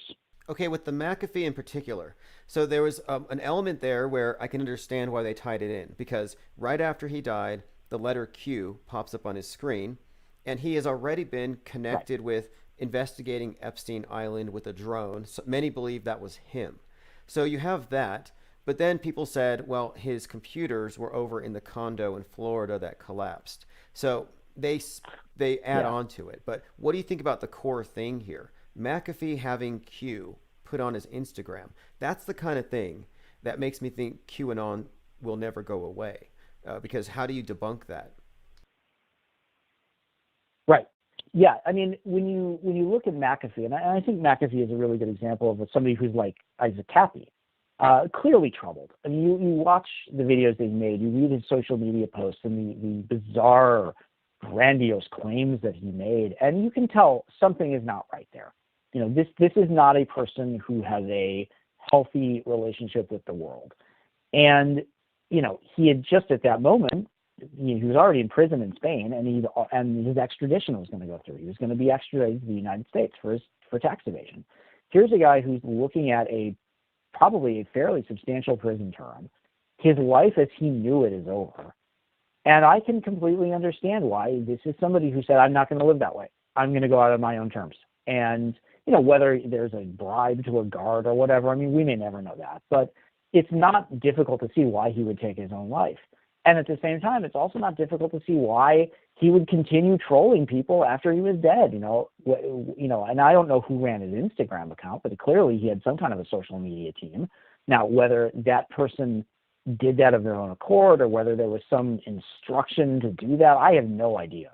But clearly that is just trolling from beyond the grave, knowing that when this goes public, people are going to be talking about this. And people are going to be talking about you after you're dead. They're not going to be talking about why you're going to prison. They're going to be talking about this thing that your team put up on social media. And it's kind of brilliant as sort of performance art. It's also really sad, but as just a piece of like social media era performance art, I think it's brilliant.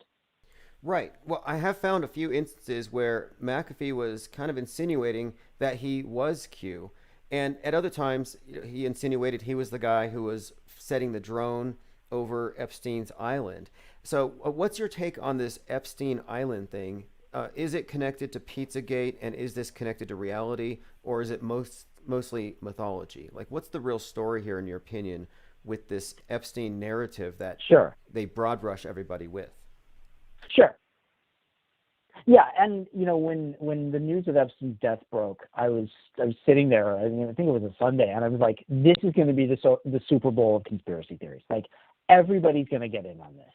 And of course, it's completely understandable why. Here's a very powerful guy who is in prison, and people who are in prison are not supposed to be able to take their own life. That's just that's what prison is for, to protect you from doing that, so you can be tried. And of course, then it starts to come out that the cameras weren't working, and the guards were asleep, and then all this other stuff. And for me, at least, I look at this and I ask myself, what is the simplest explanation for this? Like, what is the explanation that requires the fewest people, and the fewest things to go right? Maybe he got knocked off in prison by the Clintons, or maybe by Trump, or maybe by whoever. But it's also pretty likely, and I think more likely, that this is just a rundown prison where the cameras probably haven't worked in a long time, and where the guards are probably making like minimum wage and don't have a lot of motivation to stop this guy from doing this. So, I mean, could he have been murdered? Sure. But is it more likely, at least to me, that he took his own life, seeing what was going to happen to him, seeing that he was going to have to face his accusers in court? That, to me, makes much more sense. And the island is the same thing. It's creepy. It's weird. There's like a weird temple with a gold dome. Like, that's creepy. I get why that's an object of people talking. Now, a lot of the stuff that Q is talking about with like tunnels and hidden cameras and rituals, and like, none of that's ever been proven. It doesn't need to be. We knew what Epstein was. Everybody knew that he was a criminal. He'd already done time in prison. Everybody knew he was a creep. I don't think anybody knew the extent of it, but the idea that Q like discovered all of this, and Q is the reason we were talking about Epstein. No, the reason we're talking about Epstein is because a guy who deserved justice was about to get it and denied it from us. To me, that's the story. The story is Epstein escaping justice, not, drones and tunnels and, rituals and stuff like that. Right. Quite a lot added on there. And it's important to separate the mythology from the actual Q drops. And a lot of this mythology, as we've described and discussed here, is very much crowdsourced. And your book really does put it all into, I believe, the right context to understand what this movement is. And so the full title of your book, it became a movement, a cult, and a conspiracy of everything. So I wanted to talk about the cultic aspect a little bit here. For one, we have the religious side of it. A lot of these people do believe they're fighting a war of good versus evil. And then there's the other side, the online community and their echo chambers. How do you think people break out of this? Because I saw at the end of the book, you had a lot of words to say on the topic of cult mind control and deprogramming. Do you think that this is something that will require systematic deprogramming for a lot of these individuals to actually get off of this hope for this eventual revelation or awakening? Well, I want to say, first of all, that term deprogramming is really not, it's not what most people in the sort of cult extraction field use. I mean, I know there's a lot of debate about what this really is. Is it a cult? Is it not a cult? Is it brainwashing? Is it not brainwashing? To me, I find that when people hear, terms like deprogramming, like brainwashing, even the term cult, and I really struggle with, do I even include that in the title? Because I don't know if QAnon really is a cult. It's cult-like in a lot of ways, but then there's a lot of ways that it's not quite like a cult. I think that the thing that we have to do when we have somebody in our lives who is really, really sucked into this is decide whether or not we want to do what we have to do to help that person. Is it safe? Is it realistic? If you have a QAnon believing family member who has become violent, who has become racist, anti-Semitic because of this, who is aggressive, and who you genuinely do not want in your life, there is no requirement to have that person in your life. You don't have to do anything. You don't have to try to help that person. If you don't feel safe, don't do it. But if you do want to do it, if you do feel like there is somebody in your life who is maybe starting to waver a little bit, like you can tell maybe in their social media or in the conversations that you have with them, if you are talking to them, that this is maybe not working for them anymore, what you can do is present yourself as a safe harbor, a person who will talk to them non-judgmentally, and not even about QAnon, not about politics, just shared experiences, memories that you've had together, things that you've enjoyed together, ways that you can connect without the churn of social media. Try to unplug that person. I talk to a lot of experts in this field who say that this constant churn of doom scrolling that we're all in is really terrible for us. And it's really helpful for all of us to be able to unplug every once in a while and just get out into fresh air and have a conversation with a real person, a person who who is face to face and safe. And then you also have to learn about what it is they believe. Get to understand what about something like QAnon is so compelling. Why do people get so deep into it? And if that person really is starting to waver, and now they think that you are a safe person to talk to, who's not going to mock them or judge them, then they really will reach out to you if they really do want to start to get out of it, if they really do feel apologetic about some of the actions they've taken. Then you can do it together. But it's very slow, it's very agonizing, and there's no guarantee at all that it will work. And it's very difficult to find former QAnon believers who will talk about this stuff on the record. Many of them are embarrassed and feel ashamed at what they've done and how they pushed people away. But it is possible to help a person out of this one-on-one. Now, large-scale de-radicalization, I don't think that's even possible. Certainly not with something like QAnon in the social media era. It has to be one-on-one. It has to be sort of day by day, and it's very grueling. Well, there's no more Q drops, as we discussed. It's been more than 6 months since they've heard anything, and so a lot of it's grasping at straws. And I keep thinking, okay, this has got to lose traction if nothing happens, nothing concrete. And then you have individuals like General Flynn at these, he went to this QAnon, it wasn't specifically QAnon, it was a Patriot gathering, I believe it was in Austin, where he kind of flippantly answers a question from the audience. He fields a question and they say, can't we just install Trump? And he pretty much said he doesn't see why not. Same with Sidney Powell. So a number of characters out there, the Pillow Guy, Mike Lindell, they have all said Trump's coming back in August. Now, these individuals, I think, are primarily responsible for the continuation of this Q narrative. What do you think? Are these the three main players? Are there any others? Absolutely. These are some of the biggest players. What Flynn and Wood and Powell have done is really take hold of this leaderless story. And, one of the biggest problems in the QAnon community right now is that nobody's in charge of it. Nobody's directing it. And on one hand, that sort of sends all the followers scurrying in every which way direction. Now, it's also good to me. It's not a problem because this is a point where somebody could take control of this movement and use it to specifically direct violence. And that has not happened, and that's very fortunate.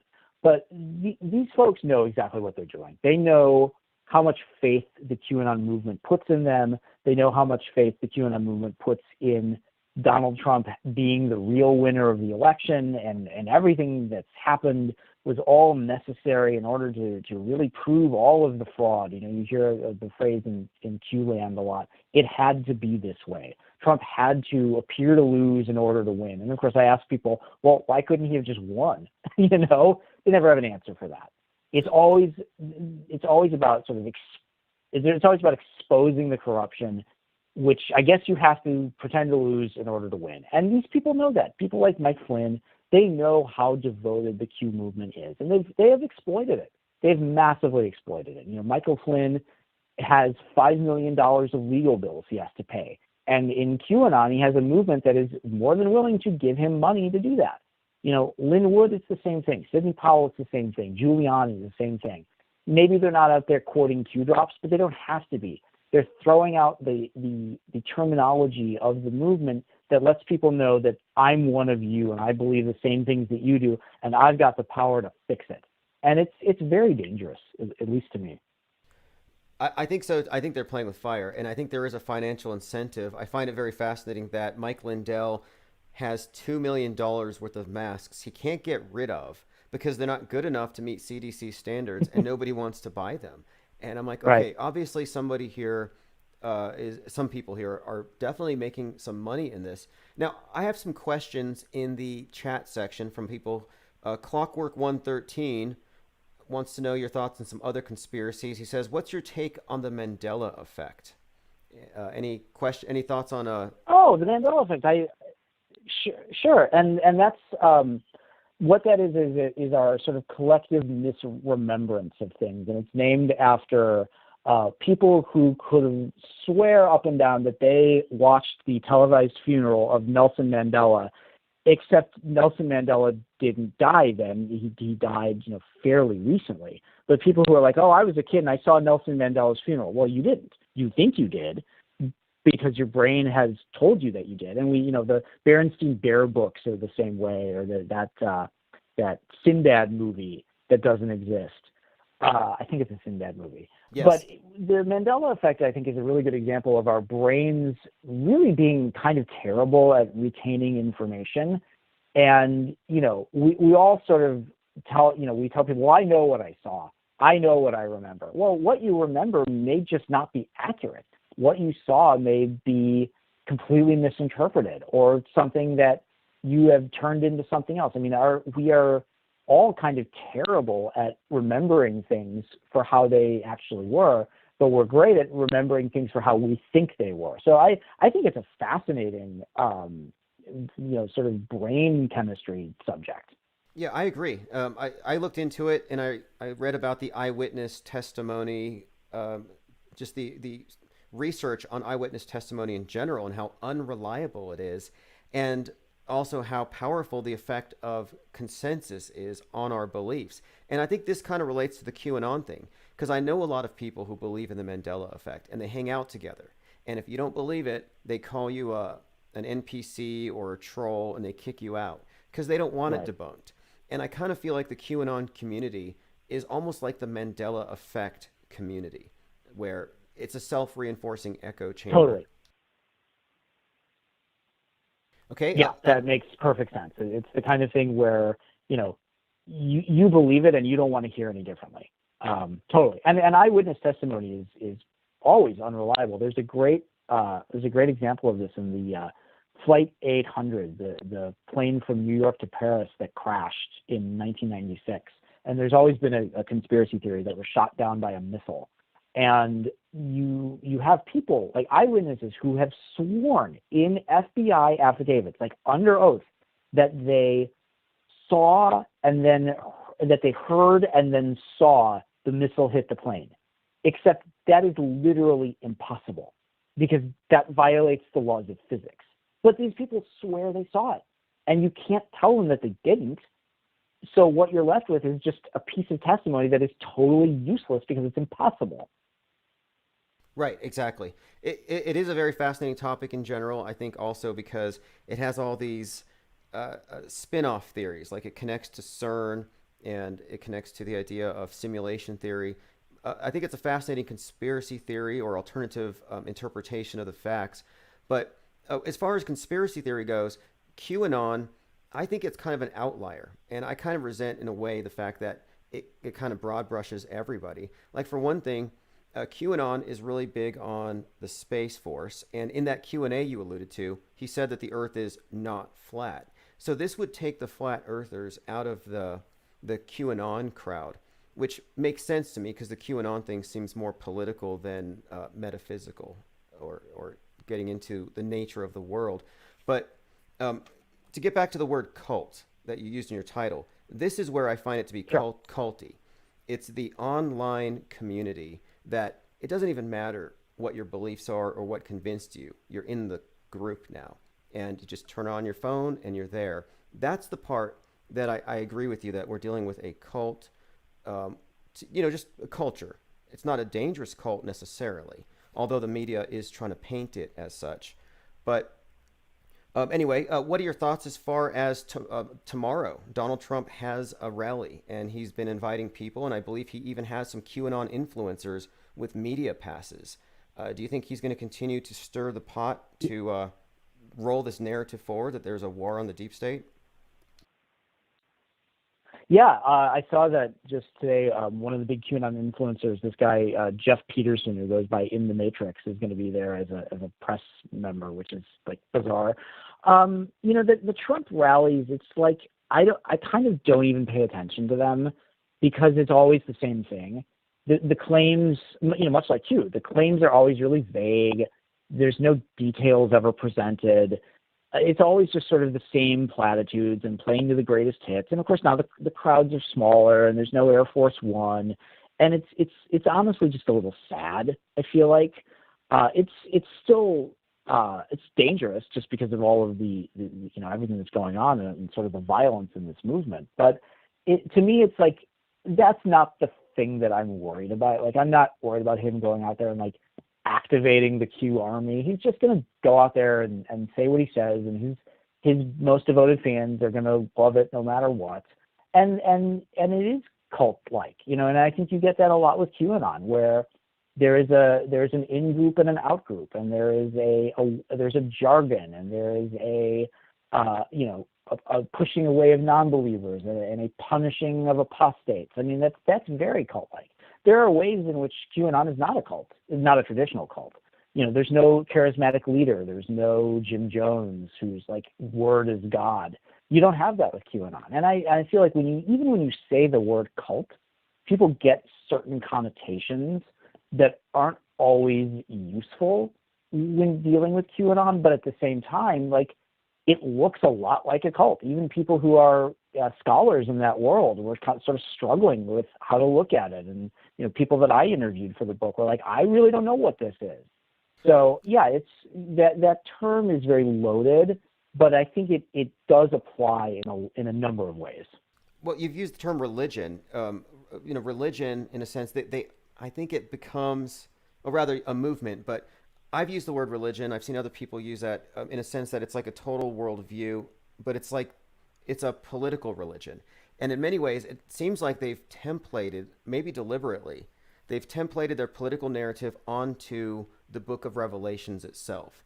And I've thought this for some time because they're always hoping for the end, and it's a rolling prophecy. And you can find this with many prophecy cults where they can prophesize the end of the world, and when it doesn't happen, the faithful will find a reason to stick around, and nothing can ever really end that.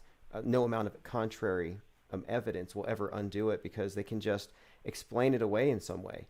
So, this is, again, the side of it that I think is somewhat culty, but as far as their charismatic leader, they've got Trump, and Trump's own biographer said that he's going through his Fat Elvis stage, and I think he even called it sad, as you did.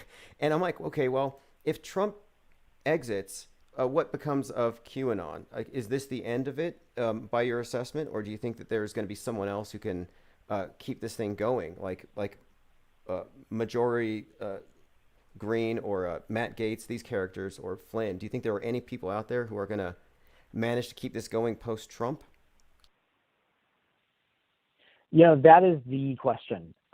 What happens to a movement that has a messianic view of Trump when the messianic figure is not around anymore? I have no idea. I think about it. I think about that a lot, and I don't know.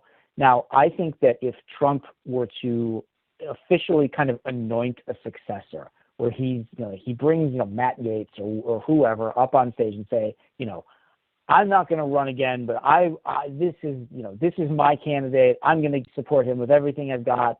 He upholds the MAGA values, whatever. That would be a little bit different. But, right now we have no idea if Trump is going to run or not in 2024. And I sort of go back and forth on, of course he is, and then of course he isn't. So I really don't know. But I think that there are figures in that world who are charismatic enough and beloved enough to pick up the mantle. And I think Flynn is definitely one of them. He's absolutely beloved in that community. He knows exactly what to say. He has that sort of military background and sort of the homespun American values. And of course, he was a victim of the deep state and the Mueller witch hunt and all that stuff. Marjorie Taylor Greene really could do it too. She's very charismatic. She's very attractive. She's a woman. I think that really helps. She's a businesswoman. She is an outrageous button pusher. That's what she was doing before she got into politics, was just trolling, and she's great at it. So I think that she absolutely could do that. Beyond that, I don't look at Matt Gaetz as being all that charismatic. I don't look at somebody like Ron DeSantis as being all that charismatic. Ted Cruz is never going to be that guy. Mike Pence is certainly never going to be that guy. So I would say of the figures in Trump world that I keep an eye on, I think Marjorie Taylor Greene and Michael Flynn are the two that I could see becoming the successor to that messianic role in QAnon. Got it. And one of the things you said here, people came to QAnon because of the pandemic, and they stayed for the stolen election conspiracy theories. And that's a great point. People had a lot of free time. It was an election year. And so I think it was a great opportunity for people presenting this information to have a captive audience. So on the stolen election conspiracy theories, where do you think that's going? Is this all just ginning up discontent, or do you think they actually have any sort of intention of overturning things? Well, they can't overturn it. The election is what it is. You can say what you want about it, but Joe Biden's the president. The electoral votes were certified. The process played out as it's always played out. He was sworn in. He's got the nuclear codes. He's the president. So whether or not you want to believe that doesn't matter, because he is. But I think that the QAnon promoter community has really latched onto this idea that Biden is not the real president. And you can get people to believe that because they want it to be true. It's the same with so much of QAnon in general, is this idea that it's true if I believe it, and it's my truth. And you can't tell me what my truth is, only I can. And of course, so can Lynn Wood, apparently. But I think they're going to ride the stolen election as far as they can. And they're doing it right now with the Maricopa County audit. There's no indication that there was any particular fraud in Maricopa County or anywhere else. There never has been. There's always a few votes that get thrown out for whatever reason, but never to the extent that they think is going to happen. And where it all falls apart for me is that there are no details offered up of how this is all going to happen. How would Trump be reinstated when there is no law that allows for that? How is this extraordinary thing going to happen? Who is going to make the decision? How does this all work? And they never tell you how. They just tell you that it's going to happen. And that's where trust the plan comes in. There's no mechanism for this to actually take place, but it's going to. So just trust it. Because it'll be fine. And that is a movement that is very malleable and can be exploited in any number of ways. So I think they're going to have quite a long time of prophesying that Trump will return to office. And then at some point it will become clear that he's not going to, unless he runs in 2024 and he wins, which is entirely possible. And of course, then they will, vindicate themselves, even though what they believed was going to happen didn't happen, and will, sort of have to start all over again.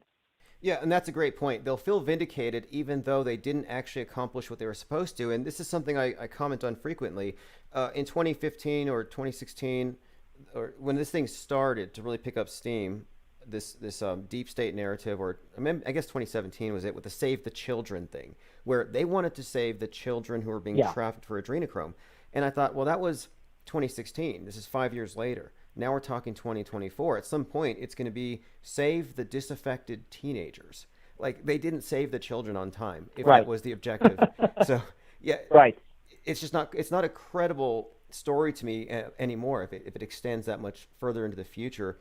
But anyway, your book does quite a lot, I think, for bringing this thing down to reality.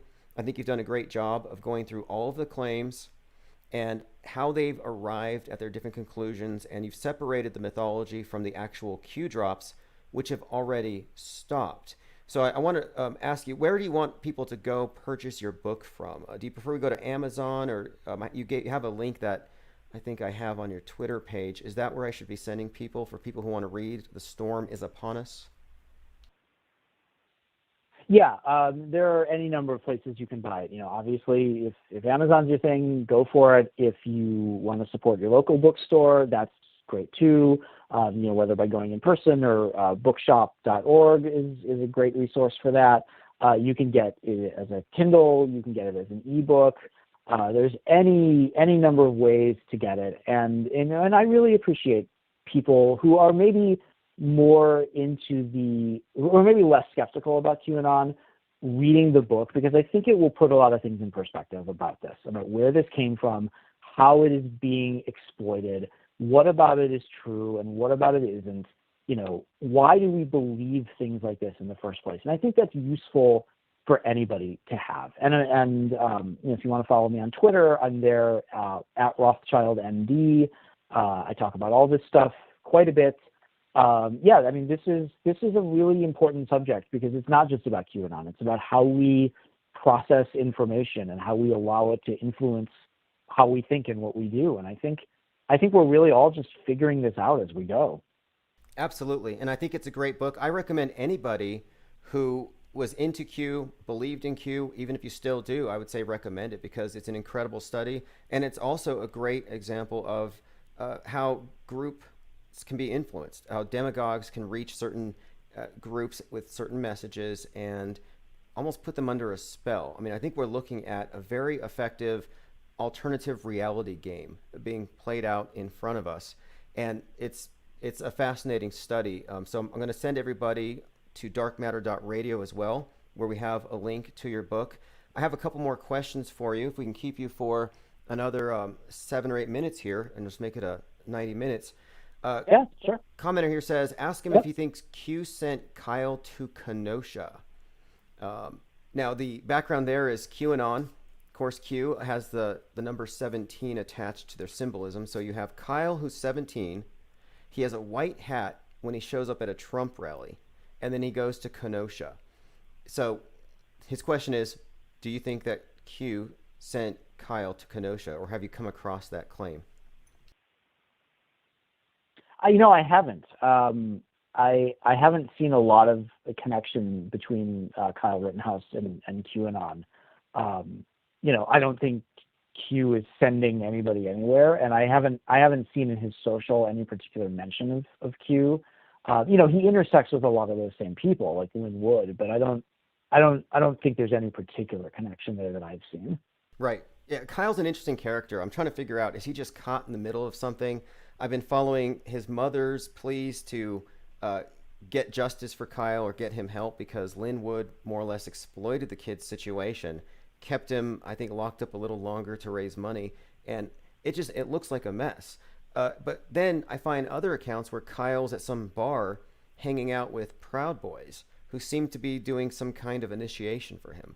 So what are your thoughts on Kyle Rittenhouse? Is he innocent, just trying to defend a neighboring city, or do you think he's something of an activist, or somewhere in between? Well, I question why he was there. I mean, this is a kid who had to cross state lines to go to a counter protest. He wasn't in any danger. His city wasn't in any danger. I don't know why you're going there. What do you think is going to happen? I mean, it's clear what he thinks is going to happen because he's got an AR-15 and he's wearing rubber gloves.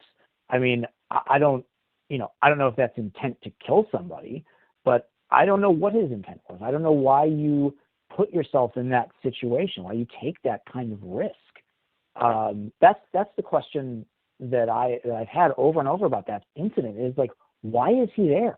What is he doing there? He's 17. It's a school night. You know, what stay home and do your homework. You know, why are you in the middle of this? What do you hope to accomplish? And I'm fascinated by what is eventually going to happen when his trial takes place, because I find that to be really the most fascinating aspect of that whole incident. Yeah, it really is going to be an interesting case. And yeah, that question came up because when we were following this story, a lot of QAnoners did indeed attribute this to, this was a white hat operation. And this idea of Q sent anybody, I don't think Q sent anybody anywhere, but the guy who led the Capitol riot had the sign, Q sent me. So no, Q doesn't send anybody anywhere, but people can, I guess, act in the name of Q. It's a fascinating topic. I'm glad I've had you on for this long. I have a commenter here says they just ordered your book. I highly recommend it. Awesome. And again, thanks for taking the time. We've had you on a good amount of time, and I'll put a link on darkmatter.radio to the Twitter account of yours to get the book, and also to the uploaded podcast so that you can share this around and other people can hear this and hear what you have to say on the topic. So again, thanks a lot for your time. Anything else you want to leave us with here, Mike? No, that's it. Just, take care of yourselves. It's a difficult time right now. Everybody's sort of, under constant stress, it feels like. And I really encourage people to just take care of themselves and try to unplug every so often. And all the madness will be there when you come back on. So everybody just take care of yourselves. Yeah, great point. Commenter here says, Q sent my brother to the funny farm. He's probably joking, but it underscores your point. Take some time off if you get caught in any of these echo chambers so you don't find yourself believing these strange things from cryptic voices from who knows where. Thanks again for your time, Mike. Have a great night, and I'll be in touch via email. Yeah, thank you. You too. Thanks. All right, everyone. That was Mike Rothschild, author of The Storm is Upon Us, How QAnon Became a Movement, Cult, and Conspiracy Theory of Everything. I'll put a link at darkmatter.radio. Mary Smith says, thanks, Michael. I didn't know anything. Yeah, if you didn't know anything about QAnon, this is the way to find out. You have to talk to someone who's done the deep research because a lot of it is partisan attacks or simply ad hominem, suggesting that these people are motivated by hate. And that really wasn't the topic here. It's not a hate group. It's not a racist group. We're talking about a political conspiracy theory that's a combination of things. I mean, it's almost a religion. His description is perfect. A movement, cult, and conspiracy theory of everything. Nothing like it. It's probably the result of, 2020 and everything that followed from that. I mean, it's a fascinating topic. Anyway, thanks for joining. Subscribe below if you haven't. I'll put links, darkmatter.radio, in the chat. Definitely support the author and write reviews. That will help their book get more traction. Have a great night, and I'm going to return to the 24/7 stream, and whatever podcast is in the roster will take over. This is Bow Down Babylon by Empress Infinite. Bow down on your knees and pray, oh evil man. Bow down on your knees and pray, oh evil man. You got to face your limitations. Babylon weeping your corruption. People got no time to lose.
All right, thanks for joining. We're going to be going through some voicemails here. We've got voicemails from 2 weeks going back. I believe going back as far as June 11th, and it's 7-3. So, sent out some live notifications. People should be arriving here shortly. I'm going to take care of that and a few other things. Hello to the chat. How many of you were here last night for the Dark Matter After Midnight with the author of the... It's an well, it's not anti-QAnon, but it's a QAnon book, but it's not a pro-QAnon perspective. It's more of an objective analysis of the movement / cult. Very informative. But it's go time. If there is anything to the cult, and it always seems that way, it's always go time. It's always about to happen.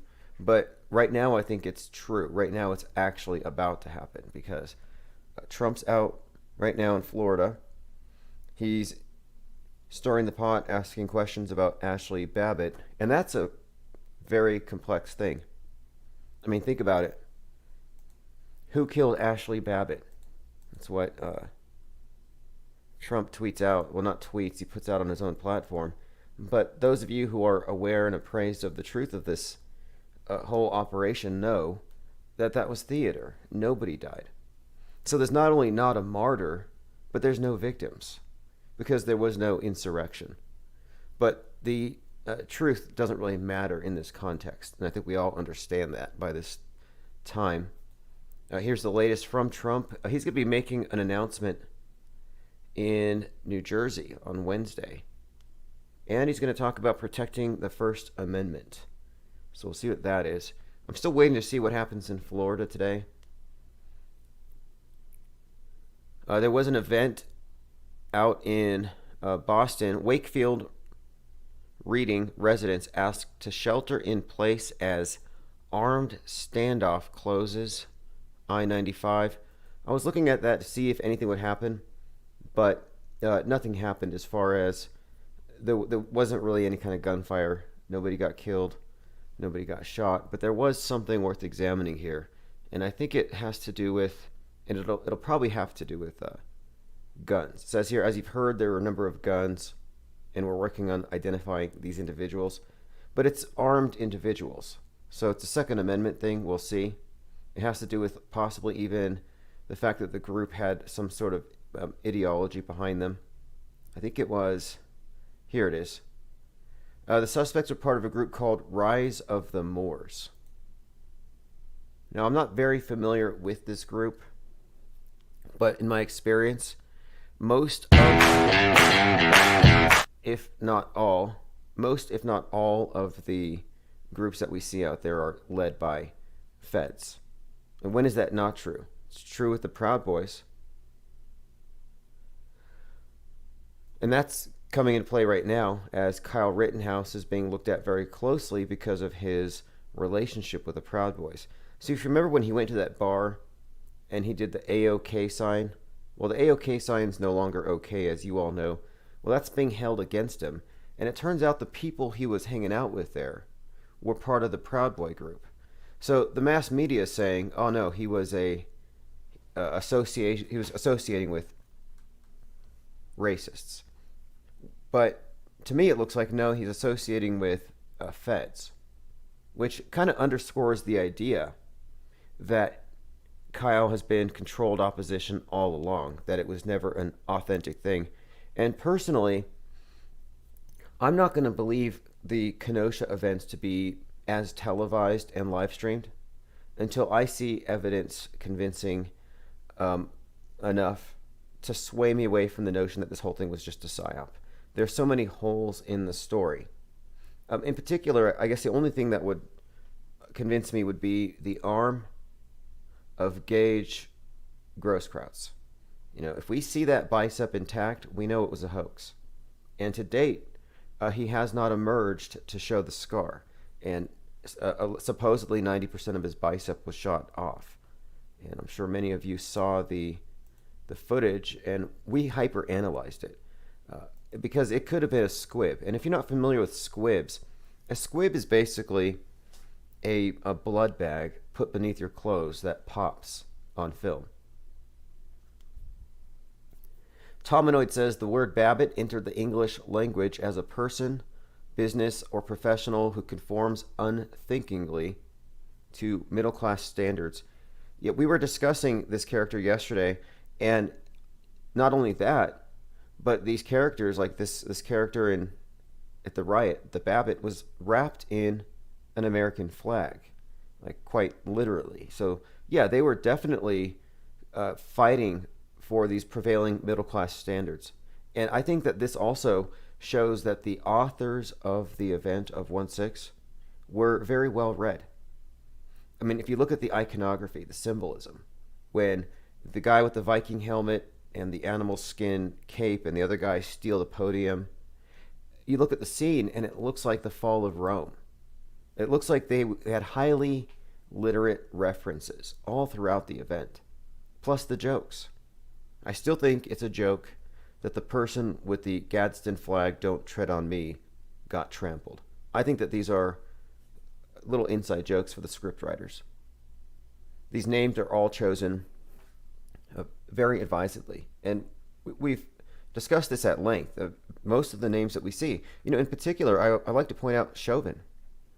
How much clearer can you get? The Proud Boys, if you didn't know, are proud of what? Being Western chauvinists. So Derek Chauvin represents that side in this dialectic, the side of Western chauvinism. He's the indicator that, no, this is going too far, this is wrong, this is oppressive. So they chose the name Chauvin. These aren't real people, these are lifetime actors. And that's one of the main things to take away from this form of assessing the media. Not taking for granted that everybody's honest and who they say they are. It's just basic spycraft and deception. And people who don't take that into account are naive. Echo Charlie says the Kenosha hat trick was a thing of wonder, highlight of the 2020 riot season. Well, if it was real, and this actually was very telling. Like, where do you stand on this?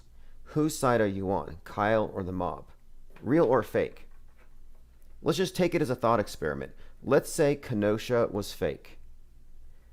And you have 3 days of riots. The police are standing down for political reasons. And if you watch the footage, and let's just assume the footage was all... look, if it's a hypothetical, in this hypothetical situation, people were getting mugged, beaten. There were shootings. There was a lot of destruction. That wasn't fake. The question is, how do they insert an operation into the middle of it? A highly, an extremely well choreographed and very meaningful psychological operation, one that just drives the narrative. How do they put that into the middle of, actual riots? And I'm starting to think maybe it's not that difficult. It's just closing off a couple of blocks, maybe inserted footage. But anyway, real or fake, where do you stand on it? Because the story is he decides to go stand up for a neighboring city. And he does just that. And he doesn't actually attack anybody. It's all self-defense, even though he brings a weapon. So his critics say he shouldn't have been there. But what they don't say is the rioters shouldn't have been there. Do you realize how many of those rioters were bussed in from out of town? And this is the case with all of these events. So to criticize Kyle for going there without criticizing the rioters for going there reveals, well, you're on the side of the mob. If you're on the side of law and order as opposed to the chaos of the mob, then yeah, you would probably have to say, well, the vigilantes, the militia, filled in the power vacuum. And that's what it looked like. Restless Bear says, I don't have a hard time believing Kyle was real. It was an easy thing to happen during those riots. I didn't either. And the one thing that I still can't get around is the bicep. That's the thing. Because that is one of the finest examples of special effects I've ever seen. In fact, we talked about this for weeks in our Discord channel, where a lot of people were predisposed to just call it fake. But I wasn't satisfied with that. You can't just say it's fake and walk away. You didn't give us a burden of proof. And it caused us to do a lot of research into squibs, into special effects, into things we may have overlooked. But no one to date has actually provided any definitive evidence that it was fake. We have a lot of questions, and it is very questionable. Is it fakeable? Well, that's the thing. Is it fakeable? And my answer there is yes. And I was leaning towards real until Lin Wood stepped onto the set. You know, Lin Wood, the attorney from, I think they call him Attorney of the Damned. He represented the Ramses parents. But when that individual entered the scene, I kind of thought, okay, this has got to be spectacle. And then Donald Trump goes to Kenosha, drops off a $42 million check. And I'm wondering, well, could this have just been a theatrical production to help sell his election? You know, sell the Purge narrative, like from the movie The Purge, where America is going to go to hell quickly if we don't get a law and order president back in. So I'm more inclined to think that Kenosha was just a movie, more or less, superimposed onto the real thing. But look, if I find out it was real, I'll give props where due. I've been saying for some time, someone needs to go find out. I'm not saying dig up any graves or twist any arms, but I don't think it'd be difficult to find out. And that's the thing. It's not on me to find out. It's on the person who's asserting the whole thing to be fake. Restless Bear says, I think they took advantage of a convenient situation. That's the other possibility. It's likely that you do have the real riots, but then you have the instigation. You have the agitators, the agents, the provocateurs. But then you could have an entirely pre-scripted, choreographed sequence of events inserted into the middle of it. Echo Charlie said Donald Trump wanted to win Wisconsin in 2020. Right. Well, there's a few other things about Kyle you should know, too. It wasn't like he was just watching YouTube videos and he saw the riots and he said, I have to do something. His background was training with the police as young as 14 years of age. He was involved in fundraising and trying to foster inter-community communication with the police departments and the people in their neighborhoods when he was like 16. So he was already an operative, if you ask me. He was already an operative. He was trained for this. And there was something I thought was kind of interesting that night in Kenosha. A number of things stood out to me. In one scene, a police officer walks up to the militia individuals, and Kyle's among them, and he says, okay, we're going to push them down this way. Talking about the mob of people. And he hands Kyle and the other a bottle of water. So they get bottled water.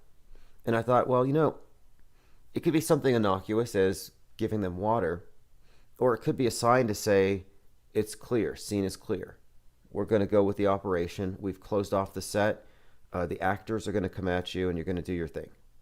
So I'm open to the possibility that we looked at a psychological operation. I mean, you know, the Derek Chauvin event was fake.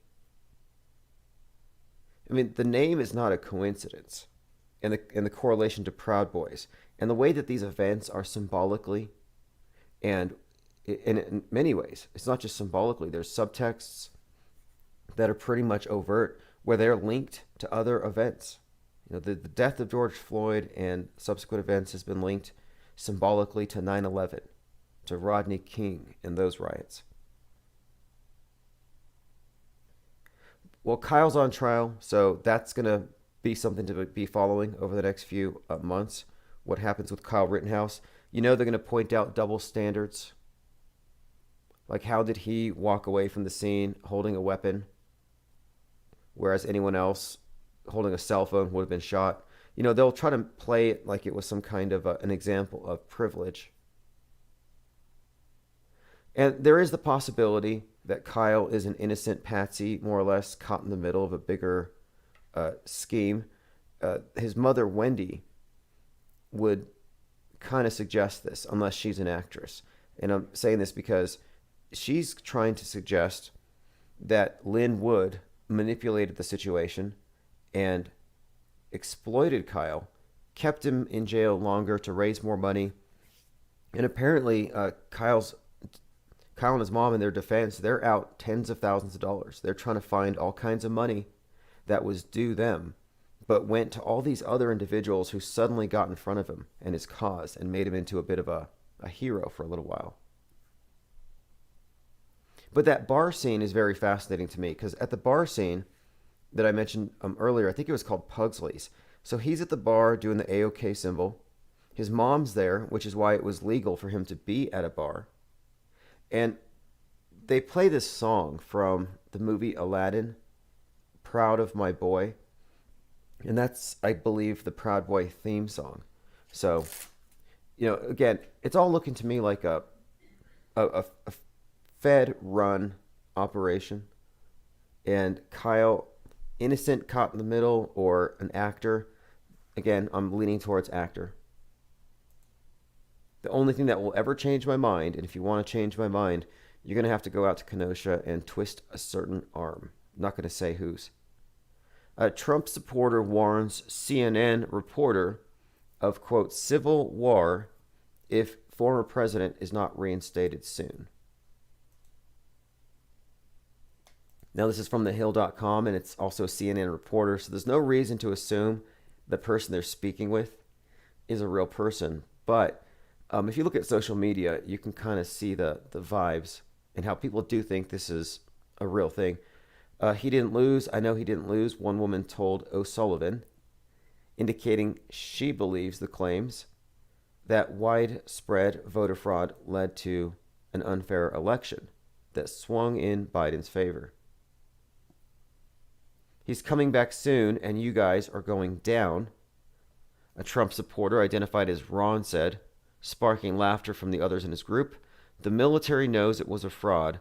He won by over 80%. He's coming back in the middle of August. So that's about 6 weeks from now. Again, this is all backed up by things that have been said overtly and insinuated by people close to Trump or in the periphery there. Individuals like the Pillow Guy, Sidney Powell, General Flynn, they kind of seem to be doubling down on it. O'Sullivan asks, what happens if that doesn't come true? And the response is, we're going to be in a civil war because the militia will take over.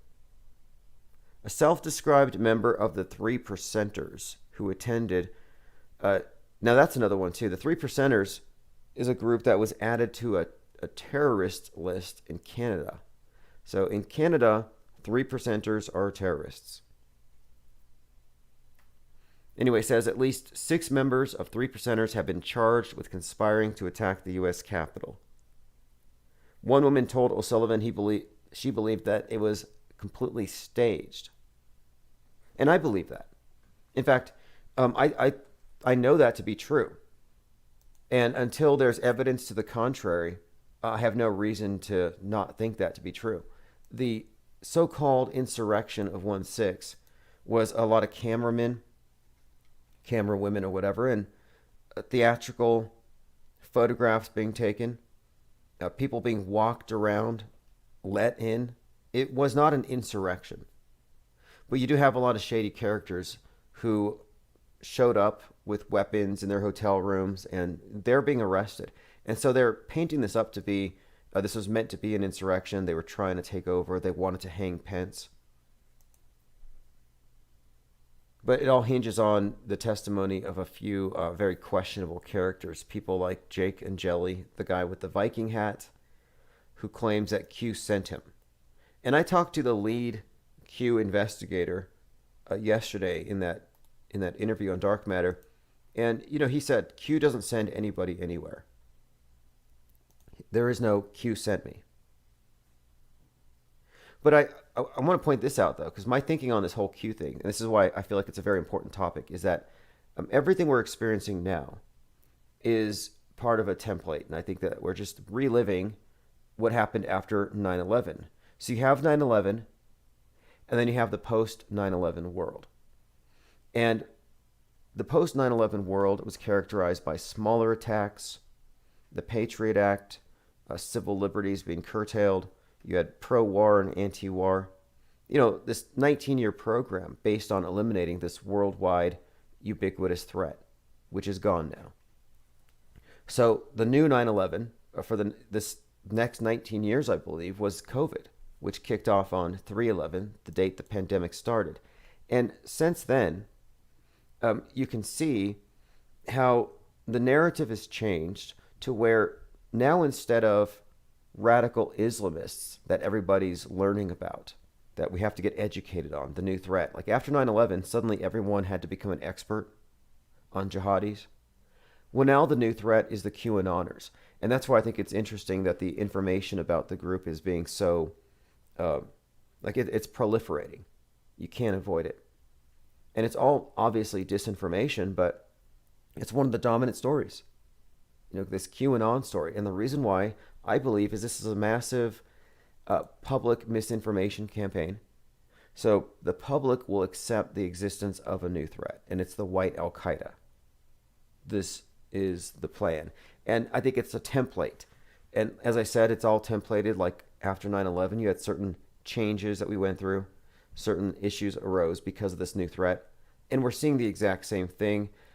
And in many ways, QAnon is the Quran for the white Al-Qaeda, the vanilla ISIS. And one of the things I learned in that book, The Storm, is that the QAnon drops, if you total them up, it constitutes a larger body of work than the New Testament. Okay, let's see. So there you have it, your new terror threat. We're just kind of waiting. And I'm seeing some interesting things kind of popping up here.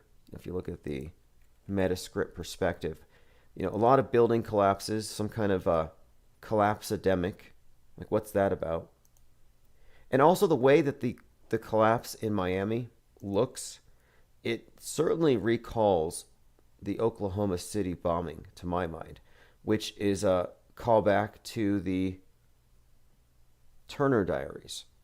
A very significant book there, the one that inspired Timothy McVeigh, because that book has made a comeback in recent days because of the 1/6 insurrection.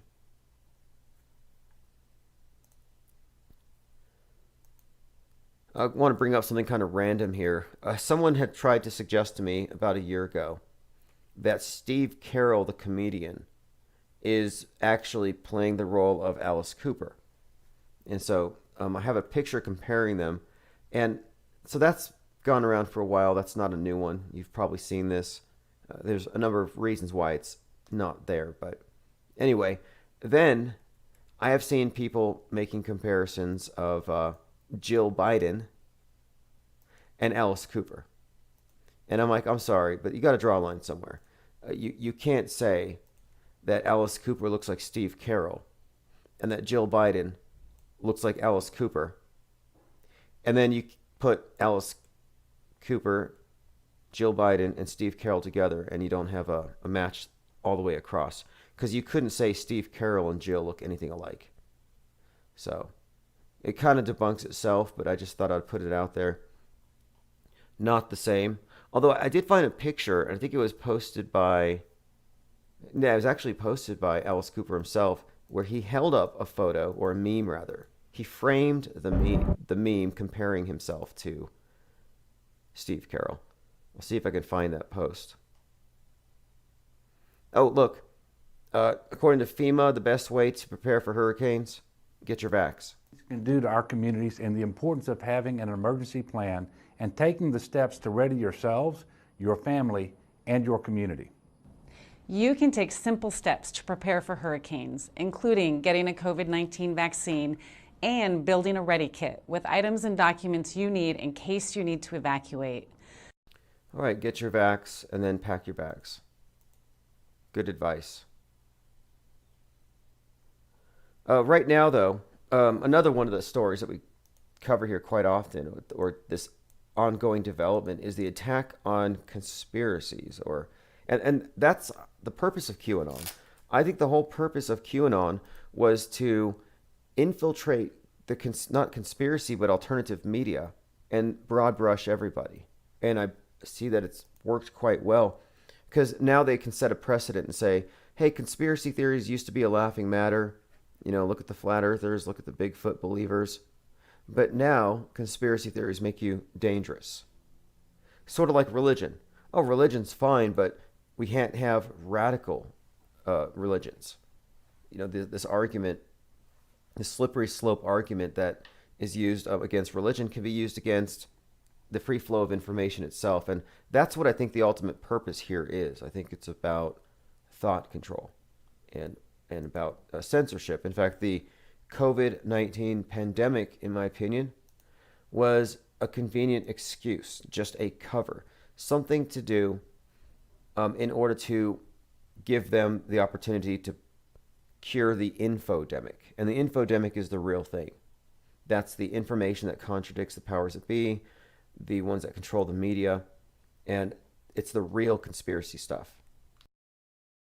Not the fake conspiracies that they give the masses to mock and laugh at, but the real questions.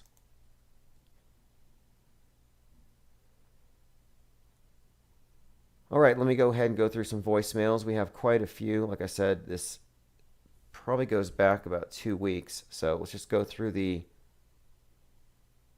go back to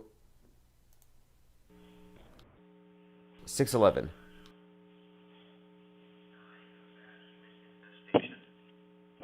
Hello? Okay, I think he calls back. Hey, Tim, it's Steve Bergman calling from Canada here. I called in and talked on your show last year, and we had a good 3.5-hour interview. I'm curious why you didn't upload. I know your YouTube channel got deleted, but I'm curious why it didn't get re-uploaded on ips.com or whatever your website is. But look forward to chatting again soon. Looks like you're just wrapping up this show, so hopefully I'll catch you next time. And I got a whole bunch of new information. However the flow of the conversation goes, I'm sure it'll be a good one. So keep up the great work, Tim, and hopefully talk soon, buddy. Cheers. Okay, and to answer that question once and for all, because it's a very tricky thing to have multiple things going on, live streams, audio streams, forums, Discord, social media, and having everyone on the same sheet just doesn't happen very easily. So what I've done is I've redirected infiniteplainsociety.com, and it takes you to a simple page that has links to everything I listed. So 24/7 stream is right on top. The forum is next. Latest on SoundCloud. Listen now on the 24/7 player. Gab TV, DLive, Minds, Odyssey. And I just updated these things. A Twitter account, podcast feeds. So the podcast feeds, if you click this one, this will take you to a list of all the different platforms that host Infinite Plane Radio, and you'll find we have Spotify, Radio Public, Pocket Casts, Overcast, Google Podcasts, Breaker, Apple Podcasts, and I believe we're on Amazon. My point is, if you subscribe to any of these feeds, you'll get the latest. And if you want the video, I'll usually put the video link in the description. And we also have the video links posted at that infiniteplainsociety.com. So, and if you didn't know, on SoundCloud, even though it's an MP3, I upload them all as video. So you can download it and you'll get the video. Echo Charlie says, why can't they just do a subliminal vax campaign? Right, exactly. Well, that's part of it. See, I happen to think that it's all a psyop. It's all meant to, it's a schism. It injects a schism into society. But the psychological operation is all about the boundary. So you got borders with your nations. You have your home, your front door. And you have your skin. Like all these different boundaries. And the threat of the needle going through the skin with an unknown taps into some primal fears, I think deep fears, fear of the unknown. And of course, the trust relationship that you have with government, I think, determines your relationship to the vax issue. And that's what they've been playing off of. So I think that they wanted it to be a polarizing thing. That's why they didn't just give it to us as a pill, or just, hey, if it's convenient, just go pick up this pill because there's a bad bug going around. No, it's got to be this injectable. I think it's all a psyop. It's not a real transmissible pandemic that we're experiencing here. It's just a war game based on this hypothetical thing, like a demon that possesses. But that as long as you accept the premise, you're kind of stuck with this dilemma. Do I take the jab or do I not take the jab? Those of us who don't believe aren't really stuck with that dilemma. But the jab thing, the jab question, it's almost like, are you saved? You know, or and this is again, it's a personal choice, because this choice has everything to do with your role in society. Do you feel like you are accountable to everybody else enough to efface your individuality a little bit, give a little bit for the community? So it gets people to do their part. I saw this tweet earlier today where an individual said, I got my vaxes, I wear the masks, I carry my hand sanitizer, and I still caught COVID because somebody didn't do their part. So, you know, the anti-vaxxers are pretty hateable at this point, because the ones who are obedient still get punished for what the disobedient ones do. And this isn't all that dissimilar from certain religions, you know, like the Calvinist Baptists and others who, in their explanation of their particular view on Christianity, they see that God's judging the world because of the sinners. And you can't just let the sinners do their thing, because you get caught up in this dragnet that when God floods, well, the flood doesn't really discriminate. So they kind of resent the ones who are triggering God's wrath. And it's not that dissimilar from global warming, where in much the same way, the non-believers are held to be responsible for what the believers are living through. That's where you get Greta with her, how dare you? You know, how dare you screw up the world? Okay, this is the tweet that I referenced. So apparently I don't have a cold. I tested positive for COVID. Yes, fully vaccinated. Yes, wear my masks and carry hand sanitizer. So far, things are manageable. Mostly, I'm just mad that despite precaution, someone around me wasn't doing their part. Angry face emoji. So somebody else got him sick. He stayed clean. He got vaxxed. He's masked. He probably has a space junk helmet on, but somebody didn't obey. Some Trumper, some conspiracy theorist, some vax hesitant, super spreading bioterrorist. And this is an important point too. The left, the pro-vax, they would be pro-mandatory vax far before the right would, because they're pro-gun control, which is about government mandating, you know, your self-defense be relegated to the authorities. So, you know, it's about power relationships. And so they're mad because not everyone's doing it. And this is typical of religions. They can't just have their own faith and live and let live. No, they won't be happy until everybody's converted.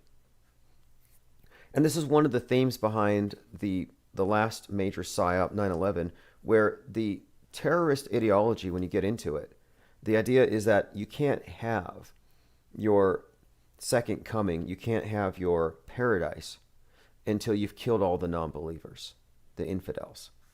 And that's what we see here with all forms of utopianism. So the anti-vaxxers, the non-vaxxers, you're actually considered to be infidels in this new paradigm. And the new religion, which most people, including most of your friends, family, and neighbors and coworkers are all part of, the new religion is a combination of Islam, Christianity, scientism, and Judaism, all mashed together.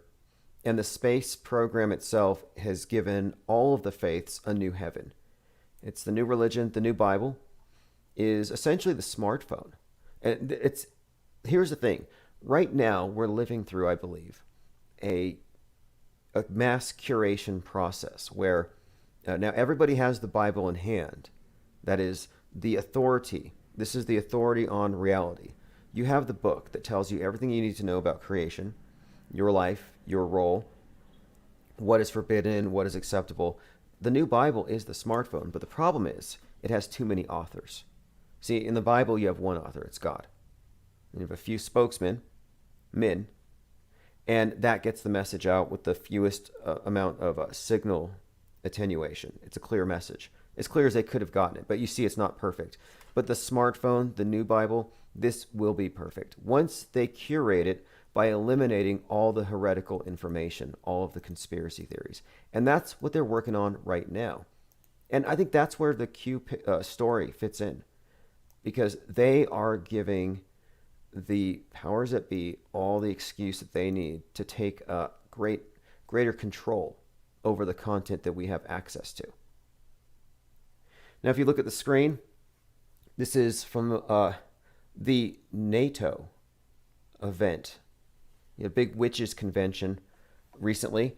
And what you're looking at is the digital monolith. And this is from the Charlie Kirk show. The image says, "Watch the world elitists ogle bizarre NATO monolith." So you have a digital monolith here.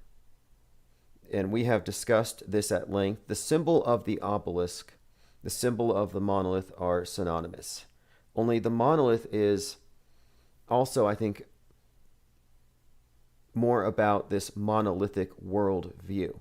And that's what they're praising right here. So it's a monolithic worldview. The digital screen on it says combat climate change. In the new religion, God's wrath is actually climate change. You know, because most of the people in the New World Order religion don't believe in God or the flood myths. But you give them a flood myth with science attached to it, you call it climate change, and they believe in it. Oh, by the way, happy birthday, climate change. Climate change turned 33 last month. But the significance of the digital monolith, this is what I wanted to get into. Because I've been saying, ever since we started hyper-analyzing Stanley Kubrick's film, that the screen, your smartphone screen, is the monolith. And this is the screen through which your reality is filtered. So you're being given a curated view of everything. And of course, if something gets in that they don't want you to see, they eventually censor it. And if you retain that information in your head, you're a conspiracy theorist. You're a super spreader. And you have to have that information removed. So the lexicon of epidemiology applied to the spread of misinformation is very intentional, because they have been setting us up for this, for thought crimes. Because thought crimes, mind viruses, are transmissible and they lead to destruction and death and terrorism, etc. They had people accepting this premise for 9/11, where, oh, you have some Quran verses, you've been radicalized, let's dump some water up your nose until you confess, and we get these mind viruses out. We contact trace to see where you got them. So contact tracing actually started then. And I considered it to just be a new inquisition. You know, who was meeting with the devil? Contact tracing, who associated with who, and could they have picked up the devil virus? Well, it's the same thing here. The eradication of conspiracy theories is about the purification of your handheld Bible, the internet. The world of information is being curated as rapidly as they can digitally burn books. And that's what they're doing. They're just deleting stuff and replacing it with acceptable stuff. And they're preventing people from finding the wrong information in the first place.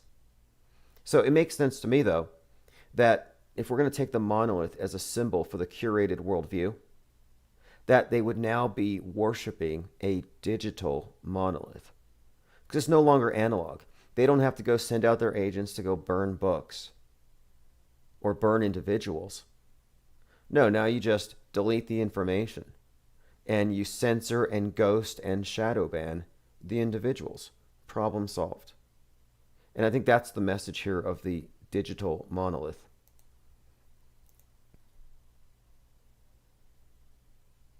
All right, let us continue. I have a few other things I want to go through today. So this is just a short opinion piece. A few things, actually. Let me bring up this one first. This is from the Daily Mail. So there's an organic food shop of QAnon believers, and it looks like they were targeted. So this is another example of, I think the public's getting used to seeing QAnons getting arrested. Started with 1-6. In fact, the author of the book, The Storm, wanted to reference the criminality of QAnoners. I didn't want to go there because I don't want to broad brush any group. Because the same individual, the same people, the same sympathies won't criticize Antifa, for example, and their myriad of crimes and violent offenses. But people are being accustomed and conditioned to accept that, yeah, it's normal to see QAnoners and conspiracy theorists being arrested. It's a strange thing that's going on. And I'm like, wow, look, organic food shop peddling dangerous COVID conspiracies.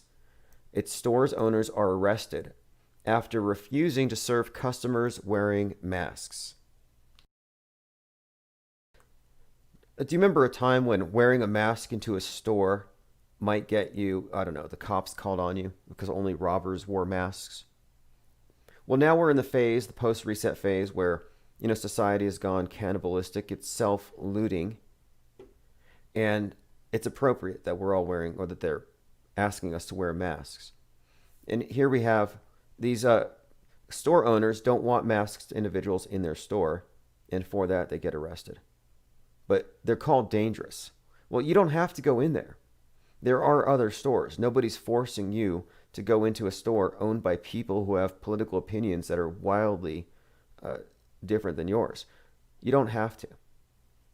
It says the store's social media pivoted from 6 years of posts about healthy eating, as seen here, to conspiracy theories.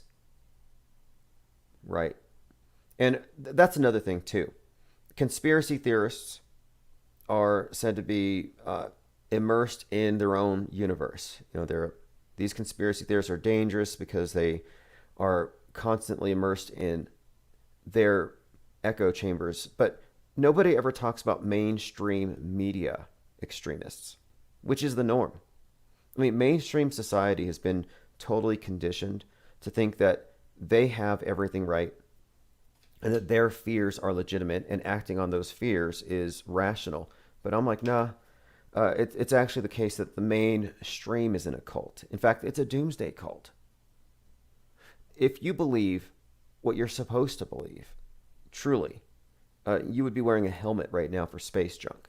You would have so many fears, you'd probably never leave quarantine. Okay, it says here, June 29th, 2020, they started posting anti-vaxxer quotes, which rapidly escalated to posting several times a day with QAnon-style memes of COVID and U.S. election conspiracy theories. So you see this rapid escalation? This is the slippery slope. Like, oh, one day he listened to Alex Jones. The next day he heard a flat earth video. And next thing you know, he's shooting up a synagogue. Like, they always have these slippery slope stories. It says QAnon is a discredited far-right conspiracy theory that claims a cabal of satanic cannibalistic pedophiles run a global child sex trafficking ring and conspired against Trump while in office. The caption on the shirt says, "Everybody needs to rally. We need to wake up." At the last rally, I believe, in Ohio, I heard somewhere that they weren't allowing you to wear Q shirts, which I think is just capitulating to the MSM. You're going to let the MSM dress you? If they tell you to take the Q off your keyboard, are you going to take it off your keyboard? Here's an opinion piece from politicsusa.com. Opinion: armed rebellion threats confirm Trump is a national security risk. Now, these are the stories that the public will accept to be real. I'm telling you, this is the new ubiquitous terror threat, and this is probably going to be protracted for the next 18 years. This is going to be the new radical Islam, vanilla ISIS, and we're watching it, I think, unfold. I think it has to exist in the mind of the public first, and it's almost there. The insurrection planted the seeds, but I think we're waiting on another PSYOP, an OBL type thing, another Timothy McVeigh to step forward and instigate something. Because look at these opinion pieces. This is what people actually believe. It says, there have been plenty of warnings that Trump represents a clear and present danger to the national security of the United States. After the events of January 6th, there should have been a government-wide effort to silence the treasonous Trump, but there has not been. There have been ample warnings and threat assessments from intelligence communities that he's a national security risk, but little is being done to stop the maniac. Now, this is an opinion piece from Politics USA, but I'm reading this because it reflects what I believe the majority will accept. The top counterterrorism official at the DHS, John Cohen, says Trump's delusion about reinstated in August could lead to political violence in the United States. On Friday, MSM host Nicole Wallace was speaking to Mr. Watts and commented, "It's jaw-dropping that the disgraced, twice impeached ex-president's utterances are now a national security threat on a daily basis. It's remarkable that it continues on. It's also remarkable because it's significant online. Think if you're a believer in this conspiracy and you've seen everything from QAnon to January 6th and the inauguration, how would this not lead to violence over time?" So this is from the DHS, and they're talking about these rallies in Ohio, and they're suggesting that these are clear threats, and they call it the big lie. The big lie is what they call the notion that Trump didn't lose. They don't even call it election fraud. They say, oh, it's the big lie, and they're trying to just push it to the side. But if you've listened to Trump in Ohio, if you've listened to any of the people around him, no, actually, it does seem to be the case that they think he'll be reinstated. So it says, according to conservative journalist Charles Cook in an article for the National Review, quote, "I can attest that Donald Trump does believe genuinely he will be reinstated this summer. I can attest, too, that he's trying to recruit journalists, politicians, and other influential figures to promulgate this belief. This is not a fundraising tool. This is not an infantile bit of trolling or a trial balloon, but this is a fact." The opinion piece goes on to say, it's obvious that Trump supporters take it as a fact that treasonous Trump will be reinstated in August. And many of them are ready to take up arms against the government if this fails to come into fruition. It says, in a free society, it's difficult to muzzle fanatics and underlings like Matt Gaetz, Marjorie Taylor Greene. So anyway, this is just an opinion piece, but I think this pretty much reflects how the masses see this QAnon thing, which is completely fallacious. It's a straw man. Just like the flat earthers they show you on TV are always the worst examples you could come up with. It's the same thing here. I've never met one of these violent insurrectionists they show us on TV.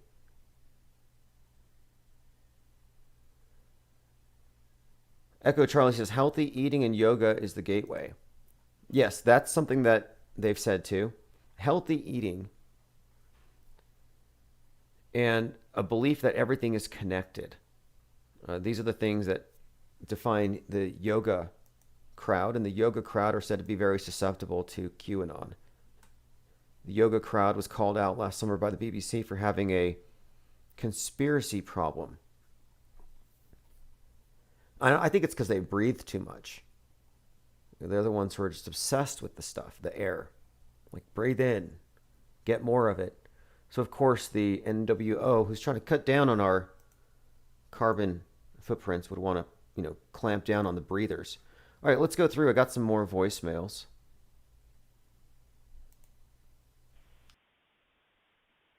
Hey, Tim. Just wondering if we could auto-hoax the cyber attacks that are happening quite often the last few weeks. And I just noticed today at UMass Lowell, they went under a 2-day lockdown or cancellation of classes and due to cyber attacks.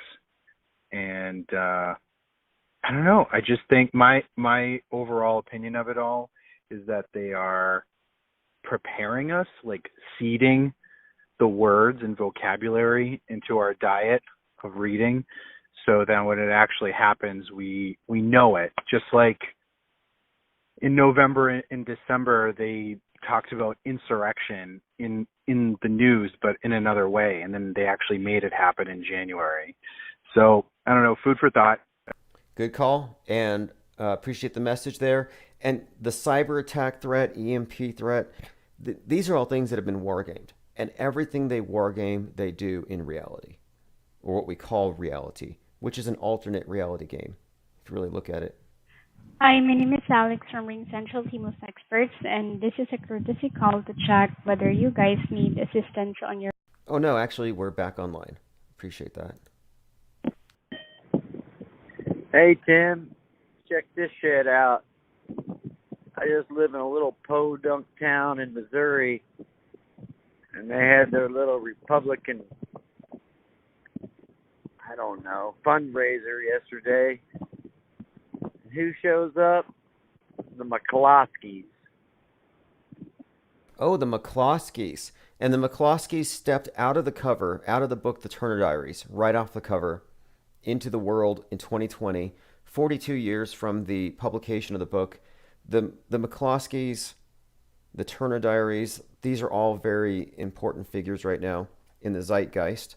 In fact, I've been doing a bit of Metascript analysis this morning, and I was just looking at the year 1969 and the parallels between 69 and 2021, especially with regards to the space race. But there's also a bit of helter-skelter, and a lot of this has been foreshadowed with the McCloskeys and the callbacks to the Turner Diaries, which we'll get into. It all does connect. So anyway, this individual is describing how he's out there in Missouri, and he came across the McCloskeys. What the hell? I just want to tell you that they're paying them to run around to all these Republican fundraisers. Everybody getting their picture taken with them. So they want to get their pictures taken with a couple that became famous for pointing guns at marchers on their street. Now, this was I guess the climate was a little chaotic. There were riots at the time. They knocked the fence down, but their house wasn't being broken into. Nobody stepped on her lilies. They didn't touch the lawn. So they come out with an AR-15, and she's got a gun, like a golden gun, kind of held sideways. It was just a psyop to say, hey, look, wealthy couple, no kids, giant mansion, very insecure and violent. Then you have the peaceful marchers, and they're in a city where they have a very high homeless population. And so the gated community has to confront this. So this is all theater, and I believe the McCloskeys are playing into it. And if you take a selfie with them, well, you just took a selfie with a couple that appear to be templated off of the cover of the Turner Diaries, the inspiration for white nationalists everywhere.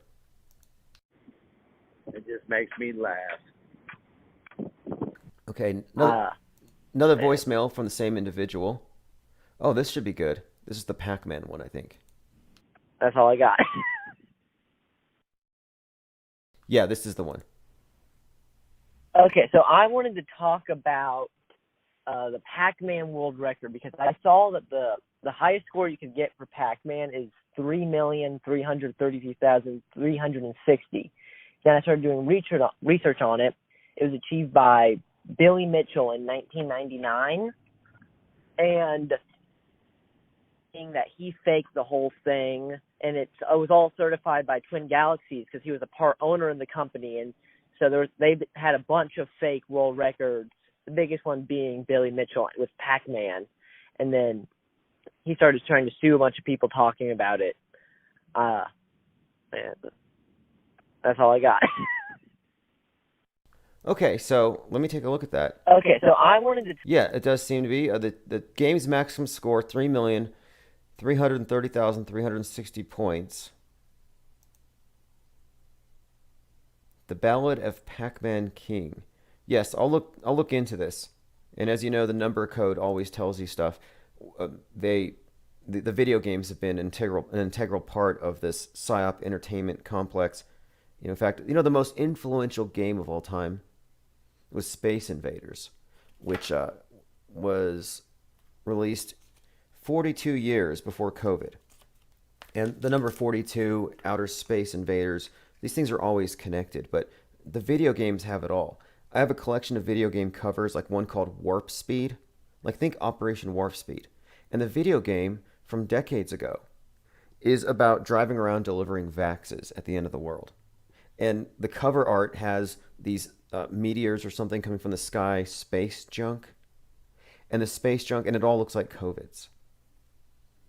All right, let us continue through the messages. I want to get through all of these. Here's another one from...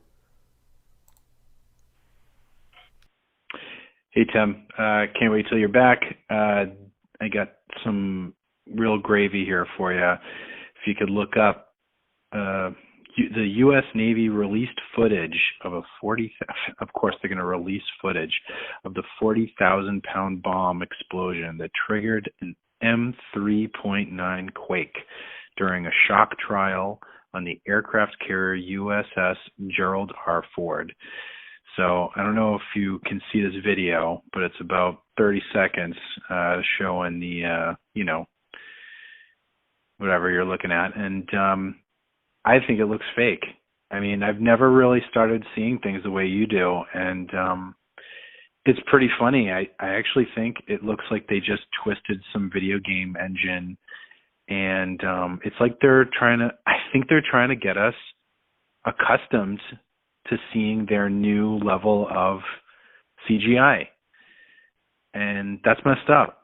I don't know if I can see it or if you can see it, but let me know. And anyways, that's it. I'll take a look at the M39 trial on the USS Gerald Carrier. I'll look into this because our worldview, I believe, is more or less, and I found what he was talking about, it's informed by video evidence. And is video evidence? Well, television lies. A photograph is a lie. That there's a level of mediation that the mass minds have gone through, our minds have gone through. A lot of us have pulled out of it, but if you're still in it, yes, you have become acclimated to accepting obvious CGI as evidence of something real. You haven't ruled it out, and it matters. It matters in the aggregate. I mean, how many fake things have you accepted on bad evidence? And how does this, in the big picture, form your worldview? It may seem innocuous. You're like, oh yeah, I believe that I saw a video of space junk landing near, I think the last one that we saw was out near Seattle. It was space junk. The other one landed in the Indian Ocean. But anyway, so you don't question it. You just passively accept, okay, space junk's real.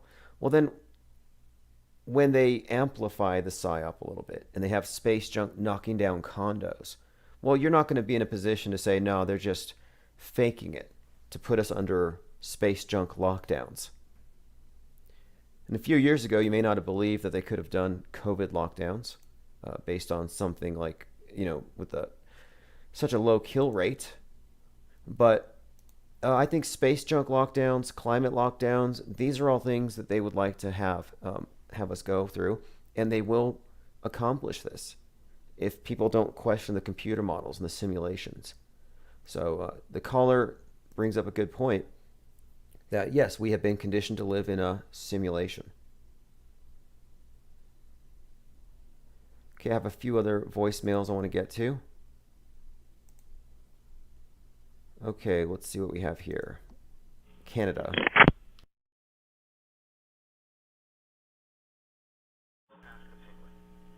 Okay, a couple old ones here. I'm looking through. I think I have another one. I went through this one yesterday. I have an individual who's pretty mad about the debate with McToon, which is another discussion in itself, and we'll go over that separately. Because there isn't a debate to be had here. I mean, try to imagine, like, if you believed in, let's say, simulation theory. Debate simulation theory versus heliocentrism. It's like you're not even in the same ballpark here. It's not a debate. Nor is asserting that the world is flat is that a reality denialist position. Because reality denialists would say that what we see isn't there. But nobody's disagreeing on what we see. We're disagreeing on the interpretation. And the interpretation that leads you to believe in outer space as presented includes the filter of their video evidence. So you have to look through their screens. You have to accept that to be real. And I kind of wonder, too, this moon landing thing, right? For decades, the moon landing hoaxers have been called out as the kooks. And it kind of moved on to flat Earth. And the more I look at the flat Earth topic and debate, well, look, I don't think you can debate flat versus round. I think it's fallacious. But you can easily debate moon landing, real or fake. You can. And so that's where I think we should be focused, or where I want to kind of focus, is on what we can debate. And I think that the flat Earth debate has been inserted, or is being inserted, in order to, I think, take away the credibility of people who could actually credibly criticize these space agencies and their hoaxes. Like, how are you going to be in a position to criticize the Mars bases or the lunar bases if you can't defend your, quote, model, if your credibility hinges on that? Why are you going to defend a straw man? And the model that you've been given to defend, and I say given because it just showed up one day, is full of holes. And it presupposes that it says a lot of things. Like, it presupposes that, that this evidence means, therefore, that we're enclosed. There's no more land. So the model we've been given automatically rules out that the world's any bigger.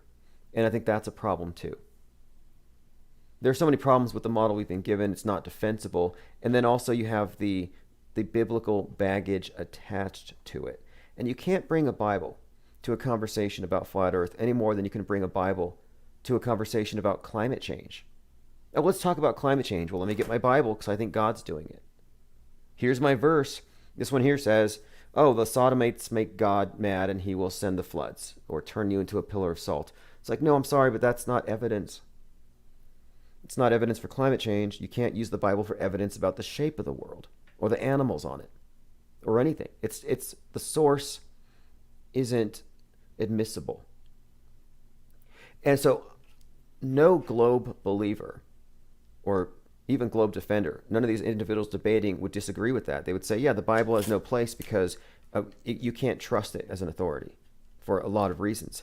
And I would say this, and this is where they won't agree with me, that the screen that they get all their information from, that is the Bible of the day. And that if you accept everything that comes through the screen as absolutely true because it came from that authority, well, then you're in the same position as the people pushing the false biblical model. And it's false because it hasn't been conclusively proven. Even if it turns out to be accurate, you don't have a model right now. There hasn't been any investigation, no new evidence for either side. And you won't ever see any attempts to unite on this and explore, because they don't even want to have doubt. What they're doing is I think they're mostly attacking the idea that the people who doubt establishment science can actually have a point in the first place. They don't want to admit that you have any points. You know, when I talked to this Mick Toon, and one of the first things we discussed was the ISS, I brought up how they have an arm, and the arm was hit by a piece of space junk. The piece of space junk ripped a hole in the arm above its elbow. That's what they reported. And so I said to him, okay, you find this to be interesting? He said, yes. And I said, well, the mission was called Celestial Immunity. So isn't it interesting that the ISS got vaxxed? And I believe he laughed at that, but then changed the subject. But my take on it is that, no, this is not just a coincidence. This is not just a way of telling a story based on a random occurrence. No, the fact that the ISS got, for the first time, hit with a piece of space junk in the arm above the elbow on a mission called Celestial Immunity tells you that this is a propaganda operation. That alone is so discrediting. So we're not in a place to debate because they can't defend the space station, and they won't even try to defend it. They want to keep you focused on the Earth's curvature. Do you know the curvature of the Earth? And can you see too far based on your vantage point? And then you include their formula that includes the assumed radius of the Earth. There are so many assumptions built into it, but you can't say that the flat Earth quote model exists and that it's competitive with the globe model. Because the globe model, if it is a lie, then it's going to fit your expectations. Same thing with the ISS. When you look at the space station, the footage that is from the inside, or the spacewalks, well, if it's not real, what you're being given is meant to fool you. Every question will have an answer. Every observation will have a false explanation. I mean, the naivety of the people defending things like global warming and pandemics and even the globe itself, the naivety is what kind of astounds me here. In a way, it's no different than the nature of those who are faithful in their religion. I would call them MSM fundamentalists.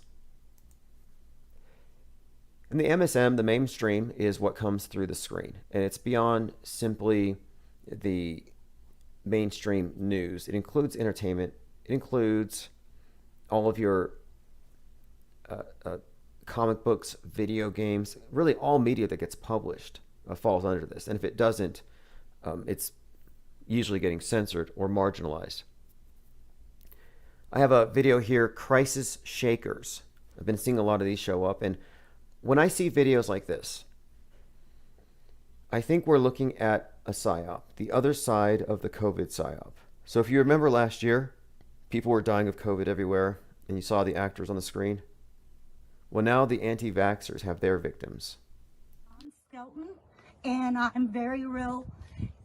And unfortunately, this is also very real. So she says, I'm very real, and unfortunately, this is real. And it's a video montage of people shaking and saying that they got the vax. Now, they're not at the hospital. They're not talking to the doctors. They're not getting big settlements or payouts. You're not going to see them on the nightly news. No, they go to Instagram. They shake it up. They shake their money makers right on over to GoFundMe. Help people who have been injured by the vax. This person here says, I pray that everyone keeps donating to help with the circumstances. Like, yeah, keep throwing the money at them. They're raising $50,000 for these 5 crisis shakers. That's the term I coined today, crisis shakers. Hey, if any of you watched South Pole's Saturday Night Live parody, there was a skit that was mocking Jeff Bezos and Elon Musk and their rocket envy. Well, look what got posted today. This is a comparison of Blue Origin and the rocket that's going to go to Mars. This space race thing is all reminiscent of 1969. You have a lot of competition between these, and it does turn out that, yes, Jeff Bezos is going to space with his brother. However, Richard Branson's going to get there first. Richard Branson has already started his countdown. If you follow his Twitter, he's going to space on 7/11, the 42nd anniversary of Skylab falling. Interestingly enough. All right, let me go through the rest. I think I have all of the voicemails covered. I want to double check. Here's Richard Branson talking about going to space to check out the customer experience. I am so proud to have this remarkable crew of mission specialists and pilots by my side as we fly to space. I've always been a dreamer. My mum taught me to never give up and to reach for the stars. This July, our dream will become a reality. This July, our dream will become a reality. I mean, you see how reminiscent this is of 1969? This is why you have to read the Metascript. Go to the metascript.com if you haven't, because there is a templating going on to our reality. And if you can see it in the big picture, then you'll see the nuance. And 2020 summer was templated off of 68. And we were looking last year, I was saying, if this is their methodology, if this is their MO, then next year we're going to see 1969. We're going to see space race, rockets to the moon. We're going to see another Charles Manson, and who knows what else. You just go through the history books and see. And in many ways, we do see this rhyming of history right in front of our eyes. So I find that to be very fascinating that on 7/11, the anniversary of Skylab, we've got Virgin Galactic going to space. Another kind of interesting occurrences here. Statues of Queen Victoria and Queen Elizabeth II have been toppled, desecrated, and damaged in Canada. In the same day, I see a statue of Princess Diana go up. I've also seen a video of simulations showing satellites being taken down by the Chinese military. And someone sent me this. This is Call of Duty Season 4. And you have imagery of satellites being taken out of orbit. It's just one of the things we'll be covering soon. Anyway, if you're concerned that anyone you know is becoming an extremist, I have a link here. It's from Facebook. It says, "We care about preventing extremism" in Facebook. Others in your situation have received confidential support. How can you help? Facebook and Twitter are both trying to stop extremism at the source. So if you know an extremist, make sure you go report them to Facebook and other social media giants. All right, thanks for joining. This is Where's the Curve by Chief Crow. Subscribe below and get the replays, podcasts, and also InfinitePlaneSociety.com is now a hub with all of the links that you could possibly need.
For as long as I remember, my mom never was able to surrender. Yet if this shit keeps going on, I need to find me 24/7 bartender. Society's now so far astray that they love the masses to which they pray. Total fanatics liking all that which treats them like prey. They can't stay away. And if you dare to say out loud that for this state you got nothing but doubt, your peers will make sure you experience serious cash flow drought. The black sheeps in the herd, the crazy ones which society hurt. No. For another crisis actor with soulless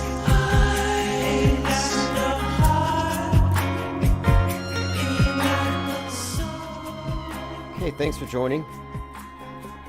This is Chief Crow and the Flat Earthworms Auto Hoax. I'll put a link to the song in the chat. You can get links to all the music played at Infinite Plane Radio. Just go to infiniteplanesociety.com. That's the new hub. Phones are open right now, 833-311-1984. And I'll go over a few topics. It's kind of open phones, open topics, open phones for open minds, but we're also very tolerant of closed minds. So if you're closed-minded, and also if you hear the gunfire out there, it's just fireworks. It's not.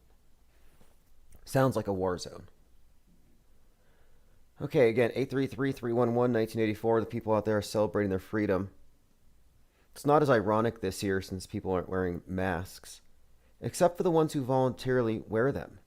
And I find that the anti-masking position is now kind of in a funny way, because if you're opposed to the masks, don't wear one, but the people who want to wear them still can, and we're really not obliged to stop them. And I think all along it's always been not anti-masker, you've just been anti-mandatory masking. And that's how you know they were trying to brand you and impugn you by saying, oh, you're an anti-masker. It's like, well, no, you're pro-face, or they're anti-face. If you're going to go with labels, the mask Karens were anti-face. And many of them still are. But no, in truth, you were just against the mandate. And as it's been lifted, you see people just dropping it. And I still do see people here and there. And I find them to be interesting. I'm like, well, okay, they watch a lot of TV. If you're that scared, why are you leaving the house? I used to avoid people on purpose, just by, for lines, avoiding traffic. I would do things at night. Like, it's not hard to avoid people, but if I thought I could die and I have to wear medical protective devices to go outside, I wouldn't go around people. So I think they're very brave, we'll say that. The brave people wearing the masks, conquering their fear. It's like, wow, you broke out of quarantine? Phones are open, 833-311-1984. I chose 311 because the present zeitgeist, which gets an update every so often. So after 9/11, we had the post-9/11 universe that we lived in for 19 years. Now we're in the post-3/11. So if you've been paying attention, 3/11 was the date that they declared the pandemic. It was the new 9/11 for all intents and purposes. That's where all the predictive programming pointed, as it did with 9/11. You had a lot of preparation for that particular date. Only 3/11 wasn't hyped the way 9/11 was. So looking at it through that lens, you can see, okay, well, the next 19 years, we're going to be in this new universe. So it's the post-3/11 world, post-COVID. And not post, because it's not over. It won't be over. What's also interesting, and this is one of the topics, is that they've reinvented the previous threat of radical Islam, but now it's the radical QAnon. It's quite literally that, as you'll see, as you've probably noticed, that the radicalizing verses of the Quran have been replaced by the radicalizing verses of QAnon, and now you've got vanilla ISIS everywhere. White Al-Qaeda. And I put the 1984 in the number because that's the year it's always going to be. I don't think Orwell was warning anybody about how things could go wrong. I think he was just describing things as they are.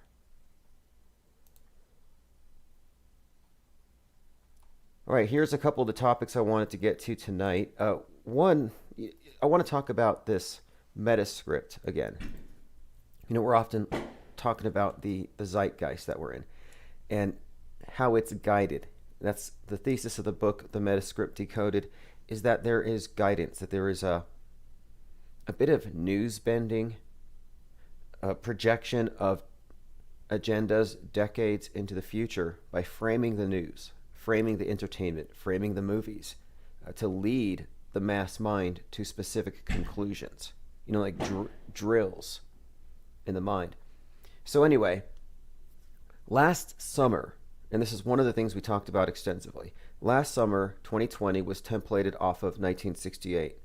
And that was reflected in a number of ways, which we talked about. But I was thinking, well, is this the MO? In other words, if 1968 is being used as a template for 2020, are they going to follow this? Are we going to see 69 being reflected in 2021? And sure enough, as you've noticed, 1969 has kind of resurfaced with the talk of the race to the moon, the space races. And there are a number of space races going on right now. Races to the moon, races to space, competition between the space CEOs here in America. Then you have the Chinese and their race to Mars. Then you have Tom Cruise and his race to film the first movie on the ISS. So this has all been against the backdrop of the crypto talk, which kicked off with Elon Musk and the Dogecoin to the moon meme. So this to the moon talk and its association with these space personalities has been pretty prevalent if you're just looking at the zeitgeist here. So I'm looking into this 1969 and I came across something very interesting. So one of the things that we noted last year, 1968, aka 2020, you had these peaceful protesters. And they were called peaceful. That's just how the media framed them. And it was kind of perplexing. I'm like, are they just gaslighting us? Why would they keep calling them peaceful when they're stopping cars, fighting in the streets, burning things, breaking things, even if they're only damaging property and not killing people all the time? It's not peaceful by definition. But this got me thinking, okay, well, this could be part of the script. And so here's where it ties in to the past. So 1969 was when the peaceful hippie types became violent. At least this is exactly what Charles Manson was talking about. And by the way, when Charles Manson became a cult leader, he became a cult leader after he was released from one of his stays, and I think he was 33 years old. Cult leader Charles Manson became the 33-year-old. Anyway, this is one of these stories I wanted to get into today. The story of Charles Manson and Helter Skelter and its relationship to 1968, 1969, and how it seems to be kind of reflecting today. And we'll get into this. I have a bit more to talk about on that. But before we get any further, I also want to comment on this. Richard Branson going to space in 7 days on 7/11 happens to be the 42nd anniversary of Skylab falling. So I'm like, okay, that's kind of interesting. Richard Branson is competing in the space race between these space popes here, between Bezos and his brother and Branson. Let me go ahead and go through your comments before we go any further. One Step Too Far says, did you see the cop kill the guy who stopped the mass shooter? No, have not yet. Have not yet. But go ahead and post a link and I'll go over it. So let's go ahead and get into this. My main point is this. Charles Manson had this prophecy about this race war. And he was trying to instigate it, interestingly enough, with a psyop. That's what they were doing. And he imagined in his head that the Beatles album, the White Album, was communicating a message to him. And this is what he was communicating to his cult followers. So you have this this album that he's reading all kinds of significance into. And so the song Revolution Number 1 is the one that he interpreted. Much like QAnon, you can take messages and interpret them in any way. With this particular, with the Manson cult, they interpreted these Beatles songs in very self-serving ways. So they took Revolution Number 1 to mean this, though, that it was a transition from peaceful protests to violent revolutionaries.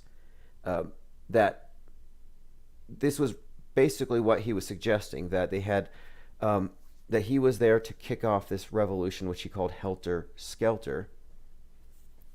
Now, here's one of the lines in here is, well, this is what his interpretation was, that they were in the end of days, basically. Now, Helter Skelter, this song, Revolution Number 9 is another one. Revolution Number 9 is just noise. It's machine gun fire and oinking of pigs with the word rise being chanted. I mean, I find it to be unlistenable. I think it's garbage. But the fact that Charles Manson was basically creating a psyop, a false flag, blaming these murders, real or fake, I think they're probably fake, but blaming these murders, scapegoating blacks in order to kick off a race war. It's like he should have just gone to work for CNN. I mean, that's a very Jussie Smollett type of operation. But that's what they were doing. Anyway, I find it to be very curious, very interesting material. And again, I'll get into why, and it has to do with this Reflections of 1969 in 2021. And that's one of the things I'll be returning to as we get deeper into this. In fact, I've been updating some of our mind maps. Other things to talk about. A few other things. This is Big Think. We are all conspiracy theorists. Trump's rally just ended, and Salon just put something out a little while ago. Donald Trump's real legacy, the weaponization of alternate reality. It's funny, like the media has no self-awareness. It can talk about how putting people into an echo chamber of conspiracy theories can make them violent, or they're in an alternate reality. They're being manipulated by demagogues. And it's like, what do you think you're doing? Most of the hate crimes are instigated. All of the wars are supported and instigated by MSM. It's not the conspiracy theorists causing the problems. But we talked about this earlier. What we're actually seeing is a mass purification. It's a holy war. It's a holy war, and they make it look like they're trying to, clean up the surfaces of things that could, germs and viruses. They want to sanitize things, but no, they're trying to clean your minds. We're looking at a global brainwashing operation. I've been saying for some time that the pandemic was really just a cover for getting rid of memes and ideas. In other words, they're fighting an infodemic. The infodemic is real. The scamdemic is what it is. I mean, there's hardly any point in really going deeper into that. Also, just so you know, tonight we're going to be adding more music to our 24/7 live stream. I'm also going through archives. So if you have any requests, if you have any tracks you haven't heard in a while, we're also creating videos for some of these tracks to put them back into circulation. And I'll be playing a couple of those tonight. In fact, let me go ahead and take a quick break while I make sure my phones are on. The number is on the screen, but this is a track from One Step Too Far. This is Moon Man. Be right back.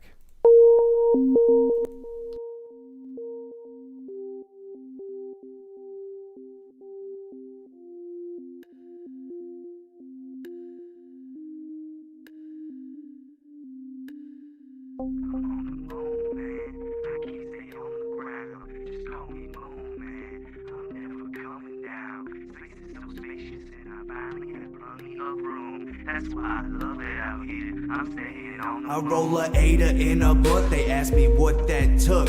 I manipulate mathematics, roll up on a math book. You getting shook, I'm shaking bacon. All these looks that you be making cause offenses that I be taking. So watch it before you make them. Shooting stars and asteroids, the night sky is fantastic, boy. Making straight galactic noise when flashbacks hit sick from acid, boy. And every time a flashback hits from every single acid hit, I remember just what happened when the last few times I had a bit. Anyway, let me get back to the night sky, where you're looking, you'll find me when I die, so fried, oh my, I'm burning a bunch of lies. The shit, it ain't never harsh, in fact, the shit is always kind. So I made a game plan to stay landed on the moon. Leave me stranded, dancing in my moon pants and chanting about a new sense of sense that I'm free from urgency and nothing could be hurting me. And when I walk, I'm hurdling, gravity's now absurd to me. I'm on the moon, man, I can't stay on the ground. Just call me moon. All right, that's a sample of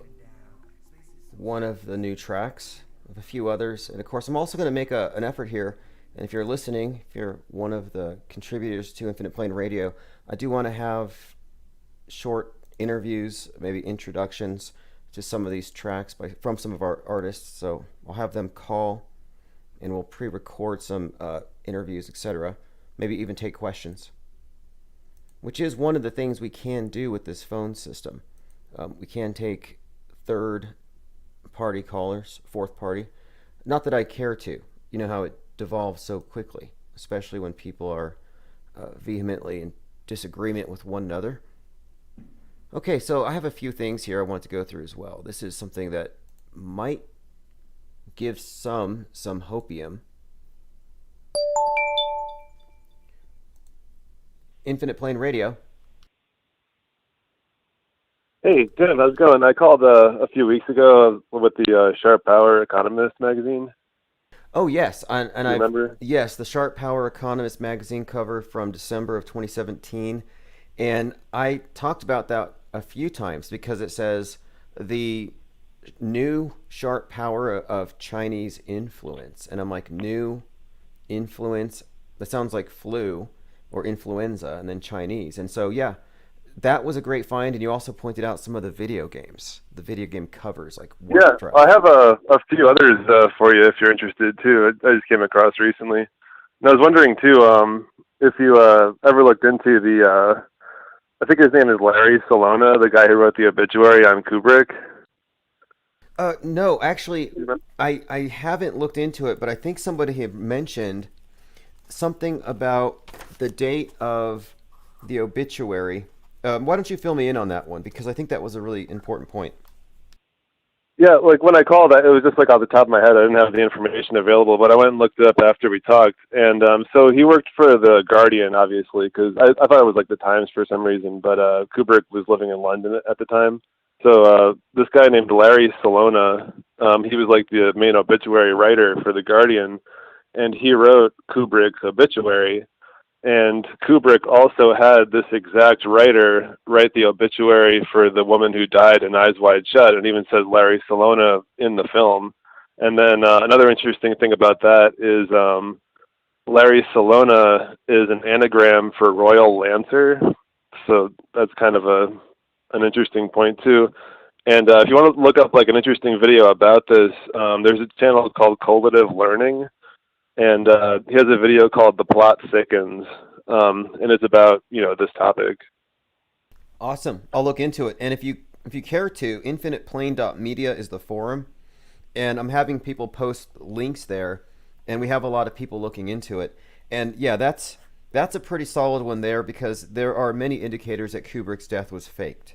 That it was, he's probably dead, I'm sure of it, age-wise. However, his theatrical death, and of course, the release of his last movie being timed with the Apollo anniversary, everything about it suggests pre-planning. So the fact that it's encoded into his movie, which is a key plot point, the death of that particular character, doesn't surprise me.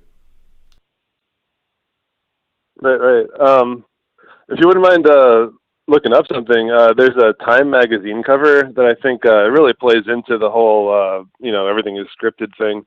And it's from 2008, I believe, and it's called Why the Economy is Trumping Race. That should come up on an image search. Okay, here we go. Why the Economy is Trumping Race. And I think I remember seeing this one, and this is the one that has President Barack Obama with the devil horns and divided into black and white and color. What is it about this cover? Well, it's got the word Trump in it, so right there, it's like black and white Trump like pushing the race issue. Got it. I see that. Yes, absolutely. And that's something about Trump that I find very interesting and telling here, because if you want to think he's rogue, go ahead. But there's no one I can find more hardwired into this metascript than Donald Trump. In fact, today is the 36th anniversary of Back to the Future. And that movie, of course, Donald Trump is in it. He is Biff Tanner, the inspiration for Biff Tanner. And it's loaded with predictive programming for 9/11, as I'm sure you know. Yeah, for sure. No, Back to the Future is crazy. And to add on that, too, the Biff Tannen character is a conglomeration of Trump and Elvis, which ties into the Jurassic Liars theory. Totally, yeah. I mean, if you took Elvis and Trump and you just merged the two, you would arrive at Biff Tannen. And they did that on purpose, I believe. I think it's all intentional. That movie is very significant also because of the time travel and the numbers in that movie. It was released in 85, but it like Trump there's all kinds of references with Donald Trump to time travel, always involving the number 85 and 58. I mean, even Trump Tower is 58 stories high. There's so much about that movie. In fact, I have some links on it. So no, I always appreciate when you find examples of predictive programming like this, because it just tells us, yes, we're looking at a stage. Yeah, exactly. Have you ever heard of the movie Daybreakers? No. What is Daybreakers? It's got Ethan Hawke in it, and so it's pretty intense. It's a movie about widespread virus, like pandemic, that starts with a bat, and it basically turns terrible people, if you will, into vampires, and then they turn people around them into vampires. So it's kind of like a vampire pandemic. And then what's really interesting about the movie is there's a character in it literally called Elvis, and his blood is the key to the whole, finding a cure for the thing. And he even wears a jacket that has a phoenix dragon symbol on the back, and he drives a Firebird. And on the side of the Firebird, it says rising from the ashes. So it's got some pretty intense imagery in it. That really is. And I hadn't made that correlation. Okay, so this is all very fascinating to me, because the symbol of the bat has been used with the Batman franchise with Dark Knight Rising as a phoenix, this burning bat. And the phoenix means reset. You burn down, build back better. And what was the catalyst for the reset? Well, it was the bat, the virus. Mm-hmm. And I hadn't made the correlation between the bat and vampires until very recently. Like at Transylvania's castle, they were giving out vaxes, or you can kind of scramble Dr. Fauci's name into Dracula if you bend the F into an A. My point is, I hadn't made that connection though to Dracula or vampires very much until just now. And now that I think about it, the very first zombie fiction was I Am Legend, which became The Last Man on Earth, which became all these other ones. But it really started with Richard Matheson's I Am Legend. And in that one, it's a plague of vampirism. And he's the last human in a world of vampires. That's the plot of the movie, The Last Man on Earth. So yeah, this is a very interesting find here. Daybreakers, all these elements, vampirism, plagues, and bats. I think there is something to the vampires, because we're inundated with all the zombie, stuff in mainstream media, but also vampires are everywhere. And even in that movie Daybreakers, there's kind of a factory basically where one of the main characters is played by Sam Neill, who's in a lot of these predictive programming movies. And they have a harvesting center where they're actually hunting down humans with pure blood, and they're storing them because that's what the vampires feed on. So it looks like the Matrix too, where they're almost in Matrix pods in this big containment facility. Fascinating. Yeah, that's a story right now in Newsweek. Actually, it's an article from a couple of months ago. But can blood from young people slow aging? Silicon Valley has bet billions on it. I mean, I heard that Peter Thiel was injected with young blood. I mean, if he was, it's not working. I've heard that Al Gore has a refrigerator van following him, and it's full of blood packs that he ingests. I think David Icke said that. I find that believable, but I haven't seen anybody conspicuously not aging.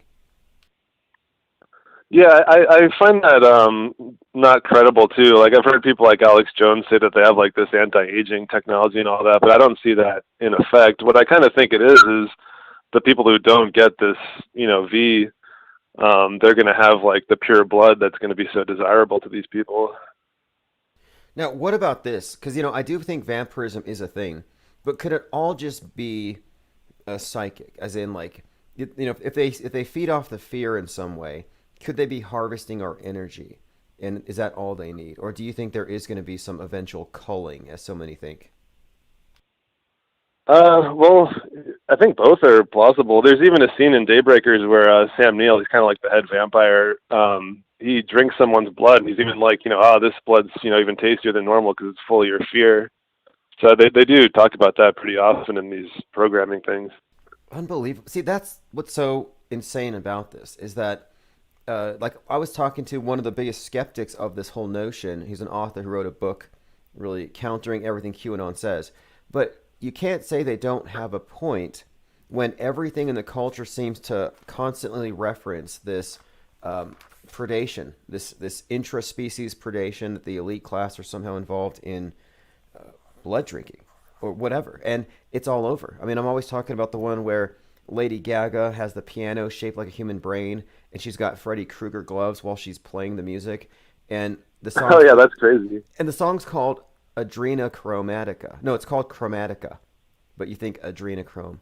And her mouth has this glowing mask that's glowing purple. So I think that song is just kind of flaunting it, the performance. So I can see why people arrive at these conclusions. And Sam Neill, I'll have to check this movie out because he's always in movies that contain a great amount of symbolism. Like he was in that In the Mouth of Madness, which is one of the few movies I've watched probably more than 5 times. Yeah, that movie's like all of John Carpenter's stuff is it's almost like a Kubrick level, the way he implants all these things in the films, and he just seems like he's just as connected. I think so. I think some of the ones who, there's a few of these directors that I think are meta-scripters, and it's indicated in their films, and I have a list of them, and also authors as well, worth looking at, and that's why I find it fascinating when you bring up things like these Economist covers. Well, we have Economist covers, we have the movies. All these things are communicating the zeitgeist right out in the open. And that's what we're reading. These video game covers are also very fascinating. So Daybreakers, the battle for blood begins.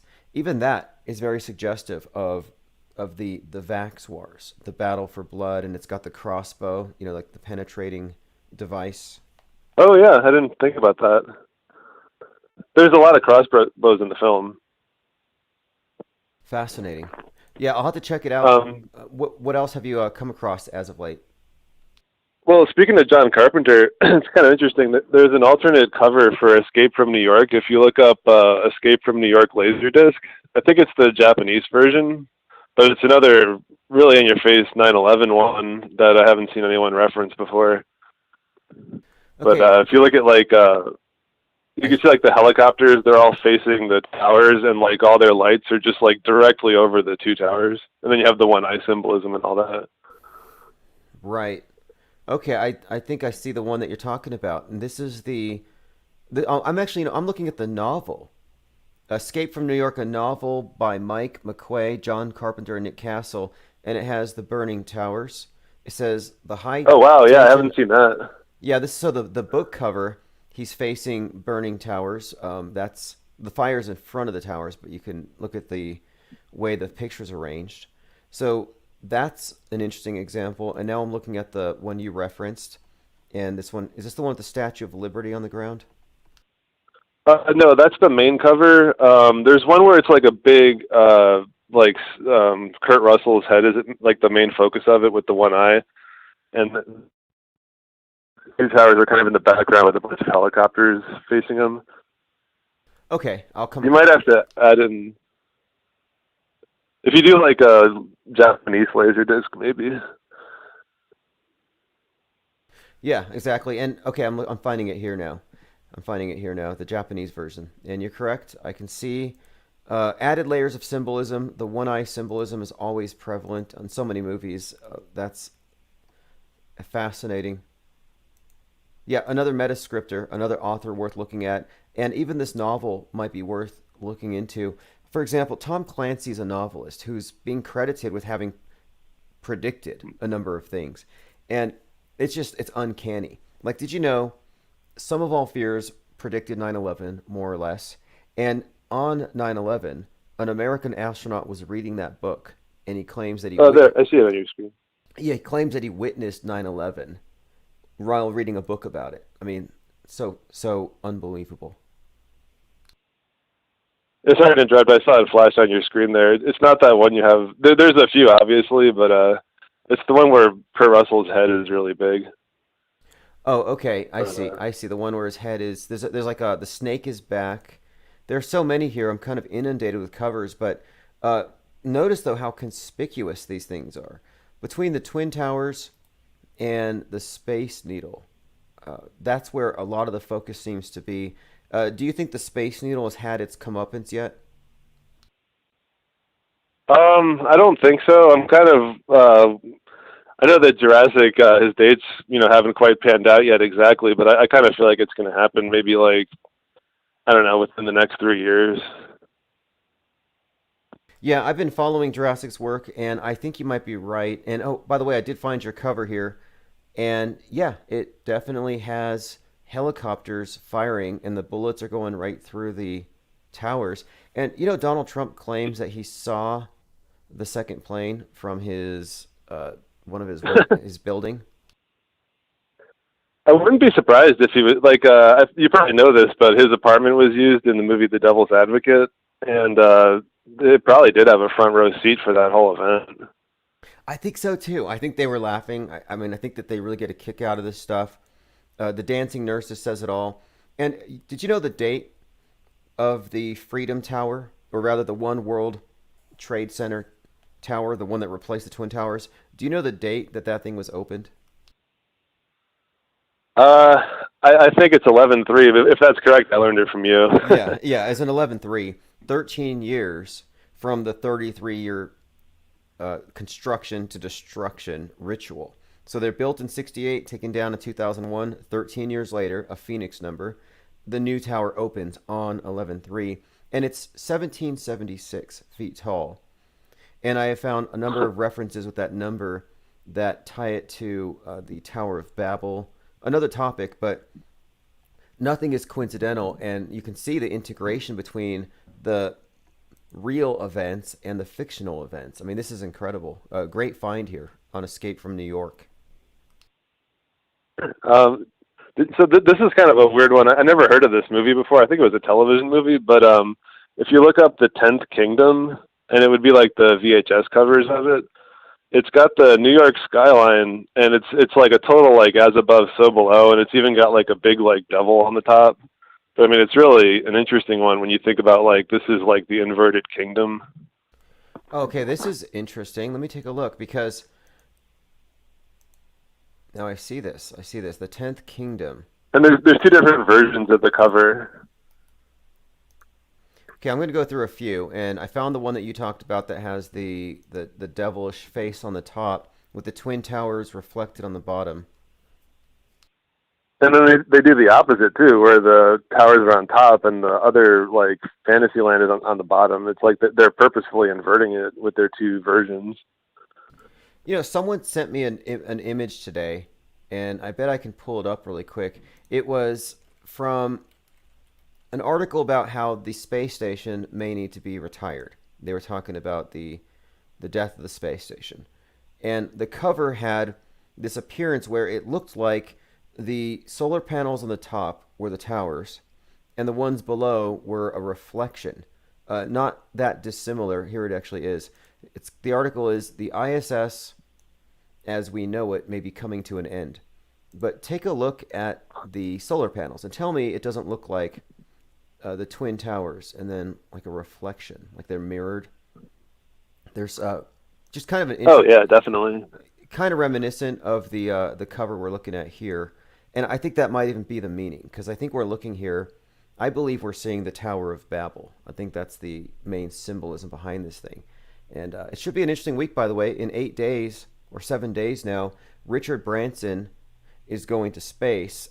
coincidentally, I'm sure, on 7/11, which is the anniversary of Skylab falling to the Earth 42 years ago. Oh, wow. Yeah, that's quite the coincidence. And people who look at they're also doing that. Oh, sorry. They're also doing that EMP test on the 9th.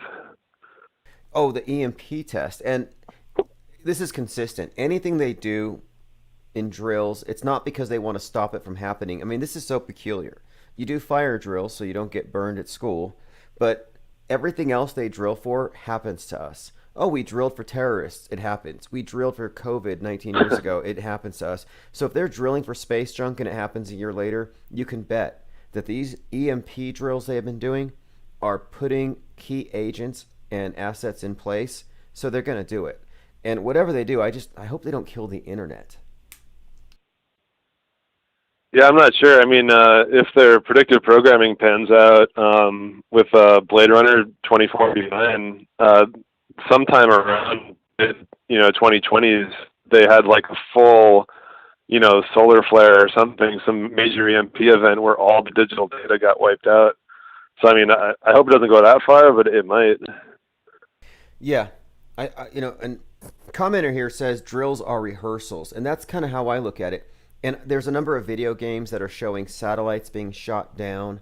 That's been a reoccurring theme of late. In fact, I was mentioning the song Helter Skelter because the first line says something about a she falling down. And the whole song is about, of course, this instigated war. And as I said, I believe 2021 is partially templated off of 68. So I'm looking for predictive programming that way. I mean, if predictive programming is real, as we're demonstrating here, then you can look back and you could find it to be a predictive model if you know what you're looking for. And anybody who's looked at the Metascript, like the metascript.com, the breakdown, the connections with the number 42 will understand why it's so consequential that Richard Branson, Virgin Galactic, another reference to the goddess of the night sky, why Richard Branson would be going to space on the anniversary of Skylab falling. I mean, that's quite a ritual, if you ask me. Yeah, and I think you've touched on this before, but his character is based on the character of Zaphoid Beeblebrox, I think it is, from Hitchhiker's Guide, and that's the 42 from that book, too. Exactly. He's based on a character out of the Hitchhiker's Guide to the Galaxy, and Jeff Bezos is another interesting character. They're all interesting characters, but they all kind of relate because he's in New Mexico right now, Branson. He's going to do this in New Mexico. Bezos is from New Mexico, not far from where I live right now, actually. And I think they're also templated, Bezos in particular, is templated off of The Man Who Fell to Earth, David Bowie film, and a character about a Martian who comes down to Earth, uses his superior knowledge to become extremely wealthy, like owns all the biggest corporations, and then he basically goes back to Mars. And I think there's a correlation between all of these characters, and we've analyzed this before. So anyway, it's just very consistent that the guy from Virgin would be taking a flight on the anniversary of Skylab. It's a trip, right? Yeah, no, I totally agree. I've seen that movie before, The Man Who Fell to Earth. There's actually an interesting Elvis scene in that movie, if you remember, where he's like sitting down watching the wall of TVs, and an Elvis song is playing, and they make a lot of mentions to different numbers. I think the number they mention is 84, which is like one of Jurassic's numbers that he talks about. Oh, yes. So that's an interesting scene. And, okay, Elvis and Bowie share a birthday, which is 1/8, which is also kind of fascinating. Let's see. Then there's a number of things that relate all these characters together, and it all seems to tie to that number. Like Elvis dies at 42. David Bowie, of course, his name, DB. D is 4, and B is 2, 42. Oh, yeah. And then, what's more with David Bowie, he's based on, because that's not his real name, it's based on the character from Space Odyssey, Kubrick's film, David Bowman, the guy who later becomes one with the monolith. So all of this is integrated and connected. And David Bowie's persona and his music and his movies have all tied in and paralleled with the advancing of the space age. Not a coincidence that the first music video in space was a David Bowie song, or that the Tesla Roadster is named after him, Starman, which of course is an anagram for Mr. Satan, another reference to the man who fell to earth. I mean, it's a very integrated story, and I think whatever happens on 7/11 is going to be interesting. Yeah, I'm looking forward to that. Have you ever seen the movie Upgrade or heard about that? No, what's Upgrade about? Oh, that's a definite must-watch. It's really entertaining too. Like Daybreakers is entertaining too. But so Upgrade is about a guy who becomes basically a quadriplegic in a wheelchair, and a character who's almost exactly like a younger Elon Musk. His name, I think, is even Eron, like Eron. He gives him this chip to put into his back that's going to give him back his movement, but then the chip slowly starts to take over his entire body, and it's very similar to the neural net or the Neuralink that Elon is supposedly developing. And there's even a scene in that movie where someone sneezes nanoparticles onto someone else, and it starts to affect them. So I mean, it's got a lot of the nano neural net predictive programming in it. Okay, I'm going to have to watch that one. That one looks solid. I mean, I saw an article by Futurism today, and they called him Elon Muskenstein, or like Frankenstein, or Franken Muskenstein. They think he's going to do this thing where the Internet of Things is going to somehow involve all of us and AI, artificial intelligence. And have you heard Grimes talking about how artificial intelligence is going to allow us to perfect communism? Yeah, I did see that video. It's pretty wild. Now, here's a bit of foreshadowing, I think, because whatever you think of AI, I think it matters, because a couple of things here. AI is 19. A is 1, I is 9. So 9/11, of course, 19 hijackers, 19 years later, COVID-19. Now the World Economic Forum is talking about this global AI initiative, or Gaia, and global AI. And World Economic Forum is all about the post-reset. So rebuilding society with this global brain. And even going back, by the way, Pearl Harbor, that was actually called Operation AI. So it seems like so many of these major psyops that transform the world have that code attached to it. So it's worth looking at. And this movie Upgrade says, not man, not machine, more. Yeah, exactly. That's like what Klaus Schwab says.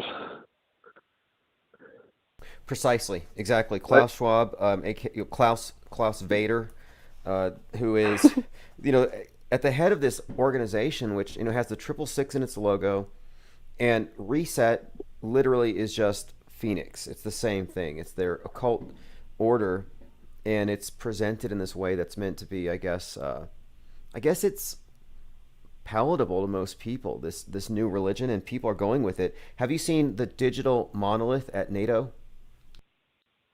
No, I haven't. Okay, so this takes everything a little further, because everything we've seen, I believe, the major events from the 60s on forward have had Kubrick's signature all over them. And the monolith, which was appearing in 2020, again, another 1968 callback. In 2020, monoliths were appearing all over the place. Well, just now at NATO, all the world leaders, including Joe Biden, were ogling at this big glowing monolith, and they call it the digital monolith. And it's an idol, basically, but it's the new god. It's the new monolith is digital, because I think this is basically about this AI god thing that's going to police us all. I think this is their god. I wonder if that's who they're going to set up as the leader of the New World Order here. It's like literally, like everyone's kind of expecting a person or an alien or something, and it might just be like a monolith AI device. That would be consistent with Stanley Kubrick and his vision and this idea of the space odyssey. And all of this stuff is very much, I think, fascinating to talk about, because clearly it's part of our story. They're shaping our zeitgeist, and every one of these book covers and movie covers just reinforces it. I mean, how many coincidences do you have to see before you can just call it a pattern? And at this point, I mean, this is almost an art form, reverse engineering decades of propaganda to figure out what the truth is. Yeah, I had a kind of an interesting thought. I was researching, viruses because of all the stuff that's been going on. And have you ever heard? It's just kind of weird. So, like, if you think of like the last year of Trump's presidency, have you ever heard of the Epstein-Barr virus? Okay, I'm glad you brought this up. So, for the way I came in contact with this is that A.G. Barr, his father Donald Barr, worked at a high school who employed Epstein. Now, Donald Barr wrote a bunch of gothic gothic tales, but they were like romance novels, but they were very dark, basically about keeping teenage sex slaves on desert islands, but not islands, but small planets in outer space. So anyway, that's Barr, and I'm like, wait a minute. So A.G. Barr's father hired Epstein, and this guy's a total creep, and he wrote books about what Epstein created in the future. So I thought that was strange, but when I was searching across them, I found, that there's an STD called the Epstein-Barr virus, and I looked into the Epstein-Barr virus, and it causes people to have the Alice in Wonderland syndrome. Well, I didn't get that far. What's that? Okay, the Alice in Wonderland syndrome is a neurological disorder where people feel smaller than they are, larger than they are, or they lose track of time. Wow. So this is all really strange. I mean, it sounds like being Cosby'd, but there's an STD called the Epstein-Barr virus that gives you the Alice in Wonderland syndrome. I was thinking about it in terms of like scripting too, because it's like, what are like three of the biggest things that happened at the end of Trump's presidency? You got Epstein, and then Barr, his attorney general, and then the virus. Ooh, Epstein-Barr virus. Fascinating sequence there. And yes, the Alice in Wonderland syndrome, AIWS, is associated with brain tumors or psychoactive drug use, and it may be the initial symptom of the Epstein-Barr virus. Well, that's wild. I never heard of that. Right. Well, it's all, to me, this all sounds really, strange considering how often you see Alice in Wonderland associated with mind control. And here you have Epstein and this story about child trafficking and human trafficking. So that all kind of ties together. And then again, Donald Barr, the book that he wrote, it's worth looking at on the Wikipedia. It's called Space Relations by Donald Barr. And Space Relations is about basically sex trafficking in outer space on little islands. And this was the boss of Epstein. Yeah, that's out of control. I'm definitely going to check that out. It's ridiculous. I do have one more small one for you if you're interested. It's kind of like a Transformers knockoff, I think. But if you look up Mighty Orbots, it's kind of like an anagram of robots. Okay, Mighty. And then find him. It's Mighty Orbots. I got it. And then Devil's Asteroid is like the specific movie, I think. So it's another one where they relate, this virus with space. If you look at the cover, I'm assuming it was big in Japanese, but I'm not 100% sure. Yeah, again, you see the virus from space. It's just the spiked ball, just like the cover that you brought up earlier, the sharp power. It's such a common theme, isn't it? They're constantly correlating outer space with inner space, aren't they? Yeah, and like that doesn't even look like an asteroid. It looks like one of those underwater mines or something. Like it's totally out of place. And then they call it the Devil's Asteroid. Right, the Devil's Asteroid. This is all very fascinating because, like I said, they correlate outer space with inner space. And so space junk is stuff you need to get out of your system, right?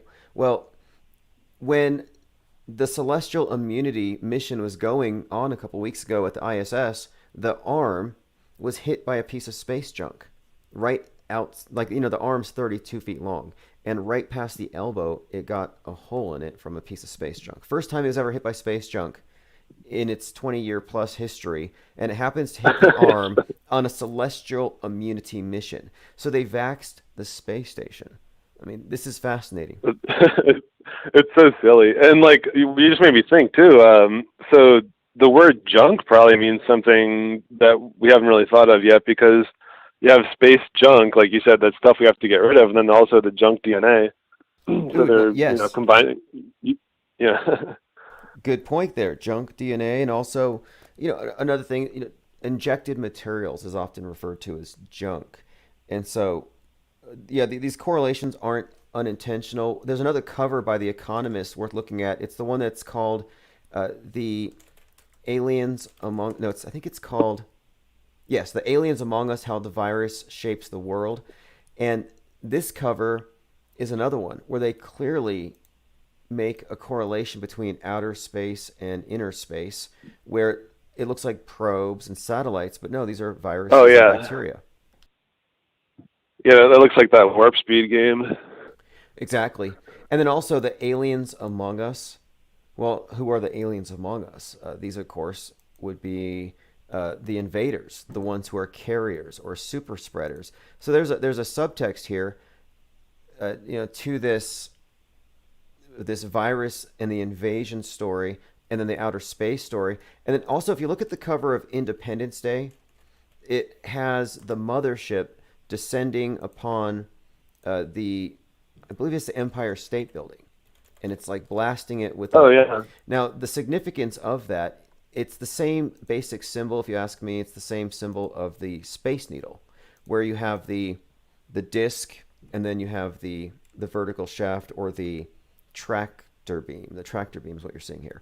But anyway, Independence Day is another movie that this one was foreshadowing 9/11 in some ways. People compared it to 9/11. But when they lit up the Empire State Building like a big needle, it also looked like the cover of this movie. But this is another example where it's outer space invasion, and the symbolism is connecting again to the needle, the Vax needle. Yeah, that's pretty ominous. And when they lit up the Empire State Building, that was crazy, where it was red with the siren going off. That was just ridiculous. Right, and it was like the Eye of Sauron or something. But and I have an image of it here, and it looked like a big needle. And they said that they're going to keep this thing lit until the pandemic is gone. And I'm like, so you got a big glowing needle on the skyline there. And I think that they, I don't remember exactly when or what it was for, but they were projecting like images onto the Empire State Building, like different like gods and goddesses and things like that. I don't remember that off the top of my head. Awesome finds. Escape from New York. I'm going to take note of all of these. The 10th Kingdom one. Let's see. I'm going through. I'm bookmarking all of these, and I'll put these on my minds.com account for people listening. Definitely appreciate you pointing these out, because this is very revealing. And I think one of the best things you've pointed out so far was the Economist cover, Sharp Power, 2017. Sure. Right? There's one that says Space Invaders scene too. I don't know if you've seen that. The Economist. No. Which one is that? I think I don't remember the exact title, but it might. If you just put in Economist Space Invaders, I think it'll probably come up. But it's another one that just equates all this to space. Oh, okay. This is fascinating, because I see it now. It says, "Will vaccines work?" It's got the Space Invaders game and a bunch of needles that look almost like Empire State Buildings. That's fascinating. Yeah, it looks just like the Atari game again. So like they're really like, they started this symbology early with the prior to even 8-bit games or 8-bit. Now, the significance of Space Invaders, here's another correlation here, is inner space invaders, right? Or the virus. And they look like little viruses. But also the game Space Invaders is the most influential video game of all time, and it came out 42 years before COVID. So there you have the number 42. Oh, wow. Always associated with space and Space Invaders. So 42, another example of it correlated with 2020 and tying into this particular agenda. And on the cover here, it also says, searching for alien life. So the other articles often relate to the picture in a subtextual way, searching for alien life. And then you have, of course, the viruses correlated with UFOs. Yeah, they got everyone, expecting an alien invasion or something, but I feel like it's already here. fascinating. I'm going to put all these in our collection. I mean, this is great work here. The Economist just has to be listed among the metascriptors, along with the various authors and directors that we are, finding to be a part of this. Yeah, absolutely. Thanks a lot for your time, man. Yep. I appreciate everything you do. Awesome. Well, hey, thanks for calling, and call back anytime.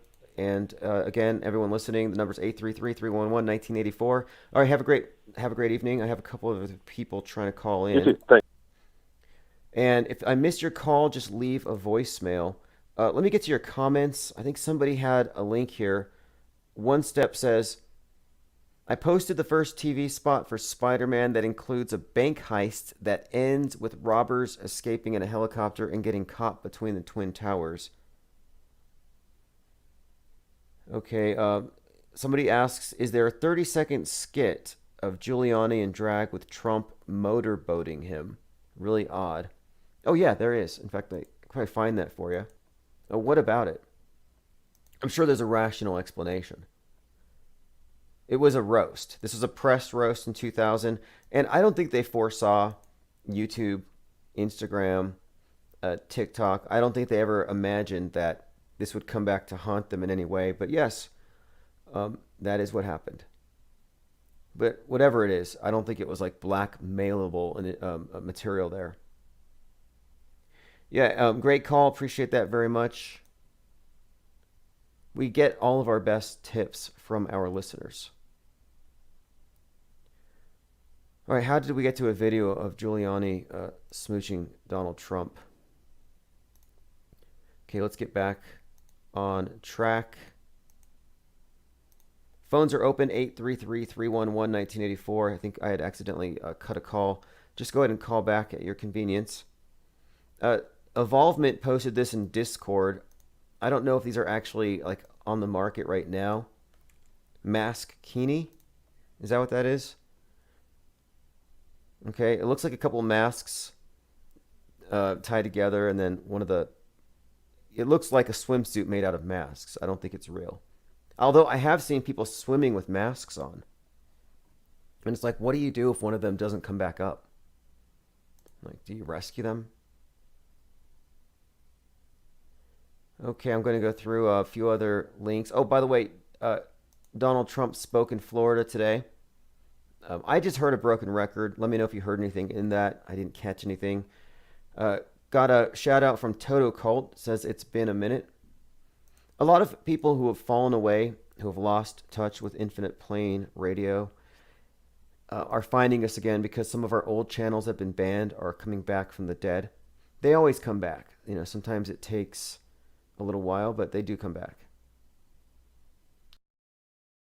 I do have a bit of hopium to share if anybody's interested. We'll probably get to that in a few. Yeah, we'll get to that. Came across something. It ties into everything else having to do with this time travel.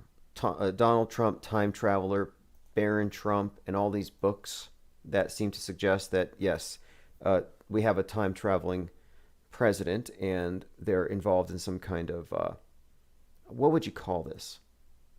I mean, the war in the deep state involves all kinds of elements that people aren't really fully aware of, I don't think. But you wouldn't believe what I came across today, so let me pull this up. It has to do with Ingersoll Lockwood, the author of the book about the time-traveling Trump. And what this person found is this. There's a secret message on his website, the author site. So somebody set up a site for Ingersoll Lockwood. And on the site, there's hidden like messages, like Easter eggs. So here I am. I'm at IngersollLockwood.com. And if you select all, you'll find that against the white background, he has messages in here for people to find. So I went through the messages, and here's what I found. This is not CNN. And that was also an Easter egg, I guess. But this is all hopium. So this is what it says. It says that military intelligence intercepted a plan by the deep state to destroy America 16 years ago. So they knew this plan was going down, and they needed somebody to fight back. So it says white hats needed someone loyal for the role of the president. So after approving certain clearances, the military installed Trump into the RNC. Think about that for a second. The military installed Trump. Now, I didn't write this. This is on that website. The media was complicit. The algorithms weren't strong. The white hats controlled the election. Anyway, it goes on. There's a few other parts I want to get to here. So it says, all the people, it looks like they will get away with their crimes, but they won't, because Trump and the military have been dismantling the web of criminals in the dark. The top levels of corruption are under control. Trump has started this Space Force. It talks about how they're basically monitoring all the bad guys. I'm going to scroll to the end of this. It says the media was left in the dark. They're trying to delay the military from making their next move. Again, this is all hidden on his website, and a QAnoner clued me into this today.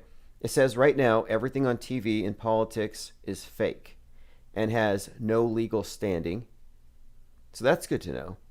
It says, don't forget, Barr is a patriot working behind the scenes.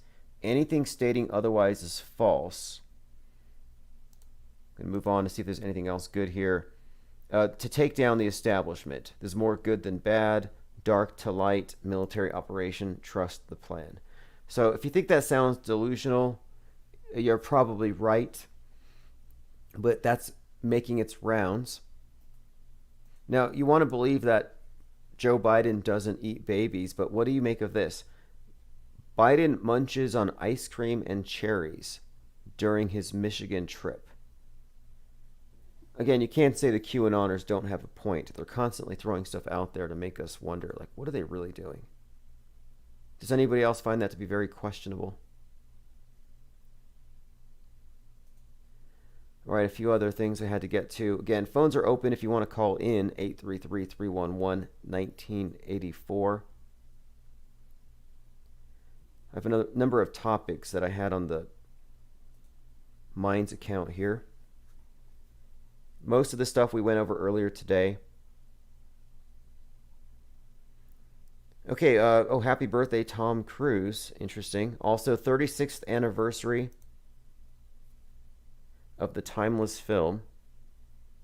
Back to the Future opened this day, July 3rd, 1985. A little bit of trivia, but again, if you look into predictive programming, it is somewhat noteworthy, worth looking into. Here's Claire Halton says, on this day, Back to the Future was released. Here's a few images from it. Again, Biff Tannen is Donald Trump. And so if you want to know what we were talking about there, you can find that the creator, the writer, Bob Gale, says, yes, Biff Tannen was inspired by Trump.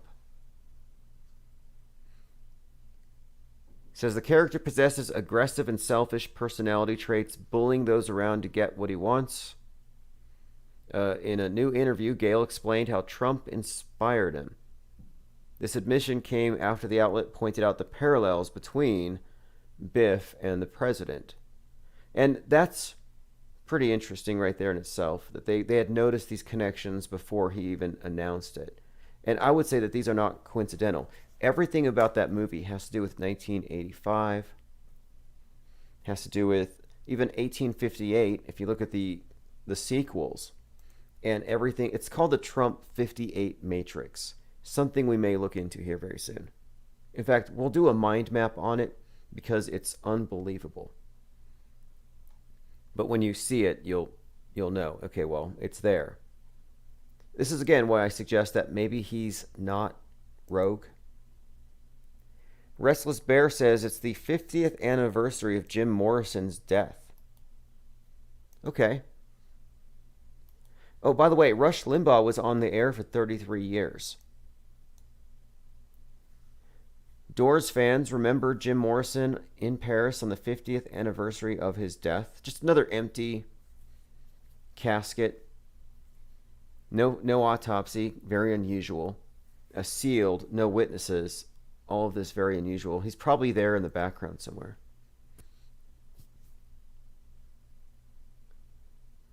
'27 Clubber, Jesus Christ Complex.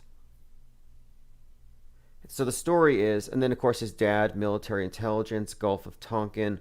There's quite a lot there to look into here. But the story is that he faked his death and he came back as right-wing pundit Rush Limbaugh. There's a few things that would substantiate that. Another topic for another day. Let's see. Knockout Bear says Biff does love them motorboat ladies. Really, I'd have to watch the movie again. Does he do that? Now, the Trump 58 Matrix just shows you again that you can't really be talking about a rogue character if he's this like integrated into our collective conscience. I mean, that's kind of what they've done. Listen to this. Ring of Fire, World War III fears. Just bringing this up. Pearl Harbor style attack. Bringing this stuff up. I think it's all very interesting.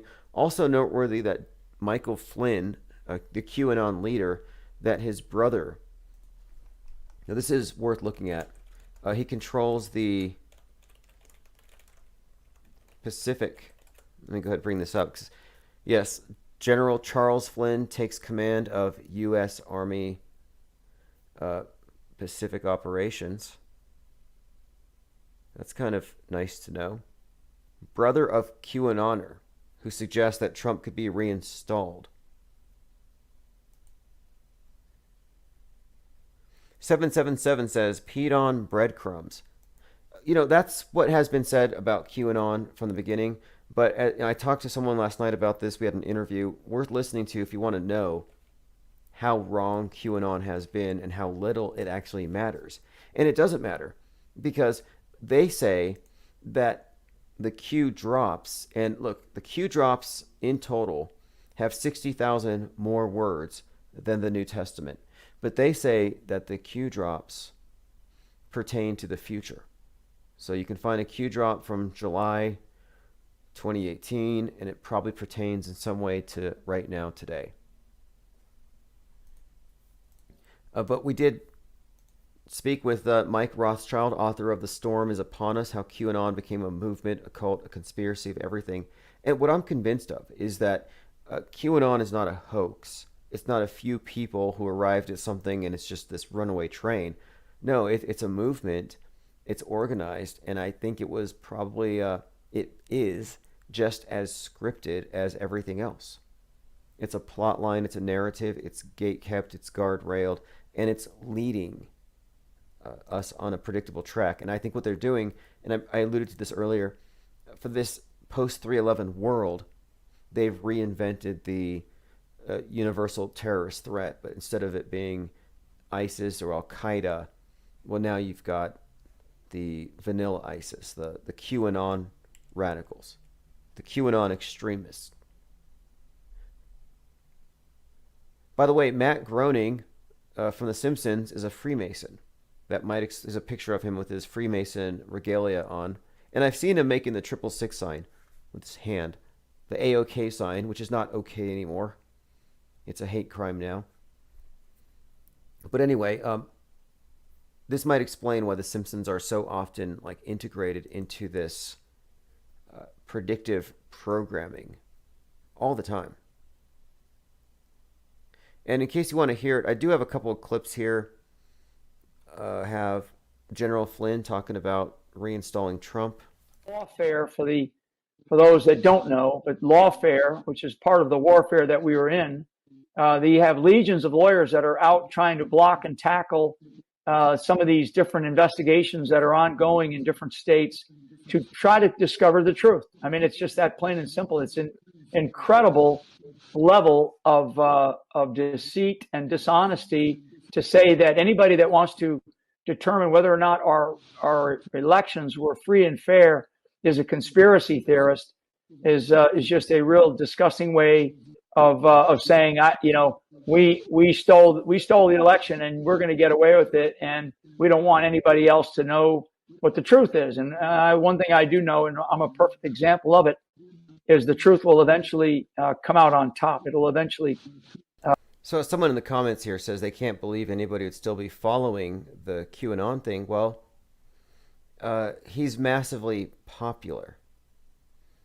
Now, here's a video of the McCloskeys on their front porch waving weapons at the peaceful protesters. Now, the thing is, their house was not in danger. There's no reason for them to get out with the weapons as they did. I mean, I guess you can debate that. My take on this whole thing, though, is that this is fake. They're out there getting autographs. They're meeting people. They're running for office. These two individuals are part of a psyop. And if you look at their wardrobe, and this is all about symbolism, it is an exact copy of the cover of the Turner Diaries, which, like Space Invaders and like Hitchhiker's Guide to the Galaxy, came out 42 years before 2020. So here's the cover of the Turner Diaries, which inspired Timothy McVeigh. And then here are the McCloskeys in action. Same wardrobe, same storyline. Although the Turner Diaries is quite a lot to go into here. It's laughable. It involves nukes, which are fake. So, like, no, the white nationalists aren't going to nuke everybody else. It's not even possible.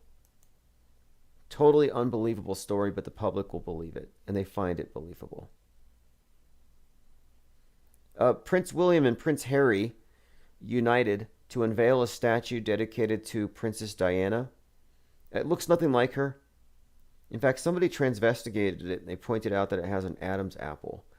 But interesting that the Queen has her statues in Canada pulled down, and now here you have this thing put up.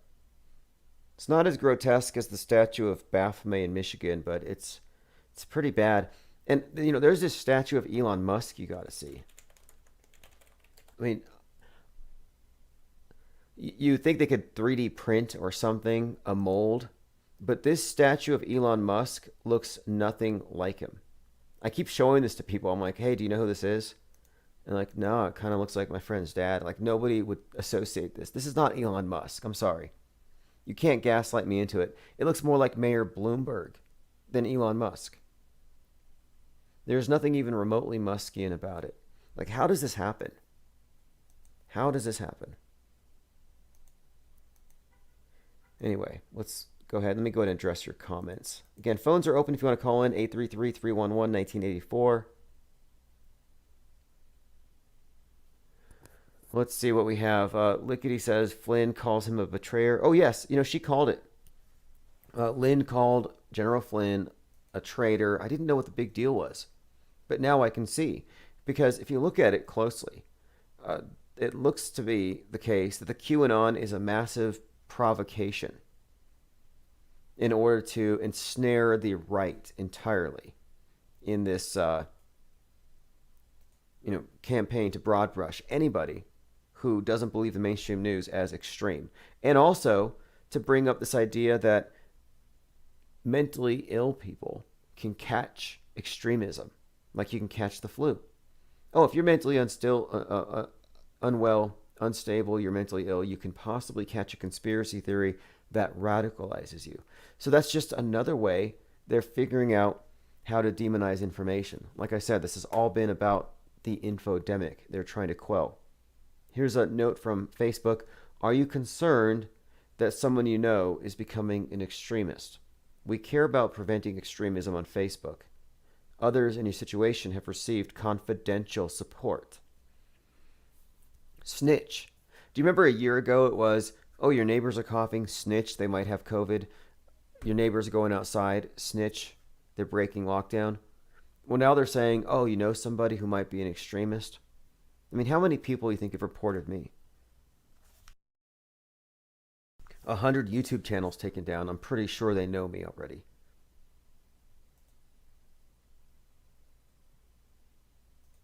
Oh, by the way, Rachel Dolezal embraces the social media influencer who transitioned into a Korean. This is insane. Meanwhile, Telcom X, Sean King is getting ripped on for exploiting people by pretending to be what he's not. This is all insane. That's why I say it's always going to be 1984. It's never going to change. And not only is it never going to change, but I don't think the ratio of people who see through it to those who can't will ever change either. I think it's unchangeable. Take a look at this. Here's several examples of harnesses on the space station. There's literally hundreds of examples we could point to. Doesn't matter. Doesn't matter. You're an anti-science cretin for not believing what they tell you to believe, for not believing that they're floating in space.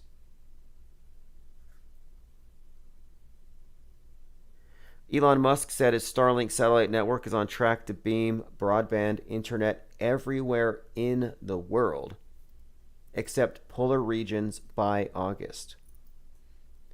The significance here, I think, is this. One, he said he's putting 42,000 of these CubeSats into space. 42,000. The reason that number stands out is that it references, of course, the Hitchhiker's Guide to the Galaxy. Now, the Hitchhiker's Guide to the Galaxy is being referenced as well because, like the caller had mentioned, Richard Branson is based on one of the characters, one of the Tritagonists, Zaphod Beeblebrox. This is Richard Branson, right out of that movie, Hitchhiker's Guide to the Galaxy. So Musk has said he's almost completed his mission of providing broadband internet everywhere in the world. Well, I want to point out that the movie itself, in the very intro, which I won't play the audio because it's horrible, but it starts out with the globe, as seen from outer space, surrounded by cube-shaped UFOs. Like CubeSats. And what do? They blow up the world. So the movie actually begins with the Earth blowing up. But again, it's cube-shaped UFOs. So you see the pattern there? Cube-shaped UFOs, cube-shaped orbiting routers. I had this notion in my head that maybe Musk is actually putting, bombs up there, tungsten rods, kinetic weapons, or something. But, yeah. So, just a heads up. Salty Siren says, I knew he looked familiar. Oh, yes, he's Zaphod Beeblebrox. Jeff Bezos is, there are a number of characters you could say that their archetypes borrow from. Maybe Dr. Evil. There's quite a lot of iconography around Amazon worth talking about. And he's being ripped on because of the way that his rockets look. Oh, and by the way, another connection between these space popes and the number 42. Construction begins on Jeff Bezos's $42 million clock. Yeah, he has a 10,000-year clock that's being built into the mountains. And it's $42 million, 500 feet tall. But I think he's based on the man who fell to Earth. Jeff Bezos from New Mexico. The man who fell to Earth lands in New Mexico. So let's look at the iconography really quick here. Whenever you look at Bezos, what's the first thing that stands out? For most people, it's the eye. Jeff Bezos' crazy eye. The one-eye symbolism. The last caller brought this up as well with that movie cover from the John Carpenter film. The one-eye symbolism isn't that subtle with this one. And my contention is that not only is it probably a surgical alteration, entirely intentional, it's symbolic. And it has to do with his role as one of these, among the priesthood of the cult of the obelisk. But now let's look at David Bowie, who plays the man who fell to Earth in the movie. And when you look at Bowie, one of the things that should stand out to you is that he too has a very distinctive asymmetry. One of his eyes has a very dilated pupil.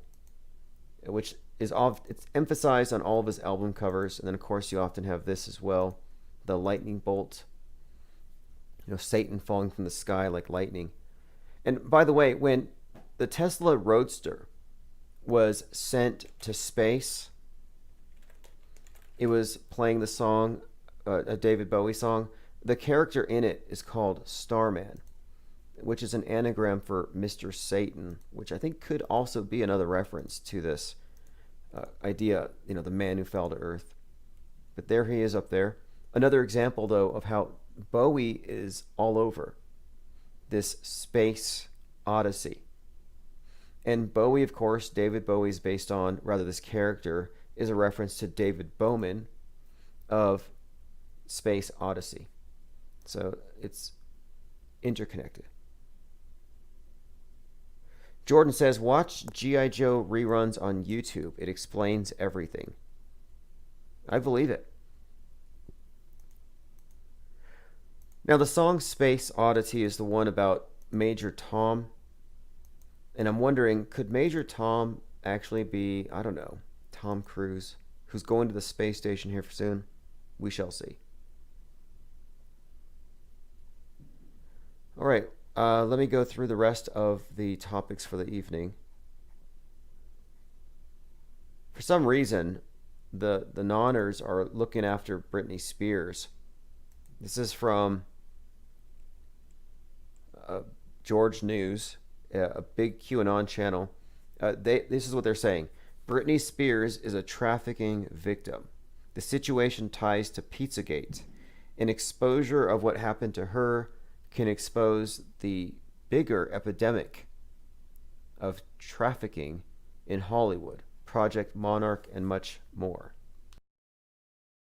Goes on to say, getting Britney's story out will save her and liberate so many other Hollywood victims who have been enslaved and abused by the satanic Hollywood machine.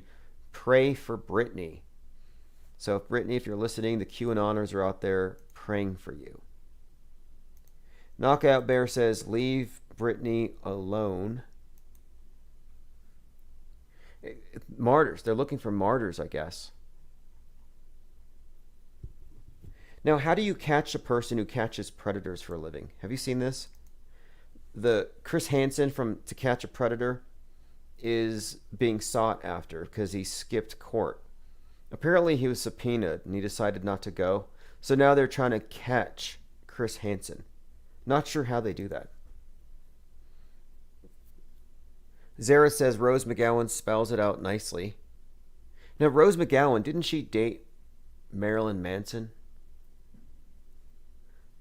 There's a connection. Now, there's a few connections to go into there with Rose McGowan, Marilyn Manson, and a few others we should probably look into here. Okay, this is a good one here. Let's look at Rose McGowan. Wasn't she part of the Children of God cult? Was that her, or was that... Yes. Rose McGowan's childhood in the cult Children of God. So this is all very interesting. I'll have to hear what she said. So I'm going to have to catch up on this because she was involved in the cult that Joaquin Phoenix and River Phoenix were a part of. So this is a cult helmed by a rogue preacher, had all kinds of Pizzagate stuff involved. So you may say Pizzagate is a hoax. You may say that the QAnoners don't have a point, but whatever you think, there's something here. Joaquin Phoenix and Rose McGowan spent their early years in a religious cult, then it became infamous. It says, I remember this stuff. It's pretty dark, pretty sordid. And isn't it interesting that whenever you find these stories, it's never the Satanists. It's always just Christians. It's the Jesus types. It's like, do they project much? You have a satanic panic. They're warning about Satanists. Like George, that Free Britney. It's like, we got to save them from the Satanists. It's like, I think you need to free them from the Jesus people first, because they're the ones who are turning up behind all these cults. I mean, they thought Charles Manson was Jesus. It says they melded worship of Jesus with 60s era free love, that the apocalypse was coming, and that their doomsday prediction encouraged them to live hand to mouth, to beg for food. What are the allegations? All kinds of stuff. But anyway, this is all really intriguing. I'm not going to read it. You can read it yourself. Children of God cult. I didn't want to get sidetracked. However, the part that I find interesting is that it connects Rose McGowan to Joaquin Phoenix, who played a pivotal role in the build-up to 2020 as, the Joker, and also with his activism, his climate activism, his veganism activism, his communist claptrap at the Hollywood thing. All this stuff is interconnected. Very fascinating. Also, of course, Joaquin Phoenix, his brother, River Phoenix, is supposedly dead. His death is, of course, connected to other individuals who are connected to this conversation, people like Johnny Depp. So the death of River Phoenix connects Johnny Depp, who's actually good friends with Marilyn Manson. So we'll have to mind map these covens and these cliques to show how this stuff is interrelated. Zareth says he was Process Church and MK Ultra. I'm talking about Manson, right? That's right, Manson does the same thing with the eyes.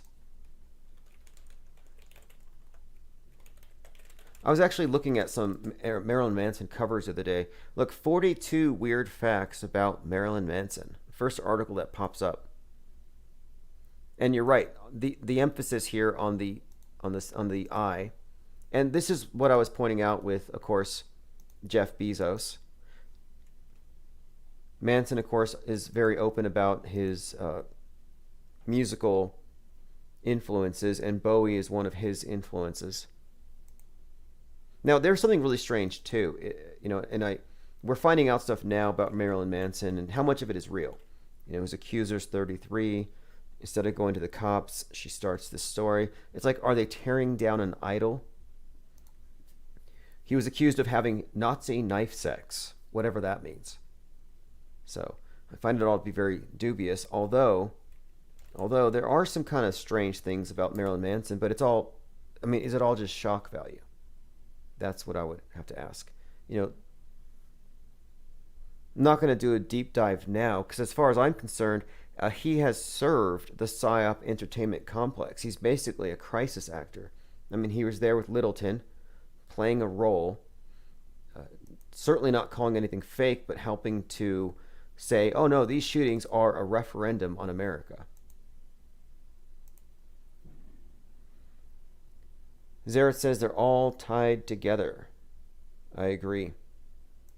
I definitely agree that there's these connections, and that's what I want to explore.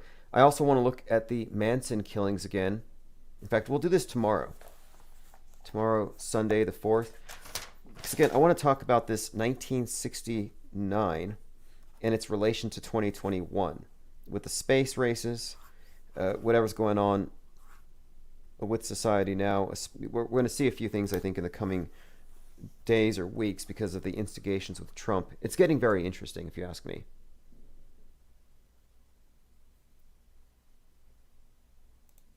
I'm going to leave phones open for a few more minutes. I want to scroll through my Twitter feed. So if you want to follow along with my Twitter, it's @RealTimOsman. That's my Twitter feed, @RealTimOsman. And what I mostly do there is I take notes on things. I like things. I retweet things that we'll be discussing later. Here's a quote from Branson. As the Virgin Galactic founder, I am so proud to have this remarkable crew of mission specialists and pilots. Again, just want to remark on this Virgin. Virgin is another reference to Isis. The ISS is a temple to the sky goddess Isis. The New Agers, the Thelemites, call Isis Babylon. So you'll find terms like Isis, Babylon, Virgin, interchangeably used, referring to the space station. And that's why I've been talking about this thing being the Tower of Babel, and that it's going to take a fall. So none of this is coincidental. If it's on TV, more or less, it's scripted. There's obviously some things that aren't 100% scripted, but that's why I'm talking about a lot of these things from the Metascript perspective, where you can see how there's this bigger picture that everything fits within. And it's so consistent through the decades. There's quite a lot to talk about, but like I said, we'll continue with this tomorrow. If you have anything to add, if you want any of the links, just go to infiniteplainsociety.com, go to the forum, and I'll post the links to everything we've discussed here, everything the caller brought up as well. All right, one more thing. Like I said, we have a lot of new music being added into the 24/7 stream. So if you go to infiniteplainsociety.live, we always have the 24/7 stream going. So I'm going to take off. This is a new track. This was posted by Symbia. Infinite Plane Radio. Hey, Tim. Hey, what's up, caller? Not much. I just thought I'd call in and see how's it going with you. Pretty good, actually. What have we been discussing tonight that piqued your interest? Did you hear the last caller? No, I didn't really catch the last caller, but I heard you talking about 42, Elon Musk. Then it got me thinking, like, have you looked at his dad and how weird it is that he married and had a kid with his stepdaughter? Have you covered that? No, although... That's 42. No, I haven't. 42 years younger. Okay, that's interesting. Elon Musk's family tree. I remember that he said his dad was evil, and he cried. And I thought, this guy's got to be acting, because why would somebody... I mean, he's crying, he's in his 50s, but he said, quote, "My dad has a carefully thought out plan of evil. He plans evil, and he's done every crime you can think of." He's roasted his father, and that's actually a direct quote. Yeah, it says that it's like, his estranged father marrying his stepdaughter that's 42 years younger than he is. I see thought that was... Okay, Elon Musk's dad, 72, had a baby with stepdaughter who's 30, 42 years younger. Yeah, great connection there. Very, very bizarre. This whole story just gets weirder all the time. Yeah, how did that make any sense? Like, what's going on there? That's not a coincidence. Well, if I had to guess, just given this whole, my view of what the space program actually is, the esoteric side of it, it all revolves around, I believe, sex magic and this belief that they're incarnating certain energies when they're conceiving at certain dates and times. And so I think this is some kind of occult eugenics. These inbred elites with their religion. Like, there's something sick going on here for sure. That can't be a coincidence. Yeah, I thought I'd call in. Yeah, I don't know if you covered the Yulin Dog Meat Festival.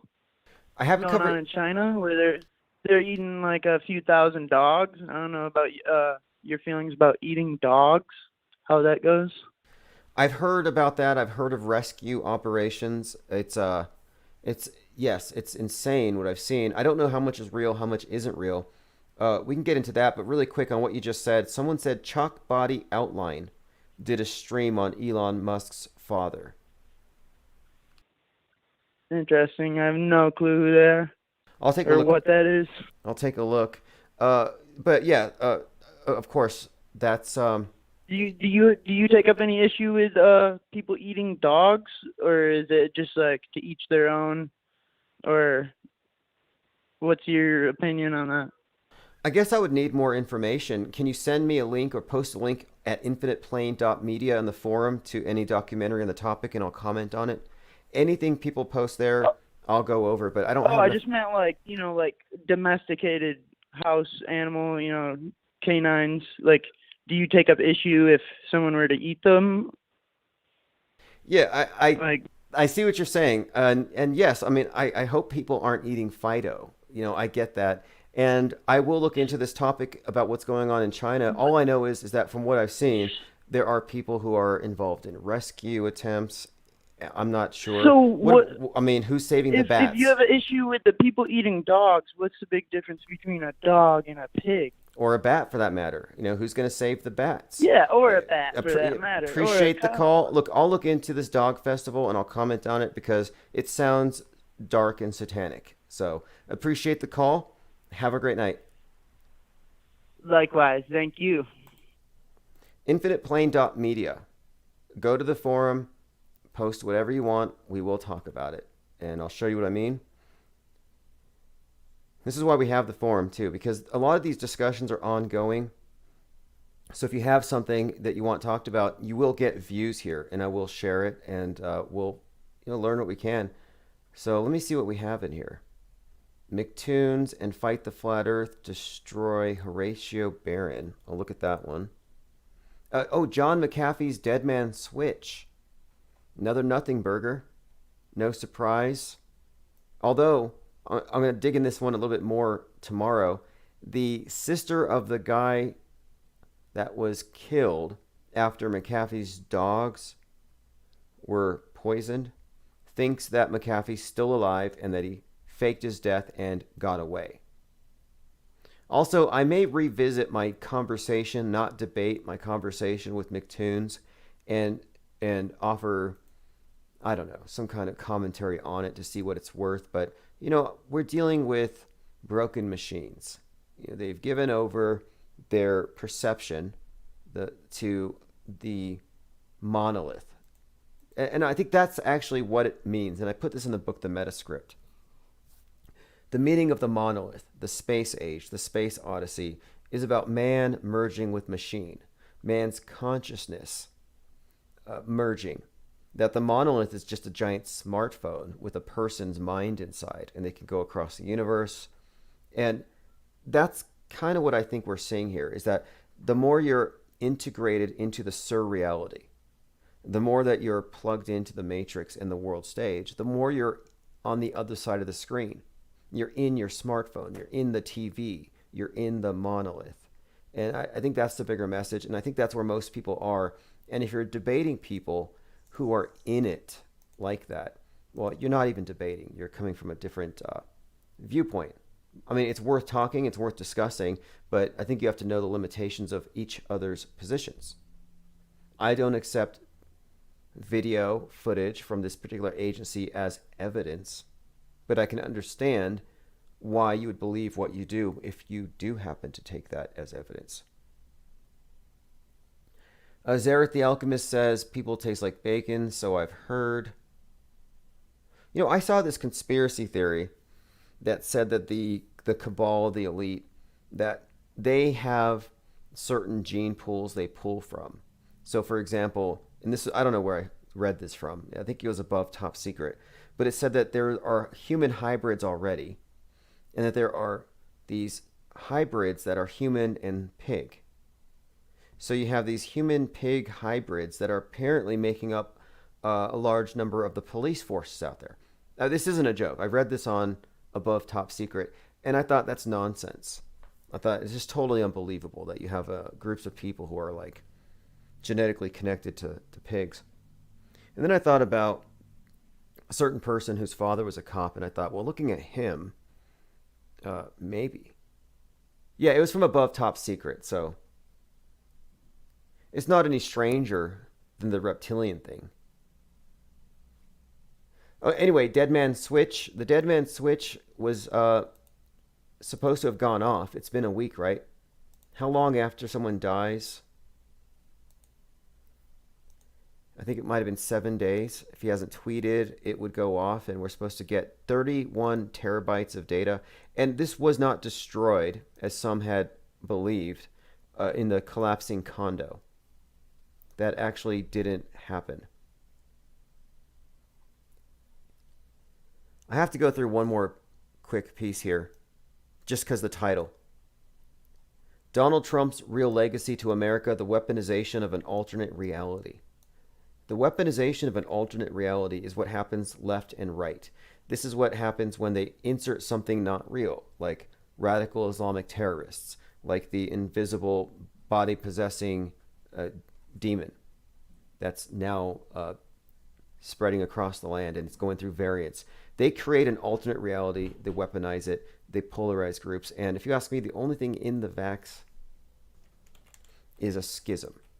And that's, I think I've been vindicated on that. All right, thanks for joining. If you know of any extremists, make sure you report them to Zuckerberg or Jack Dorsey. Anybody with extreme opinions. All right, this is PGA and Symbia Speak Penguin or Die.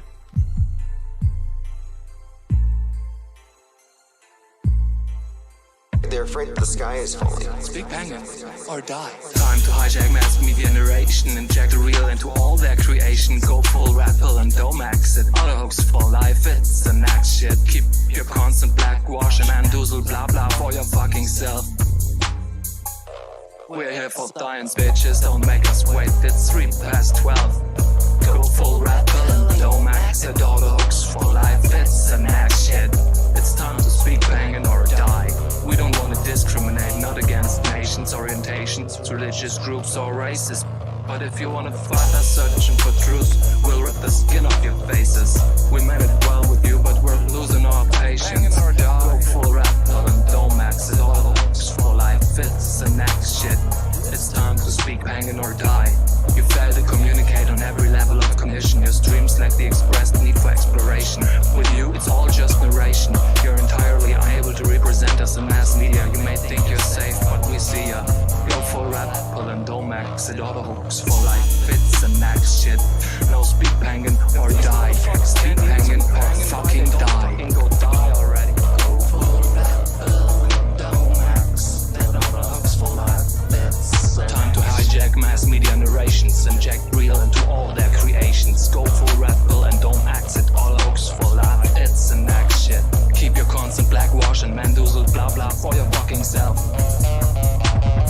We're here for the science, bitches, don't make us wait. It's 3:12. Go full red pill and don't max. All hooks for life, it's the next shit. It's time to speak Penguin or die. We don't want to discriminate, not against nations, orientations, religious groups or races. But if you want to fight us searching for truth, we'll rip the skin off your faces. We meant it well with you, but we're losing our patience. Go full red pill and don't max it. All the hooks for life, it's the next shit. It's time to speak Penguin or die. You fail to communicate on every level of cognition. Your streams lack the expressed need for exploration. With you, it's all just narration. You're entirely unable to represent us in mass media. You may think you're safe, but we see ya. Go full red pill and don't max it. Auto hooks for life, it's the next shit. Now speak Penguin or die. Speak Penguin or fucking die. Speak. They're afraid that the sky is falling. Speak. Go full red pill and don't max it. Auto hooks for life, it's the next or die.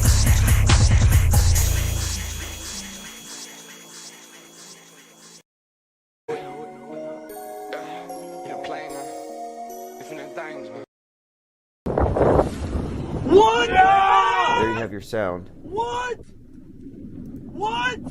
Sweat, bro!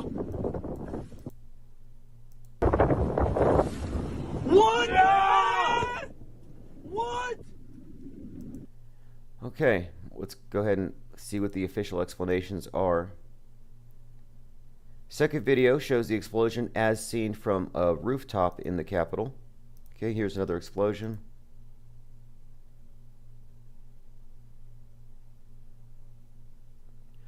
I would say that the viewers are reacting appropriately. These aren't steady cameras. It's not tripoded. Lebanese hospitals told to prepare for casualties, large number of injuries.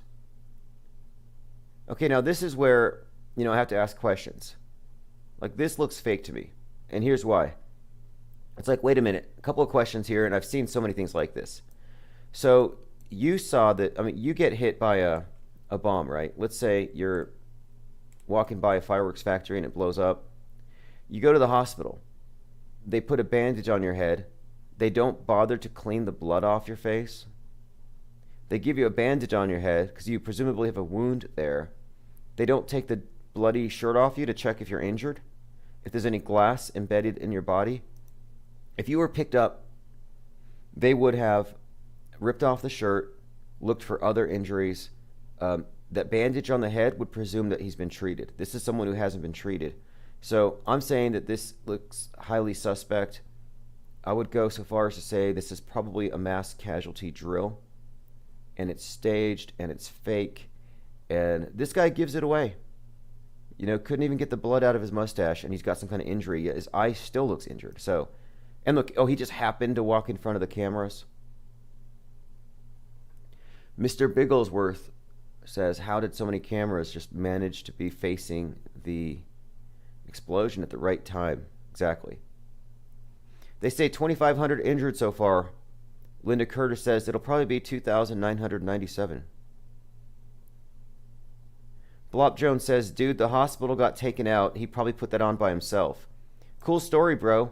One, which hospital? You said the hospital. Is there only one hospital in Beirut? Only one emergency center? And two, he put it on by himself. So he had hospital bandages. So you're suggesting that the hospital blew up, but a lot of the bandages, the cheesecloth flew out the windows. So he got some from the burning hospital and wrapped it around his dome. Give me a break. Blop Jones trying to do damage control for the New World Order's bullshit story. JG says possibly staged.